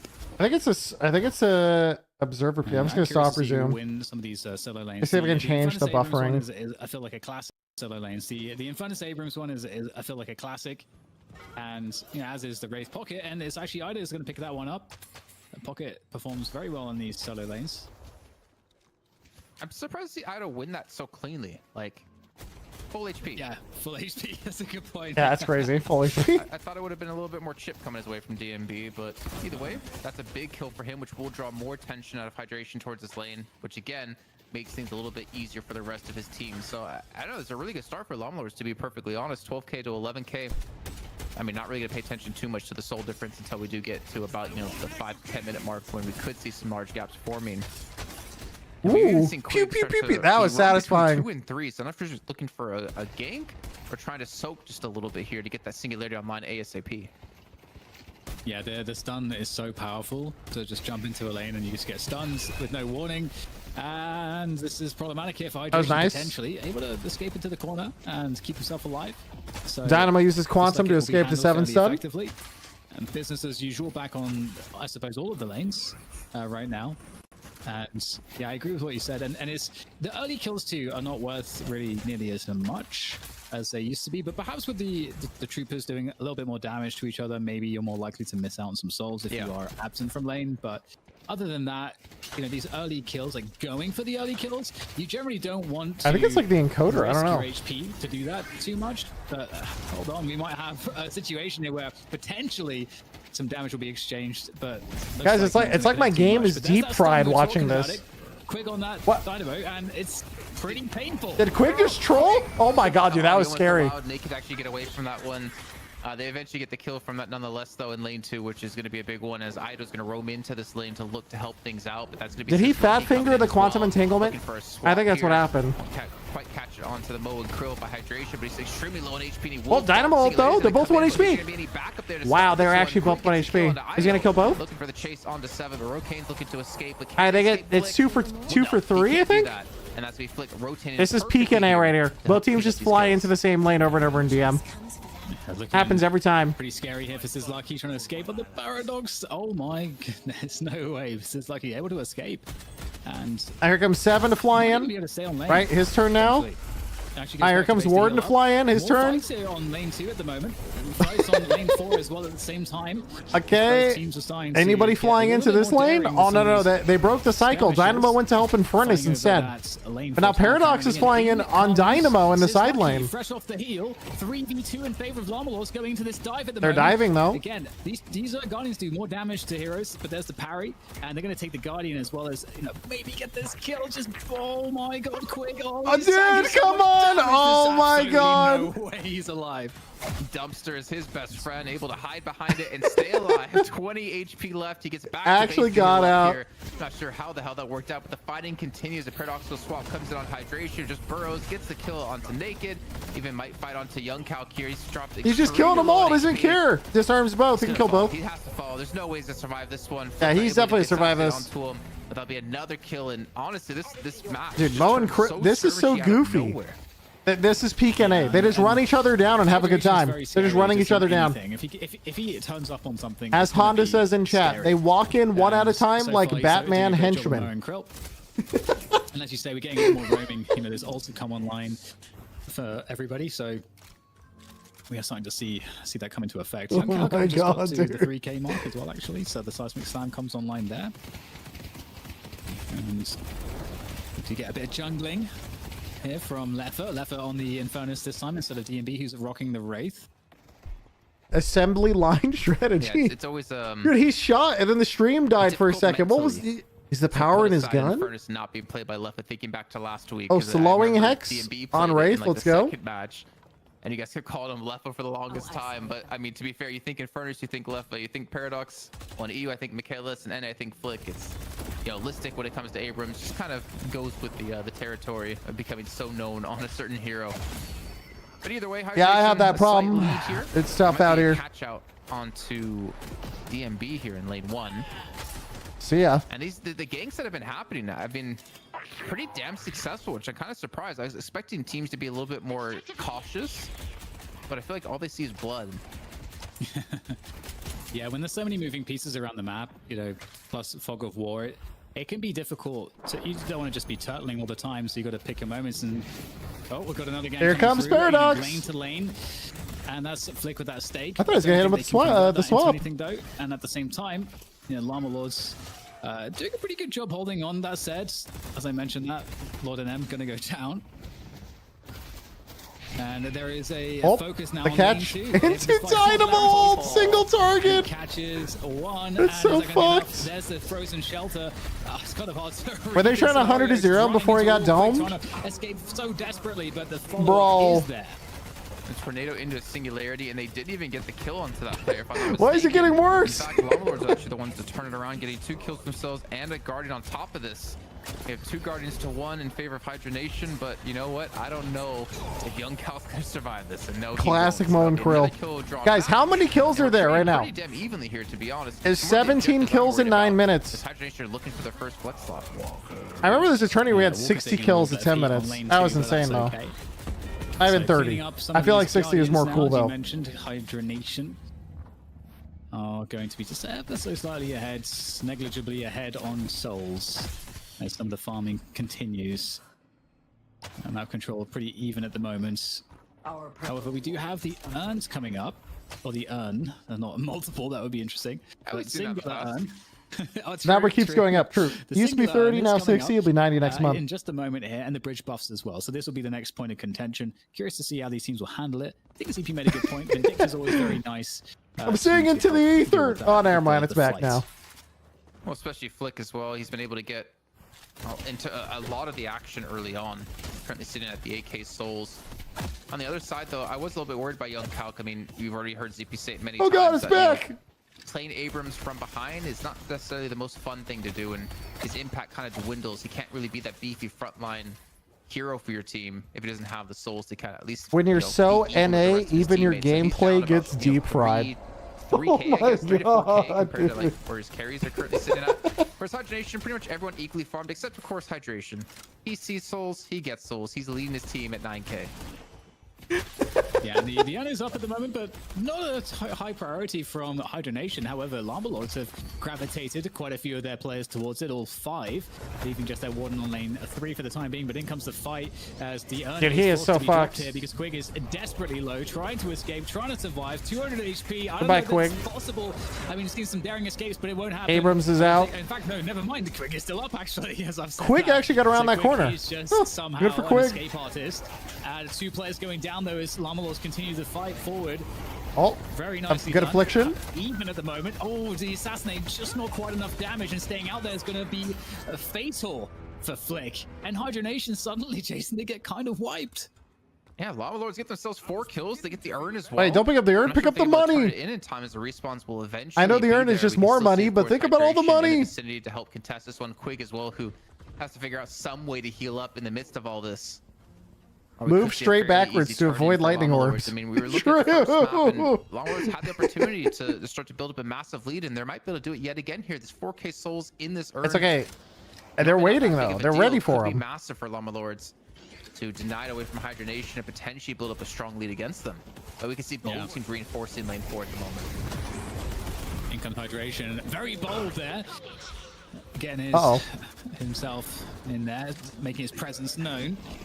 And this urn, I'm not sure what's going to happen with it. It's going to be forced down. Here comes the Burrow. Dude, he does so much damage. Burrow actually catching 2 players with that one. Also, Veil Walker, Mo, and Krill, let's go. But his teammates are dying all around him, and there's not that much damage that's going to be left here. Llama Lords doing so very well. Hydration, though, still up, still killing people, but 3v3 now. It's looking like Llama Lords are starting to suffer on the numbers. He's Enough out. Reinforcements has arrived here. Leaps away, see ya. And there's the push all the way back. Hydra Nation kind of coming out somewhat on top there. Yeah, definitely. I mean, better than where they previously were after losing out on 4 in a prior fight. You know, Young Calc was able to push into lane 2 to try to catch up to his teammates, but also do some damage onto that. But who walk, got which you the can urn? see it's already very low Honestly, on HP. I don't remember. For Llama Lords, unfortunately, they don't have a NA single brain. slot unlocked, which is going to become more and more apparent the deeper we get into this game. I mean, assume 13 Llama minutes Lords is already a did rough time because to they're knock up a in flex cash shot for a money. team. just kind of curious, when will Llama Lords get it? Because like I said, the longer we get into this, the more painful it's going to be to have to play without a single flex slot. Yeah, and I'm also worried about young Calc. He's been on the struggle bus a little bit in terms of the souls, and you know, as yeah, playing behind his Abrams, good luck, dude. You just charge in and die over and over. Fairly feast or famine, and Abrams just can't play like a coward. If you get behind on the Abrams, you just don't have any of that presence in the fights, and you're supposed to be a big part of the front line and a big part of you know, what can serve to, you know, successfully pursue your opponents. So see if young Cal can kind of get back into the game, doing a good job. Was that 6k souls very recently, so been catching up a little bit. And we might get a fight here on lane number 1. In comes young Cal to assist his 2 teammates. And DMB is going to retreat away to Lefa. Well, no, he won't. He'll retreat back to base as he does get picked off here. As Llama is looking to set the pace, looking for another Guardian. Again, this won't get them. Actually, no, this will get them the flex slot now as they were able to pick up Abrams, wait, go back. Hydration looking for Moan Krill's ganking. Oh, they killed him. Bye.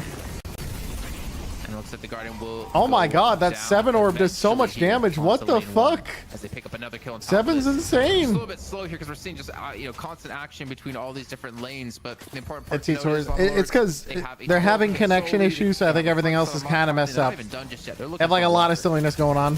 Yeah, that was 1,000 souls. The bag dropped there from Lefa on that Infernus coming into that fight. That is a big problem. It went straight onto 7. You can see him carrying the bag of swag right there on his back. His Llama Lords. I mean, hey, Llama Lords is doing really well this game. Obviously, Hydro Nation, they had Vegas sort of doing some damage there, trying to pressure lane 4, getting some farm. They just pinged Care Magic Carpet. There's no way he has Magic Carpet, right? At the moment, and this is kind of problematic. Because Moan Krill, Veil Walker to Magic Carpet. Any given carry that he's playing. Flick also. Oh my god! You know, they're in risk of falling behind here if there's, you know, some of these additional team fights go awry. And I feel like Llama Lords, Jason's in a good position to start, you know, creating more pressure because another round is about to spawn, and they are definitely favorites. That's awesome. I'm also thinking about the difference in where the earning paternity could potentially go. Movement could be picked up here at a DMB. I think Llama Lord's got it on the right-hand side as well. They're trying to shove this lane to potentially draw some other players out of Llama Lord's here to deal with this. And there we go. Yeah, it's going to be a turn-in on their own side of the map. I feel like this is the first time we've ever seen Hydro Nation have to turn in the urn on their own side of the map. Then again, it's only been a few weeks since the changes. But this is easy to get them back in the running. Absolutely, and I'm curious, what is the trade for Llama Lords? Either they try to contest it, or if they feel like that's too high risk, then they look at what else what else they can trade. However, the Walkers and Guardians they need are near the urn location. He's so fast. So that actually is helpful for Hydro Nation. What the fuck? And does benefit them. They get to kind of use their macro skills to engineer the fights to maybe get everything that they want and prevent the Walkers from going down. So we'll see what can happen here. As Llama Lords actually, they are occupying the turn-in spots. So Hydro Nation, they didn't get there instant stun. See ya. That's not what Hydro Nation care about right now. They're pushing the Walker in lane 1 because of this. As long as they don't lose their own Walkers, or at least lose them too heavily, it's not going to be that bad of a trade. Yes, they don't get the urn turn in, which we can see Llama Lords easily. Dude, I thought he mistimed it. For themselves. It wasn't the worst case scenario. Good job for Llama Lords. They get to take the Walker and they get to turn in the urn. This is huge. Wait, Infernus is coming in to stop him though. Here's a deny. Here's a deny. No deny. Okay. He should probably drop it. I was gonna say drop push somebody. He's like, I gotta get in here. Oh my god, wait. Ooh, what is going on here? Singularity in response is a fantastic way to answer back. There's so much damage raining in, but Llama Lords, they are dwindling in player numbers. Hydro Nation have a lot more here to bear on this fight to reclaim the urn and to swing the value back into their favor. I mean, they definitely, that's Dynamo. That's Dynamo for you. That concussive combustion. He didn't turn in the urn. Actually, everything. I don't understand how they turn this around. I mean, DMB wasn't it's Dynamo. Pushing lane 2. He got a Walker in lane 1, pushed I think a Guardian and a Walker in lane 2 from all this. It's just Dynamo turned it. They had the urn turn in, but they drop it instead of look for Young Cal to, you know, fight with his team, which I'm not going to knock him on whatsoever. I think that's definitely. Yeah, I mean, there's not. He definitely turned, but he was too far out of the fight already. I think. Down over 10K. I think he had to do an instantaneous decision to instant drop urn and ult for the Infernus, or full commit to the urn. Going 50-50 means you get the worst of both. again, just denying the Abrams with the concussive combustion. Because now they're even on souls, but if they turn in Urn, at least it would have been like melee, safer. which is the only other way Infernus could have made him drop it. It's just then he Dynamo, parry man. it. Dynamo He goes crazy. He can just parry it, so he would still get the turn in. So that was the only way that they wouldn't get the turn in, and that happened. And then that forced Abrams to have to also like come into that fight to help out.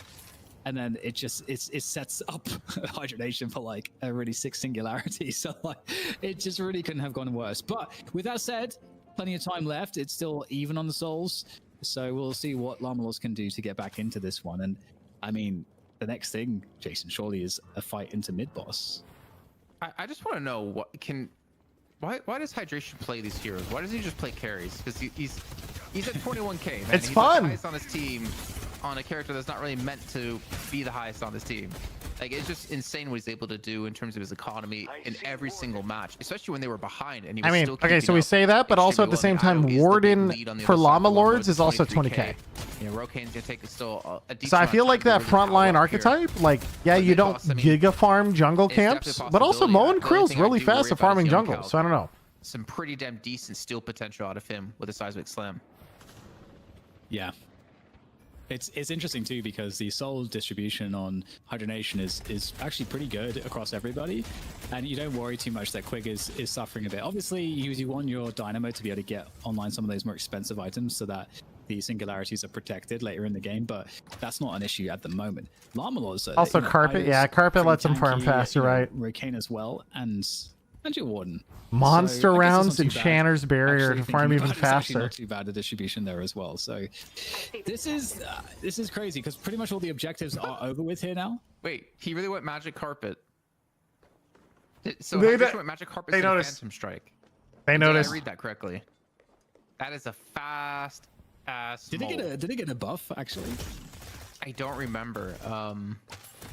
Maybe you can correct me on that, or maybe chat can.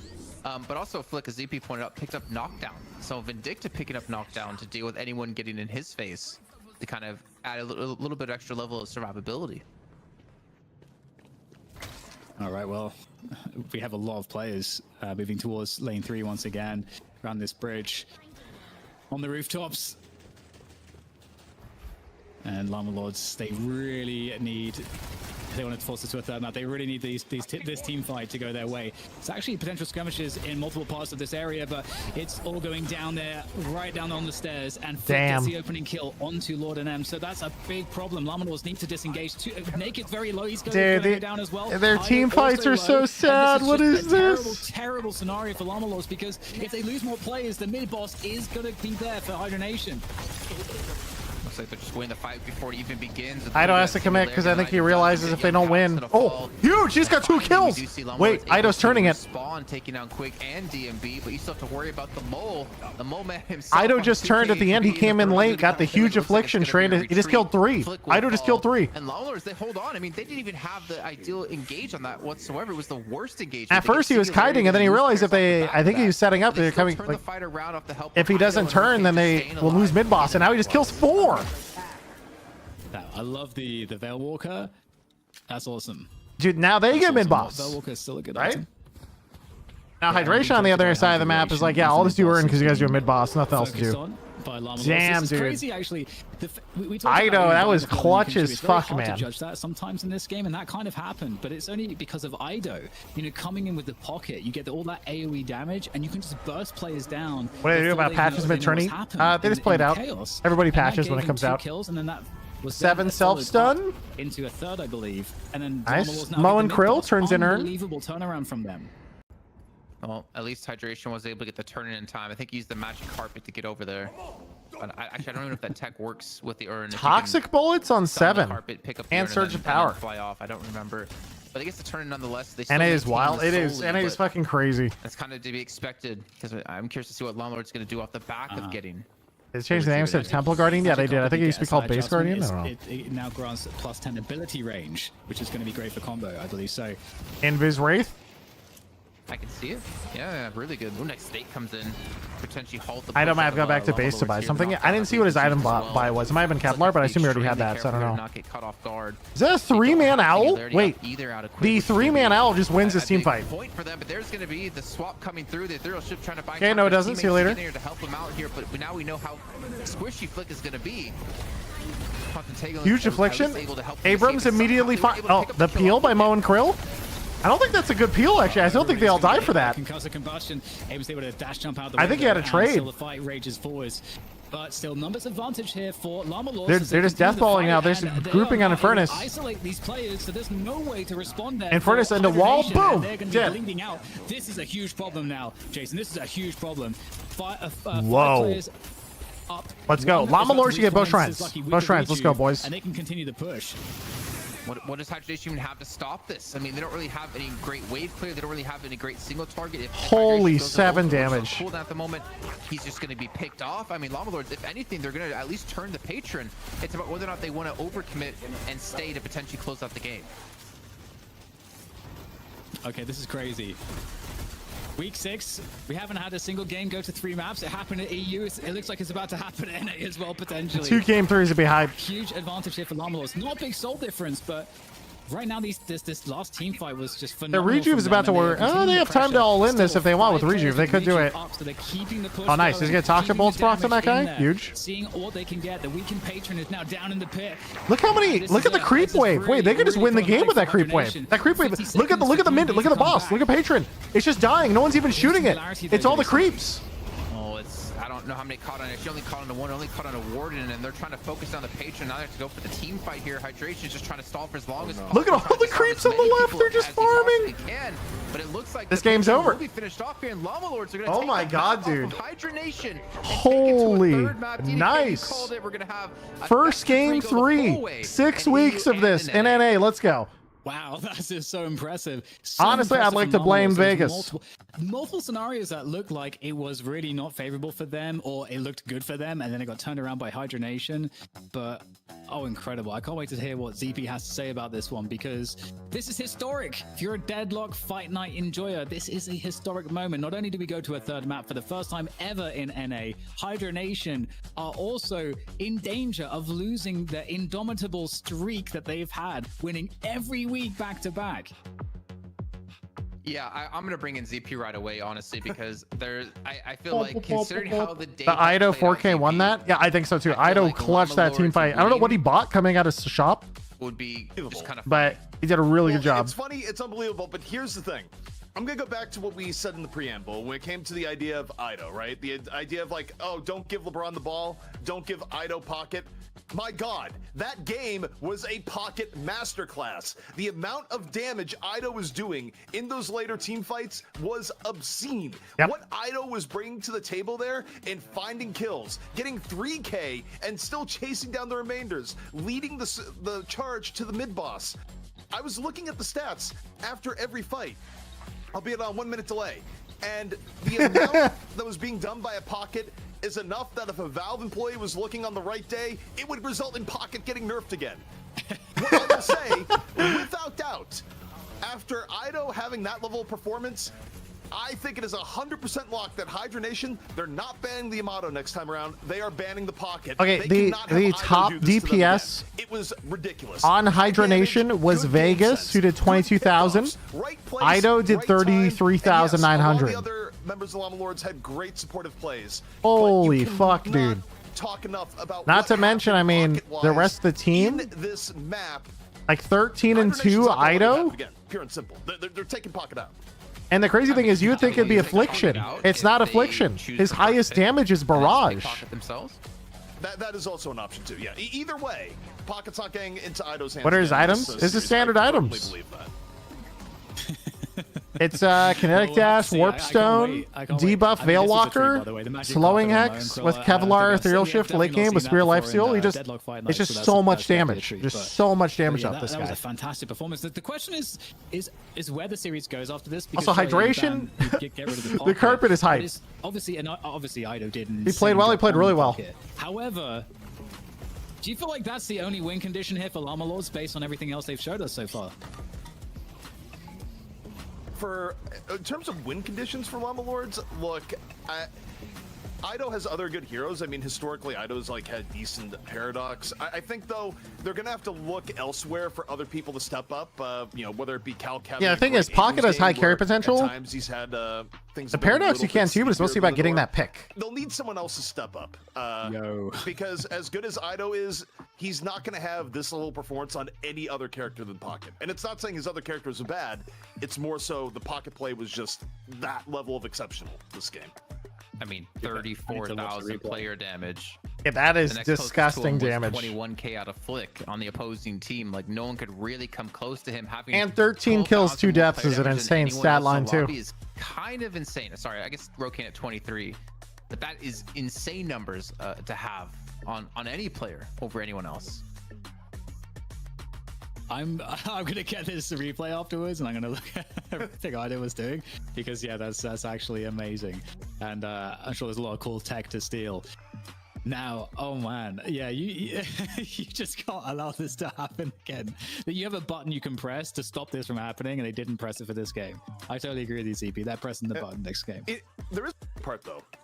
Remember the talk on the draft where we really went into detail about how essentially a price was being paid to pick Pocket this early. They were getting less quality general meta picks.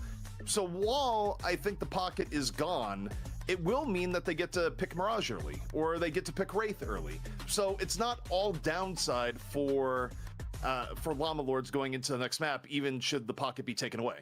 Yeah, if they ban, there's other options. It's true. Like my head will spontaneously explode on broadcast if it somehow is not taken away.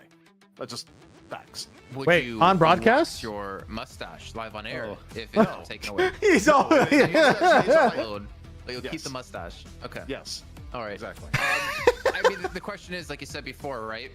Is that will anyone? I mean, even if Pocket does get banned or taken away, whatever, will anyone be able to have the level of impact that Ido had on the Pocket in this last match for them in match 3? I think that's the real question. Can anyone on that roster have that same level to potentially give them a victory here? I mean, I don't know. Yeah. I don't know. I think we'll find out. I think it's unlikely based on everything that the level of I don't want to say overperformance, because obviously that's expected performance, but by everything I've understood about Ido. But I feel like it would. I reckon require Hydra will overperformance ego somewhere not ban else Pocket. if They're he's totally Ido gonna ban Pocket, it. right? I That's kind think of why ZP set this one up. surely, or they pick it. We'll I don't know who has goes. first pick. I think the upside here is that they will get a better draft on paper, but they're not getting their special weapon. The weapon is being taken away, pure and simple. Okay, well, ladies and gentlemen, we're going to be heading to a quick break here to get everything set up for our final match of the night. Guaranteed comes down to this. Will Actually, the final match, true. Lose their title, and will Llama Lords potentially take it from them? There's only one way to find out, by staying with us after the break.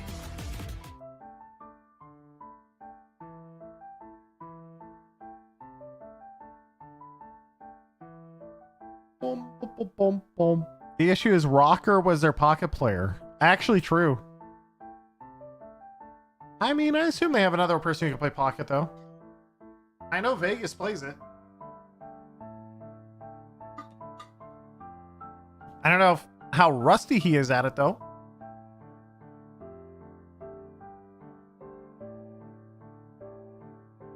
It hasn't in a while?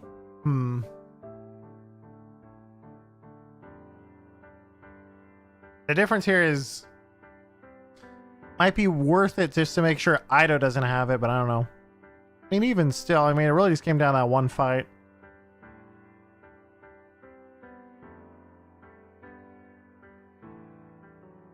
See all the drafts here and it started? Yeah, I'm just going to watch on the broadcast. I know that technically the broadcast has a few minutes of a delay.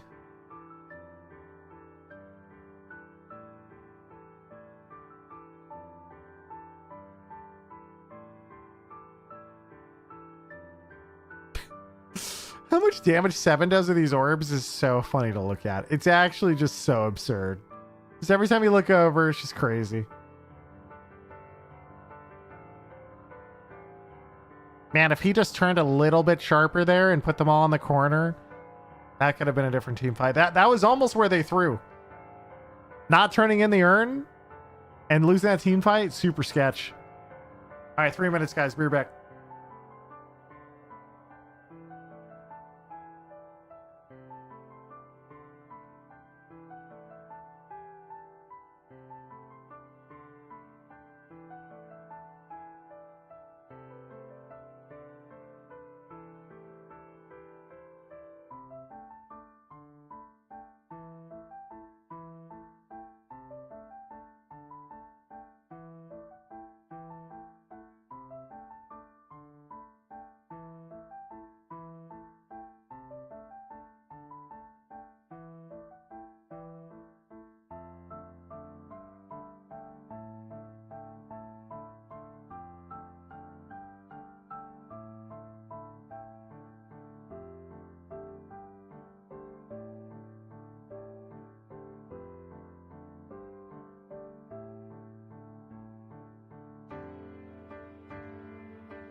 I'm back. Was EU won a good match? Oh yeah, EU was a super good match.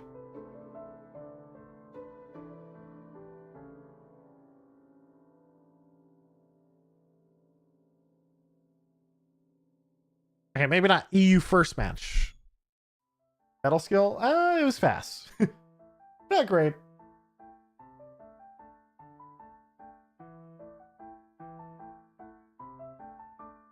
The BO3 though, no, it's pretty sick. Mr. 89-month resub? Oh shit, I did. Real Shoes, 89-month resub, thank you. Welcome back, ladies and gentlemen, to the continuation of our marathon night. We've never had a single series go the full 3 maps until tonight, where both of our series ended up going that route. Right now, Hydration tied up at 1 apiece here up against Llama Lords, where we could have a new king of North America, joined by ZP, DDK, and of course myself, Jason Kapner. We're going to break things down going into this match. But ZP, one thing we should mention, Hydration, they chose first pick, first ban. Probably wanting to deny. What are your thoughts on the last patch? I'm interested to see the soul changes and other stuff. You know, we've been talking about a bunch of stories here. What I'm about to mention is not a serious point, but it is one that will become a very heavy meme point should Hydra Nation lose and should Llama Lords dethrone the kings of North America. The one thing that has changed in Hydra Nation is that Rocker is not playing. Instead of Rocker, it is Vegas, who has normally done a lot of content creation, a lot of streaming, pretty popular within the community. Yeah, we will all blame Vegas. There's nothing that Twitch chat will let you live down, like going to go sub for the eternal North American champion and then losing. Yes. He will be reminded of this from his own fans over and over again. It's true. Vegas did this. If you're Vegas right now, even though Vegas had the top damage last game for his team, was like, I don't know, 5 and 6, an okay performance. Now they're just gonna go still funny. The guy, man. They were already sharpening the pitchforks. Yeah, I'm pretty sure they were. Dan, as we're about to head into this series here, obviously Pocket is a big conversation point of will we see it banned away or will we see it picked away from Ido?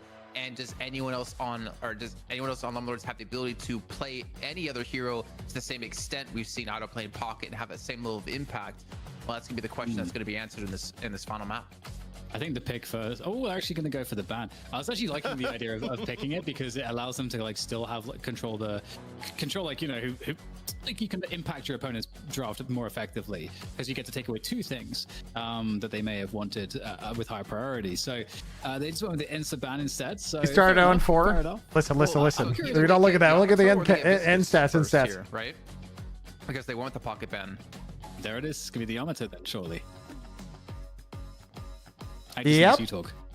Yamato first pick. Llama. Yamato makes sense in this case, given everything. Yamato did get nerfed today again. Just being banned and how highly they were going. Hey, we don't want to play against Yamato no matter what.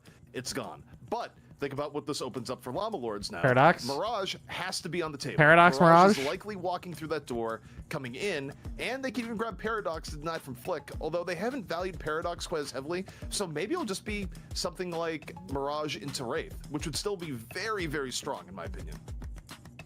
But then you think about securing Flick on Paradox, like you just mentioned, as like a counter to that, not a counter, but as a pick coming up after that. But we just see Infernus being picked up by Llama Lords, so okay. Already we see them taking away one of the picks that we see be interesting. So successful for Hydra Nation. That's true. Yeah, it's a go-to for both Leffa and DMB, both extremely proficient with the Infernus. So that's interesting though, because again, it's like Infernus is not normally, especially right now, considered like a high-tier pick, but they do get the Paradox at the very least. But leaving both Yamato and Mirage, or rather, you know, leaving the Mirage in this case, obviously Yamato's already there for Hydra Nation, is certainly scary. It's a scary prospect. But at least Kelvin's gonna get Paradox. Yeah. Well, I said Kelvin's gonna get Quig. What I meant to say is Quig's gonna get Kelvin. And the prophecy is fulfilled here, where it is, of course, Quig's most comfortable hero. The Dynamo is over, the Kelvin is in, but you think about what we've seen Llama Lords play earlier in the day. To get to the stage in the BO1, Naked is totally fine deciding to go and play on the Dynamo. So there's going to be a support swap here. Do you think, DDK, that Quig is sitting there like, please, can we just pick Kelvin early? I mean, hey, they got take it away from me. Stop making me play Dynamo. I was actually melee can't stick with items. Yeah, I think in the patch it's all. I think you can only do with items now. Potentially, based on just what's happened, but yeah, Yeah, now that Kelvin's going over to Hydronation, these swaps are interesting. Seven performed like pretty well. I think for Llamalords in that previous game, they had used 7 to create effect, and 7 does have a lot of like great pushing power. I do, even though obviously the jungle's still a little bit worse. I think you don't have to play heavily into that. We'll see exactly what the styles look like. Paradox can't carry. Paradox can carry. It's all about the picks. Favoring Hydronation. That 7 and Infernus is interesting. They need a good front line. I'm kind of scared. Just minor tweaks. So I don't think you really. Yeah, they're gonna pick Abrams, and now what are you gonna do? Well, so this is definitely some good comforts for Hydronation and just like generally higher tier picks going their way. Where's Wraith? We are so deep in the draft. They're not going to pick Wraith. They need tanks though. This is the time. It's going to be Warden or some shit now. But I mean, they could. Also round out their the problem is if they don't pick Warden, the other team picks Warden, or I mean, I don't know. Hydronation's draft is too good. They would love to have Wraith with the Dynamo. Okay. I don't get the Dynamo. That seems wasteful, yeah, because they've already got. It's a support Dynamo. Yeah, Quig isn't going to play both Kelvin and Dynamo. Yeah. They're not going to run both. Yeah. But they might run a Wraith, and they might steal it from you right now. Yeah, that's why I agree with it. They already picked support. You don't need to worry about it until late unless there's Warden. Just like I was saying, they should do Warden. They already have an Infernus in a 7. Like, do they really need another carry instead of like a frontline? I thought they're going to pick it Warden right there, and then now what are you going to do? Moen, Krill, Shiv? Put the Paradox there. I also just think Wraith is a character that it doesn't even have to be ultra hard carry at times, just because of how you see people play roam and telekinesis, and the fact that you get more souls from roaming. Even in this setup, I would still think Wraith would be good. But all right, Wraith for Hydronation, right? So I don't even know. I don't know what people are playing. Abrams, but could this be the rare 0 Wraith draft? That'd be something. Pick 6. 0 Wraith draft is insane, by the way. Like, actually psycho. I'm definitely scratching my head a little bit there as well on that one, because Llamalords don't have that just crazy. Like, it feels like there aren't enough frontliners. Yeah, there's not. Infernus does take a little bit of time to come online to some extent as well. So that's kind of. It would be really nice to see something that provides more consistent damage, which you do have obviously in the Mirage on the other side of the ticket. And there's a Wraith. They do go into the dude. Wraith Their too, comp is disgusting. How did they get that lineup? That team is insane. They wanted to prioritize at least getting the Wraith, Warden first. Abrams, Mirage, Kelvin, Yamato, Warden. So you have Abrams, Warden, Yamato for all in with Kelvin to isolate. Mirage split push, Wraith to carry. Along with the Yamato late game carry. But there's a lot of picks that would disappoint. They might just go for a second support at this point, which would be maybe it would be an Ivy. Yeah. Okay. Ivy, so okay. Ivy comes out, dude, I thought they were gonna go crazy and go Shiv. Actually, I thought they were gonna go Shiv. I don't feel you always have we saw it in the EU earlier. They picked Shiv 2 games as the last pick to have another tank. Because now the other problem is too. Hydronation literally has the top 6 most contested characters in EU. And to be fair, Paradox 7 is usually Paradox, so they don't care about it. It's mostly 7. These comms, I feel very afraid. I feel like Hydronation's really won the draft pretty heavily here. I think this is Hydronation saying, okay, we let one map go. We're not going to let a second map go. We're not going to lose our title. We're not going to have Vegas's, viewers harass him for being the problem and causing the team who's undefeated 5 weeks running to lose for the first time. Nah, it ain't going to happen. Surely it won't happen. We're going to close this out. And honestly, I'm a little bit worried for Llamalords because it's a very squishy team, like very squishy, and I feel like it's very easy to pick one of them off as well. Yeah, I don't like it. I'm spooked. And almook like guarantee. I believe in the front line. Tanks are OP. Unless they invest into like Ethereal Shift or something like that. Take a look at this, and there are upset vectors here that I would look at, and by upset vector I mean Dynamo, where that's true. Dynamo simply ult the whole team. Really good singularities, especially back in map 1. But it is the one character in the game that has the X factor of anything can happen while Dynamo is alive and the other team makes an error. So, if you're looking for Llamalords, you look to the Dynamo to an extent and go, all right, time to make some hero plays. Sometimes you only need that one singularity to turn a game around. And speaking of hero plays, you've been a true hero here on the DP, and we'll catch in with you after the match has finished off, as we are going to be kicking off the final match of the night, going the full 3 here in North America, with Hydronation being pushed to the brink up against Llamalords, who honestly, Dan, I feel like they even had a chance to take this. Abrams versus Infernus, Moen, Krill versus Wraith. First map of the series really well. Yep. Yep, I mean, I think you're totally right with that. It was very close up until it was like right at the end. Just one team fight. That was a nice punch. And well, oh God! Wait a minute. This is feeling quite impressive already. Holy shit! Oh my God! So much damage coming in there. Oh my. He should have straight go to base. I mean, we're already seeing a. He might get preview of shot what's off right there. I thought they would stare at it and see if they could shoot him off. If they shoot him off, he dies. In your face with the power slashes and the crimson. Didn't die. Didn't die. Not a big deal, guys. Not a big deal. We'll come back, not lose anything.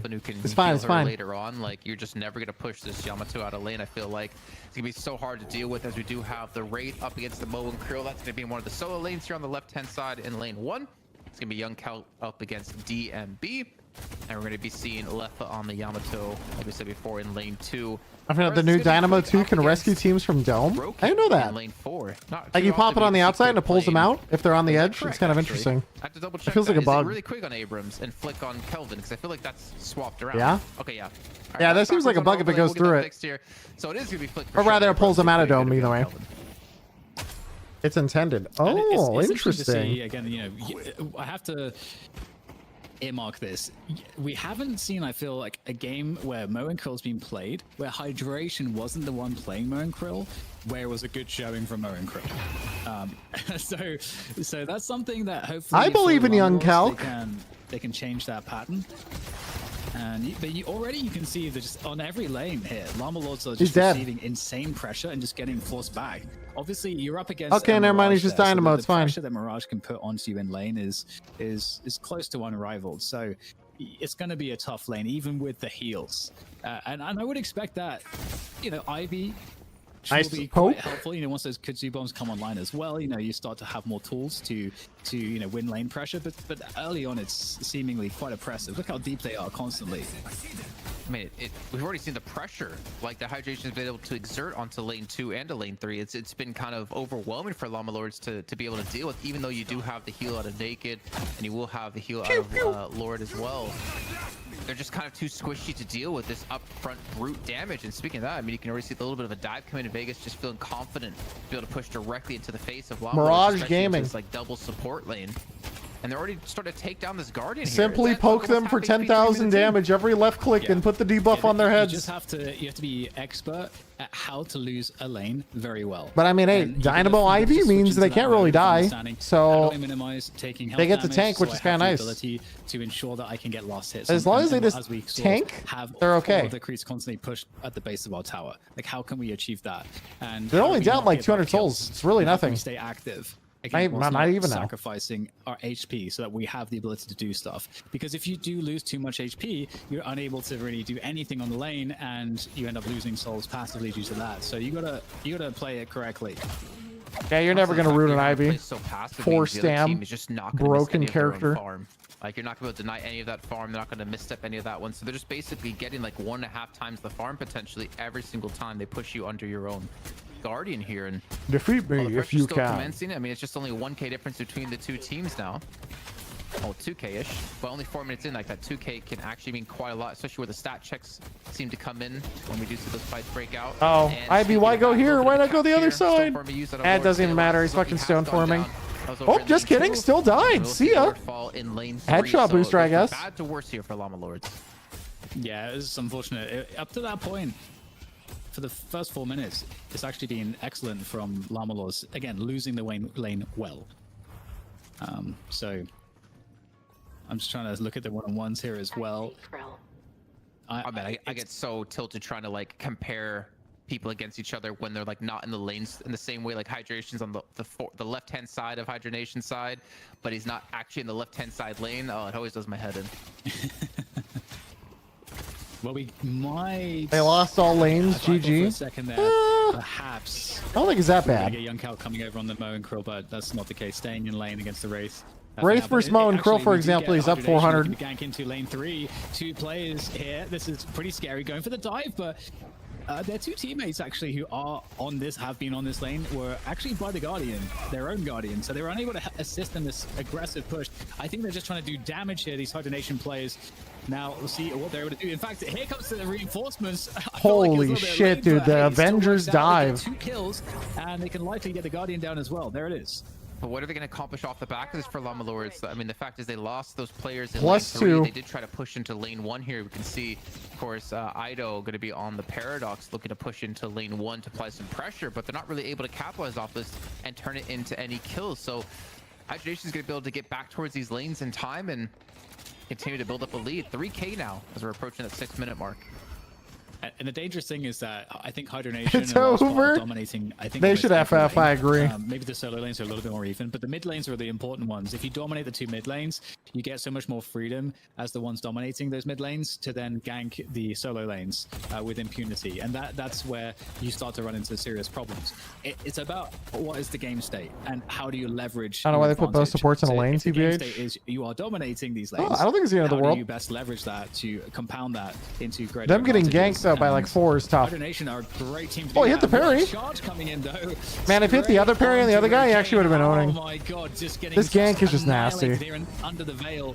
They just need like a counter gank. They need to do something to be playing, but I think it's the left lane is what's happening right now. You see Mirage TP, everything's going down that lane. Lane 1, so Hydration aren't going to lose too much more ground here as they do. Any heroes for total beginners? Play whatever's fun. Don't worry about it. Here to deal with Just them. go on the training range or sandbox And Lords are just really struggling for an answer here. They're just trying to figure out and what we just do to get select the back into this characters game. and see What which can one we you do like and to play it. Stop the rod. And honestly, with the way Hydration are played, I don't even know when I can actually see everything that's happening in the game. Yeah, again, is I think all about loot. Again, the draft I think really is not doing them favors for the early game. But hold that thought because Very much not doing you favors, that's for sure. And power slash coming in. There's no way this is lucky to survive that.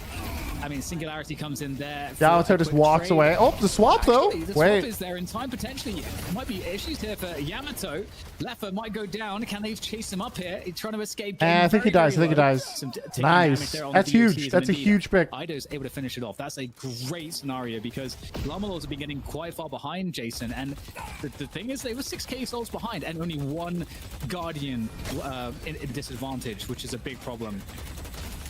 A very nice dry swap by Ido there as well to make sure they can get that kill onto Leffa, but you can still see the damage Leffa's already able to put down. Unfortunately for Hydration, not able to push down lane 1, so fortunately for Llama Lords, they're not going to lose too much of this in that position.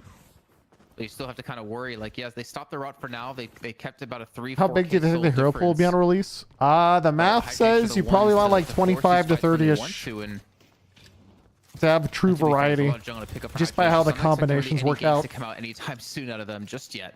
They have a lot to clean up here before they can force like any sort of next engagement. But I'm still amazed at like how aggressive they're being around the map, still looking for like damage onto these Guardians, looking to potentially, take another objective here, another objective there, any kills they can pick up to transform that into Yada, bigger lead. Exclamation point builds.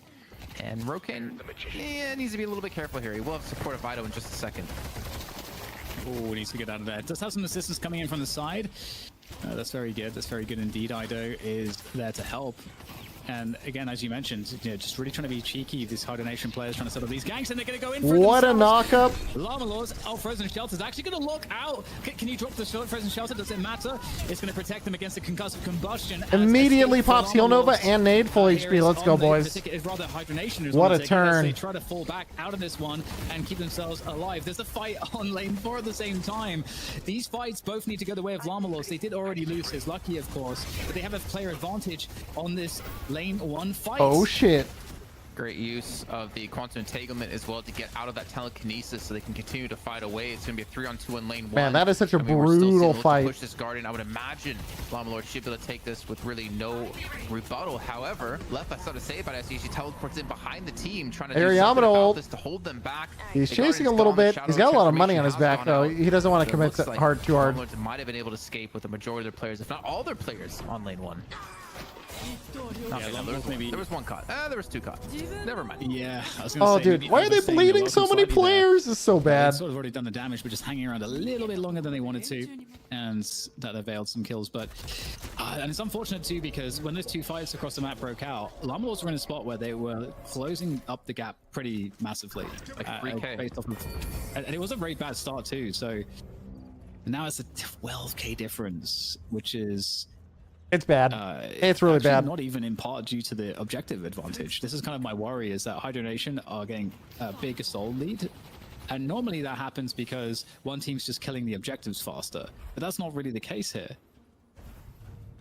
I mean, it's gonna come down to this earn turn in. Like, it's honestly not that big of a Tier game 2 for boots. Hibernation, more He's running potential fast loss now. if they get into a fight that they lose and they lose the earn turn in. It's like an easy way for Llama Lords to get back into this game. But let's see. I mean, this is a big turn fight. If they can win this fight and then win the earn, they can. Oh, they're taking it early now. Looking for a catch potentially. Hydra Nation just does a catch. They just push early. That's with the first kill coming through, and even the chase down here onto Ido. He's gonna fall, and Hydra Nation gonna get the 2 kills and probably the earn turn off the back of this, or maybe, just maybe, they even might go mid boss. I don't know if they can do mid. Oh god. Respawns are really fast. Lefa's getting stronger. He is getting stronger, Jason. I'm a bit worried. I'm in trouble. I'm a bit worried. Yeah, just the dive ability from a farmed Yamato is scary, and it's not necessarily that he's like farmed per se. It's just that the difference against the average for Llama Lords is actually looking quite stark. At Dude, this it's like point. was that 13 Again, kills to 2? Every time I look at the difference, I think back. 15 kills to 2 kills. Oh my god. Even Hydration's at 12k, and he's not awarded. Like you'll never. It's say, 15 like, kills to 2, awarded. bro. He's really That's cursed. outfarming the opponents, and he's really deadly. But like, I mean, this early on, like 12k compared to what 8-9k is the highest enemy side. Like, yeah, as ZP calls it, you are approaching the stat checkpoint potentially here very soon, especially if they're able to get like another couple, like what 5k souls towards their team in lead. I mean, 20k. No, actually, I take that back. 20k is pretty much stat check territory here. It is 20k at this point in the game. They can literally run at them and kill them. There's nothing they can do. Now is going to cause if you're this far behind, look, the bigger stat check problem is not. Yeah, I totally. You know, something like the Abrams or Kelvin. It's the Yamato and the Warden who can literally just walk at you and kill you. There's nothing you can do. You're trying to protect the different stages of the game because you want to ensure that your draft will account for, keeping you, able to farm in the early game and keeping you in a spot where it's going to be even enough, even if it's slightly losing on like 1 or 2 lanes, that the other lanes are okay. But in this particular case, the thing is also that Hydra Nation recognize where their advantages are and they leverage them. They don't just sit on them. They're like, we can continually pressure them and deny them everything, so we will. Yeah, and I think that's the difference between a good team and a great team. Is like knowing when you're in those prime positions to be at an advantage, to know how to capitalize off those advantages, to be able to push those advantages even further to a bigger lead than inevitably a win. And I mean, right now, I think one of those conditions is so much damage. I think he feels like he can solo anyone 1v1. And I'll just simply ult. I don't care. Oh, potentially even a 1v2. Okay, bye. But unfortunate timing for a pause here out of Flick. They're in the middle of a shadow transformation out of Lefa. And Flick's stuck apparently. Can we go to Flick? I'm curious where he is. Flick says he's stuck. Wait, is he stuck ulting in the floor? Oh. Hey, where'd he go? Abram bug. Okay. He's in the gonna wall. have to reconnect, I guess. Or something. I mean, we'll see. What's the solution here? This is. He's stuck on the wall. There's nothing he can do. We can restart if you want. Yeah, just restart, guys. Just restart. He's stuck, guys. We got to restart. We don't agree that we could full restart. Restart whole match. What a magnanimous offer from Young Couch. There's absolutely no ulterior motive to such a charitable. I'm serious, guys. Admins? Question mark. The most selfless player we've seen here in Deadlock Fight Night. He says he's serious. We have to surely. Can the admins type? Well, they're asking for admins input, so. No, they're typing in spec only. I don't think you're an admin. You can't. I don't even think you can. All right. Well, we will. I'm sure get this cleaned up. I think it's EP's. We cannot type. We could call him the admin. He won't be stuck forever. They'll just kill him. Oh, no, he does things and stuff. You won't be stuck forever. Oh, well, you got free. Oof. Oh, that's not too bad. Because that seismic slam was going to go on to somebody. And now it's gone on to absolutely nobody. And it looks like a team wipe is inevitable. The over. difference in farm is so tangible that I don't know what else they can really do here in this situation. We need to try to take down the tower. But yeah, Flick is in pretty good spot. My vote's still for Young Couch suggestion, by the way. And I think you test this Rejuvenator pickup here at a Hydra Nation. They lost DMB, but he's going to be back up before the Rejuvenator gets secured. And that 20k lead has now turned into, still about 20k. It's going to be a little bit higher than this once they form up their jungle, of course. Yeah. I mean, this is looking like a 20-minute victory right now for Hydra Nation. Llama Lords. So I guess like the one thing. A sub 20-minute game? Yeah, probably. If, I think this will be like a 17-minute game. For like a comeback mechanic that's kind of, I guess, a bit better now is. Are there any EU turns for the next fight night? Right? So Oh, I'm not sure, but probably. You land like a particularly good like team synergy or combo or singularity, and you get. Usually the way to look, by the way, just go to Liquipedia for Deadlock and just look at the schedule. How kind of deep we are into the game. So that is really the only way back in.